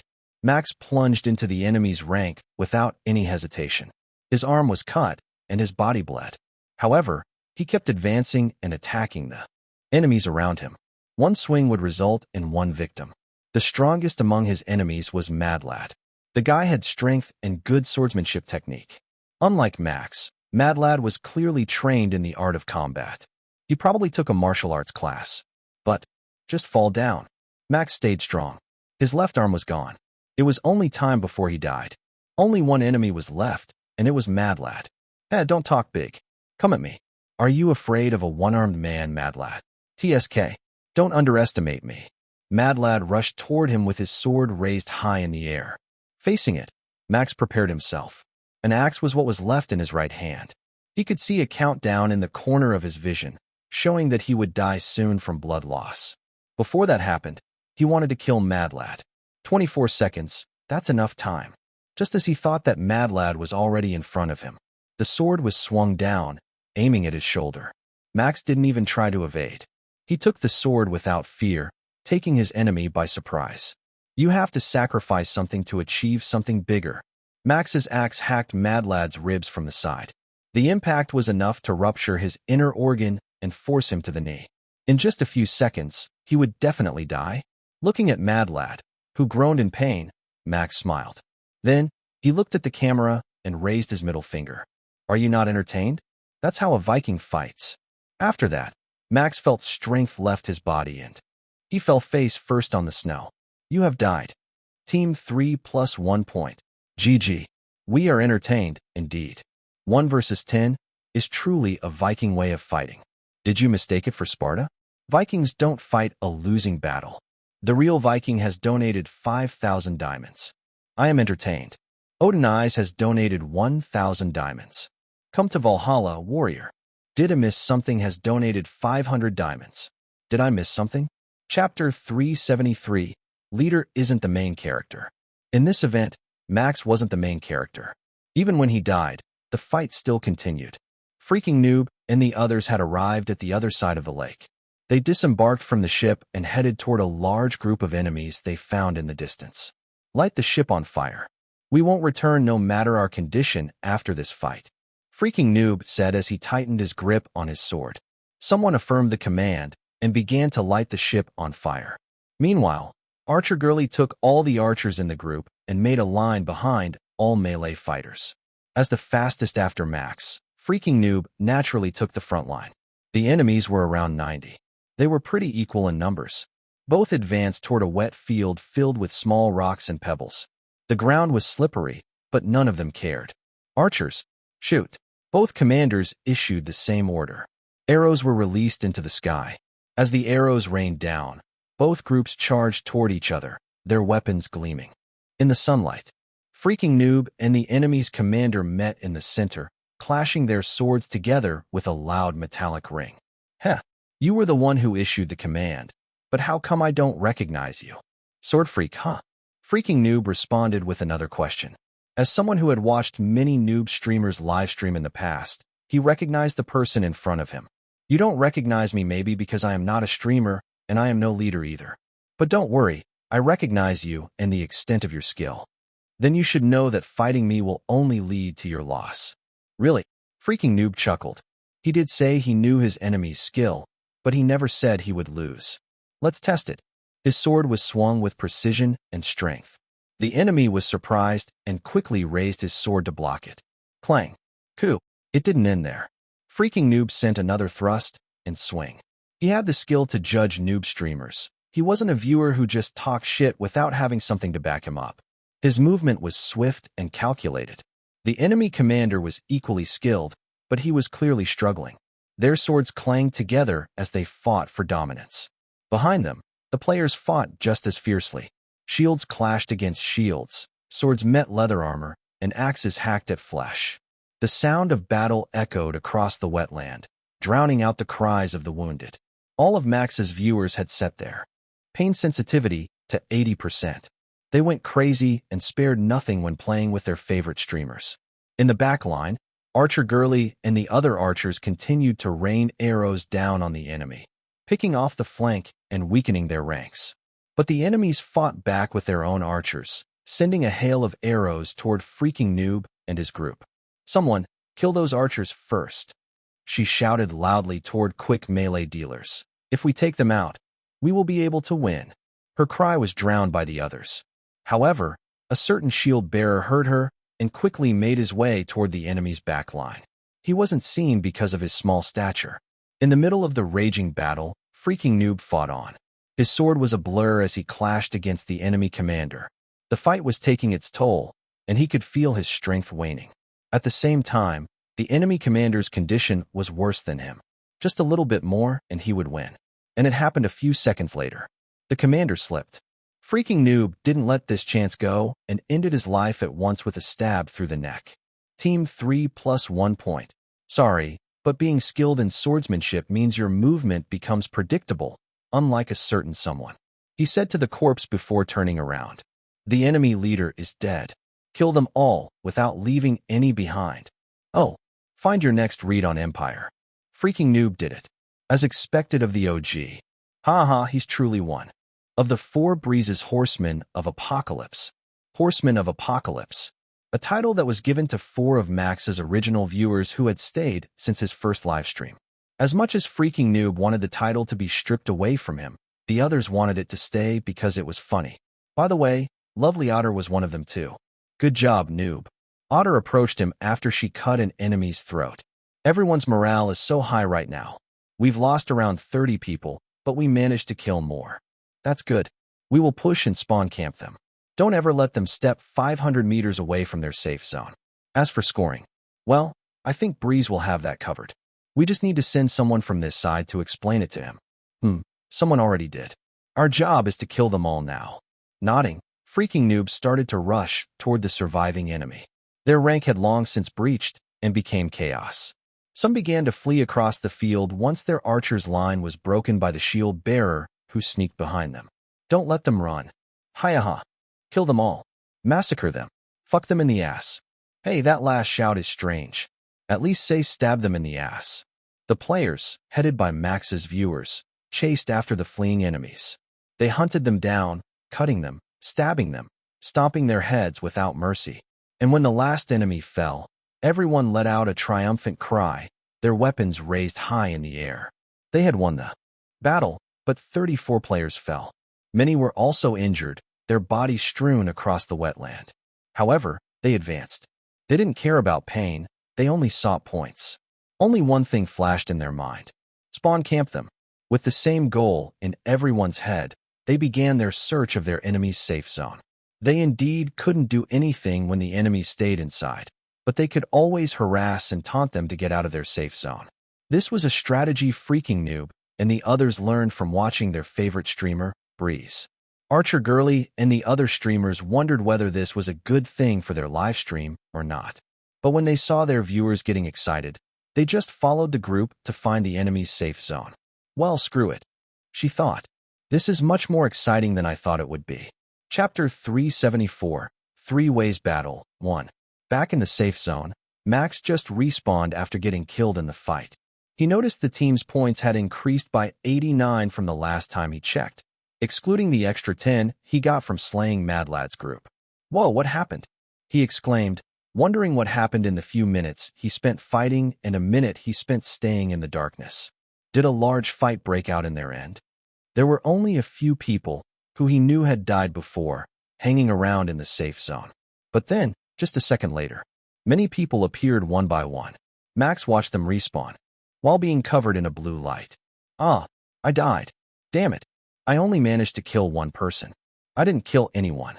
Shit, I should have thrown my sword. Those who respawned shouted their regret one by one. They mostly regretted not being able to kill an enemy.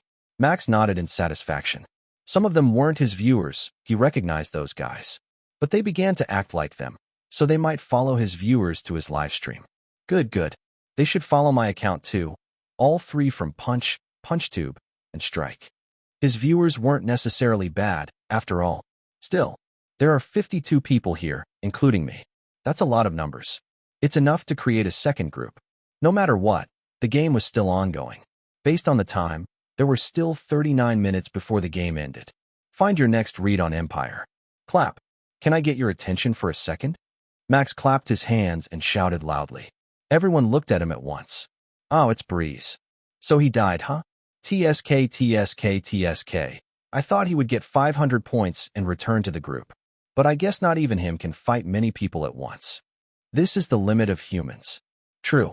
While 1v10 is amazing, it's nothing. I expected more for someone who killed many barbarians in Knight's Journey. Your enemies are the same barbarians, but you can't even kill 10. It's disappointing, NGL. The viewers among the respawned people began to comment, and combined with the chat, they teased Max, as if you guys didn't die. He retorted back skillfully with a smirk, and I bet it's from 1v1 fight. As for me, I killed all my enemies before dying from blood loss. Unlike you losers. At his comeback, many could be seen wince. They understood the difference, and which was more pathetic, so they couldn't continue teasing him. Anyway, follow me. We will move as the second group and kill the other teams. Max continued, looking around with a serious face. Right now, we have 158 points and stay in first rank, probably. We can't see the others' ranking, so that sucks. But we don't want to be in second rank, no? A collective yes could be heard from everyone. That's why we will get 300 points. We will go in a new direction, find another team we haven't killed yet, and then massacre them. He raised his arm high. Who's coming with me? Let's go. Kill. That number 1 is ours. It's nice to hear you say that. Max grinned and turned around, stepping out of the safe zone. Let's go, mongrels. It's time to climb the mountain. Climb the mountain. Kill. Kill all the enemies. We're the strongest, the baddest, and the deadliest. Even without Max's lead, they began to sing together while following him. The lyrics were just a bunch of nonsense, but they somehow made sense when combined together. The mountain they climbed wasn't that tall, but it gave Max enough vantage points. The sky was now clear, so everything could be seen. Max stood on top of a boulder and put his hand above his eyes while looking around. Without a binocular, it was impossible to see a person clearly, but what he wanted to find was a movement. That was enough to find an enemy. Breeze. Look here. Someone called out to him from the side, and he turned around. He approached him to see what happened. Over there. It seems a large battle is about to break out in the forest. 2 large groups are closing in against each other. Max looked over the place he pointed at and noticed a small movement between the trees. Just as he thought they would clash soon, he saw arrows pierced leaves and rained down at a certain spot. They have started, he muttered as he saw the movement become more apparent. Taking his eyes off the battle, He turned around at his 50 Vikings waiting for commands. All right, guys. I don't need to explain what you need to do. There are battles in the forest in my 6 o'clock direction. Don't take sides. We will crush both teams without any mercy. Take the archers first. They are troublesome. Then, you may run or die trying to kill others. You hear me? Oh, massacre. Time for chaos. I want to see this. Battle, battle, battle. We will send those Vikings to Valhalla as our tribute to Odin. I am sure the god will be pleased. It's the call from Asgard. Max shouted once again, reeling the spirit of the players. Let's go. Screw formation, screw tactic. Just swing your weapons. Roll it. Boys, Woah, my axe is hungry for blood. Send them to Odin's hall. Everyone rushed down the mountain without trying to hide their track. But the enemies had already engaged and were too busy to notice the incoming third power. Max followed right behind them, using a plank to slide down the snow. He was snowboarding down. Yahoo! He was going down faster than the people who ran. Those whom he passed shouted that he was unfair, while some began to find their own plank to snowboard. Soon, many guys in Viking garb could be seen laughing while using planks as a snowboard. They even did a flip and trick when they found a small mound. The remaining guys who couldn't find a plank decided to just roll down like a ball. The snow followed them, and soon many large snowballs rolled down like avalanches, even faster than the snowboarding guys. It was a surreal sight.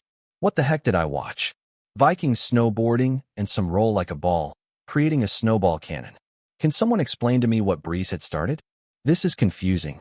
Are they going to war or are they going to play? Pick one for God's sake. Not even chat understood what happened. Chapter 375, 3 Ways Battle 2. The two groups never saw it coming before it was too late. Boom, boom, boom. Sounds resembling explosions rang as large snowballs crashed against trees. Thick snow advanced like an avalanche toward the group that fought inside the forest. The two groups that got taken off guard began to panic. Some tried to run, but the snow was too deep and they struggled to move. Others still tried to combat their enemies, but they were pushed away by the incoming snow. Following that, kill them all. I survived. Ha ha ha. I can kill them all. Damn. I thought I was on a suicide mission, but I survived. Ha ha ha. Prepare yourself. I am coming. Many people emerged from within the snow. They jumped out and began to kill people who got caught in the snow and were unable to move. Some lucky people fought back. They didn't notice that the newly arrived group belonged to a new team, as there was no indication that made them different. A player could only recognize allies by the names that floated on top of their heads. Anyone who had no name was an enemy. Max and the others, who had been snowboarding down the mountain, arrived at the scene just as the chaos was unfolding. They quickly took advantage of the situation and began to attack the disorganized fighters. Don't forget, take the archers out first. Max gave out commands to his team as his axe buried into his enemy's shoulder. We will kill them all without mercy. Don't spare anyone. There was no more safe spot in the forest. Chaos had raged on. Max chased after running enemies. He grabbed a weapon buried in the snow and threw it. It flew and pierced the enemy's back, causing him to stumble down. Then, he jumped and delivered a deadly stomp, ending his enemy's life. Team 3 plus 1 point. The battle continued for a few minutes. Two initial groups that clashed earlier noticed the third group's existence once their archers were decimated. But it was too late. That's my 12th point. Max shouted as he killed another one. And this is 13th. There were no more enemies left. Most of them had already run away. Max put away his weapons and looked around. His body was riddled with small wounds, but overall he was okay. The battle wasn't as hard as he thought because the enemies were all confused by the sudden avalanche. Having those fools playing around proves to be more useful than I thought.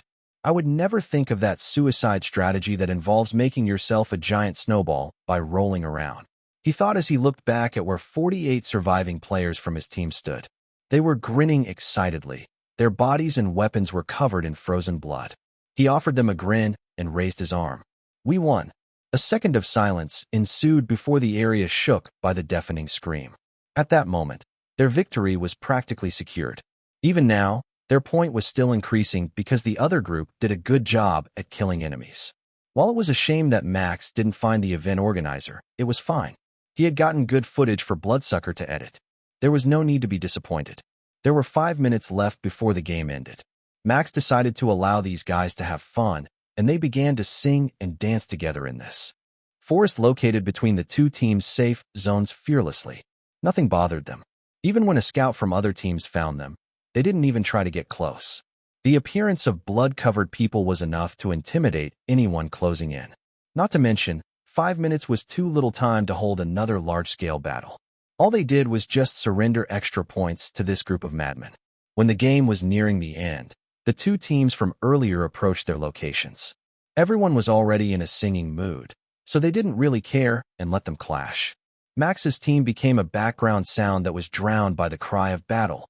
It was fun and all, but it had to end eventually. I'm glad to have you all with me. Let's play together again in the future. With Max's last words, the game ended and everyone froze. A screen showing the last score popped up in front of them, along with other notifications. Game ended. Congratulations. Team 3 has won this game. Leaderboard.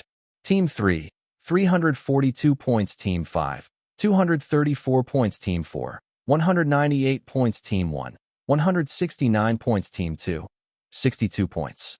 The point diversity from the top 4 teams wasn't that big, but Team 2 was a little bit pitiful. Max didn't know how they managed to only get 62 points. His body was covered in blue light and was transported back into the large arena from before. The surrounding was filled with voices. All streamers were gathered based on their team. Most of them were looking fresh as if they had just respawned. Some had blood on their faces or bodies. Especially the streamers from Team 3. There were none who weren't covered in blood. Even Archer Girlie's body was covered in frozen blood and mud. Somehow, some of them grinned while raising their middle fingers toward Team 2, who shouted incomprehensible stuff toward them. What happened? Max wondered. The answer soon came from his chat. Your teammates spawn camp Team 2 LOL. Once the enemy stepped out, they would kill them immediately. Archer Girlie took many kills from Team 2 by spawn camping them. Lol, it was so funny. Team 2 streamers are raging because of unfair play. One step, one kill. That was absolute cinema. I laughed when I looked at their stream. Freaking Noob has donated 1,000 diamonds. That was my idea. It was fun, and we got a lot of kills. Lovely Otter has donated 1,000 diamonds. It was fun playing with you, Breeze. Unfortunately, I followed Freaking Noob spawn camping enemies, so we can't move together, sad face. Max's lips curled into a wry smile. He looked apologetic, but the game was a game. There was no rule for spawn camping. Chapter 376, Studio 1. Rather, why didn't the enemy fight the campers together? There were only less than 50 of them. Annihilating them would be doable if they did it right. FCK, you freaking noob. I will kill you in the next game. Cheat. How could you do this to me, fellow viewers? I wanted to have a fair 1v1 duel. This damned game is unfair. My neck just got cut slightly, and I died. The arrow's rain is cheating, I tell you. It's cheating. We can't even move at all. Well, the answer was in the chat too. Selfish individuals made teamwork impossible. Especially, since the safe zone was large enough for people to spawn, gathering them before they could run off alone was probably impossible. It will become chaos, indeed. He thought as he watched Operation MLF climb the podium once again. The blue-haired streamer offered congratulations to the winning team, and some words that sounded came from an entertainer. Then, he offered the streamers to enjoy themselves here, and said that those who didn't want to stay were free to go. Max had no other reason to stay. After saying goodbye to his teammates and exchanging contact with some of them, he left the lobby and returned to his. And thus, today's streaming came to an end. Live stream ended. He felt more drained than usual, even though it was just a 90-minute gaming session. He returned to Madlad's lobby and chatted with the other 3 for a while, hearing them complaining about his ruthless plan and game style. However, they also had to admit that Max was pretty good. Lightning was idolizing Max again, asking for many tips and tricks. Max decided to share a little bit before he logged out. It was time to relearn more knowledge about party etiquette and spend time with Lily. A few days later, 2 days before the party, Lily suddenly shouted. Out of nowhere. I did it. She jumped from the couch she used to lie down on and threw his arms in the air. Max looked at her in confusion, raising his head from the hologram screen. He didn't understand what happened, but it must be related to the song she wrote. Have you finished them all? He decided to ask as Lily looked pretty happy for it to be just a simple achievement. Finished them all. She beamed with a bright smile as she answered. 7 songs, including the remaster for the first one. It's all finished. He became happy for her. Having seen her hard work for the past few days, not even streaming at once and spending her time in front of the screen, he could guess how hard it was to create them. The rest would be recording, remixing, and then shooting the music video. There is still much work, but at least she can rest for a while now. He thought, I am happy I can finish before the party. Lily said as she took off her headphones. I want to at least record that song with you and release it in the morning. Do you think we can record this together today? Today? I want to prepare for the party tomorrow and can that scary man make the MV in just a day? What a quick-moving schedule. And did she want to abuse Bloodsucker that much? Asking to make a music video in just a day. Well, he will be able to do it as long as all footage needed to edit it is prepared. I think so, Max answered and rose from his seat. Are you planning on revealing your identity in the music video too? That's the plan. I will rent the studio first, she said as she went to the balcony and called someone. So we have to take footage of her singing, then, he muttered while stroking his chin, thinking about things they could do to make this music video memorable. While Max knew nothing about music, he had learned how to make a good video to support his streaming career. In his past life, he spent most of his time watching tutorials and many videos. If he had to say, he knew how to make a video that was out of today's glitch and template. And that said much because most of today's music videos looked similar to each other when he checked them. They count on real VR assets too much and neglect what's important. Simplicity. A good video didn't need to be complex. Even a video taken from one camera at the same angle could be good if the concept was fitting. Anyway, they could talk about the music video later. The most important thing was, he had to be careful when revealing Lily's identity as the singer, White Lily. They had to do it with a bang, and at the end of the video, Lily returned from the balcony. I have booked it, she exclaimed, getting closer to him. It's in 2 hours, so I need to prepare fast. Max smiled wryly. When Lily decided on something, she wouldn't stop until it became reality. He had come to realize this after living with her for a few days. All right, I will also prepare, he said. My parts didn't change that much, right? Well, I added a few parts to make it longer. Is it okay? It's okay. I have tried to sing a lot lately, so I believe my vocal is also warmed up and could take it. The moment he sang a lot was when he sang Cadence in Vikings Era, and then just a casual hum when he was live streaming. If I need help, I will definitely ask you, Teacher Lily. He grinned at her, making her pout at his teasing attempt. Teacher, I am not a teacher, but I need you to teach me how to sing, he added, patting her head. That makes you a teacher, no? I will mess up a lot, so please don't blame me for it. I will take a shower and change my clothes now. You prepare what you need for the recording in the meantime. I will also tell Bloodsucker about the MV. Lily watched him leave and enter the bathroom while still pouting. When he disappeared, that expression immediately changed into that of shyness. Teaching him. It's the first, she muttered, clenching her fist. I will make sure he's able to sing. I won't hold back at teaching him. I will be a teacher. Chapter 377, Studio 2. The studio that Lily rented was pretty close to where they lived. It only took 5 minutes to walk to the location. Max was pretty surprised when he arrived and found out why Lily was in that park when he visited. I was just returning from recording a song I never released and decided to exercise in the park. That was what she said. Putting that aside, the studio was pretty small. It had a private feeling instead of being open to the public or to a large company. This was probably built by putting indie music creators in mind. The price written on the glowing hologram screen near the entrance showed an affordable price, both at an hourly rate and a project rate. The hourly rate was self-explainable. As for the project rate, it was different depending on the project. A single, an EP, or a full album like what Lily tried to make. The package received was also different. The former was only for renting the studio. But if one took a project package, the studio's producer would also help mix the song with the vocals, so one didn't need to hire another remixer anymore. Lily took the album package deal, often called a flat deal. Max wondered how much she paid for the recording studio for 7 to 8 songs. And when he asked her, Lily answered pretty casually. Each song is around 3 to 10K depending on the difficulty and how many revisions I want. My last album cost me around 50K, I think. I don't know how much I will spend on this album. but I believe Zaza P would price me fairly. We have worked together many times before, and my brother trusts him. So he's a certified good artist? Max said.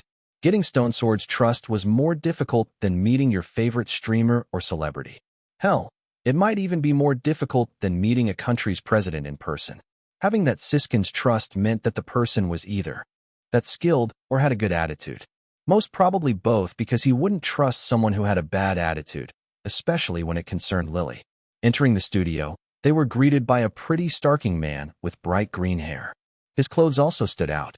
He was like a fashion model with a pretty unique sense of color and decoration. Light green was his choice, and glitter was the decoration to go. Oh my. Welcome, Lil Lily. Been a long time since you visited. The man-cat walked toward them and stopped a meter away, putting his hands on his hips. He looked at Max, and his eyes sparkled. My oh my. His long eyelashes moved as he got close to Max. Who is this cute guy over here? Feeling in immediate danger, Max jumped backward. He almost crashed against the wall, but managed to stop himself with his hands. This was the first time he felt something far more dangerous than a behemoth in Mercenary Quest. Zaza P. Lily's voice was lower than usual. Her eyes narrowed dangerously as she looked at the feminine man. Distance. Don't get too close to Max. Forgive me. The green-haired man, Zaza P., put on a troubled look as he stepped back. I have bad eyesight, you know, and I am afraid of surgery, so I live this way. Glasses destroy my aesthetic, so I never wore them except when I was working. Then how do you know that I am cute? Or rather, why am I called cute? Max complained in his head as he approached them again, standing behind Lily as a protection. Zaza P didn't seem to have a bad intention at all, so he braced himself. For context, I love cute guys. Are you taken? Experienced new tales on Empire. Scratch that. This man was dangerous. Max put him on top of the danger list. He's mine, Lily exclaimed, taking Max's arm and hugging it. Don't touch him. Max looked at Lily and saw a pair of bunny ears flapping around on top of her head. Of course, it was just his imagination, but if she had them, they surely would have stood up right now to protect what was hers from other people. In response to her threat, if it could be called that, Zaza P put his hand on his cheek. How cute. Lil Lily is grown up, huh? You have a boyfriend now, he said with a giggle. Is he the reason you were able to write songs again? If so, I must thank this boy. Recovering from a slump can be hard for a musician, especially a talented one.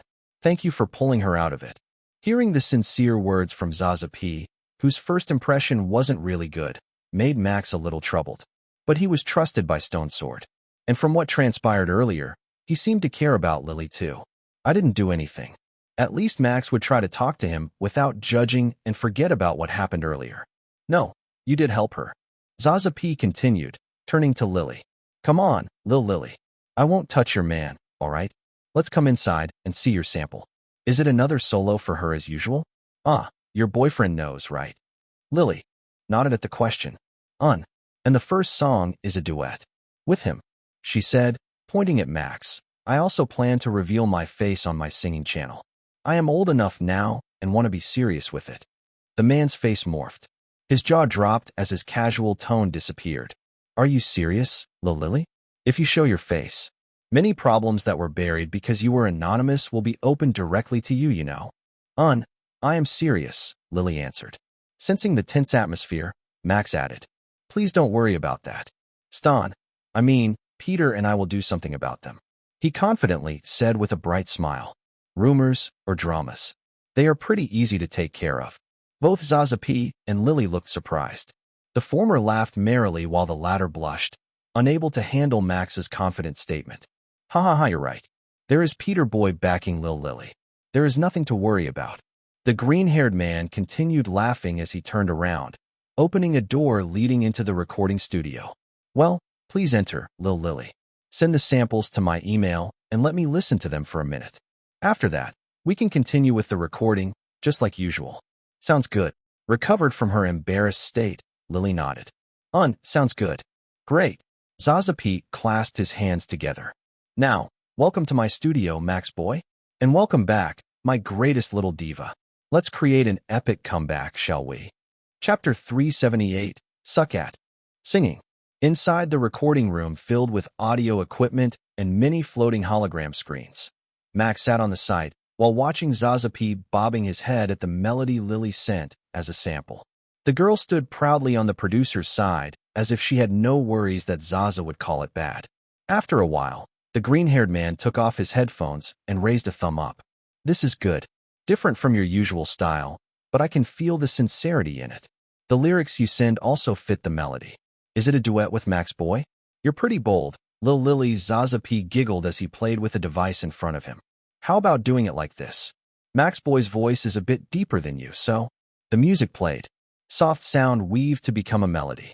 There was no vocal, just music. Max was familiar with it, but somehow it was different. It sounded more complete. Yeah, that might be it. As if the missing piece had been filled up, the music turned out way better than the sample. However, no, it's not good. The pitch is over the place. Lily complained with a straight face. She pushed Zaza P away and began to mess with the device before clicking a button to start the music again. There was not much difference. At least that was what Max, a beginner, could take. But somehow, Zaza P looked pretty focused and serious, nodding a few times throughout the song. You're right. It's better like this. But it lacks a kick. A kick, Lil Lily. I thought so too. I want to ask you about it, Zaza. Do you have any idea? Idea, huh? How about turning it like this? We add it here and there. Boom. Like this. Their conversation became more practical and difficult for Max to understand. He even tried to find some of the words they spoke in the browser, but they were just too fast and passionate. And then, Max, can you try singing these parts? Lily called out to him. It was perfect timing. He was about to get bored to death and run away from this room. Sure. He rose from his seat and approached them. Which part should I try? I can't promise it will be good, though. Surely you jest.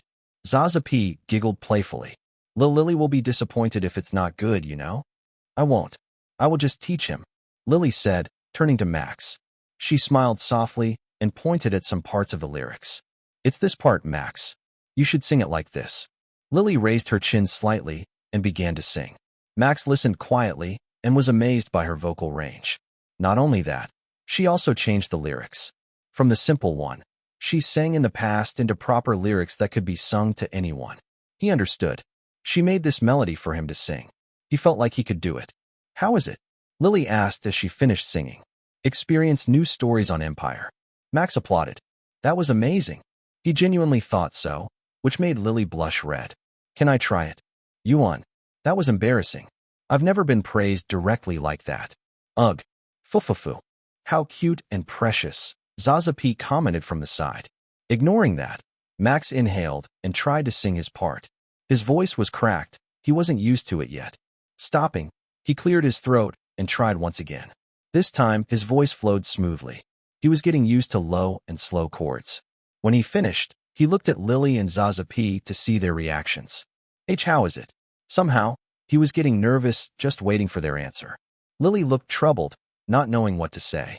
On the other hand, that was terrible. If Lil Lily gets 9/10, you only get 1.5 out of 10. Extra 0.5 points for effort. Zaza P was more direct as he was the producer and one who would control the production's quality. Ugh. While Max knew he was bad compared to Lily, he didn't think it was that bad. And the producer was too blunt. My tiny heart is shattered. Max, don't mind. I will teach you.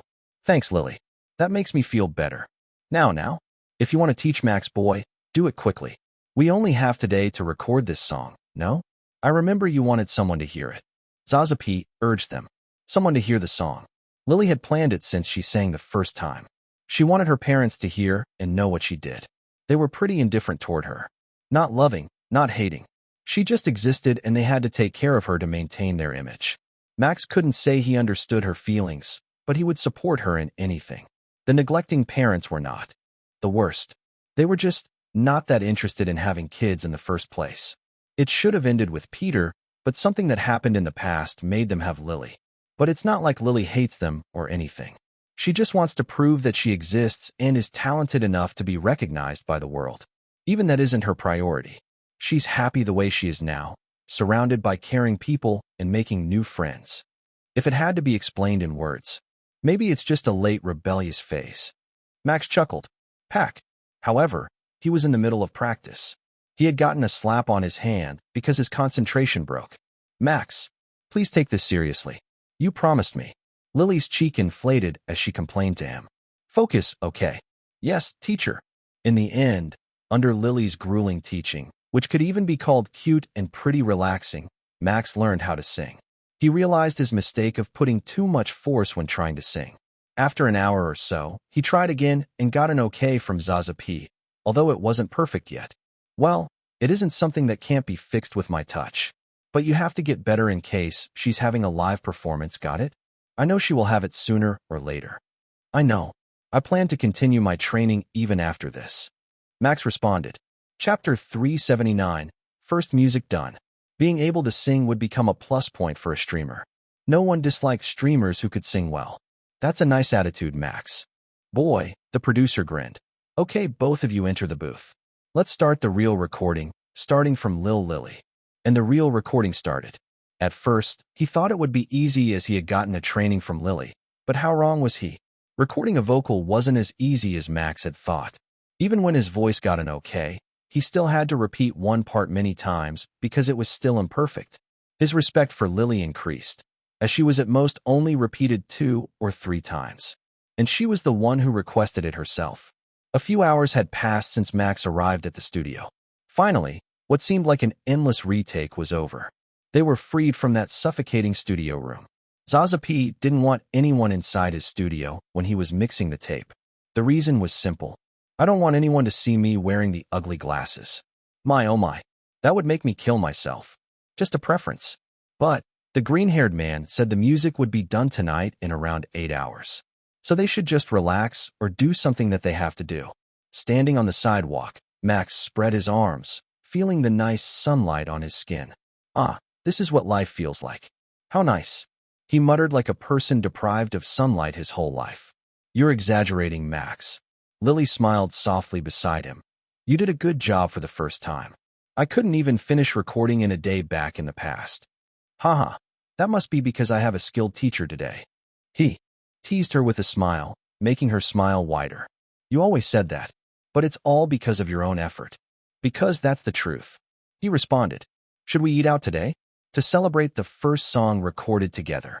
Good idea. Can we get pasta? Sure. Let's get authentic pasta. Both of them walked while holding hands to find the desired restaurant. The restaurant they found was a decent one, not too fancy and not too shoddy. They ordered pasta as they planned and talked about various things. After this, we have to make the music video, no? I have an idea when to show your face. Do you want to hear it?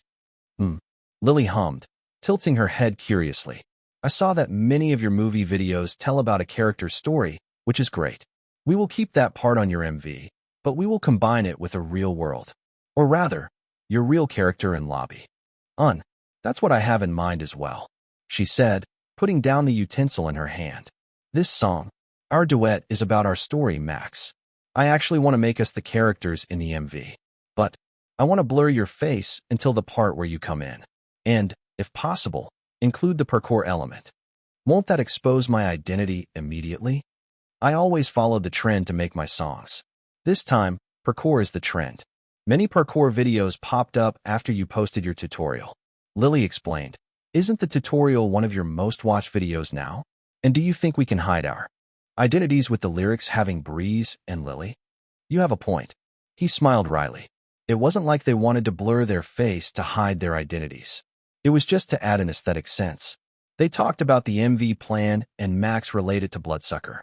Breeze, up to a music video challenge? I want it to be done before June 20th. Bloodsucker, are you crazy? Breeze, that's why it's a challenge. How about it? Bloodsucker, no, why should I make it? It's not like this is your music video too. Continue reading it, Empire. Breeze, I will pay you $5,000. The message stopped for a second after Max sent it. He grinned under his shadow, thinking that he got the vampire already. And as expected, Bloodsucker, send the footage. I will finish it in 6 hours. This will be the greatest music video you will ever hope for. Bloodsucker also loved money, a little bit less than he did, but liked them anyway. We got him, Lily, he said, high-fiving with his girlfriend. The video editor is secured. All we need to do is to shoot the footage. Shall we do it in my lobby? And we can use your toy on the apartment's roof too. That will be good for the ending. I want a touch of reality in this MV. That's a good idea. But we will need clothes that fit the music. Don't worry. We can order them online and get them delivered in just a few minutes. With everything settled, Max paid for the food and they left the restaurant. They spent the whole night taking the footage inside the lobby. Max had to inform his viewers through Strike that he couldn't stream tonight because of this. All kinds of footage were taken, but it was mostly a simple one. One footage showed Lily running, and one footage showed Max sitting. It was all just simple videos. After taking everything, Max logged out of the VR world. The last footage was impossible to take tonight, so he would do so tomorrow morning. The sunrise would be a wonderful touch for the ending, signifying a new day and new freedom that Lily just obtained. At that moment, Lily got a new message. "Oh, it's from Zaza," she said, opening the messaging app. "It seems the song is finished. He sent 2 samples. Should we hear them?" "It's done already?" "He works fast. It's just 7 hours since we left his studio." He always does this when he's spirited. And by working fast, it allows us to ask for revision. This isn't the final mix yet. I see. That makes sense from the client's perspective. Indeed. And the beat won't be that much different, so we can start the music video making now. Max realized that Zaza P was a good producer, probably more than he initially thought. The service is also good for the price Lily had to pay. It's worth it, he thought. Lily sat next to Max after she downloaded the WAV file. When they listened to it, they couldn't help but be surprised. The result was better than expected. This is good. Agreed. There aren't many revisions that I want to ask. Maybe just at 1 or 2 places. Lily said, stopping the music. You can send this to that guy? All right. I will let him work then. We can just send the last part tomorrow as a finishing touch. With that said, he sent the music to Bloodsucker for him to edit, along with some words of encouragement. Breeze, if the music video turns out unsatisfactory, I will cut your pay. That would surely motivate the vampire. All they had to do was wait and schedule for the music to be uploaded when the party started in 2 days. Chapter 380, Party Day, June 20th. The party day had arrived. With them busying themselves with recording the songs and footage, days passed quickly. Right now, Max was in Miracle Boutique's changing room, looking at his reflection in the mirror. A nice suit covered his body. His hair was done and waxed, slicked back neatly.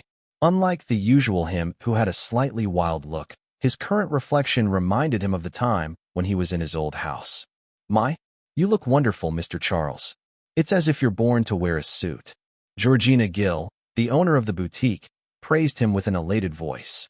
We just need to put a handkerchief in your left pocket and... There. It's perfect. Max smiled wryly as he looked at the owner's beaming expression.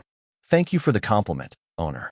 It felt a little bit strange to dress formally like this. And suffocating. He added in his mind. Whether he wanted it or not, he had to get used to it if he planned to stay with Lily. Stone Sword had warned him too. I guess I will see myself in this suit often. No, it's not a compliment.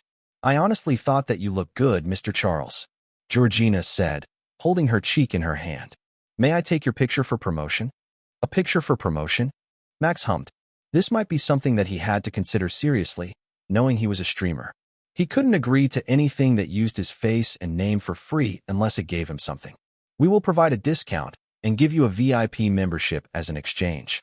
And we can talk about sponsorship at a later date. I know that you're a professional streamer, fufufu. As if reading his mind, Georgia offered something that made him interested. A sponsorship from a famous luxury brand. I guess I don't mind having my picture taken. Max smiled softly at her. But please put the name Breeze if you decide to use the picture. We can arrange that. Sponsorship, get. He exclaimed happily in his mind. Stay tuned with Empire. After reaching an agreement, Georgina called a photographer.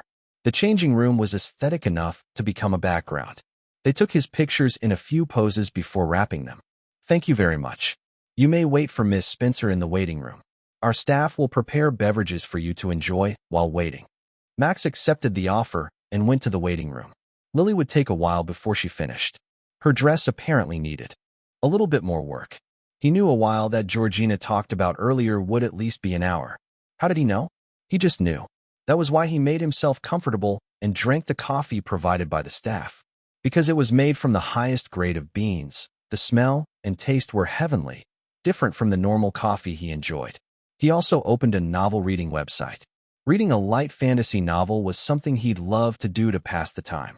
The story he found was fanfiction about the Horizon Online game, which allowed him to know the game's mechanics, monsters, and how most players react in an event or raid. Of course, because it was fanfiction, the main character was shown to be the greatest player with 99.1% SR. However, even the main character's fanfiction was depicted to never be able to defeat the crazy couple, Atlas and Farron. They even appear in a fanfiction, huh? And what the heck? The overpowered main character is unable to defeat them? How strong are they in the game? Are they cheating? That was his reaction when reading that part. An hour later, Georgina exited the female changing room. Mr. Charles. She called out to him. Miss Spencer is ready. Hearing that, Max raised his head and stood up. The curtain behind the owner opened. A beautiful girl, with a dress as dark as her hair and accessories glimmering like her eyes, stepped outside. The clank of high heels resounded in the empty boutique. The dress hugged her curves. Gracefully, neckline dipped modesty, accentuating her collarbone and showing off a stunning necklace with sapphire. The side of her skirt was slid up to her thighs, allowing her to move easily.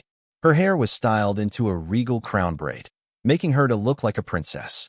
Side bangs were let loose, framing her face elegantly. Lily, in her new dress, stood shyly in front of Max. She raised her head slightly. A hint of makeup was apparent.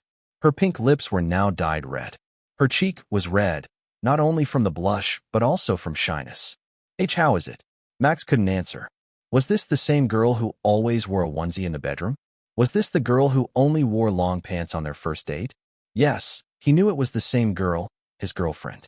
But the difference was just so stunning that it froze him for a second. Max. Yeah. He was pulled out of his thoughts by the impatient voice he heard. Honestly, I have no words. You look so stunning and beautiful. I even wondered whether you're the same girl I fell in love with or not. Turns out I was right. And I have fallen in love once again. I see. Why you also look cool in the suit. Lily stuttered. The embarrassment she felt was just too great for her to stay calm. On the side, Georgina giggled in a low voice and muttered, My Mr. Charles is so smooth with his words. The owner let the two youngsters admire each other for a while. They looked pretty shy, but not awkward. But that short time had to end when a limousine stopped in front of the store. Max and Lily turned around when they heard the screeching of its wheels, something rare in this age where almost all cars were hovering in the air. A middle-aged man wearing a tailcoat exited the car and opened the passenger door with a white heron drawn on it. The man looked at them and bowed as if he were urging them to enter the car. I guess that's our chauffeur, Max said as he turned back to Lily. Prior to this day, Stonesword told him that he would send someone to pick him up, but he never expected that Lily's brother would send a limousine instead of a normal hover car. That's indeed our family symbol, Lily confirmed, nodding at Max. So it's time for us to go. He smiled at her before turning to Georgina. I thank you for everything, owner. The suit and the dress turned out perfect. It's an honor for you to say that. We look forward to your continued patronage in the future. And please have fun at the party. We will. Max extended his hand to Lily, which she took. They linked hands together and began to walk out of the store. Outside, he helped Lily to enter the car first before following suit. The chauffeur closed the door for them and began to drive without asking a single question. It's so fucking nerve-wracking. I hope I don't mess up with anything at the party. Chapter 381, Spencer Family Party. Lime Grand Hotel. A 5-star hotel stood in the heart of Lime City, close to the mall and various tourist attractions in the city. This hotel had a large hall for a party venue. This venue was often used by a company, family, or for a celebration due to its sheer size. The room could hold up to 2,500 guests. The hotel staff were professional. They provided everything from the preparation to the food and drinks. They also took care of the decoration according to how the client liked it. That was why many people chose this hotel as a party venue. Not only was it convenient, but the service was also top-notch. Arriving at the hotel, Max didn't need to show anything. The limousine with the white heron symbol had served as his identity. Not to mention, Lily accompanied him. Her face alone allowed them to enter the party hall without invitation. Having said that, there was a face recognition system installed near the entrance. It detected all the guests' faces and informed the guard whether there was an uninvited one. Naturally, Max's face was inputted into the database already, under in-law for the youngest daughter of Spencer's main family. It was Stone Sword who inputted it. Talking about the guy. You're here. Lily's brother appeared as if he had been waiting for them. He was wearing a simple but luxurious suit. Beside him stood a beautiful girl with blonde hair. She wore a red striking dress that accentuated her beauty and elegance. Her arm was linked with Stone Sword. She must be his fiancée, Max thought as he nodded slightly at her when their gazes met. I'll introduce her to you, Stone Sword said as he looked to his left. She's Rebecca Ludger, my fiancée. I am sorry for being impolite. My name is Max Charles. It's nice to meet you. Hello, it's nice to meet you too. Rebecca smiled softly at him. Her long ringlet hair moved as she spoke. And it's been a long time, Lily. You look way cuter than we last met. And you smile more. I am happy. Been a long time, Sister Rebecca. Lily answered with a smile on her face. It's all thanks to Max. It seems that you have changed quite a bit too. Rebecca approached Lily and began to hug her. Sister. Just a minute, Kay? Can't help but miss this after hard work. Fine. Max looked at them before turning to Stone Sword. They are pretty close, huh? And she's your fiancée? I never imagined it. What did you imagine? Stone Sword asked back with a straight face. Well, seeing how you behave. Max paused slightly as his lips curled into a smile. I thought you would have a black-haired girl with blue eyes as your fiancée. Enjoy more content from Empire. What do you think I am? Stone Sword narrowed his eyes at him in displeasure. Shrugging his shoulders, Max answered honestly. An overprotective brother who only has his little sister in his mind. He smirked. But putting that aside, should I call you brother just like Lily calling your fiancée sister here? No, please don't, Stone Sword answered, his expression twisted. Just call me Peter. I will also call you Max while we're here. We have to show everyone we're getting along well. For those people, calling each other with a tag or professional name shows that we're putting distance between each other. It seems the people here are difficult to deal with. He laughed wryly as he looked around. Only then did he notice that they had become the center of attention of the guests in this party hall. All of it was because the main hosts hadn't arrived yet, so they were looking at the second most important people. For now, I will act according to your instruction. Have any tips when I meet your parents? Max asked as he turned his attention to Stone Sword. Just be polite. Just like me, they hate someone who sucks on them, seeking profits from their connection and wealth. Stone Sword answered in an obvious manner. As long as you show enough politeness and not put on any excessive act, you will be fine. I will do the rest of the job. For now, we should just stay here, in the center of attention. We need to have everyone remember your face. Maybe there will be people greeting us. You can introduce yourself at that time. All right. I am counting on you. Truly. Max had a foreboding feeling his introduction wouldn't be that smooth. Why? Because he hadn't gotten the system's quest yet. Maybe the quest is to convince Lily's parents or something. But that's not related to streaming, no? Should I not worry too much? Worrying too much would only make him tense. As Stone Sword said earlier, some people began to greet them. It was started by a new guest. They were a pair of husband and wife, apparently a CEO of one of Spencer's companies. The company the man headed was a technological company, focusing on hardware. Max introduced himself to the CEO, saying his name and his relationship with Lily. This happened many times to the point he was tired of having to smile all the time. He knew Lily's feelings now. His girlfriend also showed a tired expression, and her smile was so strained that it sometimes disappeared. Stone Sword and Rebecca were amazing. They were able to maintain their smiles. A lot of people didn't even hide their intention to get closer to them to get profit. Max could feel that intention clearly. That was why he was amazed by Stone Sword, who was able to put up an act even when he clearly disliked it. After greeting a few guests, the venue suddenly turned quiet. 2 sets of footsteps rang from the entrance. Everyone's attention was taken by a middle-aged couple that just entered. The man had slicked back hair like everyone else, but there was a hint of gray in his black hair. The woman was wearing a midnight dress, similar to Lily, but was bolder. Her black hair was tied into a bun. Just by entering, they changed the atmosphere in the room. Stone Sword and Rebecca stood in attention, while Lily got close to Max and whispered, "They're my parents, Scott Spencer and Nicole Spencer." Chapter 382, The Hardest Quests. Father, Mother. Welcome. Stone Sword, or Peter, greeted them courtly. Rebecca also curtsied beside him, greeting them with a smile. Peter, how have you been? Scott asked curiously without changing his expression. I am fine. Thank you for asking, Father. That's good. Don't work too hard. Use your subordinates well and have enough rest. Nicole added, I will remember that, Mother. As they conversed, Max approached them with Lily. Even when Stone Sword had already accepted him, his status was after all still Lily's boyfriend and not her fiancé yet. He had no formal position in the family and had to be introduced. Welcome, Father, Mother. Lily also greeted them, bowing while holding her skirt like a noble in the past. You're also here, Lily, Scott said before turning his attention to Max, who clearly stood next to him. And is he? The man didn't finish his sentence and waited for Lily. She noticed it and continued. Yes, he's my partner. That was Max's cue. My name is Max Charles. Pleased to meet you, Mr. and Mrs. Spencer. He bowed slightly to show his respect toward them. Scott cast his narrowed eyes on him. Looking straight at them, Max didn't budge down and was determined not to look away. That would be disrespectful toward the man.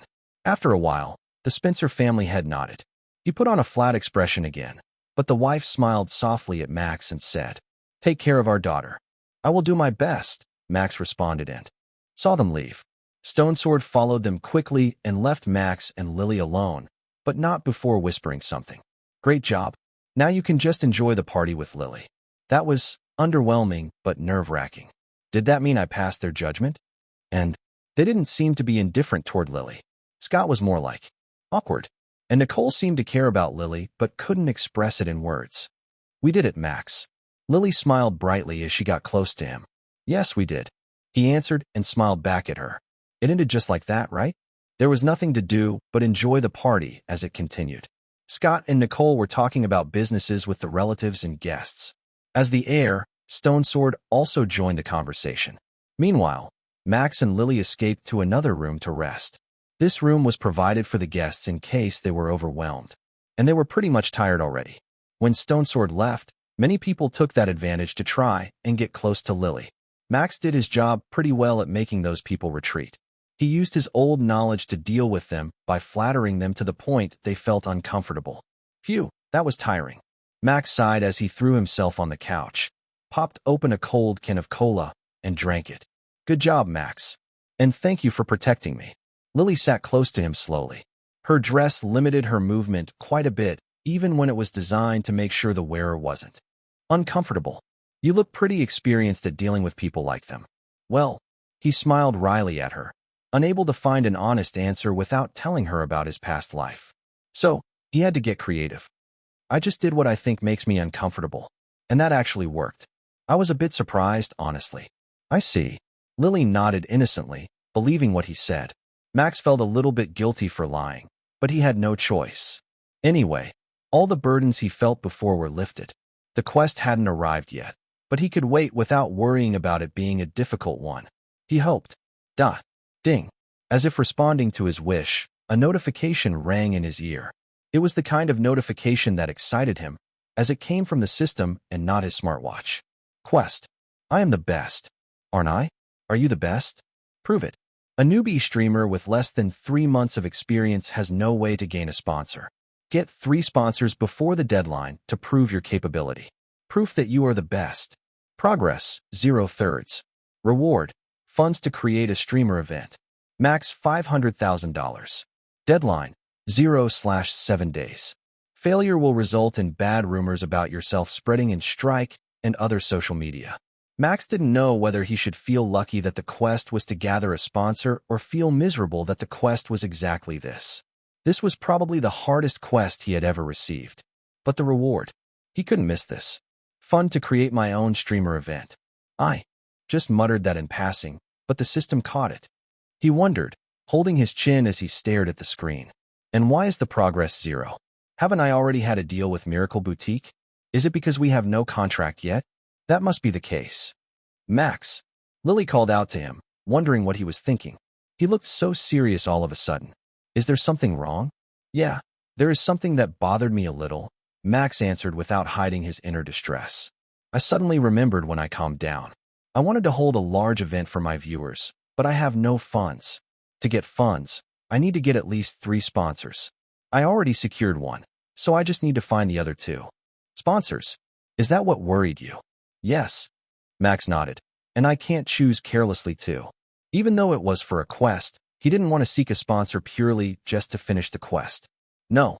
If possible, he'd like to have a sponsor who supported him and was active at events, and the other, so they would invite him to perform. Explore more adventures at Empire. Finding a random sponsor will be left in the last 3 days. I will do my best in the first 4 days to get a good sponsor. He told what was in his mind to Lily, and she understood what he meant. Then, she gave him an idea. Why don't you ask my brother this? He's acquainted with many companies. I believe he can give you some advice. That might be a good idea. Max decided to keep that in mind and ask. Stone Sword later. I hope he has a recommendation. I don't want to impose on him and make him think that I want to use him. That will go against my principles and my words. Chapter 383, Song Premiere. After talking with Lily for a while, Max decided to ask Stone Sword for advice instead of help. Then, he changed the topic. When will you make your song public? You have already scheduled it, right? Lily looked at the clock before answering. It's in 30 minutes, right when the dance ends. Brother will show the premiere in the party hall later. He said our parents have given their permission. Oh, that's nice. The timing is perfect. He said, should we return to the party hall now? I have enough rest already. Yes, sure. I am also rested enough. Max rose from his seat and exited the restroom with Lily. He headed back to the party hall, where soft music accompanied the smell of food that was brought out for the guests to enjoy. Some people were dancing in the middle, enjoying a slow waltz. Lily looked at them with a slightly blank look, as if she wanted to join them. Does she want to dance? He thought, guessing what was in her mind. That wasn't something he was capable of. Dancing was something he took on the go. Indeed, he had seen people dance waltz before, but he had never experienced it himself. He would only embarrass himself if he went there and danced with Lily. But, do you want to dance? Max wasn't someone who ignored his partner's feelings. Even if he had to embarrass himself, he'd like to give Lily what she wanted. Dancing was just moving his arms and legs, no? Similar to parkour in a way. However, no. Lily shook her head and looked at him. I was just appreciating the music. It can be arranged slightly and be good music. She only thought about music and not the dance. I see. Smiling wryly, Max turned his attention back to the dance floor. There, Stone Sword danced with Rebecca, and they became the center of attention. The man could really do anything. His dance was also graceful with no mistakes. Still, Stone Sword's face was cold while Rebecca seemed to shine brightly, like a sun. That bright smile forced the man to smile slightly. Looking at them, he was somehow reminded of something. Warm sunshine melted the ice. He muttered, and Lily giggled on his side. He looked at her. Could they be the inspiration for your second song? Aren't they a good couple? Yeah. Not going to lie, Max honestly thought they fit each other. The overprotective brother and an active fiancé. Probably no one other than her would be able to handle the cold Stone Sword. And the second song that Lily made was about two characters, a warm sun and Antarctic ice. They had gained sentience and became humanoid when all humans were gone. The cold ice never changed his expression, not to mention smiling. But the warm sun managed to melt his face slightly to make him able to change his expression. Oh, my songs in this album are about something that is precious to me, Lily explained as she gazed at her brother and his fiancée. The first song is about us. The second is about my brother and sister Rebecca. The third is about my dream. The fourth is our lives. The fifth is about our time together. The sixth and seventh were about hope and wish for the future, she continued. That's why the album name is Precious. Because it's precious to me. And that's why Stone Sword didn't complain about this premiere. Max added in his mind. That guy is happy that he's included in her song too. The music filling the hall stopped, and everyone dancing bowed to their partner. The guests clapped their hands. Max also did so because he was impressed by the dance. At that time, Stone Sword raised his hand, and someone strode over to them quickly while bringing what seemed like a microphone. After handing it to him, the man went away. May I have your attention a little? Stone Sword's voice rang in the hall.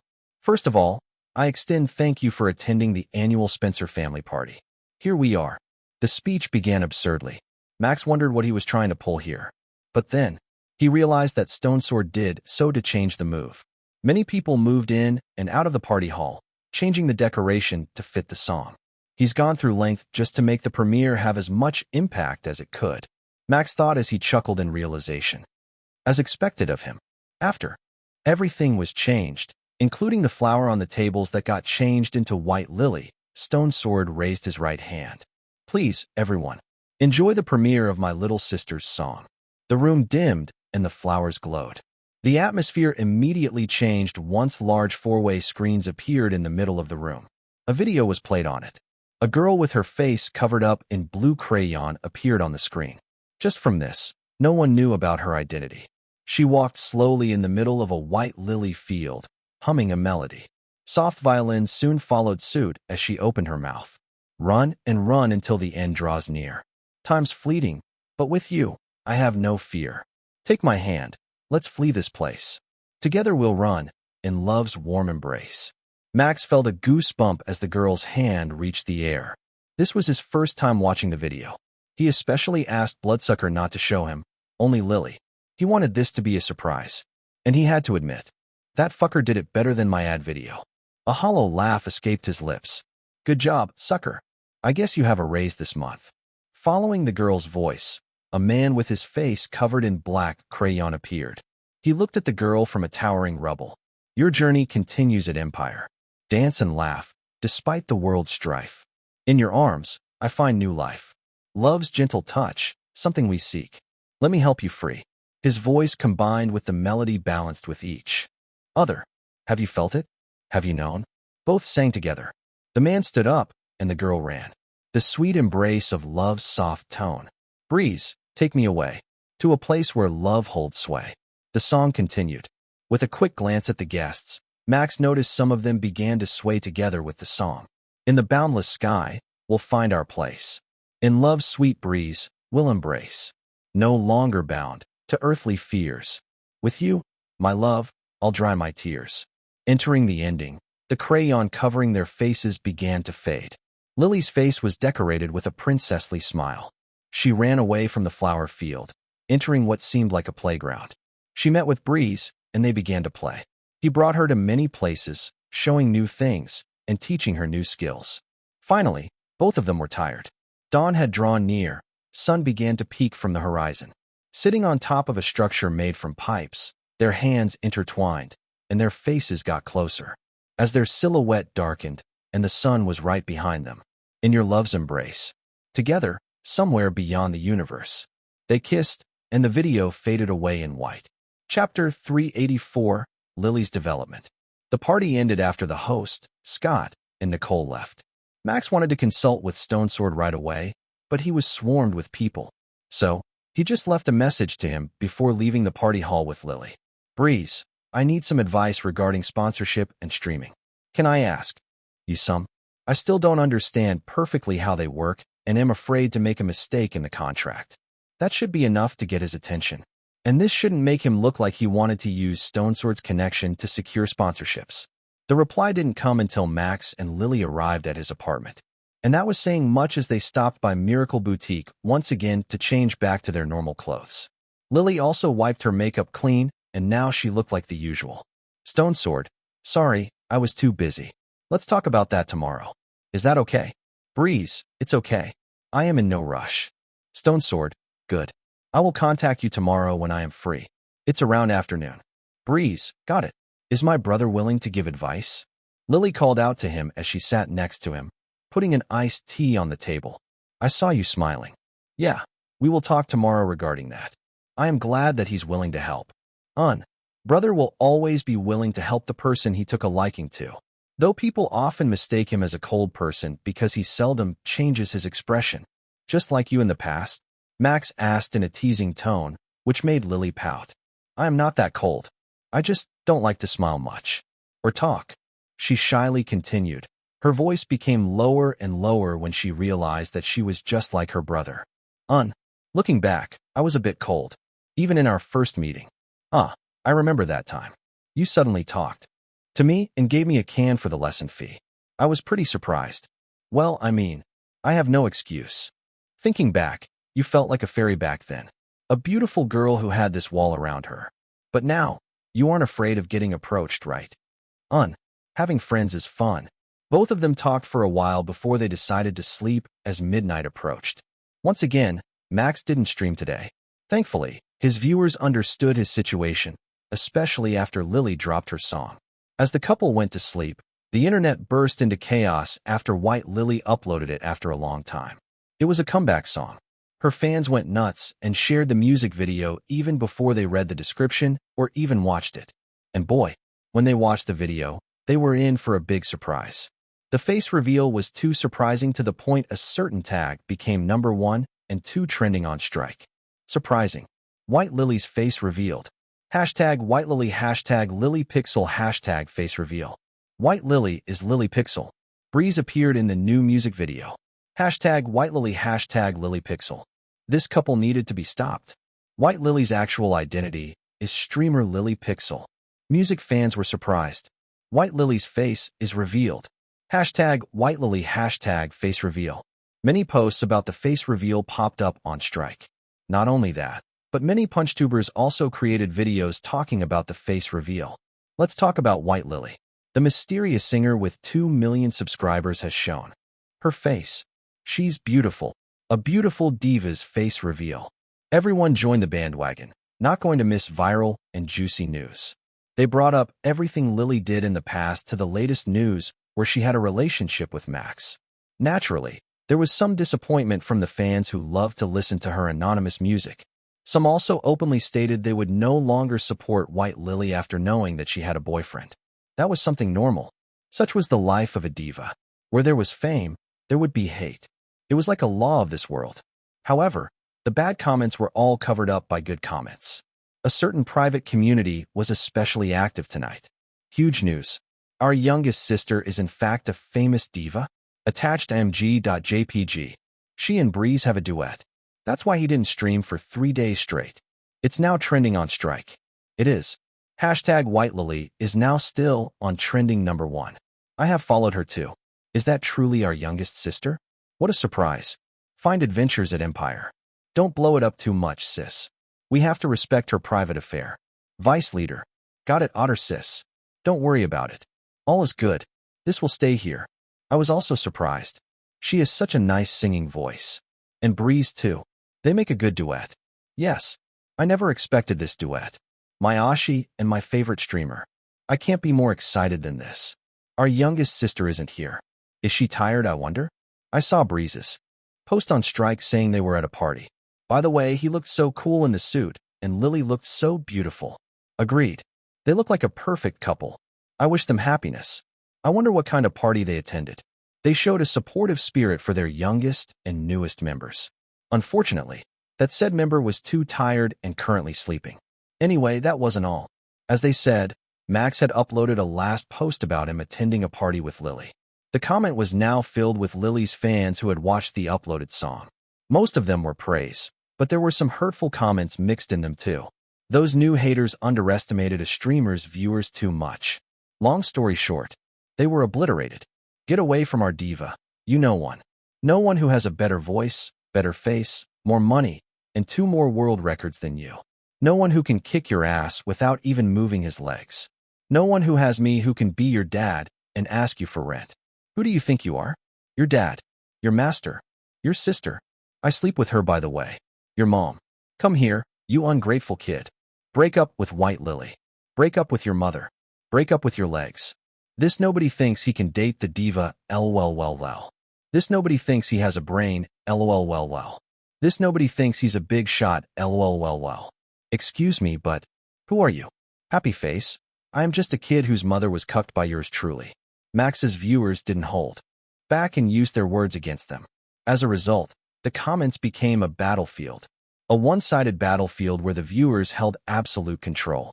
No one was harmed but the pride and tiny heart of unimportant haters. Chapter 385, another milestone. 20K viewers. Max only noticed all notifications from his strike when he woke up in the morning.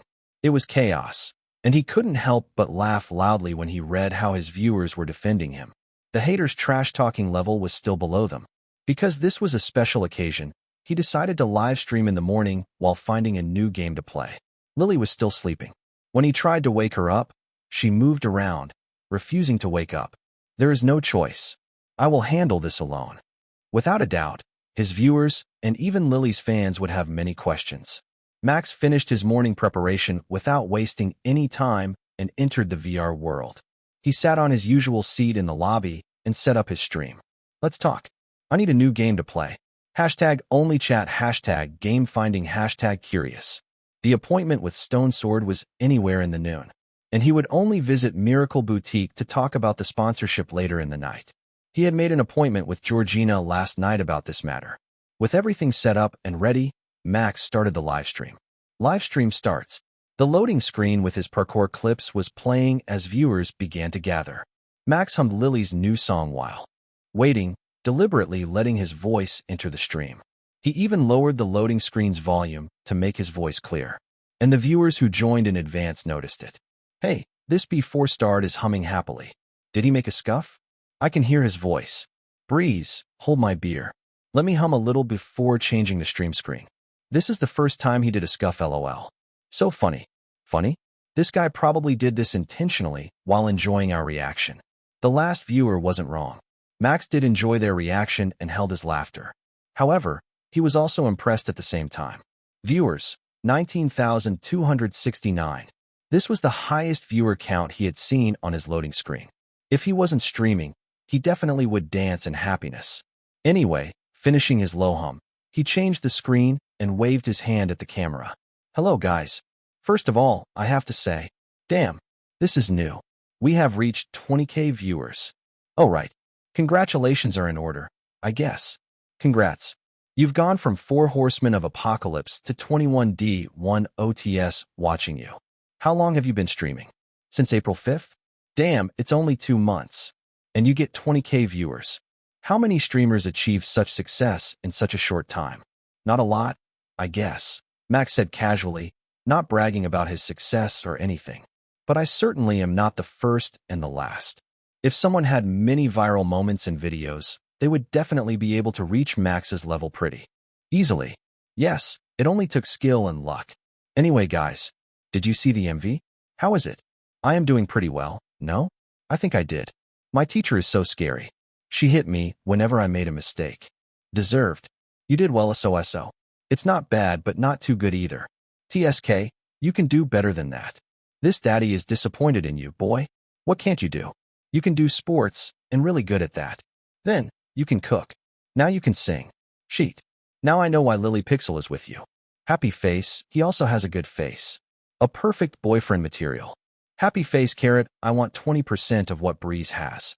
I will be able to escape my maidenless status with just that. Do you have any flaws? Ha ha ha. I am not that good. Max chuckled at the last question. I do have a flaw. I too am scared of something. For example, I am scared of getting sick and had trauma with a hospital. Not only that, I also have a like and dislike about food. Once again, I am not perfect by any means. Some viewers shouted that he was telling bullshit, but some offered words of condolences. Max shared this not to get those words. He just wanted to tell the viewers that he was by no means perfect, just as they all thought. Following that, he decided to answer some of their questions like usual. The question was mostly about Lily's face reveal. Before the face reveal, Max had more followers combined. But now, Lily had more than twice as many followers as compared to him. Even her punch account now had more than 1 million followers in just a night.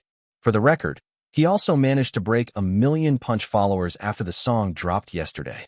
His viewers told him that many videos that slander him were uploaded on PunchTube this morning. When they typed so, Max simply answered, "What do you want me to do with them? Invite them to a boxing ring and beat the shit out of people who slander me." He asked them back, "Man, that's so barbaric. I am a civilized person and someone who can forgive. Just let them do whatever they want. No one watched them anyway." He paused for a while and stroked his chin. "But well, if they want to have a fight, then I also won't back down. We can settle it with our fist in the VR world.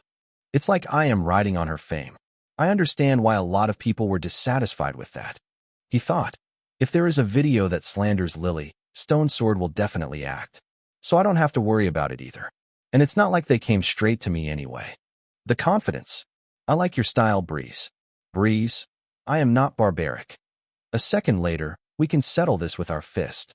Damn, Carrot, it's in VR, so it's not barbaric. We use technology to settle our differences. Happy face, agree lol. But I'd like to see him beat the SH1T out of those people who can only talk and slander other streamers. Kek. The viewers seemed to like his answer. Moving on, he decided to end that topic and changed it. Guys, I plan to play a game that allows large numbers of people to join at once. Do you have any ideas? Preferably something that has magic in it. And don't forget the story. While Max knew a lot of old games, he didn't follow the latest game news due to his business. Mr. Taka or Michael also didn't inform him. The company was busy preparing for the summer sale and campaign. That was why he asked his viewers. It also doubled as connecting with his community too. Witchcraft battle is fun. Maybe you should try Wizard War. Magic, huh? Spellbound Academy is fun. It has a large-scale battle on top of a good story. Blade X Magic. This has a good story and you can play multiplayer too. You can also try Arrow Wizard. Carrot Your Brain is erotic. There were many recommendations, and Max checked every one of them except the Arrow Wizard one. It was clearly an adult game. The games his viewers recommended looked good, but one especially caught his attention. He watched the trailer and was immediately hooked. Alright, let's try this one. Chapter 386, Spellbound Academy. Max downloaded the game he was interested in and immediately logged in while waiting for Stone Sword to contact him. The game he chose was called Spellbound Academy. It was a game with a setting in a modern time. The protagonist, or rather, the player was a new Magic Academy student like any other. There was nothing special about him. That alone probably wouldn't make this game interesting. Max wouldn't even touch it if that was the limit of this game. What sold him to play this game was the variety of spells, the game introduction, and the setting. There were various spells in the game. First of all, it was divided into 4 basic elements: water, earth, fire, and air. Then, it was further divided by divisions such as manipulation, conjuring, and support. Players were able to create a spell based on those elements and divisions, allowing them to create their own unique spell when they reached a certain level. Not only that, the game also gave something that most players missed in their younger days: school. This game allowed the player to experience school like most students. The player's ability would increase as they attended classes, so that they could skip or attend seriously if they wanted to. There were also the main quests that looked interesting. And like what Max wanted, there was also a mini-game where he could play with other students, meaning other players. The mini-game ranged from 1 versus 1 magic duel to a mini-war simulation between 2 teams. But that was for the future. Max was currently at the start of the game, a tutorial. He listened to the explanation regarding the magic and was then transported into what seemed like an arena. He stood in the middle. The world was freezing while a screen hovered in front of him. Choose your first magic. It was written in large letters on the top of the screen. Below it, 4 images with the name of the magic were present. 1. Fireball. Waterball, earth, bullet, wind, slash. I have to choose my first magic, huh? Max muttered as he looked at the screen curiously. It made sense if he was given a choice at the start and wasn't asked to create his own magic. That would come later in the game. What should I choose? Fireball sounds cool. I can burn my opponent with it, and there is also burn damage that lasts 3 seconds if the spell hits. But Wind Slash has a high chance of hitting a critical that can even kill the opponent in 1 hit. Waterball has a fast cast time, while Earth Bullet travels faster than any other spell. All spells had advantages and disadvantages, but the earth and water were out. Why? They aren't cool enough. Max thought as he looked at the chat. I am a cool guy, so I will choose fire so girls won't fall for me. Maybe you should get an earth bullet. It's so fast that the opponent will have a hard time dodging it. Waterball is fun. You can choke your enemy, watching him suffer. Hee hee, it's a good gag for BDSM play. It's been in my mind, but you're Breeze. Aren't you destined for a wind element?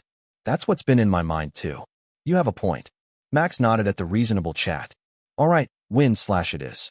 The effect is similar to when I throw a weapon, so it will be easy to use. Comparing magic to a weapon throw might not be ideal, but that was what he could compare to. There was no way he would compare it to a robot's beam. The latter was just too destructive. Also, they were right. His name was Breeze, so it was natural to take the wind element. After he selected it, the screen disappeared and a short wand appeared on his hand.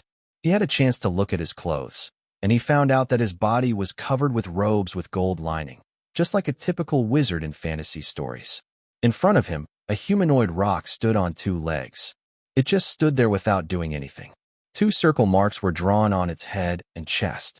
Destroy the rock doll with your magic. Looking at the new notification in front of him, Max mused in wonder. I guess that's my target. He said, "How do I activate my magic?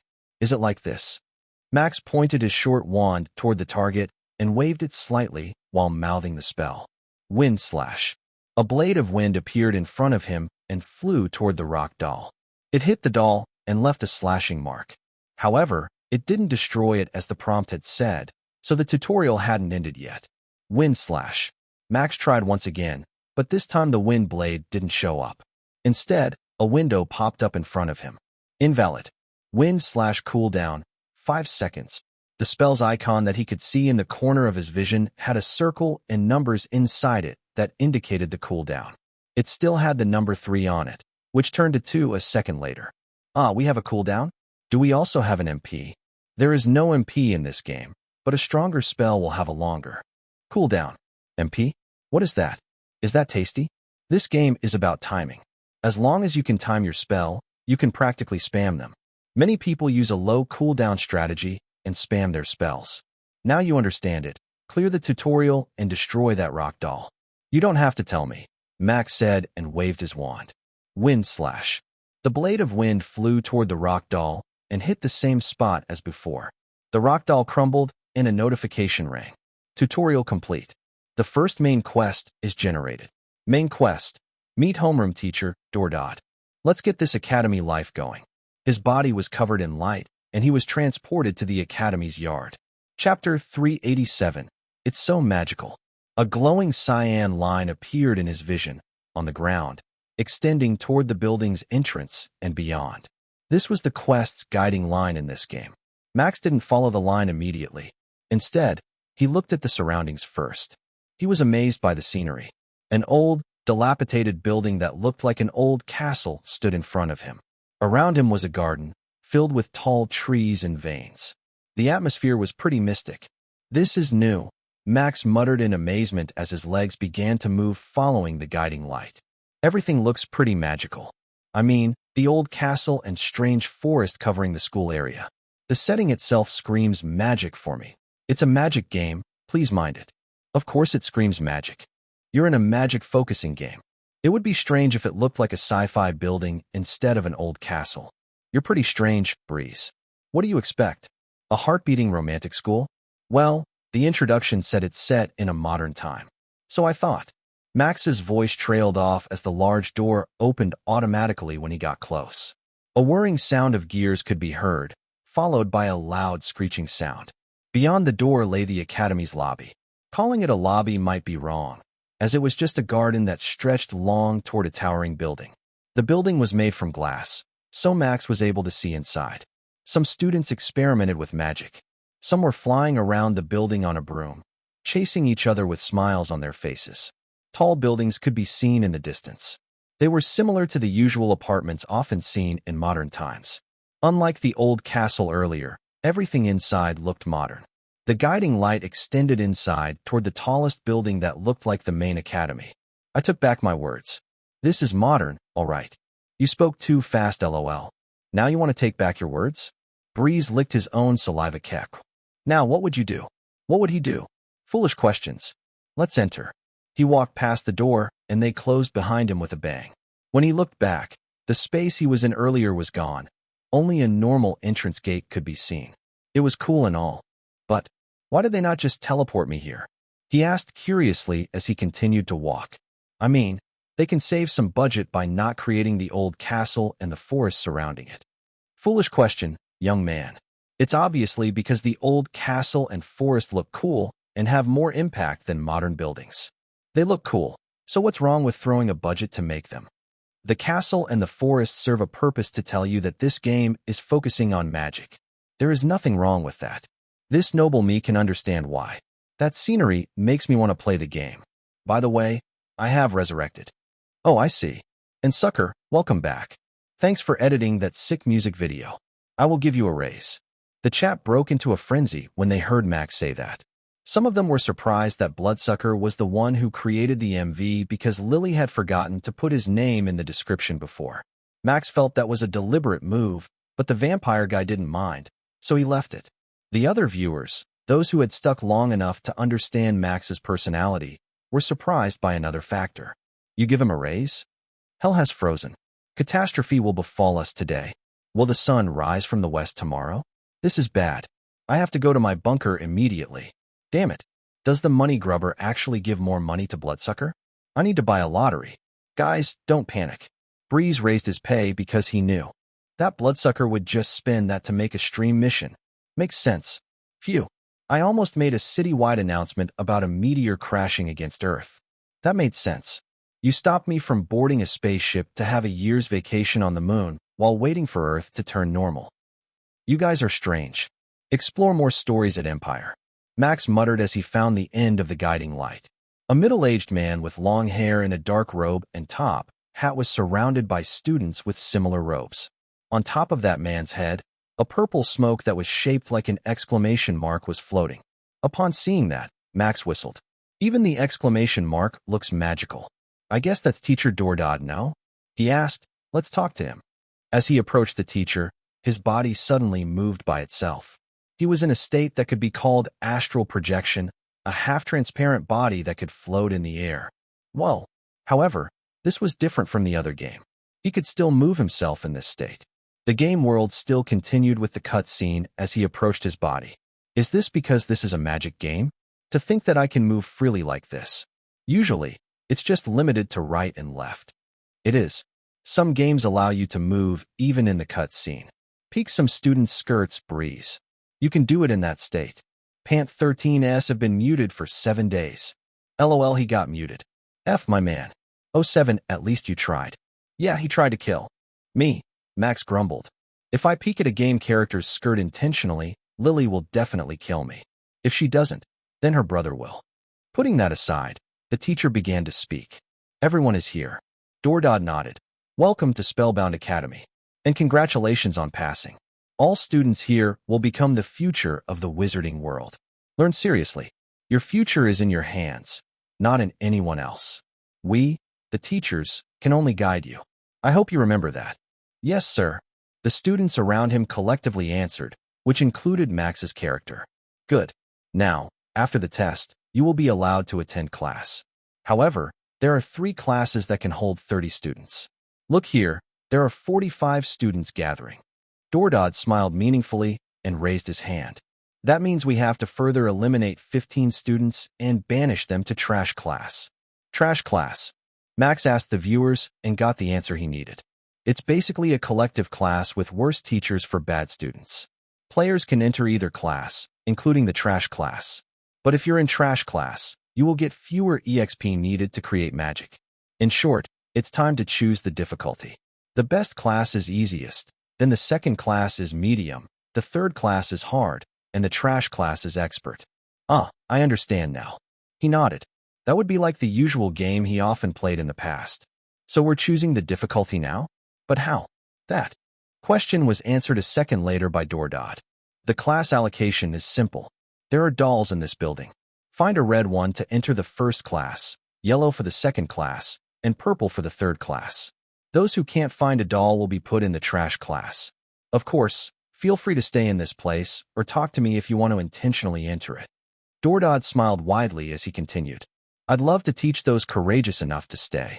I am the trash class homeroom teacher, after all. He chuckled evilly and lowered his face. Without looking up, he shouted, What are you waiting for? The test starts now. Chapter 388, Taking Class is Fun. Max managed to regain control of his body after the cutscene ended. At that moment, the quest was updated. Quest updated. Main quest. Choose the doll. Red, easy difficulty. Yellow, medium difficulty. Purple, hard difficulty. Blue, trash class difficulty. For branches of lights with respective dolls' colors, and an additional blue line that extended to Dordod appeared in his vision. They must be where the dolls were located, and the last one must be to choose the trash class choice. All the students around Max moved at once. They began to find the dolls. If they could find them, then that meant the players had time to choose the difficulty they wanted. If they were too late to choose a doll, they would automatically enter trash class difficulty. I like how they keep the realism in this game. He said as he began to move toward his target. I've decided the difficulty I want to take. Don't judge me for this, guys. We're definitely judging you. Don't be chicken. I bet you're just going to take the red doll and get the easy difficulty. Nah, He probably thought trash class difficulty would be fun. It's Breeze, remember? He loves challenge. Or maybe he will just punch Dordod because his laugh was sickening earlier. That would be funny. Indeed, Max thought of doing that too. But that would be too much, at least in his current condition. He didn't want to make an error or be put in the trash class for punching that teacher. Finding the doll he was searching for was pretty easy. It was located just after the elevator on the second floor. He was surprised that none of the students found it yet. Got you. Really? You choose that out of anything else? Breeze, I am disappointed. I thought you would be the same as everyone else. Now I will judge you. I declare that Breeze is guilty. Don't say that, folks. I just play this game for fun, so let me choose whatever I want. He put the doll inside his robe and grinned. A notification rang in his ear and a window appeared in his vision. Quest completed. Main quest. Bring the doll back to Teacher Dordod. Max returned to the location where Dordod stood earlier. He walked down the stairs and found out a crowd had already formed around the shady teacher. How are they so FA? Right, this is a game.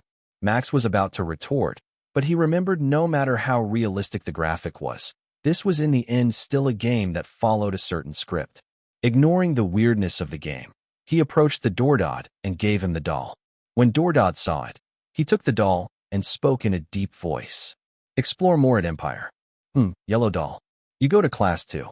Dordod put the doll away and took out a card. You can use this to enter your class. Max took the card and got another notification. Quest completed. Main quest. Reach class 2. The quest was pretty simple from the start until now. Max was pretty impatient to use magic again or create one. Why don't they move as fast as Mercenary Quest? He grumbled as he followed the new guiding line to class 2. Because it's an academy setting. It's following the storyline, no? This game is faithful to its process. Tutorial accepted. Choose class, get class next. That's normal, right? Mercenary Quest is a fighting game. That's why it's fast. Don't hope for the same in this game, Breeze. This is already fast. You only choose a class by taking a doll that you know the location of. The viewers began to berate Max because he grumbled about the slow storyline. He knew that each game was different, but wasn't it normal to have a complaint if you didn't like something? Do I have no right to grumble now? Yes, exactly. That ability to grumble is sealed when you're streaming. No streamer will grumble about the game. Well, they did. But just play for now. It's only the start. The pace will pick up soon. Just go to the class. I know. I've arrived as you are typing. Max entered the class and found himself in a room similar to a lecture hall. Many students were sitting on the stairs like row of seats. He was surprised by that sight, but it was probably the game setting too. A certain seat was glowing. That must be where he should take a seat. Ignoring everything else, he went to that place and sat down. When he did so, the cutscene started. He could see everyone moving and a female teacher, with slightly suggestive clothing and a large witch hat, entering the class. The teacher was so beautiful and sexy that the chat began to get crazy. All right, students, let's begin the class. Whoa, she's sexy, and her voice is really good. Say era, please. Teacher, please step on me. Now this is getting interesting. I want her to step on my cheek. Guys, stop it. Look at Breeze's expression. He looks like he would press a ban button anytime. My condolences. But the teacher is a really beautiful dude. I want a GF like her. Should I ban some people? Max muttered as he watched the cutscene continuing without his interference. The chat immediately apologized, especially those who typed something like wanted to be stepped on by the teacher, who introduced herself as Prilly. The teacher explained how things work, such as the class, and how to create magic. Max already understood how they worked, so he didn't really listen to them. In short, the class would be held from 8 a.m. to 1 p.m. every day except weekends. Each class would give him 150 EXP, which he didn't know whether it was high or not. There would be 5 questions in each class. If he answered them correctly, he would get an extra 20 EXP for each correct question. I hope the question isn't too hard, Max muttered as he watched the cutscene come to an end. All right, students. If you understand, then follow me. I will help you create your first magic. Let's head to the laboratory immediately. Quest completed. Main quest.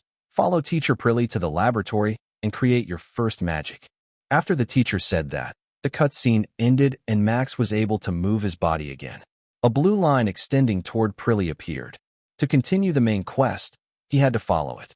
Inside, Max was happy because he didn't think he would create the new magic this fast. He thought he had to wait until a few classes before he could do it. Nice, he exclaimed. Let's create an ultimate magic, shall we? No. You can't do that, you know? Did you not hear the first magic? Who would be able to create an ultimate magic in the first try? Breeze's brain was damaged. I knew it. He has gone crazy. Lord, please make this streamer to regain his sanity. Naturally, Max ignored them and followed Teacher Prilly to the laboratory. The thought of creating his first custom magic excited him. Chapter 389, Creating a Spell. Now then, let's create magic. I have given you the necessary EXP to create it. Surprise me with your new magic. With Prilly's words, a panel appeared in front of Max's face along with a notification. You have obtained 500 EXP. Quest updated. Main quest, create your first magic. The window panel was pretty neat and simple. On the left was a slot for 4 elements. Then, there was a plus sign and a slot for the magic division as well as a description of how he wanted the magic to turn at the end. For example, if he added water plus manipulation and a description of water that can cut things, he would most probably get a water/magic as a result. The AI would be looking at the description when it created a new magic for him, and the end spell result would depend on how much EXP he had to create magic. Of course, the player could limit the EXP used to create a desired magic. In fact, Spellbound Academy's community already had a list of more than 300 magic in the forum. They could be used to 90% create the desired spell. More than not, it would definitely result in the desired spell. Max was someone who loved to experiment with stuff, and he had magic in mind since he started the game. Add this element and this division. Then let's make the description so simple that even a dumb gorilla can understand it. If the AI can't make the magic I want, then it's dumber than a dumb gorilla. If you use gorilla's words, I doubt the AI will be able to understand it. Breeze, you better use human language instead of gorilla. The AI will better understand that. I promise. Don't confuse the AI. Try to make it as simple as possible, toddler level, not dumb gorilla level. And send. Max finished up his final setting and looked at the camera. Did you guys say something? I guess not. He deliberately pretended not to read the chat as he pressed OK. An animation started on the screen. The element, division, and description turned into light and entered a cauldron. They mixed together and turned into a brown color, the color of the element Max had chosen, Earth. The cauldron on the screen shook scarily as if it was about to burst and explode. However, a strange power contained it inside and turned it into a spell. Bam! A golden color appeared from the cauldron as it stopped shaking. Looking at the golden color, the viewers let out their amazement. Damn! Great success. You can get great success on the first try? That's nuts. I mean, how?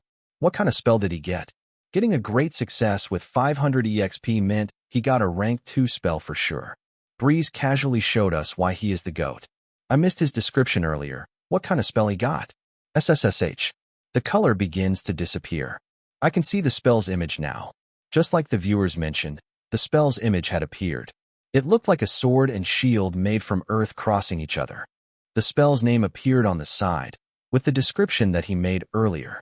Congratulations on creating the Earth Weapon spell. Great success.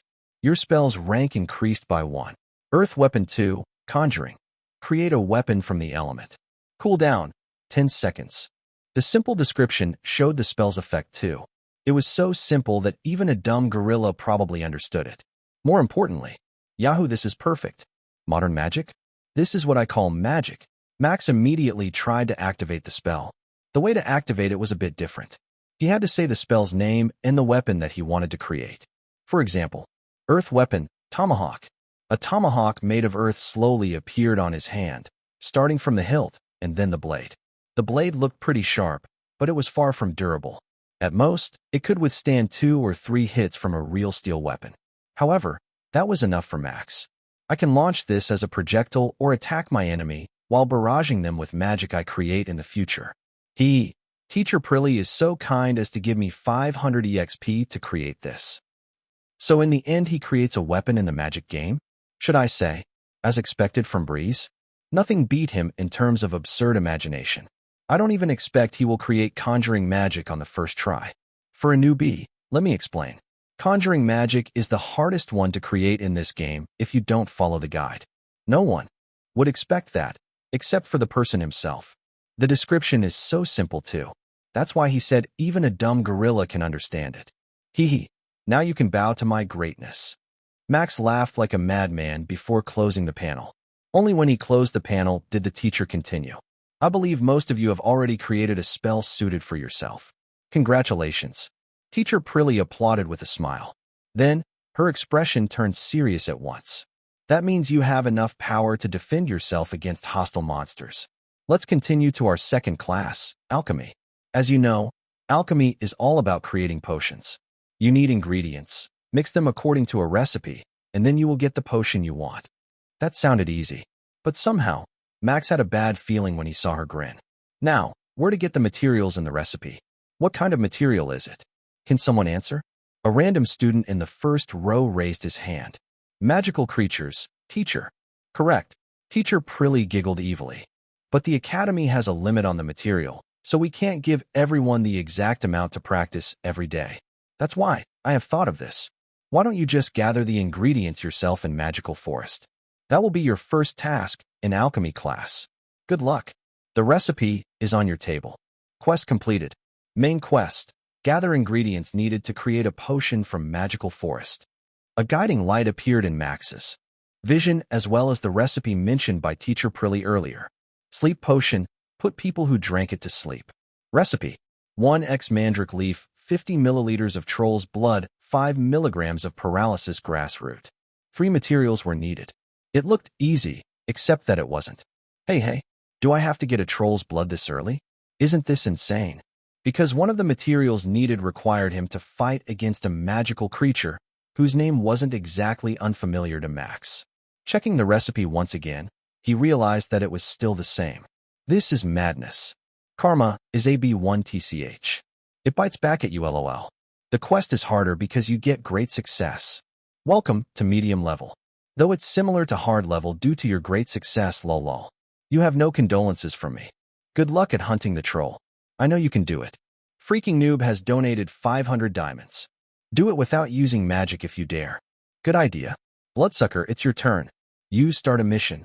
Everyone seemed to enjoy the situation. At least there was something good that came out from his suffering. Chapter 390, a wise man once said. The magical forest was the forest that Max had seen after he was teleported to the academy. It was a vast forest filled with magical ingredients and creatures roaming around. All 3 quest materials could be found inside. The system was kind enough to provide an image of how they looked: the mandrake, the troll, and the paralysis grass. The players just had to find them, manually. There was no guiding light once Max found himself inside the forest. He was teleported. Or rather, the journey to the forest was skipped by the game.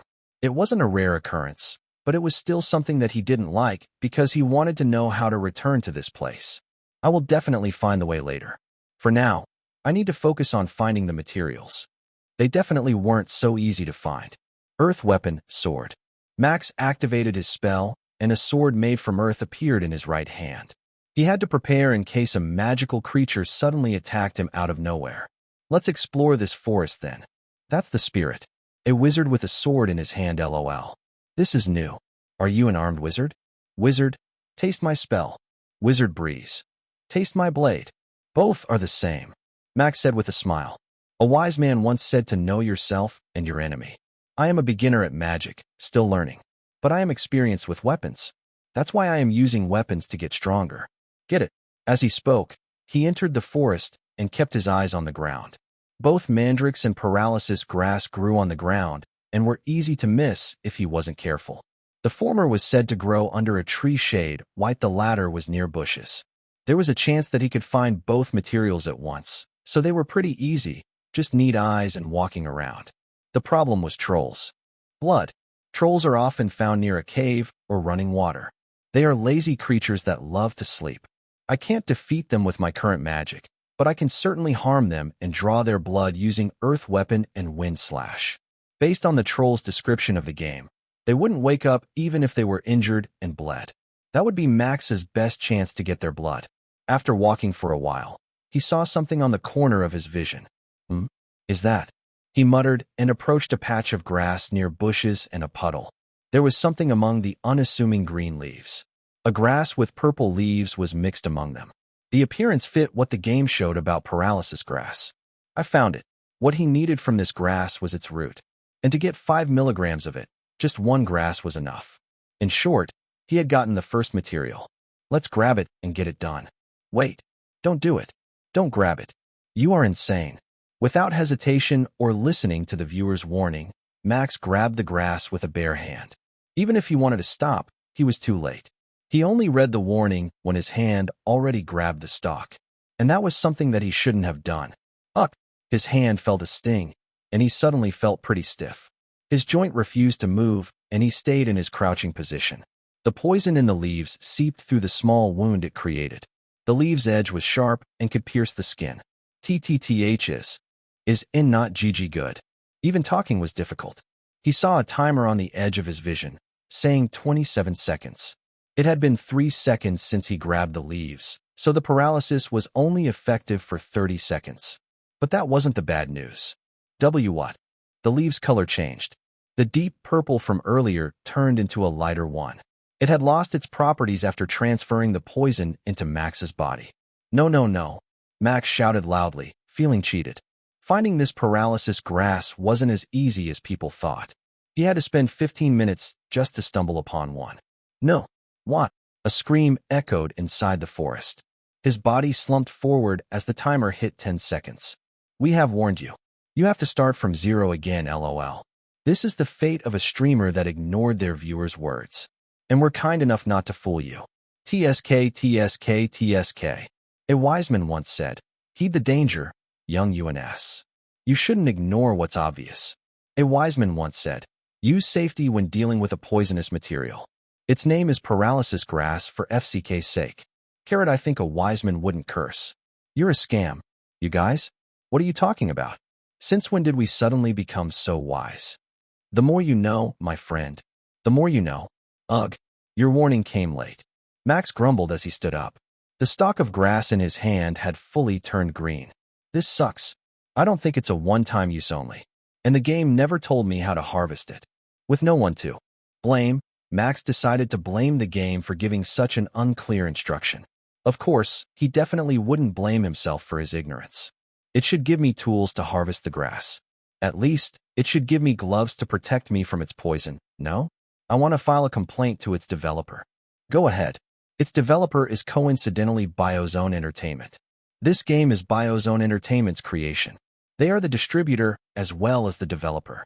I bet you have the developer's contact already. Direct our complaint also. Dear Mr. Affiliated Streamer, please tell them our voices too. Give a clear instruction for the quest. Knowing who the developer was, Max immediately coughed into his fist and smiled. Of course, I was just joking.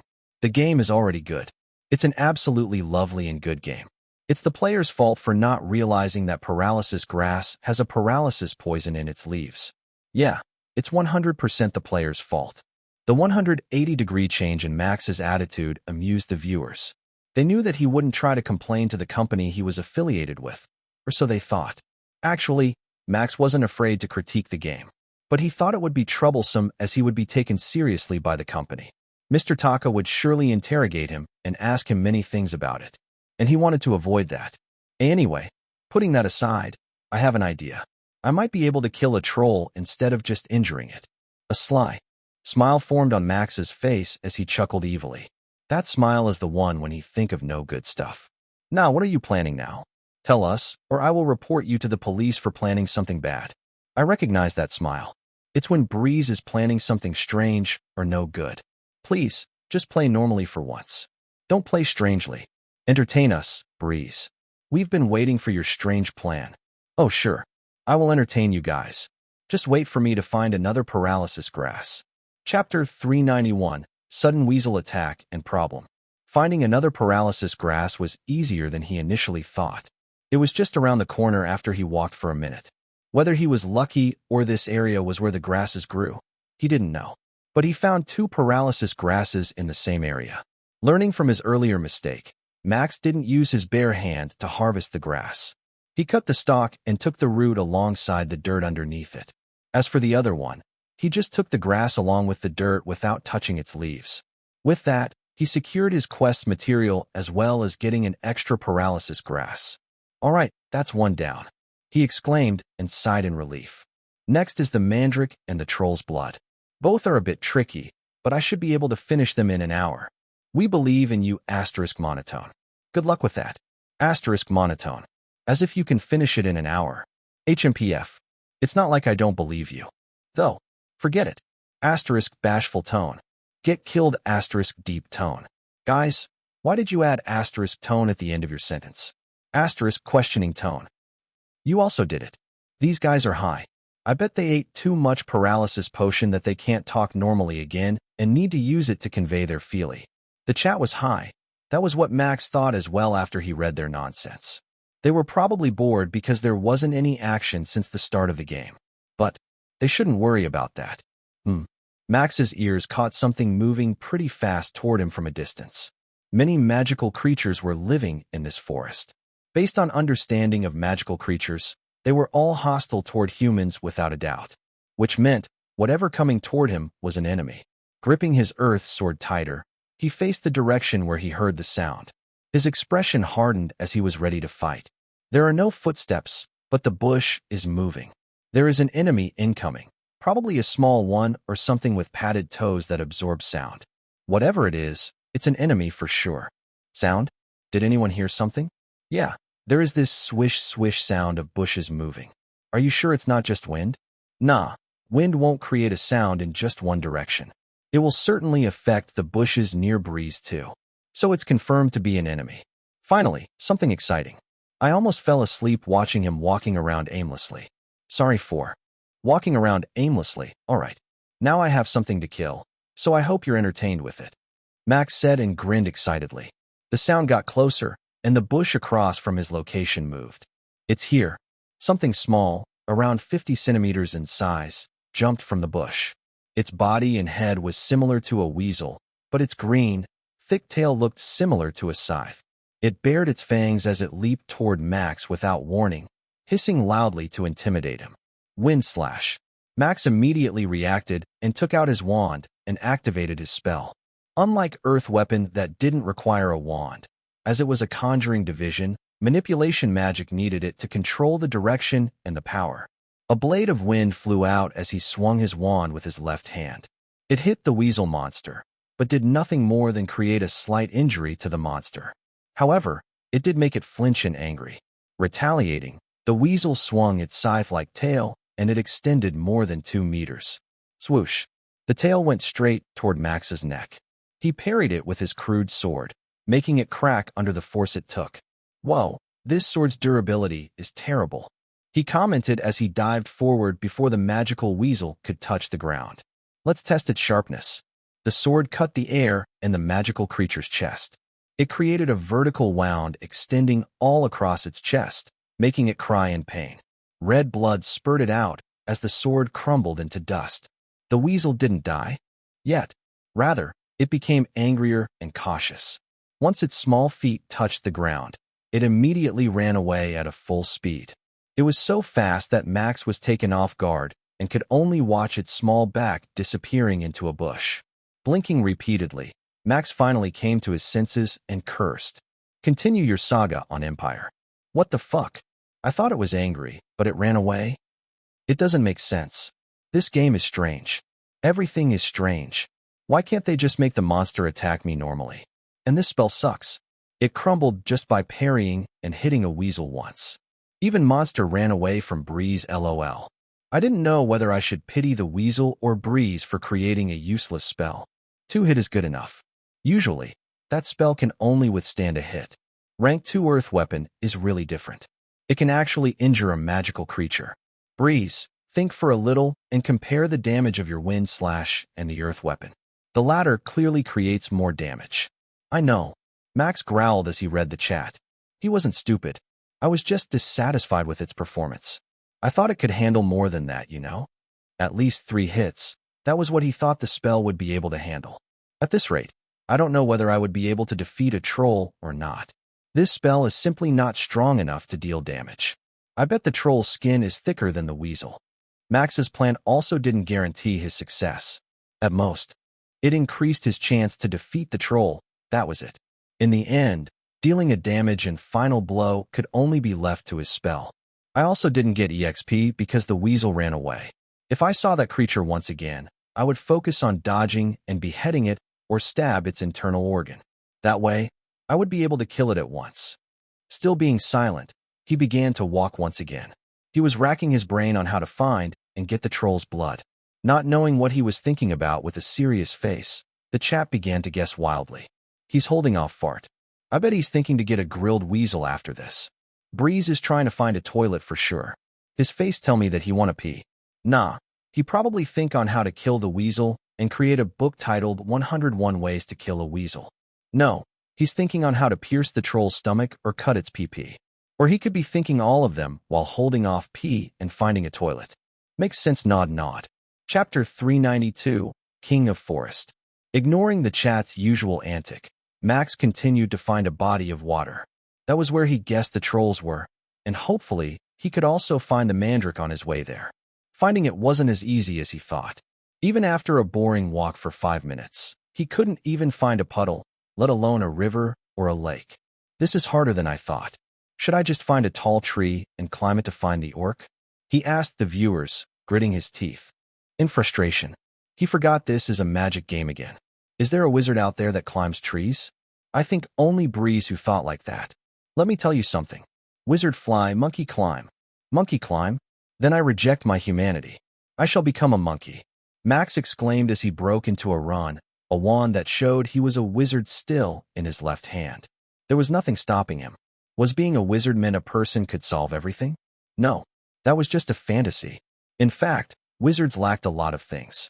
For example, Breeze could only use 2 spells, and both of them were attacking magic and not something that he could use to fly.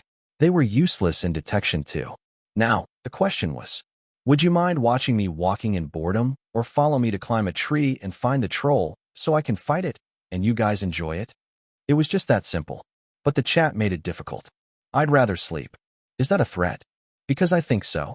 He's holding our interest so he could climb a tree. Devil. He's heartless. Police. This guy is playing with my feelings. He's holding my interest hostage. You guys are crazy. Max commented. A grin formed on his face as he found the perfect tree to climb. Then, let's return to being a monkey. Climbing a tree in VR was as easy as walking on the ground for Max, who was now used to it. He quickly grabbed the trunk and moved up like a real monkey. Soon, he reached the branch where he could perch and look around without having any trees disturbing his sight. He took his time and surveyed the surroundings seriously. His eyes could see the sea of trees, with only some spots on the ground visible. However, that was enough. He only needed to find blue colors among the spots he could see. Just a little blue, or maybe brown. Huh. Max exclaimed in surprise as the brown color suddenly appeared in front of his vision. It wasn't the ground. No, he didn't fall. This brown color suddenly just appeared in front of him. In the sky. Dodge. Jump. Don't just sit there like an idiot. Get away from the tree. He's scared. Without hesitation, Max threw himself down. He used his hands to grab the trunks to slow down his fall, but that hurts like hell. In just a few seconds, way faster than when he climbed up, he reached the ground. His hands were red and had blisters. Even now, it still aches. The pain he felt was real, and it was all his decision to trust the chat, so he had the right to complain to them. Okay, what the fuck, guys? Look up. The monkey almost got eaten by the Lord of the Forest LOL. SSSHHH. Heh, I offer my blood to Blood God in the past. But now, Blood God's pet is seeking yours. That sounds dangerous. Max couldn't agree more, so he looked up. What he found above his head wasn't the Blood God's pet or something. It was something far more ominous than a little pet. Screech. A large eagle. Or rather, an animal with its first half body being an eagle and the second half being a lion descended on its majestic wings. The brown color that Max saw earlier was eerily familiar with the said creature's feather. Its beak held a branch, something that it probably bit when it tried to attack something or someone. Looking a bit up, Max realized the branch he sat on earlier was partially destroyed like it was taken by something. He realized something, and this realization made him smile wryly. Because this time, the chat did the right thing. That creature was probably the culprit behind that. And that would have happened with his body if he didn't jump down earlier. He knew it because this creature was slightly famous. No, it was worldwide famous that even he knew its name. It's a freaking griffin. The embodiment of the king of the sky and land. The king of the kings. No animals could come close to its majestic body and wings. Upon seeing it, Max didn't hesitate to turn around and run. Are you kidding me? No one tells me there is a flying magical creature in this forest. A magical forest being a griffin area is a staple fantasy, no? Trolls exist. It's not strange that a griffin exists too. This is why youth these days, TSK. They never read pure fantasy anymore. Only different world stuff. Do you think you have the time to chat with us? Griffin is fast, you know? Screech.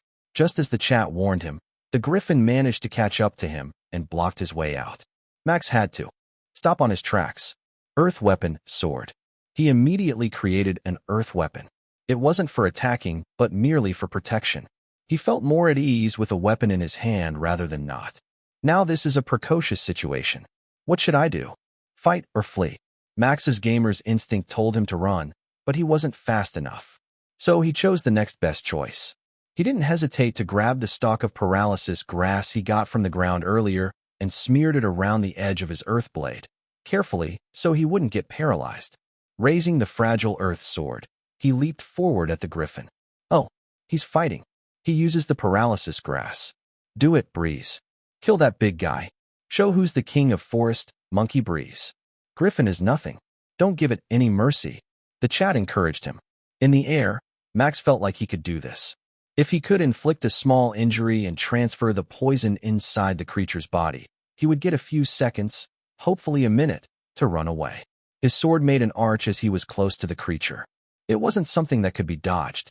Not that the griffin needed to dodge it. Facing the majestic feather, the earth sword crumbled into dust. There was no chance to begin with. TSK. Clicking his tongue, Max immediately swung his wand to hope that the poison, which was now in the griffin's feather, would enter through a small wound. Wind blade. Screech.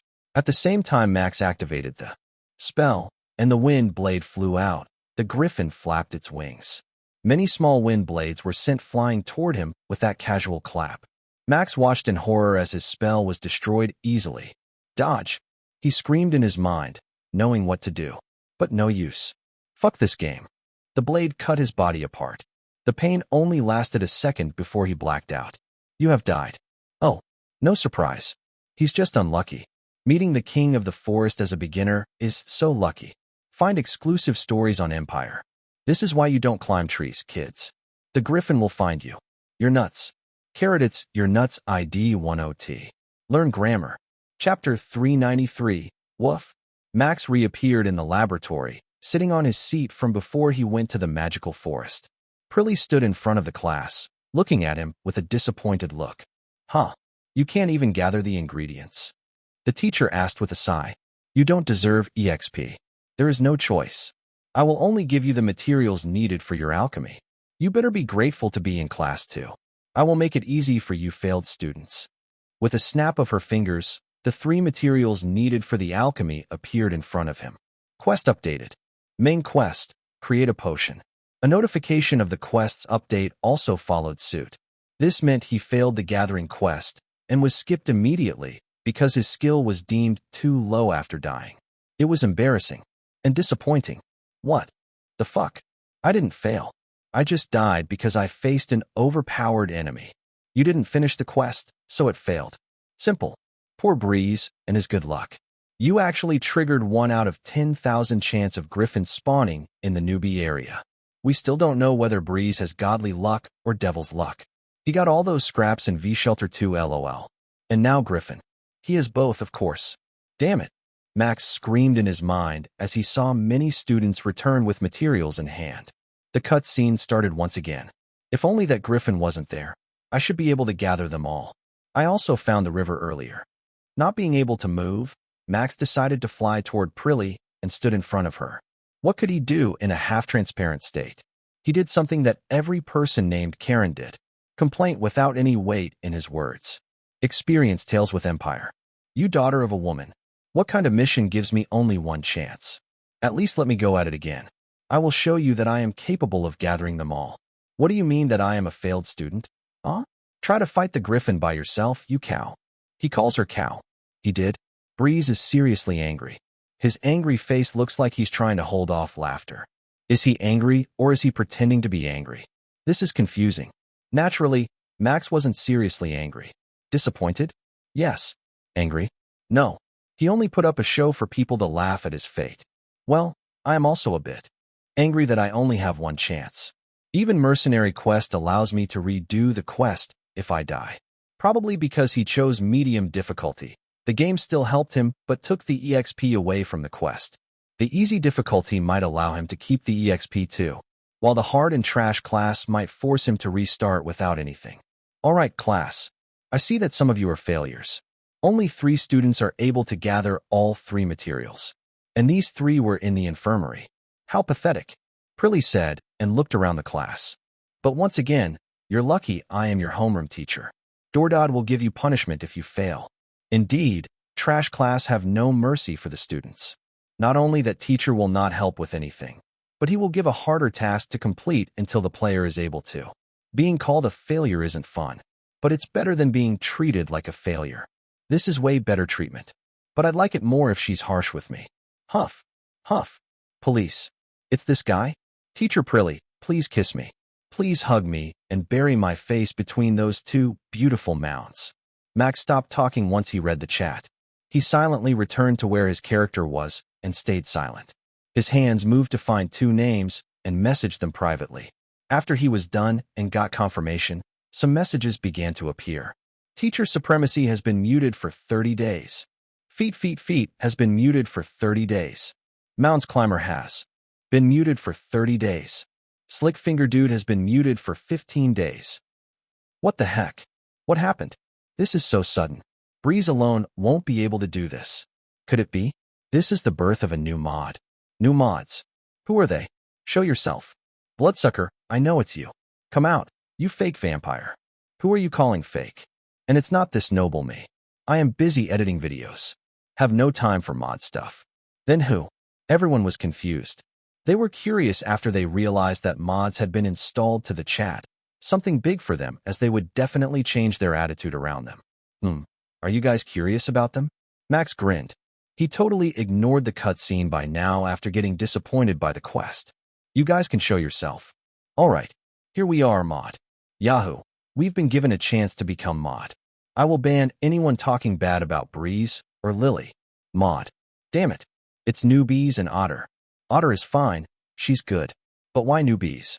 Is it because he was in the same team as Breeze before? How nice being mods. So that's what they were talking about when they moved together in Vikings era. They are doing dark transactions. Max spent the remaining time talking with the viewers. He only stopped when he noticed his character finished creating a potion. Congratulations. Alchemy successful. 1x antidote potion received. Oh, he exclaimed as he looked at the notification in front of him. His concentration was broken by Prilly's voice.